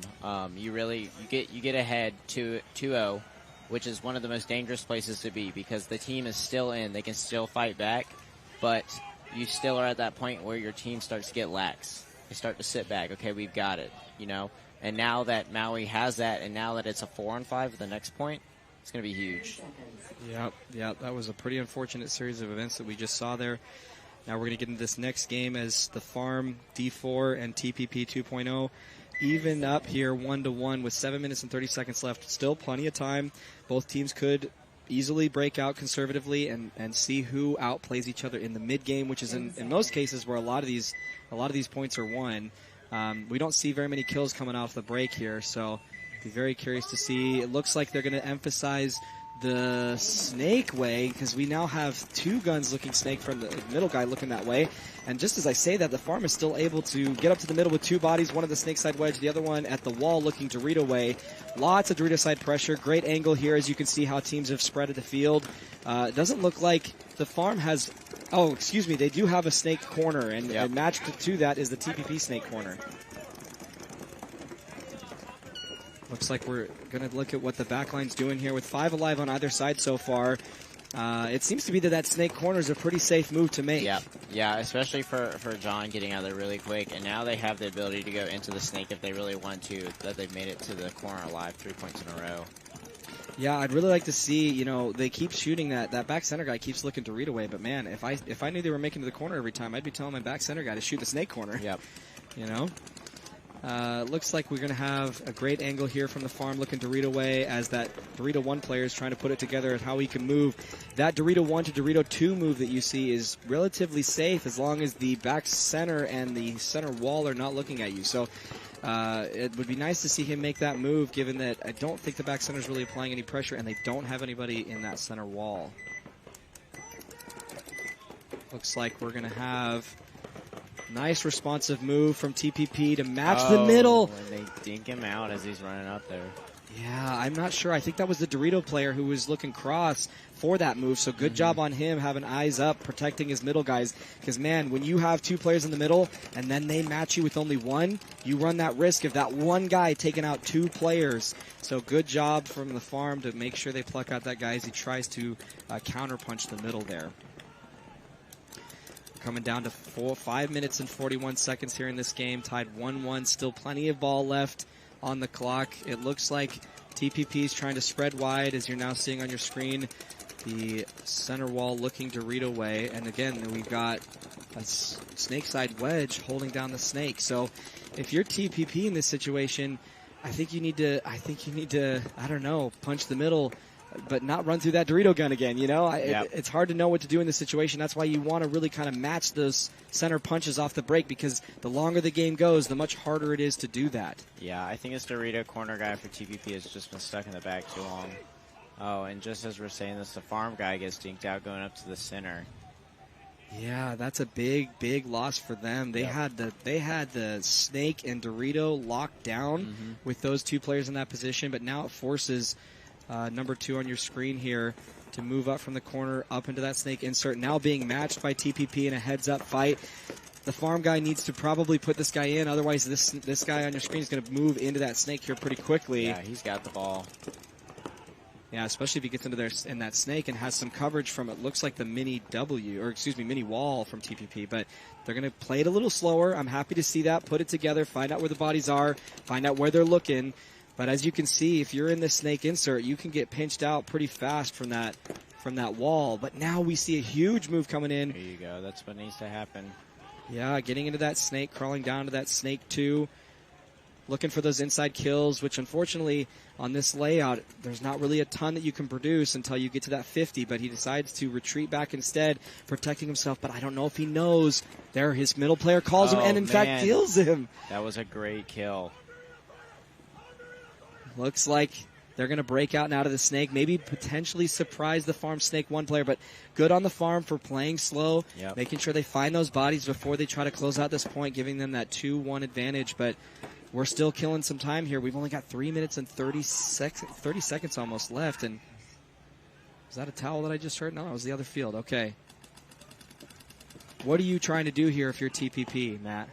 I would have my center guy take the advantage here. I think that he has the room to go. And they've got 2 guys on the Doritos, so also the Doritos have a huge advantage here. I believe it's a 4-on-2 situation in favor of the farm, and in my eyes, man, I think. They're split too. They're looking 2 different ways. Yeah, I'd probably call the towel here. I mean, the farm doesn't need to press the issue for quite a while. They could honestly burn more time in this 4-on-2 situation, only to score in the last, 60 seconds or so. As long as they don't run their bodies into gaps unnecessarily. Again, like you said, TPP is holding. Oh, there's 3 players alive. Okay, excuse me. The farm just loses another player, so now it's a 3-on-2. 3-on-3, actually. We see there's a player. Oh, and just as I say that, the Dorito player dies. Now there's a huge gun battle going on the snake side. This is it. This is the move that needed to be made. Yep, the farm's going to take this one. Wow, good job. What a tough game. That was a tough game 3 for both teams. Man, let's go. The farm getting pumped up after that. I'm pumped up, absolutely. Man, I hope you hear it in my voice. We're having some great games today. Yeah, it's been awesome just watching these. Yeah, wow, unbelievable. I mean, I saw just a little bit of the WNXL matches, 2 series before this, and those were some really good games too. Yeah, you really commentated good. those. Yep, yeah. So the Heroines ended up taking down Dallas 5, which they lost in the prelims too. So that was a huge win for them. They also lost to them in Florida, so for them to come back and redeem themselves and make it into the finals was huge. And then Femmes Fatales went down early to Destiny and just couldn't come back. But watching the fight in them to try and come back was huge, and it was so much fun to actually see them try to put together game plans and come back from being down by a huge deficit and try and get back. And they almost did. They ended up losing by 2, but I mean they were down by 4 at one point. So way to crawl back in that series. I saw a little bit of that action. So we're now going to have Titans on your screen here with 10 seconds to go, with 6 minutes and 9 overall in the series. They are up 2-1 against Maui Mixed Plate. Great overhead view. Let's hold this here as we see both teams breaking out off off the start. We'll see which bodies they choose to risk. It looks like we're going to see Maui going out to the Dorito side corner, living, and otherwise matching up in that that snake wedge. We losing a body. Oh, no, that snake wedge going. And that's the Titans starting with 4. Yeah, unbelievable kill for Maui Mixed Plate. If they're wanting to pull back from this deficit, that was the kill to make. And Maui Mixed Plate also lost a player, so it's a 4-on-3 right now. Maui Mixed Plate still has the advantage. Oh, Maui Mixed Plate loses their back center, so now it's a 3-on-3. Man, it is so important to not just get plinked out of your bunkers, especially in the backfield. You should have enough time to dodge paint that otherwise you should be controlling what's in front of you and being aware of what's coming towards you. That's an unfortunate mistake for Maui. Again, they're trying their hardest to win in a reasonable amount of time before they get this potential 3-1 deficit with less time. So Titans have the ball here. Absolutely. This snake player is going to town. He needs to be careful not to get a little too overzealous trying to find that snake side wedge player. Ooh, it looks like a huge move coming in from Titans as he tries to run down this player. Big play. That's the kind of play you need to see from your teammate, which now opens up for the snake. We need the snake guy to start crawling. Exactly. He's looking at the Dorito. I'm not sure who he's seeing that he's worried about pushing. Go. That's it. This is going to win the match if he keeps going. Not sure why he's stopping here. As you say, I know he can find the kills, but man, if you can get to their snake, you kill everybody for sure. Just keep going. Just keep swimming, like Dory said. He looks like he's stopping to pod here. The ball is absolutely in his court here. It's really a ticking time bomb so long as he doesn't make a mistake, but there's really no reason for him to stop and look. This is how you get yourself killed in a silly situation when you are the one who's going to pull out the win for your teammate. What he needs to do is connect with the guy behind him. But now, as you see on your screen, number 22 getting really pinched out here, possibly killed. Going to get checked here by the ref. Oh, and as we see on your screen, the Dorito player breaking out wide. They've got a great pinch on this guy. They need to both not let up so this player can't get lost. That's the biggest thing in a 2-on-1 situation is you need to connect with your teammate and make sure the guy doesn't break out without either people looking. Yep, and it looks like this guy over here in the Dorito tower is wrapping low on the inside, so he is definitely exposed to that Dorito player. And again, and he got him. He did chop him up. I believe that's the last player, but there might be a Dorito player left we're just not aware of. Dorito player, I think. Okay, so it was a 2-on-2 situation, but again, if you're in the snake like this, you go all the way and then pick up those kills. He's won this match already if he had went all the way down and done this before. This is where you potentially lose when you lose that heads-up one-on-one and you're not communicating with your teammate. It's now a one-on-one situation with both players on opposite sides of the field. This is where games are lost, and he gets clipped on the loader. No! Titans lose the one-on-one. Unbelievable point for Maui. Yeah. That went in their favor in every way it could. Yeah. That was insane. That was great by the Maui guys to stay alive, stay in their bunkers, communicate, figure out where everyone's at, and just a bad job on the Titans on staying together. Yeah, man. That, like you said, if the Titans snake player had gone all the way, they would have won that point. Yep. That is something that you will absolutely need to talk about when you go back home and watch the film. That's a really bad loss. That swings momentum for Maui going into that that fifth point here. Yeah. So, man, what excellent job from the NXL Paintball production staff. Thank you so much for getting all these awesome angles, helping our job, making our jobs real easy. Yeah, it's amazing to commentate this. So free live paintball. Who would have thought? Man, it's amazing. 2022. I'm excited for 23. Yep, especially for World Cup. I mean, this is it. This is the big tournament that everybody comes to. There's 95 D4 teams. Or 96, somewhere around there. But that's amazing. Hey, and if you're watching this live home right now, thank you so much for tuning in. Be sure to tell your friends, tell your family, pump up the stream. We got some awesome games going on right now. We're now going to head into this next series with TPP 2.0. 1 point to the Farm D4s 2 with 2 minutes and 24 seconds left. Again, we're going to pay attention to which direction the home player is looking. It looks like he's emphasizing the Dorito side, kind of jamming up that way. And as I say that, we've got two players running at the middle, covering both Snake and Dorito side for TPP. Now both players at the wall, really hard situation to break, and it's being matched almost by the Farm. So we've got a center wall player looking Dorito away. And just as I say that, TPP running through, killing players, nobody's stopping him. Man, that's a situation that you got to be very careful about not to get a penalty in this situation. Unbelievable chaos, man. And we get another run through from TPP, plucking out the Farm's middle player. And now their corner player who would have potentially protected that move is getting paint checked with his gun up in the air. That's an unfortunate timing to be checked. And as he is the last one alive, he is the last line of defense. Oh, man. And he didn't plug out the player as he's making a move. Why are you looking out? Heads up. You now just die for free. No. If you're going to look heads up in that situation with you being the only body left, you got to head check it while you keep that inside zone control. Otherwise, exactly what just happened is going to happen. Yep. Oh, that is an unfortunate loss for them. But, hey, this is a heck of a series as we go 2-2. And to his credit, that happened very fast. True. And he had no clue who was on the field still. So I'm assuming that he probably thought that there was still somebody alive on his team.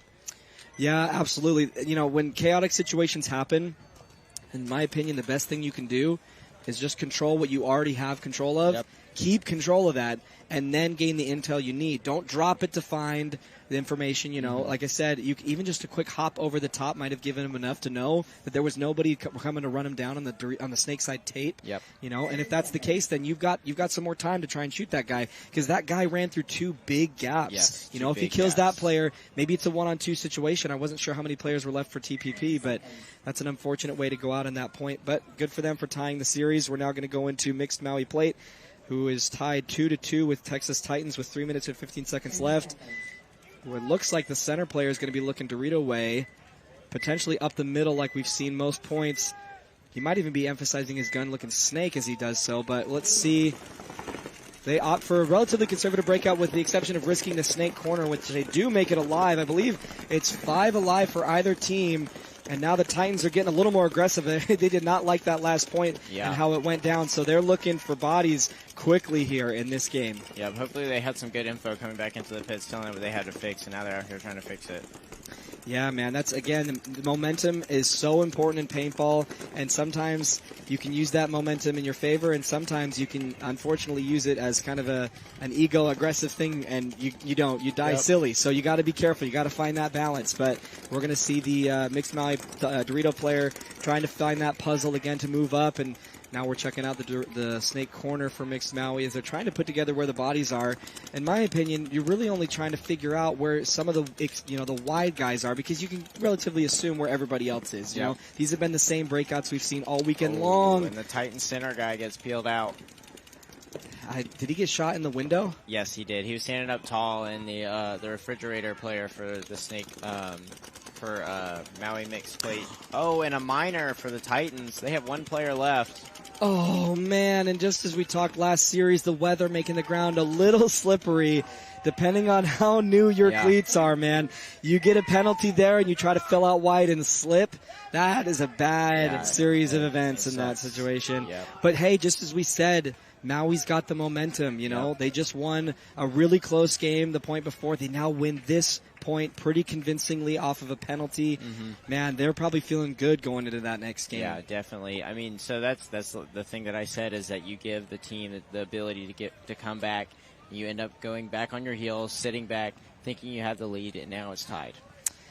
Yeah, man, that's I hope that they can recover from that mentally, if for no other reason than the sake of the series, man. I would love to see this go back tied up. But now we're going to go into this next series with the Farm and TPP tied up. If you're in this situation, are you risking anything, or are you just going to play conservative and play off of that? With 1:30, I think since you sent the snake corner 3 points in a row, I would go to the snake insert, and I wouldn't change anything else besides that. Yeah, it's hard because the center player on both teams are looking Dorito way, so it's hard to make any sort of aggressive move that side. But you almost feel like, yeah, there you go. Look at that. We get, just as you predicted, a snake insert move off the break done very cleanly. And they lose their Dorito corner. So they send a Dorito corner and a guy into Dorito 1. Man, what a perfect shot that we just captured on screen as that can player tries to look on the inside and get plucked and they out. Lose another one, so it's a 3-on-4. 3-on-4 situation. But this snake player right here has all the momentum, and he can literally go all the way down to their side of the field if he wants to. He's got everything he needs. Oh, shoots the home player. Man. Oh, I'm not sure if our clock is wrong on the screen here. I just heard 60 seconds come It is from 60 seconds, but look at the snake player doing exactly what we talked about, going all the way to their snake, and now look. He's going to win them this point right here. If it is in fact tied, which I'm pretty sure it is, then the Farm has the ball. They need to score this point if they want to guarantee their place in the finals here. Yep, and that's a good move. That's a good move by TPP to call the towel, save some time. Okay, thank you. All right, so it looks like they have about 45 seconds left for TPP 2.0. I would say about that. The Farm is up by 1 now. Yeah, man. Unbelievable. Well, I mean, good move for them to, I mean, that's a lot of confidence in your players to throw in the towel in that situation with about probably, like you said, 45 seconds left. Man, what do you do if what do you do in that situation? Or the next point, you got to take a big bite, right? Yeah, go big or go home. So we haven't seen much aggression out of TPP here. We haven't seen many risk, whereas we've seen a lot with the Farm, which gave them a lot more room to make changes. Whereas now it's kind of predictable as what TPP is going to try and do. They're either going to send a corner or a snake, so you can dedicate 2 guns to that. As far as the Doritos go, you have a lot of different options. But if I was them, I would be shooting for the Dorito corner just to keep them from getting wide. And if anything goes below it, you have people that can stop that. Yeah, man, I see a lot of teams sending the Dorito corner, so it's hard to, something we talked about this weekend is if you can get a guy to that Dorito corner alive, you pull the guns up, and then you can dive under that, sending a guy to the Dorito 2 off the break. But if you've been sending a guy Dorito corner every point, man, that's not safe anymore. No, it's not safe. You probably need to pull up short on the Dorito side. And I've been liking what I've been seeing on the snake when people take those bites. I'd love to see that big, deep inside snake route where people run up the middle using that snake side wedge to blind out and then dive into the snake. Again, with the middle player looking Dorito away most of the time, I feel like teams should be doing that. Yes.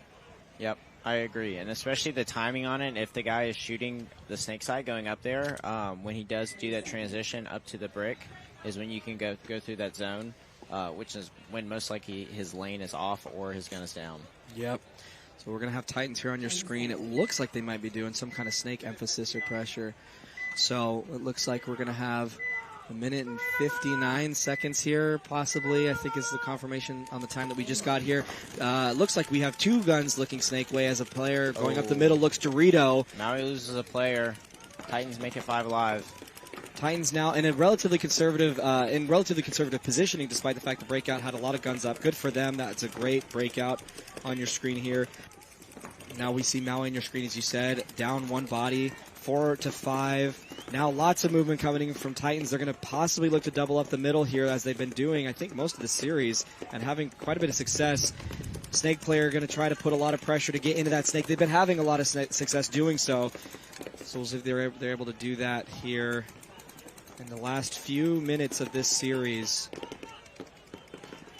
Looks like we've got a lot of crossfield action going on here with the snake corner. I'm not sure that's the play. I mean, obviously you want to protect the Dorito push, but I feel like the Mini W is the guy to do that. You need to be playing heads up to stop them from getting into the snake. Yeah, and he kind of throws his body away there. Which is really unfortunate. I mean, they're down by 1, so they have to push it, but you want to be organized in this and you want to work with your team.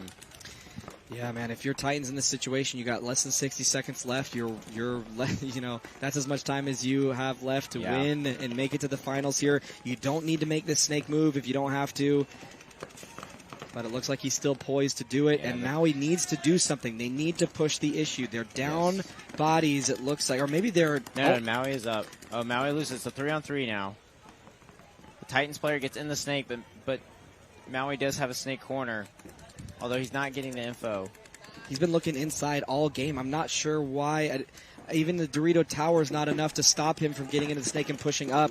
At this point, now we see the snake corner shooting heads up to stop this advance, which now forces the ball to either be in the middle or into the Dorito. And we see a huge middle move coming up from Titans as he goes to run down. Did he get anybody? Okay, he got at least 1. Good job on Titans for being able to pluck out the Dorito tower. And that is the game. So I must be wrong on the score then. Yes, Maui ended up taking it by 1, 3-2. Okay. Good for them, man. Congratulations. Man, and you could tell these guys are excited. Absolutely. I mean, congratulations. Punching their way into finals. Good job.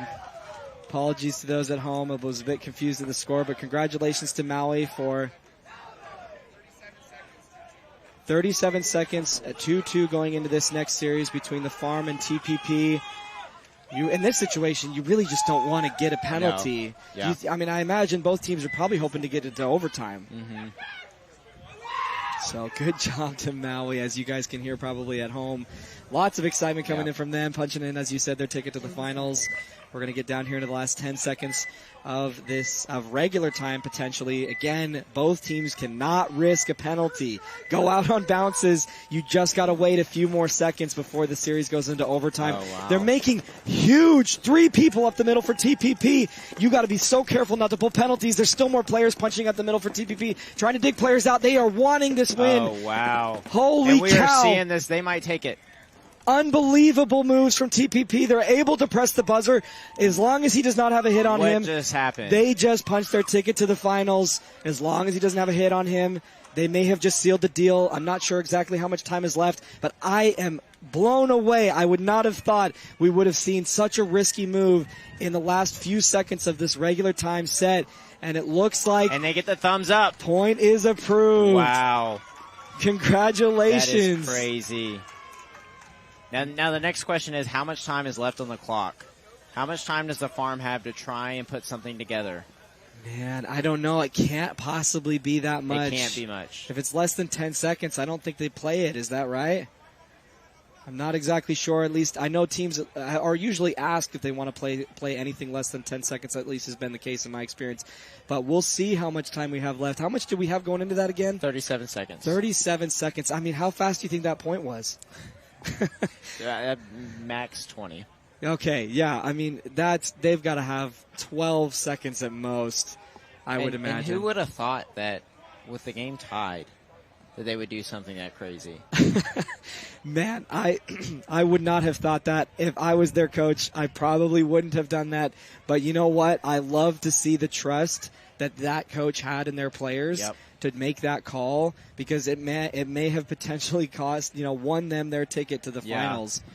So unbelievable here. It looks like they are going to be talking it over with the refs, figuring out what exactly happened, as it seems like there was a lot of chaos going on in the middle. I mean, again, TPP sending 3 players up the middle, back to back to back.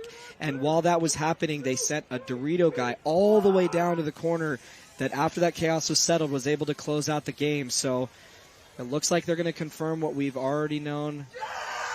Red flag called. I believe that's on TPP as the Farm is going crazy in the pits. Unbelievable. That's the reason that you do not run 3 people down the middle with less than 60 seconds left. I can't believe they just scored a major penalty, which is, as you know, an automatic swing point in favor of the Farm. So here we were thinking TPP just scored their ticket. But now it's the Farm who is up by 1 point in the series. I'm not sure exactly how many seconds we have left, if we're even going to get another game. We'll find out here in just a minute, as it looks like the head ref is talking to the TPP pit as they're explaining to them the decision that they've made. So, man, again, I can't believe that they would make that play.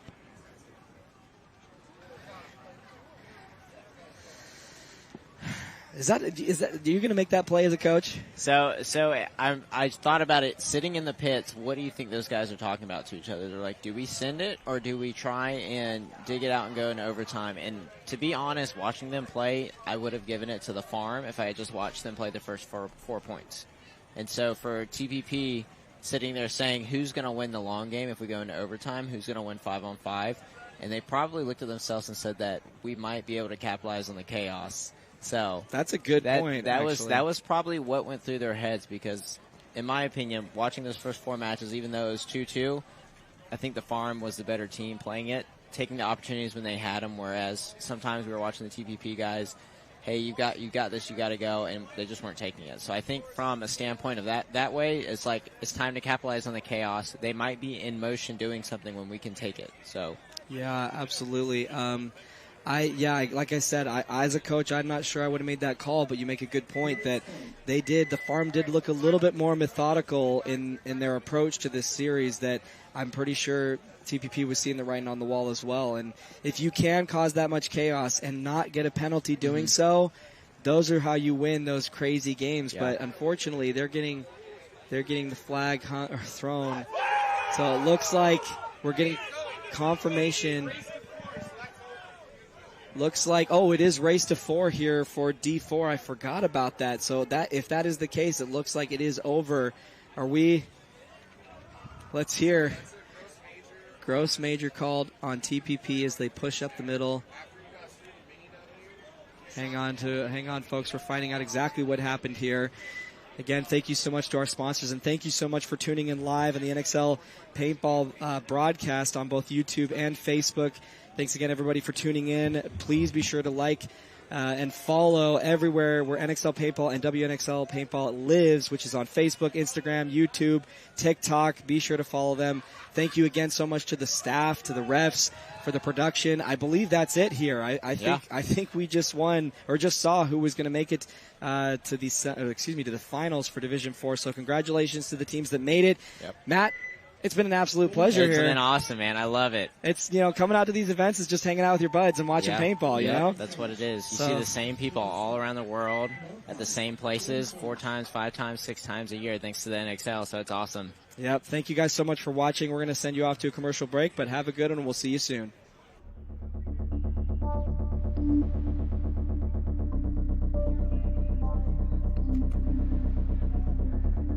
Paintball has always been slightly an obsession, and I think that's the same for a lot of the girls out here. We're all super thrilled to be out here. We all want to show our skill set and that we belong out here. We have a lot of fast players, and we have a really strong center presence. We're not afraid to get dirty, and we're not afraid to get down and bunker some bulls.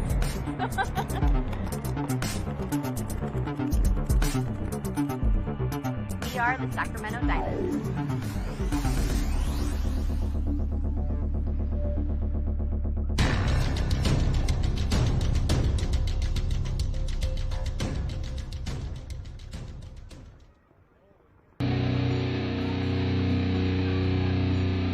On Team Heroines, we kind of have a saying, be your own heroine.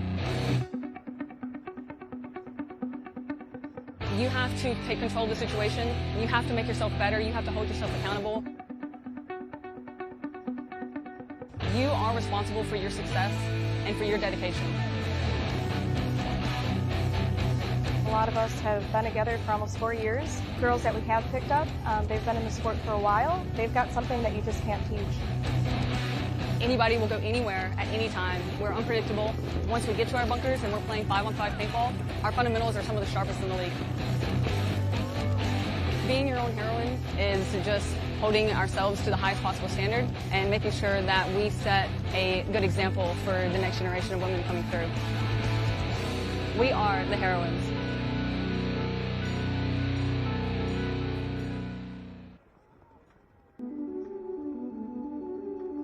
We are all, I think we kind of have one of the newest rosters on Vibe, and so I think people are not expecting very much.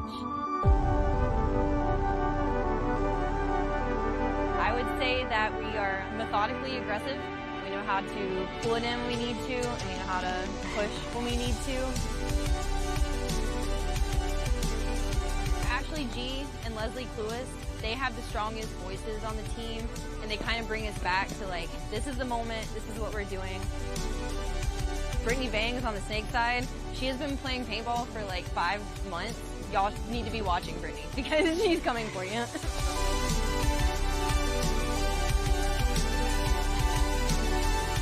We are.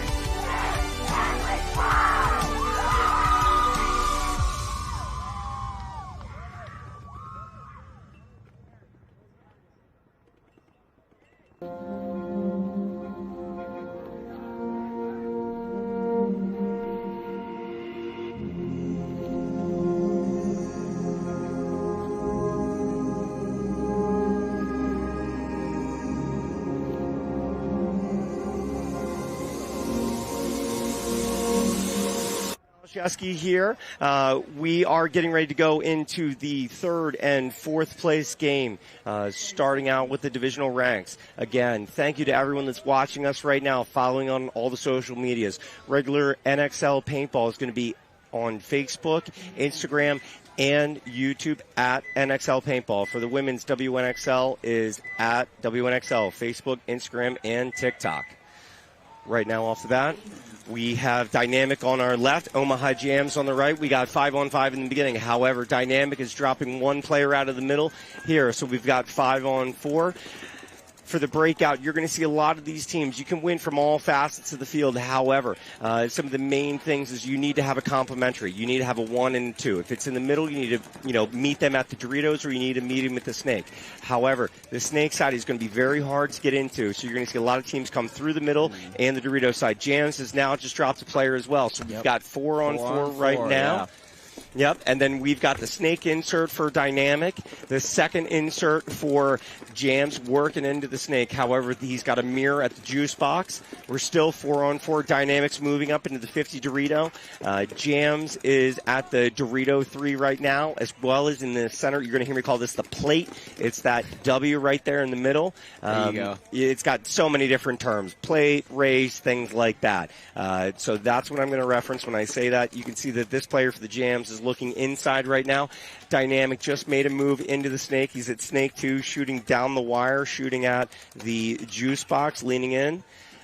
So again, you can see the plate is on the Snake 3, as well as the Jams players move from the tall stand-up tempo out to Dorito 1. We're going to see if Dynamic is able to capture that. Again, Dynamic right now is at Dorito, the 50 Dorito. They're at the Snake 3. Jams is now just moved into the 40 Dorito. And it looks like we're about to have a battle here in the Doritos, because it looks like Omaha just got all the way Dynamic up to coming Dorito through. 4, and Dynamic makes the run through. And does he stay alive? It looks like he does stay alive. Yep, and 3 Jams players are walking off right now. Oh, man. Moving down the Snake for Dynamic. And, okay, that's the towel. First point's going to go to Dynamic. 1-0 Jams. This is for 3rd and 4th for divisionals. We've got 10:06 on the time. Up next is Malicious Intent, Wisconsin, Infamous. Okay, so this is for 1st and 2nd now. Yes. This one is correct. So this is Division 3 X-Ball. So this is huge. I actually played in this division this weekend. So seeing these guys out here, some of them very familiar faces that I've seen before, played against. I know some of them personally, so it's really awesome just to see these guys out here having fun and getting to play for 1st and 2nd, 3rd and 4th at World Cup. Nice. And where were you playing on the field? So I was mainly the one on either the Dorito or the Snake side. So a lot of times I was going to this juice box over here on the Snake side, or either I would be kind of shooting a lane, delaying, and then going into the Doritos somewhere. Yep. So that was a lot of what I was doing. Just trying to be potent on the field, get up the field, and make attacking moves. So everything I see is kind of a very attacking standpoint, as like, if they have a guy in the center, it's something you have to worry about. Those gaps, you can't go through them. You have to head check. So that's a big thing, is this center presence has been huge this entire weekend. Agreed. All right, so 5-on-5. Infamous has been going to the Snake corner off the bat. We're going to see if this player here in the black and green head wrap. Yep, going the same thing again. Infamous making the presence known up the middle, matched by Malicious Intent. So they're both on the Snake side wedge. Both are looking on the Snake side. However, Infamous, by taking the Snake side corner, they're drawing these pocket guns. You can see that Malicious Intent is what we would call a pocket play. Yes. So they're in the Snake wedge, sitting on that side. Again, the plate, this bunker can go left or right and has great shots on lanes, as you know. So the plate is sitting Doritos side for Malicious Intent. We've got the stand-up wedge right now, also looking the same way. I'm sorry, stand-up temple looking the same Dorito side. Their home players looking Snake side, as well as the juice box. Right now, we're still 5-on-5. Infamous is one of these teams that Malicious Intent just lost a player, so now it's 4-on-5. Just dropped one. Yep, they're okay. So, and you look, the plate's going to filter out back. Did he get caught? Maybe. I think I see something on his head. This ref sees it too. Ref's going to call out the Snake side wedge. So now we're down another. So 5-on-3. Infamous. What I was getting to is Infamous has great survivability. Yeah. These guys are very well coached, and they know what they're doing. So when they realize that they're going to get, as they call these tigers, they're going to capitalize on the moves that are made from that. So yeah, and as you can tell right now, they took the risk, but I don't think they've moved any of their bunkers. So I think they've been in the same bunkers that they started out with. They're just dinking people out. They're playing better paintball right now, which is really what it is. Is that they're showing their gun skills right now. They're showing their zones. They're capitalizing on people making mistakes, trying to move, and it's really good paintball. That's Sunday paintball. Truly, and just to complement what you're saying, you know, these teams, even though this may look up, and Infamous just made a move from their snake side wedge right into the center 50 to kind of talk about what can happen in this center 50. Obviously, you can shoot on the snake side, you can shoot on the Dorito side. However, there are what we call windows when you're in the middle. So if you're on the snake side and you're using the stand-up portion of it, you have shots on the inside back line. Infamous actually now just drops their center 50 wall player, so we now have a 4-on-3. The other thing, as I was saying, the center 50 player, if he goes into the Dorito side and he uses that window to look on the snake side, he can have a shot on that back player for them. Obviously, he probably got caught through that window. However, in this kind of structure, it's not like the original W, so we actually have holes at our feet. So we can't see if those guys get shot. Who knows? We'll see how that one actually breaks out. So as we can see here, we've got Malicious Intent still here on the back line. They are in the home, the stand-up juice box, and I believe there is a player in the Dorito side corner. So they're locked up right now, and I believe Malicious Intent just took a hit in the loader from the home. Okay, so they got 2. So it's a 5-on-4 or 4-on-2. Yep, 4-on-2. And this is where we're looking for that east-west communication between the teams to really get that establishment. Snake corner for Infamous just went to the snake insert bunker. Yeah. Looking for him to make that move into the snake. He's got the ball here. He's got the ball here. No one's looking at him. He can go in their snake and go all the way down to their side of the field if he wants to. Agreed. And as you said, he needs to take that ball and run with it because he has the option. He's the one right now stopping this from finishing. If he fills in the snake, as he's doing right now, he's just got to go. Just stay low and go. The center plate player needs to launch into the middle, give him a little bit more support, let this back player be the anchor. Oh, man, and actually as we're talking, it looks like they just made a move to the snake corner. Malicious Intent made it out to the snake corner, so that's a huge move for Malicious Intent to kind of slow down this Infamous move right here. Now they gain. Oh, and we got, it looks like Rub. It's definitely Rub. There's so much stuff right there on that bunker. But as you're saying, this is going to stop a big snake push. However, if he's going to stay honoring the snake, we're going to see what else happens on the other side of the field for the middle or the Doritos. Yeah. Malicious Intent is still in the Dorito side corner. He's looking both down the tape and inside of the field because he has a lot of stuff he has to take care of right now. Let me see what this Wisconsin Infamous player is going to do. And I like their creativity here of the snake player to shoot on the inside and kind of get that corner player to go in, and then he gets the wire control. And now it's kind of working with your teammates, figure out which way these guys are looking and figuring out where you can exploit these holes that they have. Agreed. So we can see that Infamous is just launched into the wall. He's looking through. And this is a great shot right here through this window. Yep, it's that snake side window, and he's going to sit right on that Dorito corner, putting pressure on him. Again, not trying to knock on this Infamous player. Doesn't look like a super snake guy because obviously he would be down on their end, roasting this last guy in the corner. This is a great move. Oh, and they towel it. Yep. Okay, there we go. So we got 1-0 Infamous over Malicious Intent. That move right there to jump the beam and start to go over is huge because that snake corner cannot see you when you jump the beam, and neither can the Dorito corner until you go on their side of the field. So that's one of those things where you can kind of get creative there, where you jump that beam and go up as long as you stay low. And so that's what we were talking about, trying to find those holes, trying to figure out where these guys are looking and how you can exploit it. And that's something that he was going to try and do. It's just that Malicious Intent noticed that he was going to try and do that, and they called it before he could get the chance to do it.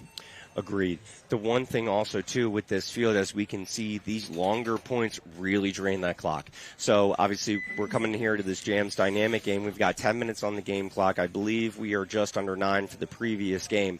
You're going to see one thing with Jams with the previous game, their east-west communication was definitely lacking. We're going to see if they can pick this up in this final game because this is where it really needs to matter. We're coming 10 seconds in right now. Yep. And something for Dynamic, they've actually won 2 World Cups before, so this is their 3rd World Cup that they're not going to be playing for the finals, but they are playing for a podium spot.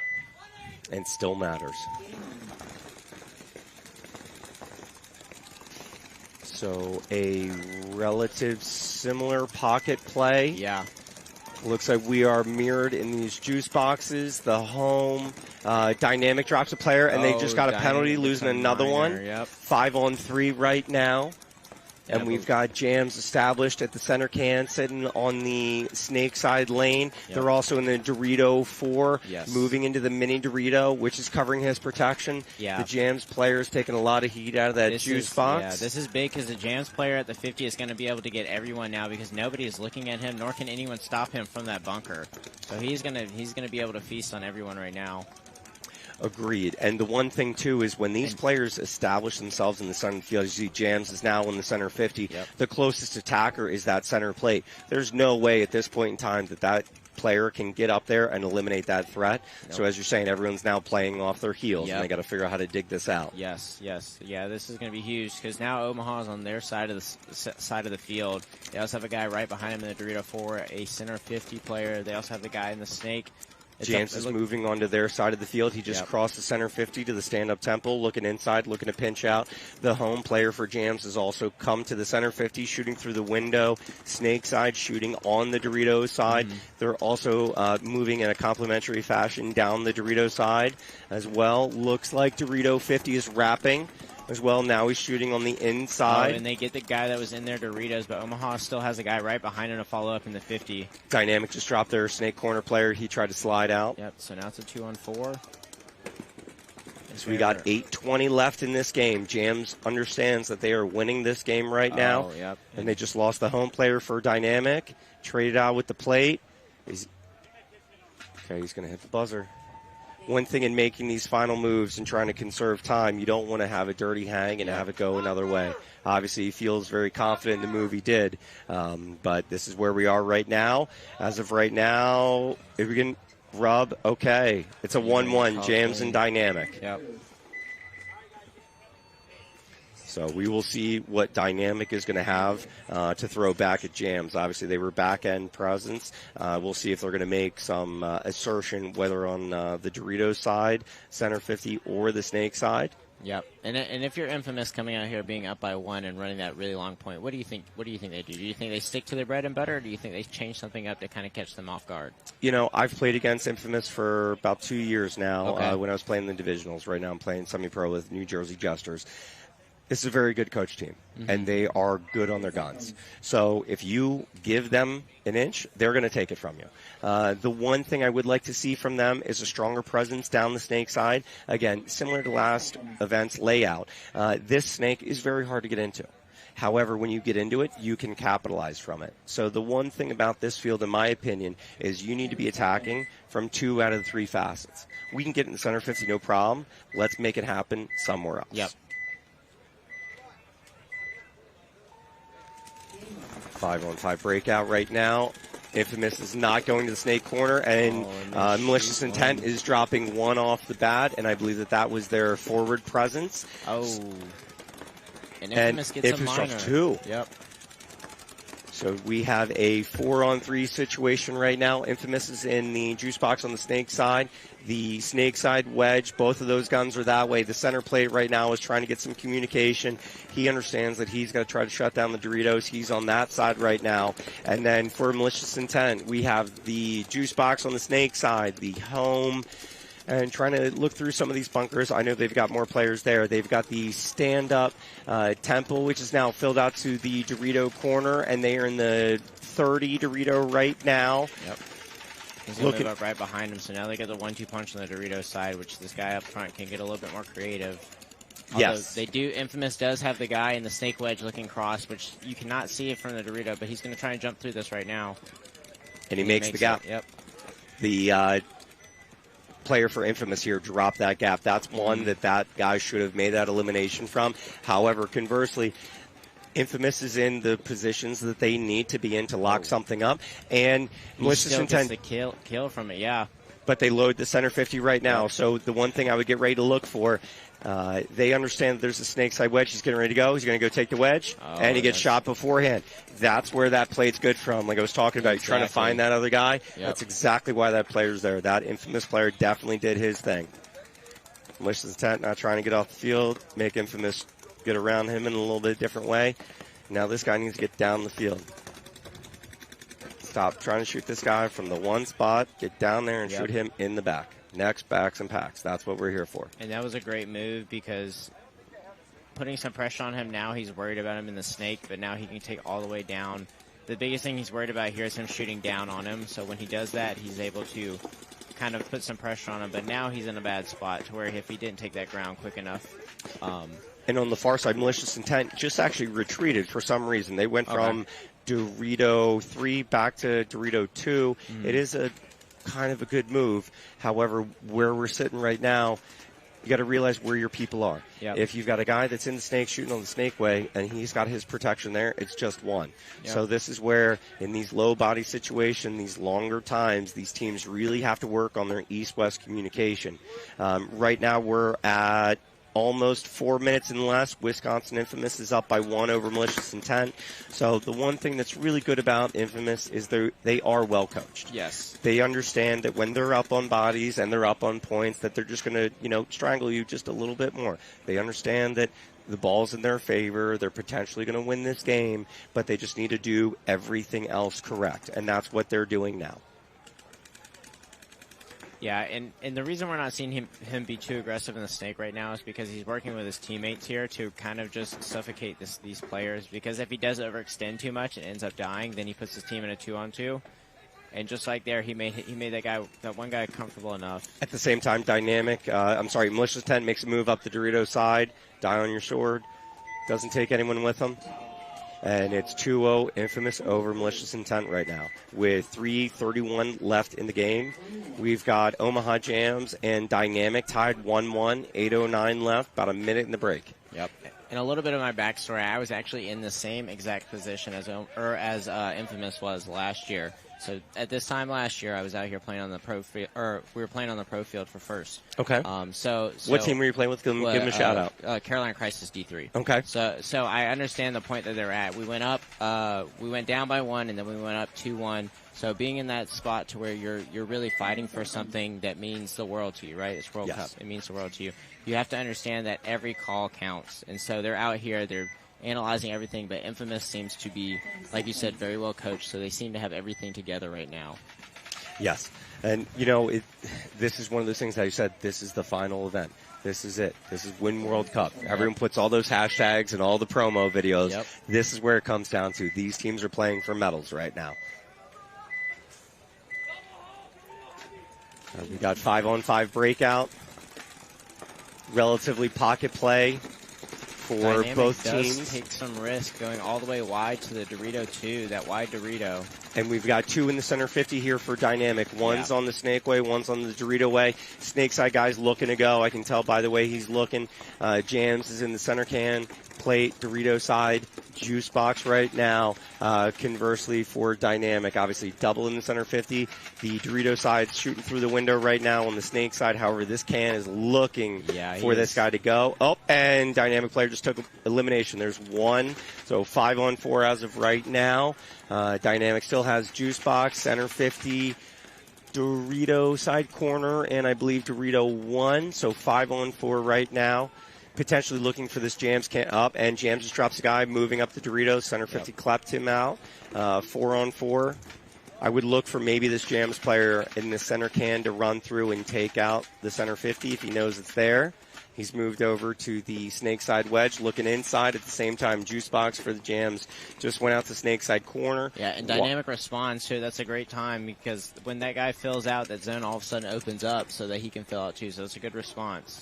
Agreed. That's the one thing, as you see, when everyone plays this pocket, the guns are in tight and they're shooting on the wings. When you can put that player in and then you can get out wide, it spreads the guns to allow more middle movement, whether that's going into the Snake or the Doritos. So it's a hard gap to cross, but the teams that are able to do it, they're able to give their...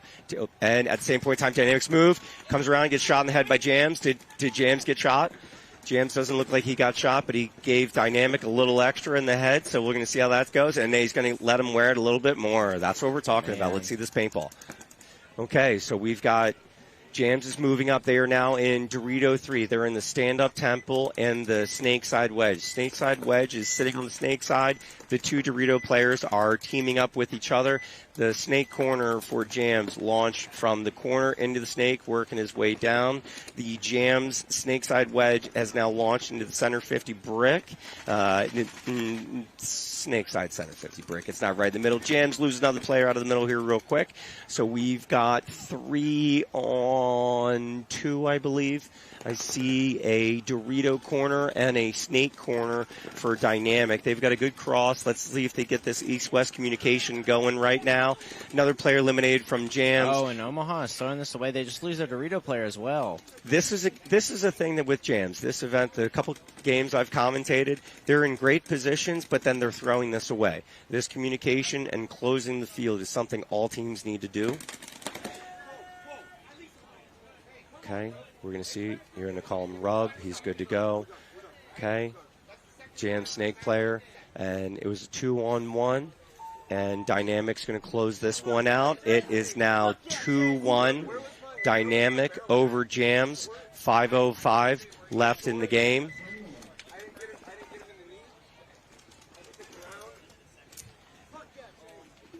Okay, and walking on, we've got Infamous and Malicious Intent. We've got Infamous here on your right-hand side, Malicious Intent on your left. Again, it's 2-0, Infamous over Malicious Intent.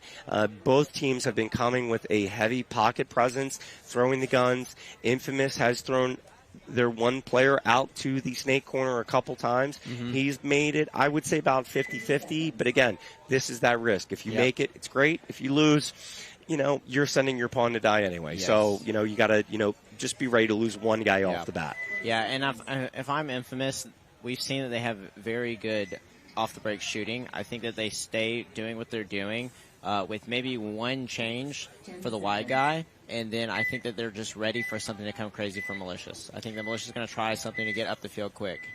Agreed. And so we're looking at 3:30 at the time that this game is going to start. Malicious Intent is going to go snake side corner, mini Dorito, snake side wedge, home that now just filtered out to the juice box, and the backside temple. Conversely, we've got Infamous at the center plate sitting on the snake side. We've got the snake side wedge sitting on the snake side, Dorito side tall temple, juice box, and the home. So it looks like it's a 5-on-5 breakout right now. Malicious Intent having a little bit of issue with his loader, snake side wedge. At the same time, the Dorito has now just launched from the mini into Dorito 2. Yep. Infamous actually lost a body, so it's a 4-on-5. And I will say this, a little bit, everyone's talking about, when your loader goes down, if it works, doesn't work, and people try to, feed a ball in or two. Here's the trick. Open that thing up, rip out the tray, close it back up. Now you got a shake and bake loader, and it's going to work. Infamous loses another player. As well as Malicious Intent is in the center 50, as well as the Dorito 50, and snake side corner has now just launched into snake 2. Juice box went to the snake insert. He's got Rub on his loader. You're going to see some refs running over to him, so I'm not paying too much mind to that right now. At the same point in time, Infamous is in the plate. He doesn't know which way to look because he's got too many jobs to take care of. He doesn't understand. Snake player's got to be careful for Malicious Intent. You make these moves. He literally just hit the snake bunker, and no one knows that he's there. He's going to shoot this back corner, make the shot count. Yep. He's going to wrap inside, shoot this plate, or the plate's going to shoot him. Going to figure out which player figures this one out first. Load a pod. Hey, make him wear it. There you go. Okay, so we got. Hey, we're all fans of the game. Yeah. I love shooting people and I hate getting shot. So we got to just enjoy it when we get to talk about it. He goes down and finishes it off by taking out the snake corner. He's like, wait, and that's the smart thing to do. Malicious Intent realizes that they had a player that took the ball and ran with it. Yep. He's got other people behind him. Let's get checked off clean because, again, you hang that flag and you're hit, boom. Now it goes the other way, and all that work is for nothing. Yep. So. And we saw this in the last match with D4 in the semifinals, is that the team went up 2-0. Yep. And then they kind of started sitting back on their heels. They started doing the same things. Now, whenever we talk about, hey, we're going to stick to the same thing we're doing, that does not mean that, hey, we're going to sit in our bunkers and shoot our guns the whole entire time. That means, hey, we're going to do the same breakout and we're still playing paintball. We're not doing this whole lock down the field and sit there and let them run through our guns because they still have plenty of time. They don't have to go through your guns right now. You know, they can sit, wait for the zone to drop, and then go. Agreed, 100%. And then, again, that's where we're going to see some of these, like, potentially slower games as the view. However, these players understand where they're going to get shot from. They're not trying to die in a stupid fashion. They're honoring the fact that 5 bodies alive is better than 1 losing, especially when you run through a gap and you shouldn't be shot in that fashion. So we're going to see here Dynamic is 2-1 right now. We got Omaha Jams on our left, Dynamic on the right, 5:05 left in the game clock.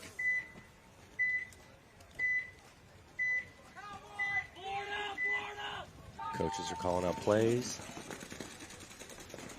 Okay, so we've got Jams right now, 5 alive, 2 shooting off the break, 1 in the home, filling out to the juice box, plate, stand-up temple, and snake side wedge is going to be sitting on the Dorito side. At the same point in time, Dynamic made the launch to the mini Dorito. He's getting checked out by the ref right now. They have a very similar mirrored breakout minus the match at the snake side wedge. Still 5-on-5.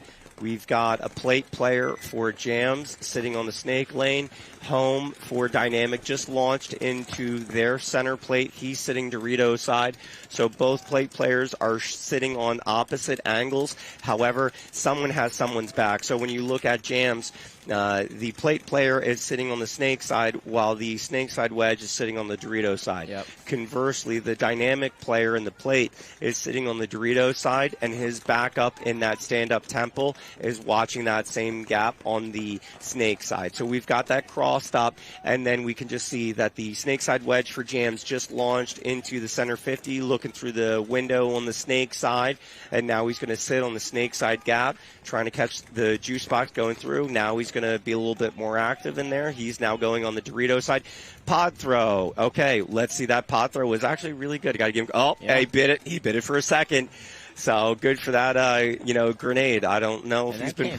That was a good one from the backfield too. I mean, that was we saw that thing, and he made him look. So good for him. However, I probably wish I would have had that pot of paint instead. But we'll see how this one shakes out. Yeah, especially on this layout. It seems to be like a lot of people are shooting a lot of paint this weekend on this layout. So. Agreed. And this is the one thing we're going to have to pay attention to right now. We're getting ready to come up on 3 minutes. Center 50 for Jams is making a move. Launches into Dynamic side of the field. Now he's going to be guns up. However, we're not now takes elimination. Okay, so I believe it is. Oh, and they get a minor for it, too. Oh, boy. All right, taking one with your buddy. That's not good. All right, so now we've just lost that established presence. The juice box just tried to fill out to the corner. He just dropped. This has been Jams' downfall. They're playing so good in the beginning, and then it just snowballs. One guy gets a penalty, someone else just dies at the same time, and then now they're down 2 or 3 each time. Yeah, so the question now is, did the pod throw actually work? Because when he came around the corner, he was shooting for the guy that was in the center 50, and I think that's what he meant to do because he saw it and got the intel, and I think he was waiting for his time to go. But saying that, one of those things you would like to confirm it, but at the same time, that guy being up there and you're down, you have to take him out because then it allows your back guys to move off of that. And I think that's a good reason why Dynamic didn't go up to that because Jams is looking to capitalize off of this chaos, whereas Dynamic does not need to capitalize off the chaos, right? They need to stay alive. They need to shoot their guns. They need to play really effective paintball from the wide sides. When they go up the middle, it's going to allow them to lose players. And as you see, they lost players trying to go up the middle, and that's what happened. Yeah. Conversely, at the same time, just to complement what we're talking about, that's the first pod throw I've seen in my entire time here being at the event so far. When you're in that center 50, you're going to get got. Yeah. So it's when I was playing the thing, if I'm going to sit on one side, I just know that it's going to come. I know that I've got my guy protecting me. I got to sit on this zone. Yep. So we know when the communication's there. As you said, James has been having some communication issues. So did he get some bad information? Did he try to go run through, make something happen, and then it didn't go out his way? We'll see. Real quick, want to give a shout out to our sponsors: ProSharp, Planet Eclipse, GI Sports, HK Army, Lone Wolf, Dice, Sup Air, Lux, and obviously NXL for making this happen. Yep. And obviously got to give a shout out to the refs, camera guys, everyone that's been here all weekend. And right now we've got Wisconsin Infamous, 2-1 over Malicious Intent, 1:38 left on the clock. Break time right now. There's a timeout, so we're at 1:20. So again, some of the things, Infamous, they are playing against Intent. Both have a really good heavy pocket presence. I believe truly that these two teams are very well matched up. However, Infamous is throwing that snake corner runner, which is bringing the guns wide, allowing for some moves to happen. Malicious Intent has tried to complement that same move, and now it really just comes down to these players being able to do their jobs. A lot of times, sometimes you can go one way or the other, but really a game like this, you need to be on your game. You spend all this time practicing, snapshotting, doing all this stuff. This is where it matters right now. Yeah, and they only have a minute and 30 to work with, so it's not like Malicious Intent has a ton of time. I would actually take the intel that you've gotten from the past 3 points of what Infamous has done and try and work with that. They've sent a snake wedge every single point. So that's something that, hey, maybe we can key up on this guy, or we can go through and get him some type of way to open up that snake room so you can get in the snake and go. Same, they're going to send a snake corner because they don't want this guy to get in the snake and go all the way down. And if you're in the snake corner, you can you can live and shoot cross field, so you can protect the buzzer from there too as well. And we may see with this low time if there's going to be a bait play through the center. Infamous goes to the corner and looks to make it alive. Infamous drops one off the Dorito side. They also went to Dorito 1. They're in the home juice box snake corner. So I believe we are 5-on-4 right now. Malicious Intent is they match in the snake side corner. Mini Dorito, center 50, juice box, and I believe that there's one more in the stall, tall stand-up on the Dorito side. At the same time, Malicious Intent just got a penalty on the Dorito side. Got a major, and they lose the guy that was on the side of the field. So it looks like they might secure this. Oh, and they're pulling everybody off the field. So. Oh, man. Okay, well. All the players from Malicious Intent. Malicious Intent gets to watch this point back in the thing because this was the point that cost them the game. Yeah. I will commentate, curse these guys, because that was the point that this would have been the deciding factor. Infamous and Malicious Intent both had a great breakout, both with mirrored positions. However, the one Malicious Intent player drew that major penalty, which then took out his entire line. Yeah, and I'm wondering if that was a not just a major, but a gross major, because they were pulling everybody off the field. It looked like. We didn't get to truly see it, so who knows? At that point in time, when we were talking about where the time was, you got to go for broke. Yeah. Sometimes you're going to really cost your team. Obviously we got to look back at the footage and see what that one truly will work out to. Coming up now is Dynamic 3-1. We got 2:01 left in the game, 30 seconds left as I'm speaking. We're going to see what Jams has. Yeah. They've got plenty of time. To tie it up, certainly. Yes, we can tie this up in 2 minutes and go to overtime. But they just can't sit on their heels for too long. Once they realize that they've been in their bunker just a little bit too long, it's time to go. You have to go. Agreed. So, the way we've seen Dynamic play is that they've really made a strong pocket presence with that forward center 50 push. So we're going to see what Jams is going to have to do. Are they going to send someone to the center 50 and then just cross right over using the snake side wedge as protection? Dive into mini 50, center 50 for Jams, snake side wedge, as well as juice box, stand-up corner, 0-1 for Jams, double in the home, which filtered out to the juice box for Dynamic, plate as well, stand-up temple, plate, and stand-up temple are sitting D-way, as well as Malicious Intent, Dynamic has made it to the snake corner, but he's sitting inside. And Dynamic just took a minor, yep. So they just dropped 2, so I believe this is a 4-on-3 as of right now. Jams has entered the snake. He's in snake 2, sitting inside. They've got the center plate as well. Dynamic loses another player. Dynamic still has a snake corner, so if he decides to look down the tape, he can catch this guy. And they also have the plate, like you're saying. They're crossed right now. The only problem is I don't think this plate guy knows that they're in the snake, so if this guy in the snake can capitalize, he can honestly win this point for them. And this is where the snake player needs to realize, when you get into this snake, he's got to stay low. A little too high, in my opinion. Get down the field. Made that elimination. Okay, good. That's what we were talking about there. He's got one player left. And they're at 60 seconds, so they're working with less than a minute for their last point. All right. And they get the snake corner guy, so that's 5 bodies. Oh, a dead man's walk. Oh, my goodness. Dynamic just pulled a dead man's walk. Dynamic just pulled a dead man's walk, and he literally just whopped the whole team. Oh, my goodness. There's one guy left on jams, and he has no clue. Did he just pull this out? Did he just make... Oh, my goodness. Oh, my goodness. Dead man's walk. We just had a dead man's walk by Dynamic. They had no idea. Yeah. And that player, number 1, jet ski, good for you, buddy. Yeah, he's like, I'm just going to sit here. He knows I'm up 3. Yeah, so race to 4. He's not being arrogant. He's not being arrogant. Real quick, just to say that for all the commentators. They are up 3-1 right now with that low a time. He's not hitting the buzzer to force the team to either hit the buzzer or, he just got a taunting penalty. That's so stupid. I mean, like, you just made a great play. Yeah. I just said all these good things about you, and you do something like that, and you get a penalty. That's not how you are a good player. It's a bad move. So it's a bad move on Dynamic there. They could have locked that up, but, they can be happy about it. Yeah, they still won, so. Yeah, agreed. Yeah. But, And you never see a dead man's walk coming from from the team that's winning. Agreed. So. And that was one of those last desperation, hey, you get up, you make it happen. So, good for him. So I believe Dynamics, they're going to either finish with 3-1, 4-1 over Omaha Jams at the end of that game. And we've got a little bit of break time here. We're getting ready to come into this last couple minutes here with Malicious Intent and Infamous. Again, just want to give a shout out to the sponsors, ProSharp, Planet Eclipse, GI Sports, HK, Lone Wolf Paintball, Dye, Sub Air, and Lux. And again, obviously, want to give a shout out to the NXL for making this happen. Yeah. Do you have anything you want to give a shout out to people? Anything? Oh, dude, I mean, I'm sponsored by Lone Wolf. Lone Wolf's an amazing company. They're always supporting paintball players. You can use the code GYMRAT, save 15% off any Carbon Virtue or Lone Wolf products. So if you ever want to go there, get a Lone Wolf shirt, maybe get you a new pair of goggles, anything like that, you can use the code GYMRAT, save 15%.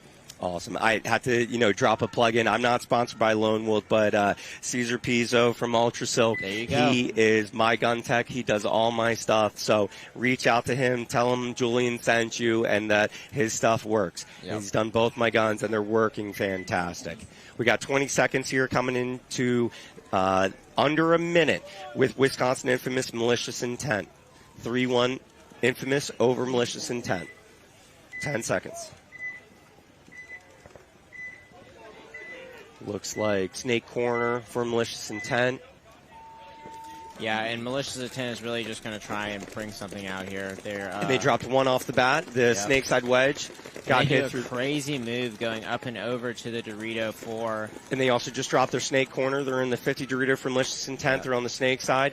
They're also in the plate that is sitting on that gap right there. He made that elimination there, but also had to walk off with someone else. Oh, Infamous just got 2 flags. These guys got to stay composed. Something's going on here. It's either 1 yellow flag or 2 yellow flags for the same thing. As of right now, Malicious Intent is making their way through. This guy's going to hit the buzzer. Last couple seconds left. Okay, 3-2. 14 seconds left. 14 seconds. So I believe we may be in X-Ball right now. If we are in X-Ball, when we say that, that means in a split deck set that the other team is done. So there is a 2-minute break, which is what you can see right here on your clock with that 2-minute break time counting down. So we've got 14 seconds left in this game. We've got Wisconsin Infamous and Malicious Intent. Infamous is up 3-2. You figure 14 seconds left. I have a feeling what's going to happen. What do you think that Malicious Intent is going to do at this point in time? I think they're going to send 2 guys wide. I think they're going to send 2 guys wide, and then they're also going to send that same run that they just did to the Doritos. And then the last 2 guys are going to go up the center. I think they're going to try and do a 1-2 punch at the center with this guy diving over into the Doritos, and the 2 wide guys are going to try and follow up. So I think we're not going to see miniguns off the break, and if they are, they're going to be running and gunning.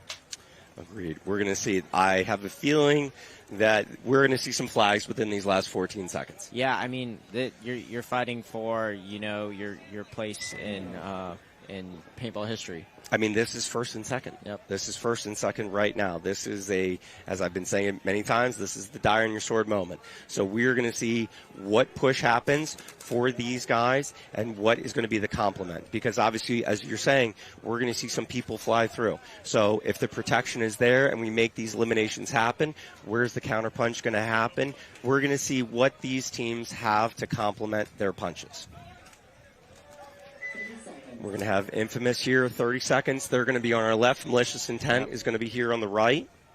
And just a little history, Wisconsin Infamous actually won Division II a couple of years ago. So they are here trying to get their second World Cup win as a team. So it's really impressive to see them back out here again on this stage. I know that the Infamous program, they've got many divisions, both in the central part of the states as well as the West Coast as well. So it's a fantastic program. Great for those guys. Okay, Wisconsin Infamous drops one off the bat. As you were saying, they were going to run through, die on the swords. 2, 3, 1. Try not to get penalties for Infamous. They realize they're hit. That's it. And that's the game. Congratulations, Wisconsin Infamous. These guys got first place. Malicious Intent got second place. I believe Dynamic got third place, and then Omaha Jams is going to wrap up with the fourth place for the division. Yeah, hey guys, be proud. If you made it out here on this field, be proud, because this is something you're going to take with you for the rest of your life. So this is something that is awesome, regardless of your placing. If you make it out here on this field for playing for anything, any type of placing, it's awesome. Agreed. With this last bit, obviously the cameras are on these guys as they should be celebrating the win. Do you want to give any last little final shout-outs to anyone that helped you got here?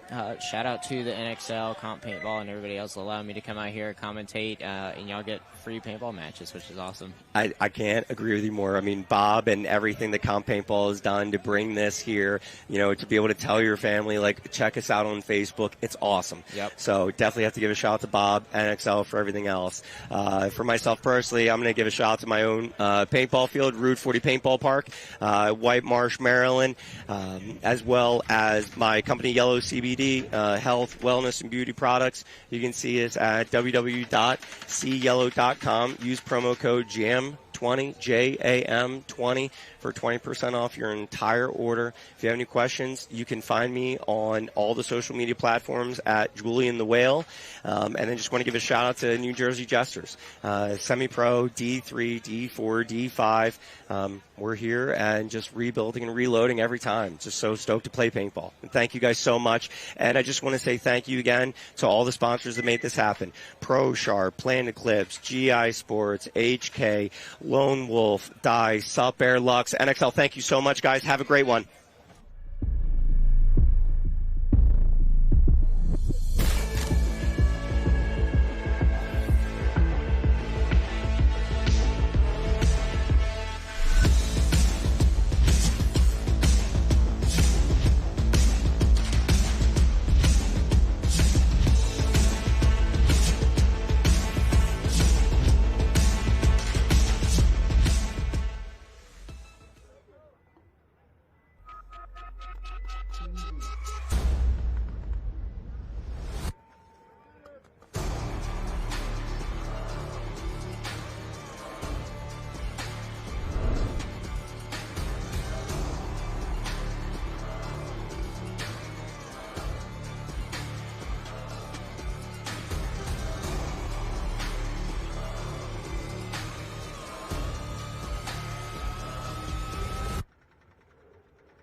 Welcome back, everybody, to 2022 NXL World Cup. I'm Vince from Let's Talk Paintball, joined here by Walker from Carbon.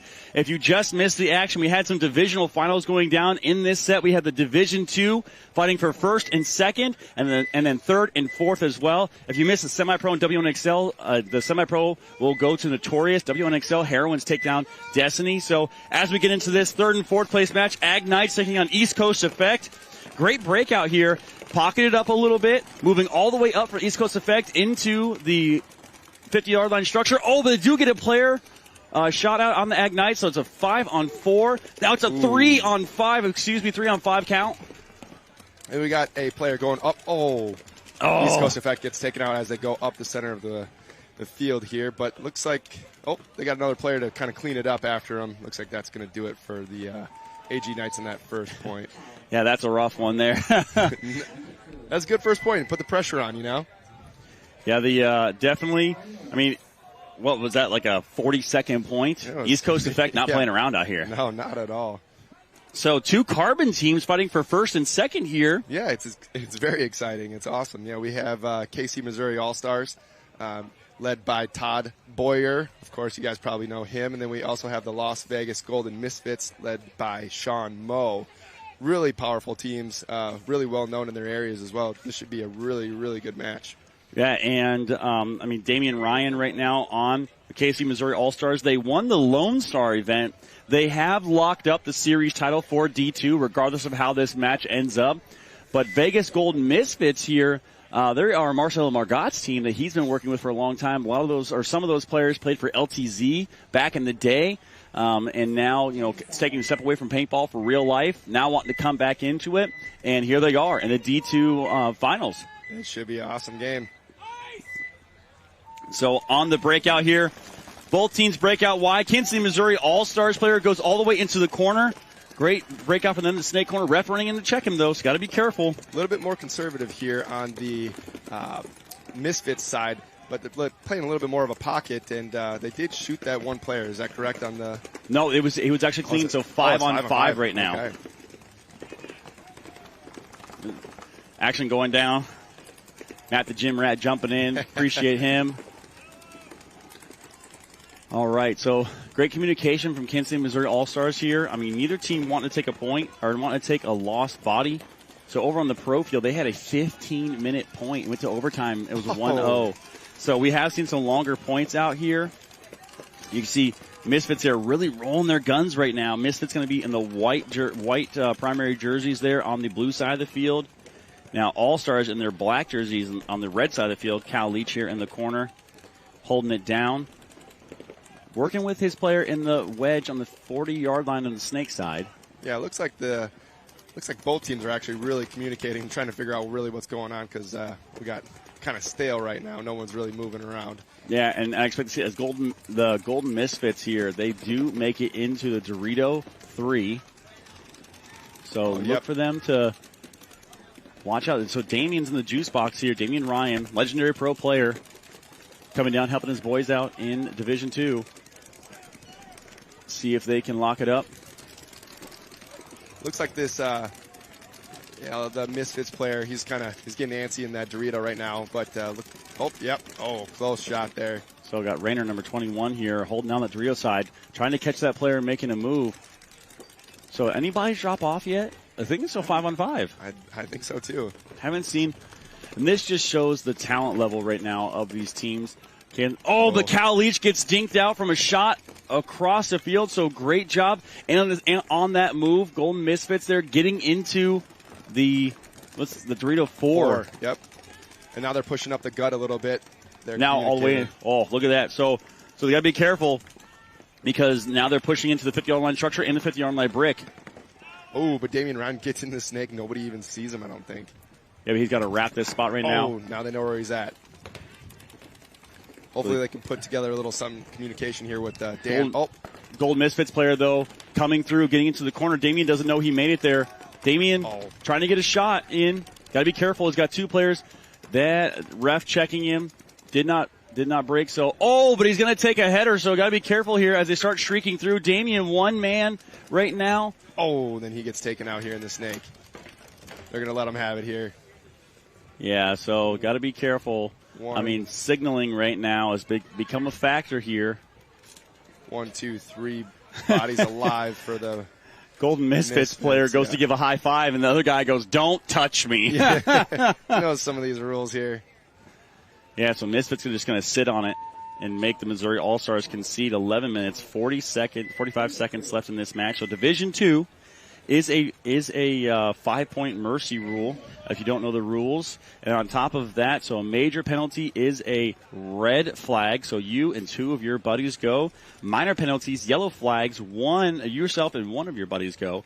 So we will play out. This is X-Ball, so we just play out the time. So whatever the score is at the end.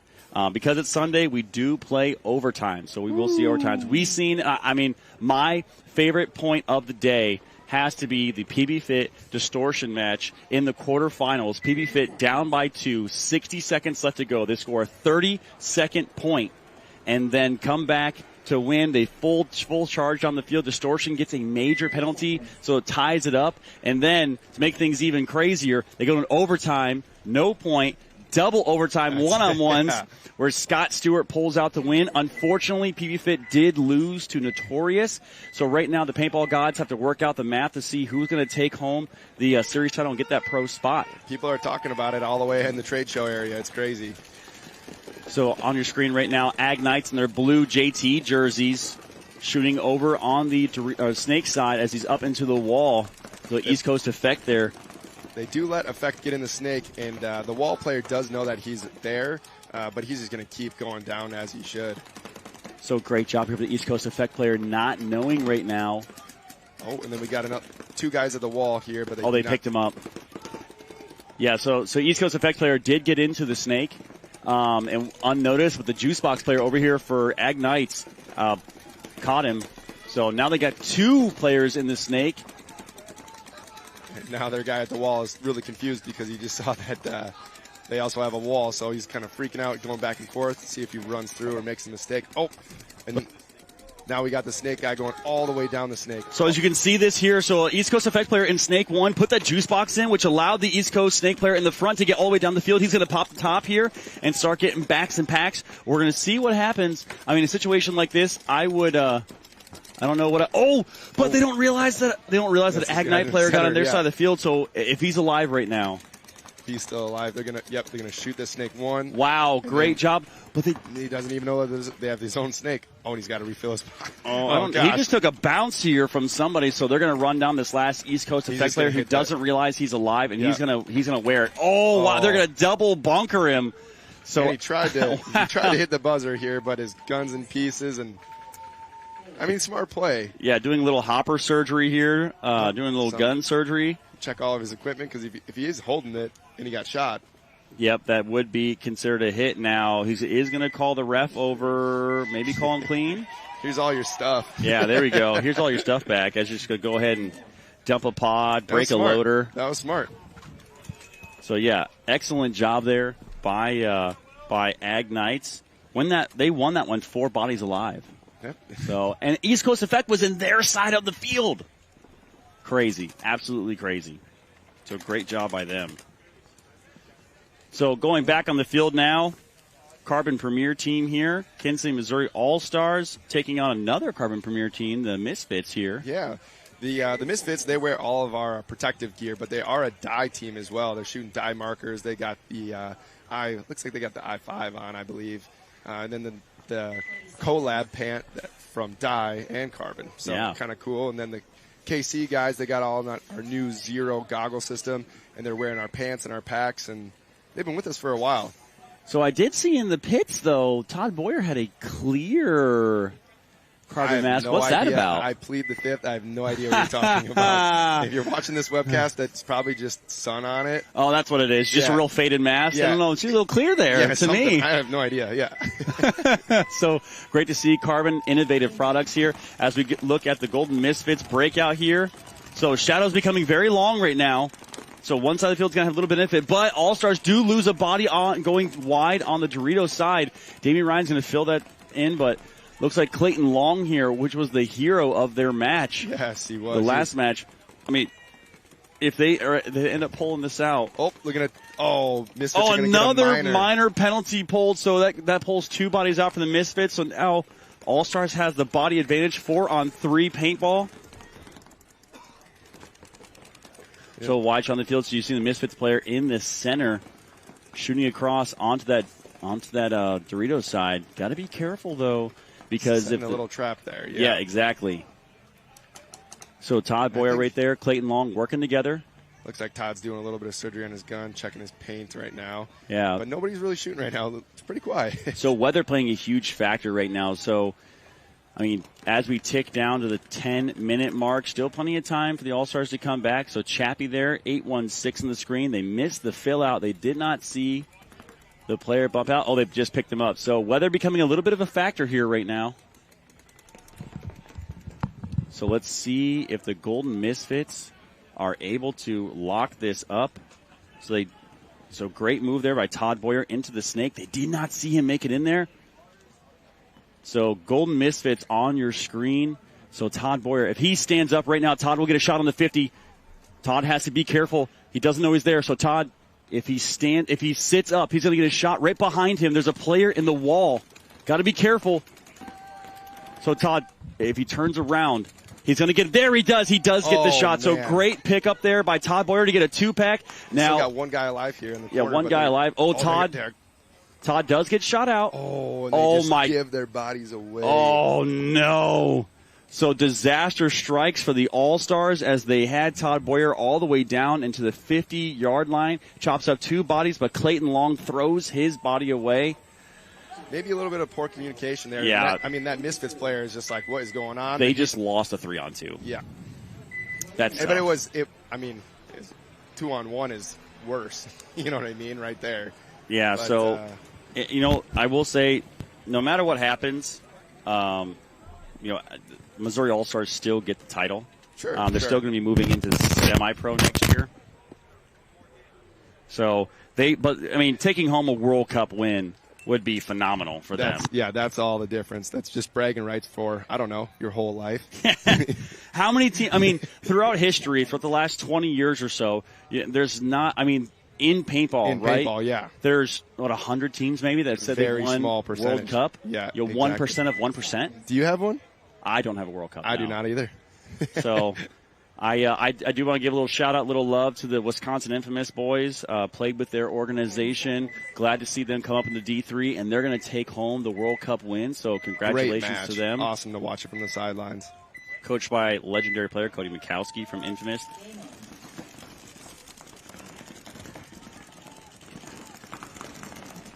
All right, so as we get into this Division 2 match here for 3rd and 4th, chaos going down right now as the Ag Knights run through the East Coast Effect side of the field. But he does take one body with him, but he loses a body behind him. So 3-on-4, I believe, right now. I think you are correct here. And they got East Coast Effect has one player up the gut, and then they're going to get into that Dorito 4 if he's clean. Yep, looks like he is clean as well. So look for this player here to get into the Snake 1, and he does. So great job by East Coast Effect, coached by Brad McCurley, to get into the Snake. But the AGs do fill the Snake corner here, so hopefully they slow down that player. Yeah, that's Simone. Great counterpunch move there for Ag Knights, because they're going to be able to control this wire now. So if this player for East Coast Effect, if he tries to get into the Snake 1, he's going to get caught. So steady move up into the Dorito side as well. You can see the bodies for Ag Knights on your screen. And there's East Coast Effect working through the Dorito. So player in the Dorito 2 right now. So Kalea talking to his teammates, letting them know where everyone's at. I can hear everyone. They're yelling at each other. Oh, they're screaming at each other right now. Yeah. Hi, what's going on? Yeah. When you're spread out like that, too, that's one of the things you have to do, especially in a situation where you don't want to lose a body. One-on-one tied up, 11:25. Still a lot of time left to play here. So as we're getting into the later part of the day, Shadow's becoming real long in those bunkers. You can see, got to be careful. Oh, does he sneak the shot in? Nope. He does not. He does not, but now they got better positioning. You got one guy in the Snake. I don't know if you're calling that the 2. That's a Snake 2. Yep, the second knuckle there in the Snake.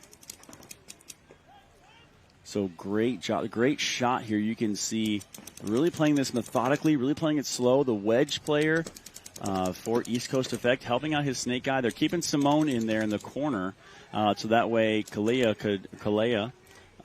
can try to get down. Looks like Kalea just has 2 empty pods on his back right now. Never want that to happen. Yeah. So now he's down to 1 pod left in the snake.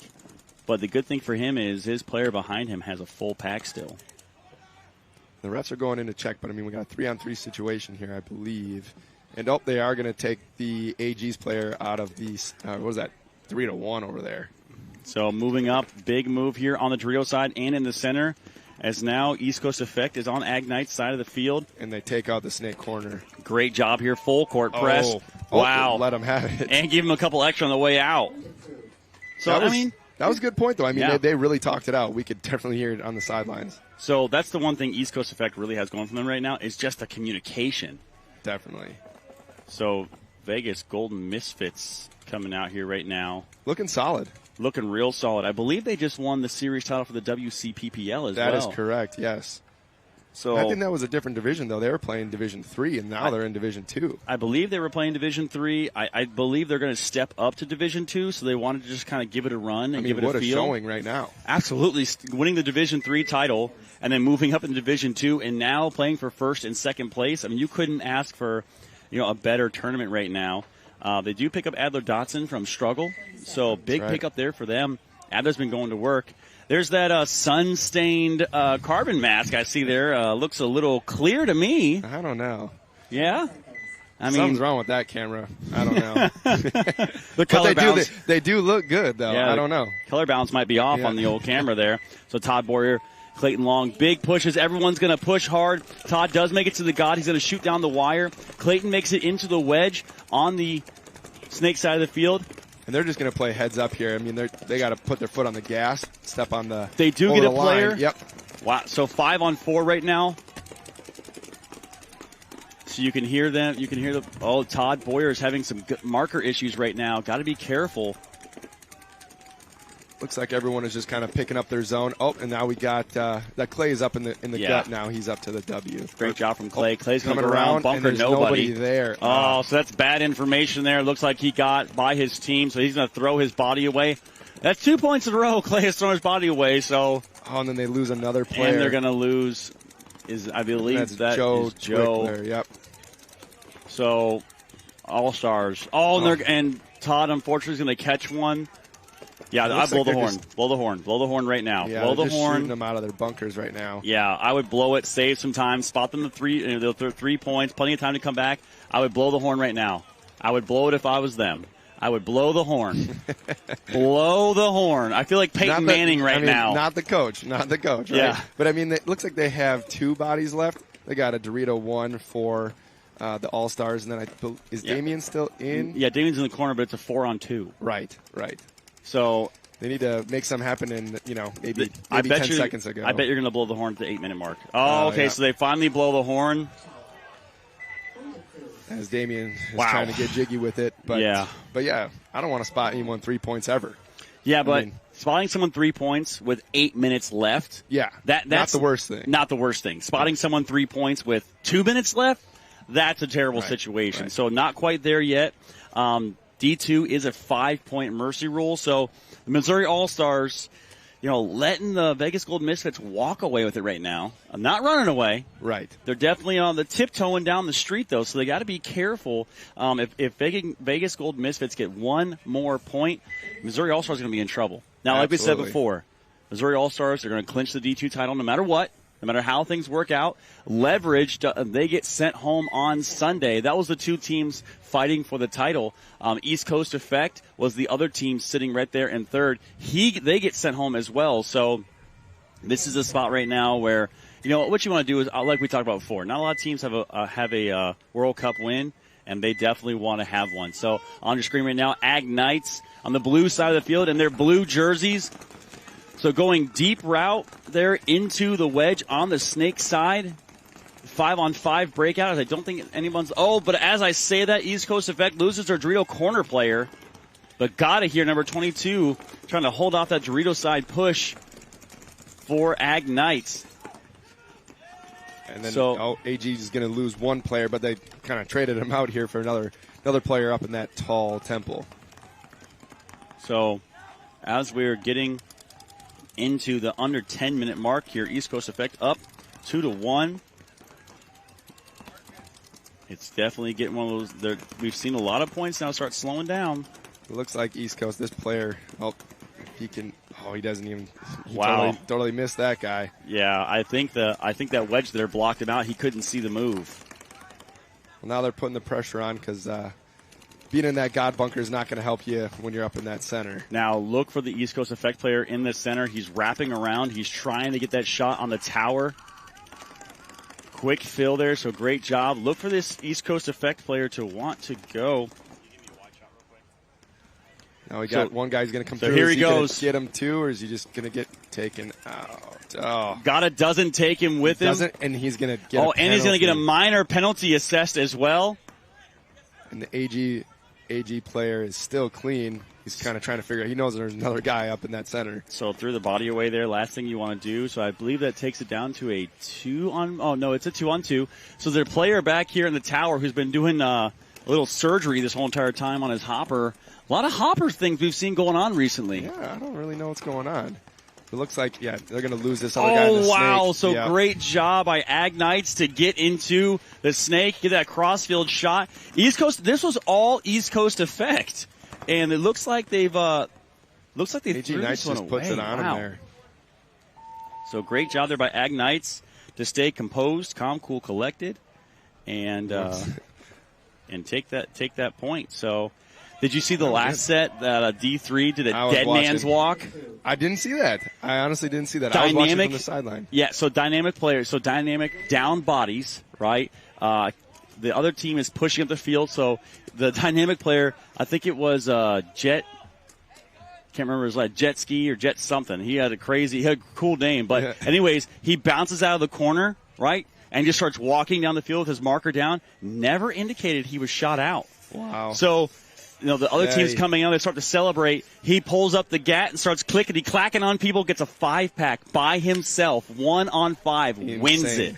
Insane. And you can go back and, you can go check that out, right? Yep, on the NXL Live Facebook page. So if you go to NXL, go to videos. You can watch all this amazing action back. If you missed anything so far for the WNXL for Friday, we have semi-pro WNXL for Saturday, Sunday, and then we have all these divisional finals and semifinals matches on for Sunday as well. So great job by the NXL, all the staff, the crew, referees out here providing this amazing experience. Also, shout out to our sponsors, Pro Sharp Paintball, Planet Eclipse, GI Sports, HK Army, Lone Wolf Paintball, Dye, Sup Air, and DLX.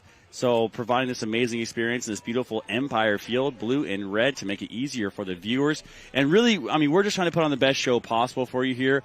We love all the interaction, love all the comments that you guys are giving us. And if you can, share this out. We do have one more set after this. We do have a 4:15 set coming up. But here we have the conclusion of the Division 2. So Missouri All-Stars, Vegas Golden Misfits playing for first and second. And we have Ag Knights and East Coast Effect playing for third and fourth. So if you're just now tuning in, I'm Vince from Let's Talk Paintball, joined here by Walker from Carbon. What is going on, everyone? And your guys' booth, absolutely amazing you've had here so far. I was able to stop in, see the new jersey designs that you have. Yeah, thank you. Yeah, we got a little corner spot, so shout out to NXL for that spot. There we go. So on the breakout here, we'll see 8 minutes left to go. If Missouri All-Stars can have some sort of attack to stop the push right now from the Vegas Gold Misfits, ref going in to check. Misfits player going to call him clean. Looks like we got 5-on-5.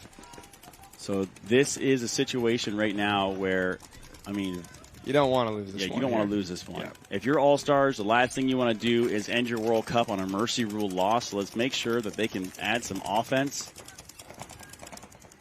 Looks like they're going to probably put something together. They did get Todd Boyer into that God bunker, and he's alive. Looks like his gun's working, loader's working. So, but it looks like now Vegas Gold Misfits player in the juice box know that he's there, so he's going to get low and he's going to shoot that cut right in between the God and Snake 1 to make sure that Todd can't get in there because, Todd got in there and was going to town. Absolutely. I've been on the sidelines because our booth's right over there and watching both teams scout each other for, this whole weekend. I think it's Adler Dotson here. I believe it's who that is.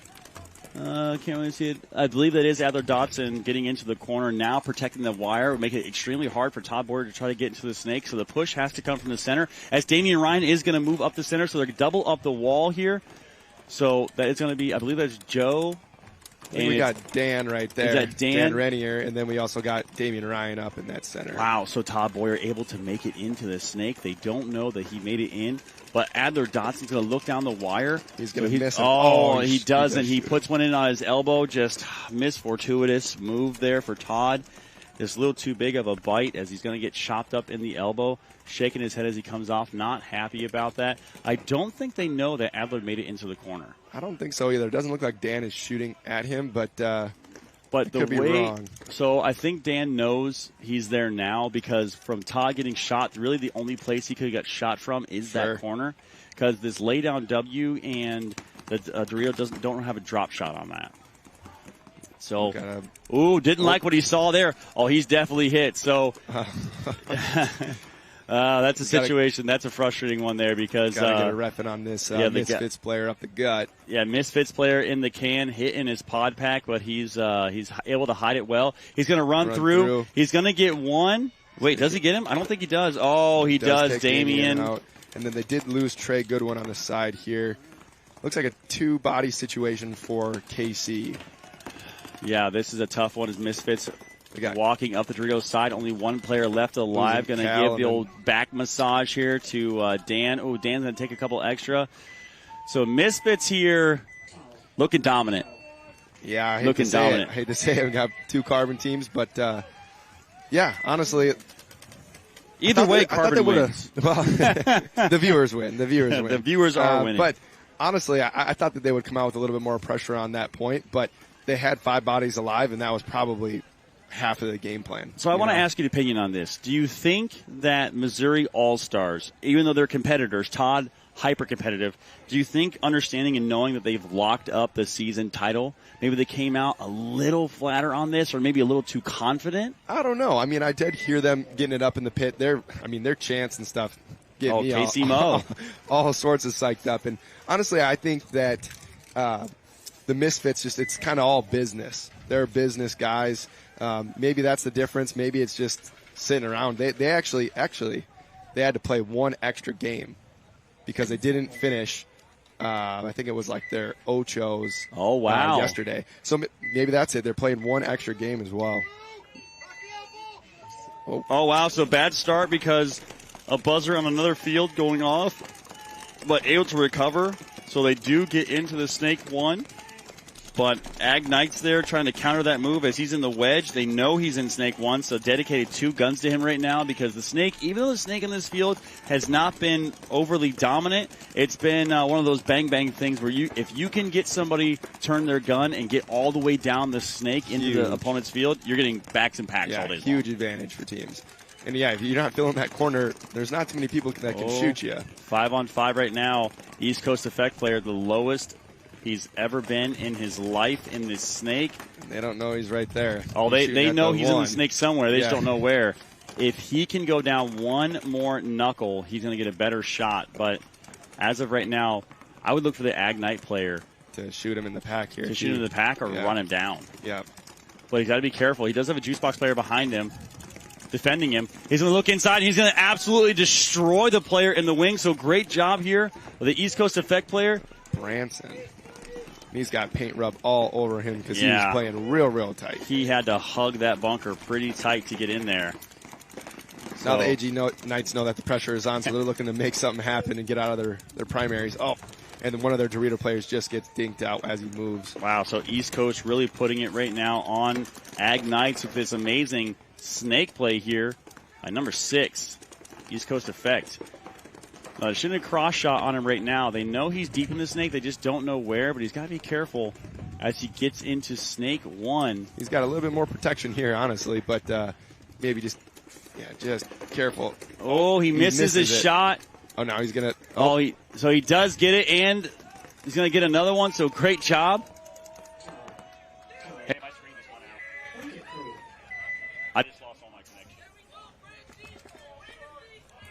So good job there by the, as we're back up right now, good job by East Coast Effect to close that out. Around 6 minutes left to go.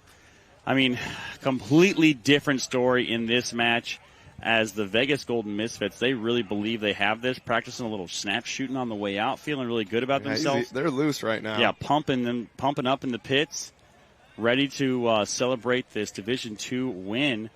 If you're in this position right now, I mean, is it a pressure point for you? I mean, are you just going hard, or you're like, hey, we got to just win one, get us out of that whole mercy situation? So time becomes a definite factor here because 5 minutes, 25 seconds left to go. Kansas City, Missouri Allstars down by 4 points. That means you at least have to have a minute 25 points, roughly, just to tie it back up. Definitely doable, not impossible. A little improbable, but not impossible, as they have Todd Boyer out there. They have T. Good, Damian. Looks like Cal Leach goes to the snake off the break. He's clean, and as long as he doesn't have a corner, he's gonna get low and just keep going. Yeah, I don't think they've picked him up yet. Cal's just got to. Oh, they finally picked up Cal, so they know he's there. So got to be careful right now. He's going to do a little bit of shooting out of the snake. We got Todd Boyer moving up the center, but Dan Renier is already up at the center complex. So the center structure there by Rainier. Oh, they lose Trey Goodwin on the D side. Hopefully someone's looking that way right now. It looks like it might be Dan. But the Misfits are kind of just hanging out. I mean, they got some traps set over here. Yeah, and time ticking down off the clock. Once they get to that 4-minute mark, Kansas City, Missouri All-Stars definitely in a little bit of trouble here, as it is going to be, a 4 minutes point, or a minute a point for 4 points in a row if they don't score a point here. But unfortunately, Cal Leach getting shot out, shaking his head, not loving that. Misfits in a position right now where they could potentially mercy rule. Damian Ryan takes a little bit of a core sample as he gets into that snake one, but he knows he's got to fill. So only one player, I think, down. Yeah, so I think it's a 3-on-4 right now in favor of Misfits. Damian's got to be careful, though. He does have a corner on him. A corner player. Even though that guy's shooting inside, I mean, he's still a giant threat. He just switches his. So Dotson knows Damian's in there. Is going to pop out. Got to be careful. I feel like I've said got to be careful 50 times because of but you do. The Misfits players, I mean, yeah, they got a pretty good iron cross, and their guns aren't even that flat right now because the KC All-Stars don't have someone on the D side. Yeah, if you're the Misfits, all you're doing right now is burning clock. Yeah. That's it. Trying to put something together here on some communication. Todd really doesn't have anywhere to go. I think Todd's looking to make the move on the inside. Todd has to feel it out, trying to shoot that mini W player, make sure that no one comes across on him. Yeah, at 3 minutes here, it looks like, someone's got to have the ball. Yeah, this is, we're starting to hear the fat lady singing a little bit. She's a little in the background. As Dan gets into the same bunker as another Misfits player. I don't see what he's got on his back, but they're going to run each other down here real quick. Oh, yeah, so Dan going to get shot into the ground, though. That's going to be a headache. And the bummer is nobody capitalized off the move, and I think that Todd Boyer just got shot. He's going to be checked out right now. Yeah, and unfortunately he is going to go, so just leaves Damian Ryan to try to pull out some last-second magic. Oh, and they know exactly where he is right now. So Damian does get one, but it's a 1-on-3. Oh, does he shoot the corner player, too? I believe so. Did he? So it turned to a 1-on-1? It's a 3-on-1 situation to a 1-on-1. That's Damian Ryan for you. Let's see if he can just... But unfortunately, he knows that the clock is an absolute issue, but so does that Misfits player. He's just like, okay. He's just holding right now. Yeah. So 2 minutes left to go, ticking down. See if this player can beat Damian Ryan in a 1-on-1. Damian Ryan, definitely a 1-on-1 champ. Definitely his bread and butter to see if he can. But Damian Ryan does get picked off. Oh, do they trade? Are they going to call that a trade? So I mean, that might be a godsend if they call that. But, and a minor penalty is going to be pulled. On. Let's see who the minor penalty's on. So it looks like it may be a no point, but if there's a minor penalty on Damian, then that's going to put the Missouri All-Stars down Oh, that's a tough one. Oh, wait. I'll say the clock is still running right now. They're going to have to figure this one out. Looks Yeah. like coaches from both teams are like, hey, we'd like to know what's going on here, too. Yeah, so in this situation, though, it looks like even it's a game finish. So Vegas Gold Misfits gonna take the win here. Not a swing point though. Oh man. Yeah, that's a tough loss there for the Missouri All-Stars. Now, even though they still get the season title, that's bitter though. I mean, it's that's bittersweet. Not ideal. Because you obviously want to go home with the World Cup win, but a little sweet and sour there for unfortunately there for the Kansas City Missouri All-Stars.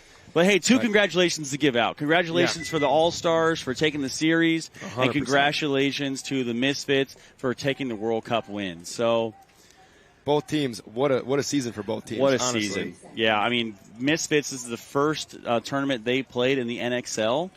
So first tournament in, and they win World Cup. That's quite a first tournament here in the NXL to take. So. I think in this division, but they have played before, and I think that was kind of their kryptonite. Yeah. But I mean, what a great season out of them. So we will see the Missouri All-Stars next year on the Premier Field as they will be going semi-pro. But here to finish out, who's going to get third and fourth is East Coast Effect taking on the Ag Knights. So first place going to go to Misfits. Second place, Missouri All-Stars. Let's see who's going to take the third podium spot. And 6 minutes left to go. I mean, a lot of game here. Yeah, just absolutely amazing matches we've had here. Make sure you're watching them back on the NXL Facebook page and the NXL YouTube. You can go to the video section and watch these all back. We will be cutting them up in the off season, so that way you can watch them a match at a time. But for right now, show some love, share it out to everybody. And as we're looking at East Coast Effect on the red side of the field, here Empire, 5 bodies left alive on both sides. They're almost mirrored up, identical, I think. Yeah, they're just locking it up at this point. 5 minutes now, 5:18, ticking off the clock here. Each team, Ag Knights only down by 1. Tons of time left to tie that up. Yeah, both teams looking not to make a mistake here.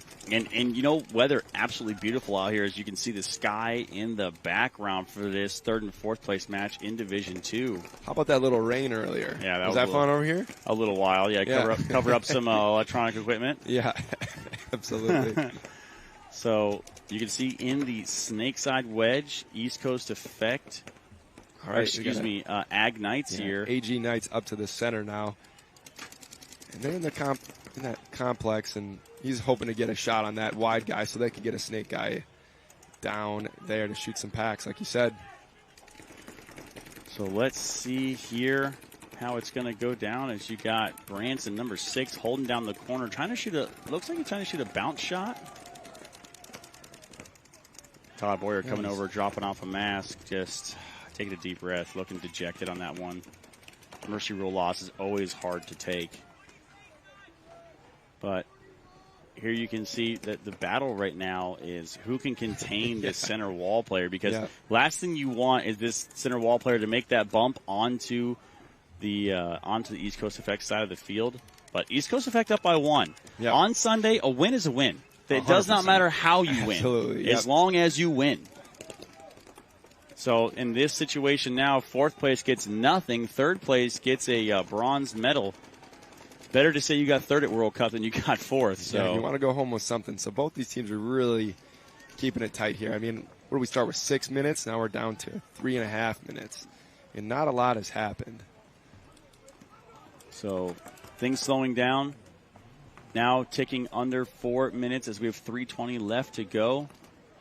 People also, too, running out of paint. A lot of people scouring their backs right now, trying to figure out how much paint they have left, because this is dragging out. Oh, and they're going to pick him up. He's trying to edge his way out of that. Yeah, he just got a little too greedy there on the wrap, trying to make it into their side. So good job at East Coast Effects on the lockup. They got one ref right now just really hassling this AG player in the. Well, seeing something splatter off of him, but it may be one of those mystery balls that hit and splatter, but it doesn't leave a mark. That's what it looks like. He is clean. And, again, shout out to the refs here. Doing a phenomenal job here. Working really hard. Oh, man. Hot, cold, rainy, muddy. They've faced everything. Again, big shout out to them. Having a phenomenal head ref on the field right now. Making sure everyone's playing safe. So trying to provide the best possible experience for the players here to keep them safe and make sure the game is clean. Now we're around 2 minutes. So, I mean, throwing paint to each other. Yeah, the Dorito side player for East Coast Effect out of paint, so the center player throws the pod over to him. So, yeah, I mean, we're getting to the 2 minute mark. Got to be careful right now.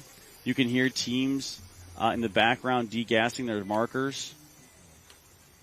That's the worst sound when you're leaving an event. Yeah, that's one. Unless you're unless you've won, but. Oh, man. So did you hear that? East Coast Effect player says, hey, we're around a minute. So they are very cognizant of the time right now. I mean, if you're Ag Knight's coach, you have 33 seconds till you're under a minute. You got to score one. I mean, both teams got the ball, honestly. Like, they're just both sitting.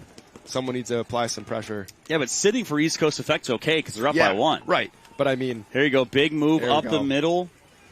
So Ag Knight player here knows what the details are, knows what he has to do. He's got to make something happen, but he's got to be careful if he overextends too much. There is a player for East Coast Effect in that lay-down little wall who's keeping that guy honest. So they are crossed up right now. 60 seconds to go here. East Coast Effect all crossed up, not letting anybody move. I mean, Ag Knight's... Yeah, no paint on his back right now. He's got a bomb strapped to him. He's got to go. There we go. Yeah. Get in the snake and better get down it if you can. So all those players, he's posted up on the wire. So if I'm Ag Knights and I get down to 20 seconds on the clock, full send. Yeah, have 100%. Yeah. Make some moves off the chaos, do something. As it looks like most of the players on Ag Knights are out of paint. So is most of the players from East Coast Effect right now. So 20 seconds on the clock, and all right, one player from AG releases. Oh, he tries to get something, but gets shot out. I mean, you have 10 seconds left, and the snake player gets shot. So go. Push. This is where too little, too late. Here. There we go. So he gets one. Oh, but he gets a back massage on the way out. So unfortunately for Ag Knights, East Coast Effect's defensive play is going to win them the third place. So congratulations. Division 2 is going to be first place. Vegas Gold Misfits, second place, Kansas City, Missouri Allstars, third place, East Coast Effect, fourth place, Ag Knights. So again, I'm Vince from Let's Talk Paintball. We do have one more set of action left for the day. So again, thank you, Walker, so much for hopping in the booth with me. You may be sticking around if you want to, may not, who knows. If you can, love to have you like always. But thank you so much for watching. Follow us on all of our social media channels, NXL and WNXL. So if you missed any of the action for NXL Semi-Pro, WNXL Pro, the NXL Semi-Pro World Cup champion will go to Notorious. Now, there is a little bit of a points battle. The points gods are trying to figure that out right now. Who is going to get the pro spot, PB Fit or Notorious? And then for the WNXL, Heroines will take the World Cup win and the season win for the first ever WNXL series title. So we'll be coming back to you with more action right after this commercial break. Stick around.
So everybody, again, thank you so much for tuning in. So that will actually be the last set of the day. They moved the last set to a different field, so that way we can start closing out the premier field here. So if you missed any of the action, again, make sure you go back to the NXL Facebook page, watch all this action back. So if you missed anything, you can watch it. If you're a semi-pro team, divisional team, WNXL team, you can watch all your games, show all your friends and family, and share out all the love. Make sure you are liking, sharing, commenting, follow, subscribe. If you post any clips, tag the NXL and WNXL in them as well. Again, I'm Vince from Let's Talk Paintball. If you're not following me yet, feel free to go to Instagram, TikTok, YouTube, Facebook. I'm all over the place. And like my content, share it out to everybody, and leave a comment. Let me know what you like and what you don't like, what you want to see more of as we wrap up the 2022 season here. So in semi-pro, big story here, Blastcamp gets knocked out. PB Fit takes on Notorious in the finals. Notorious takes the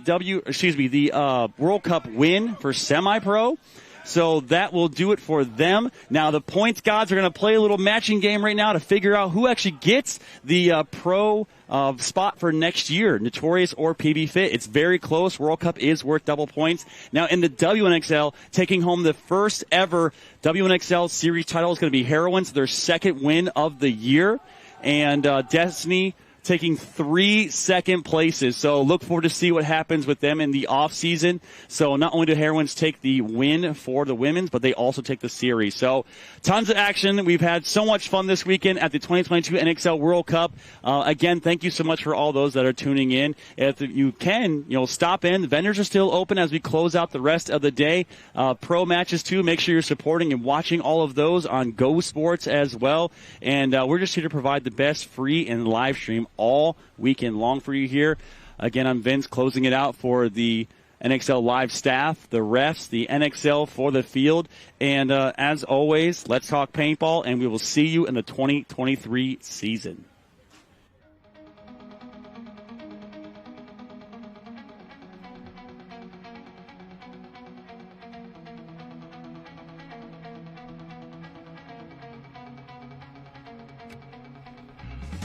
I feel like there's always been a general culture of, oh, they're just women, I don't think a lot of people take women seriously when they play against them. They certainly feel bothered when they get shot by women. We have the stage now to show that we can play, but not just that we can play,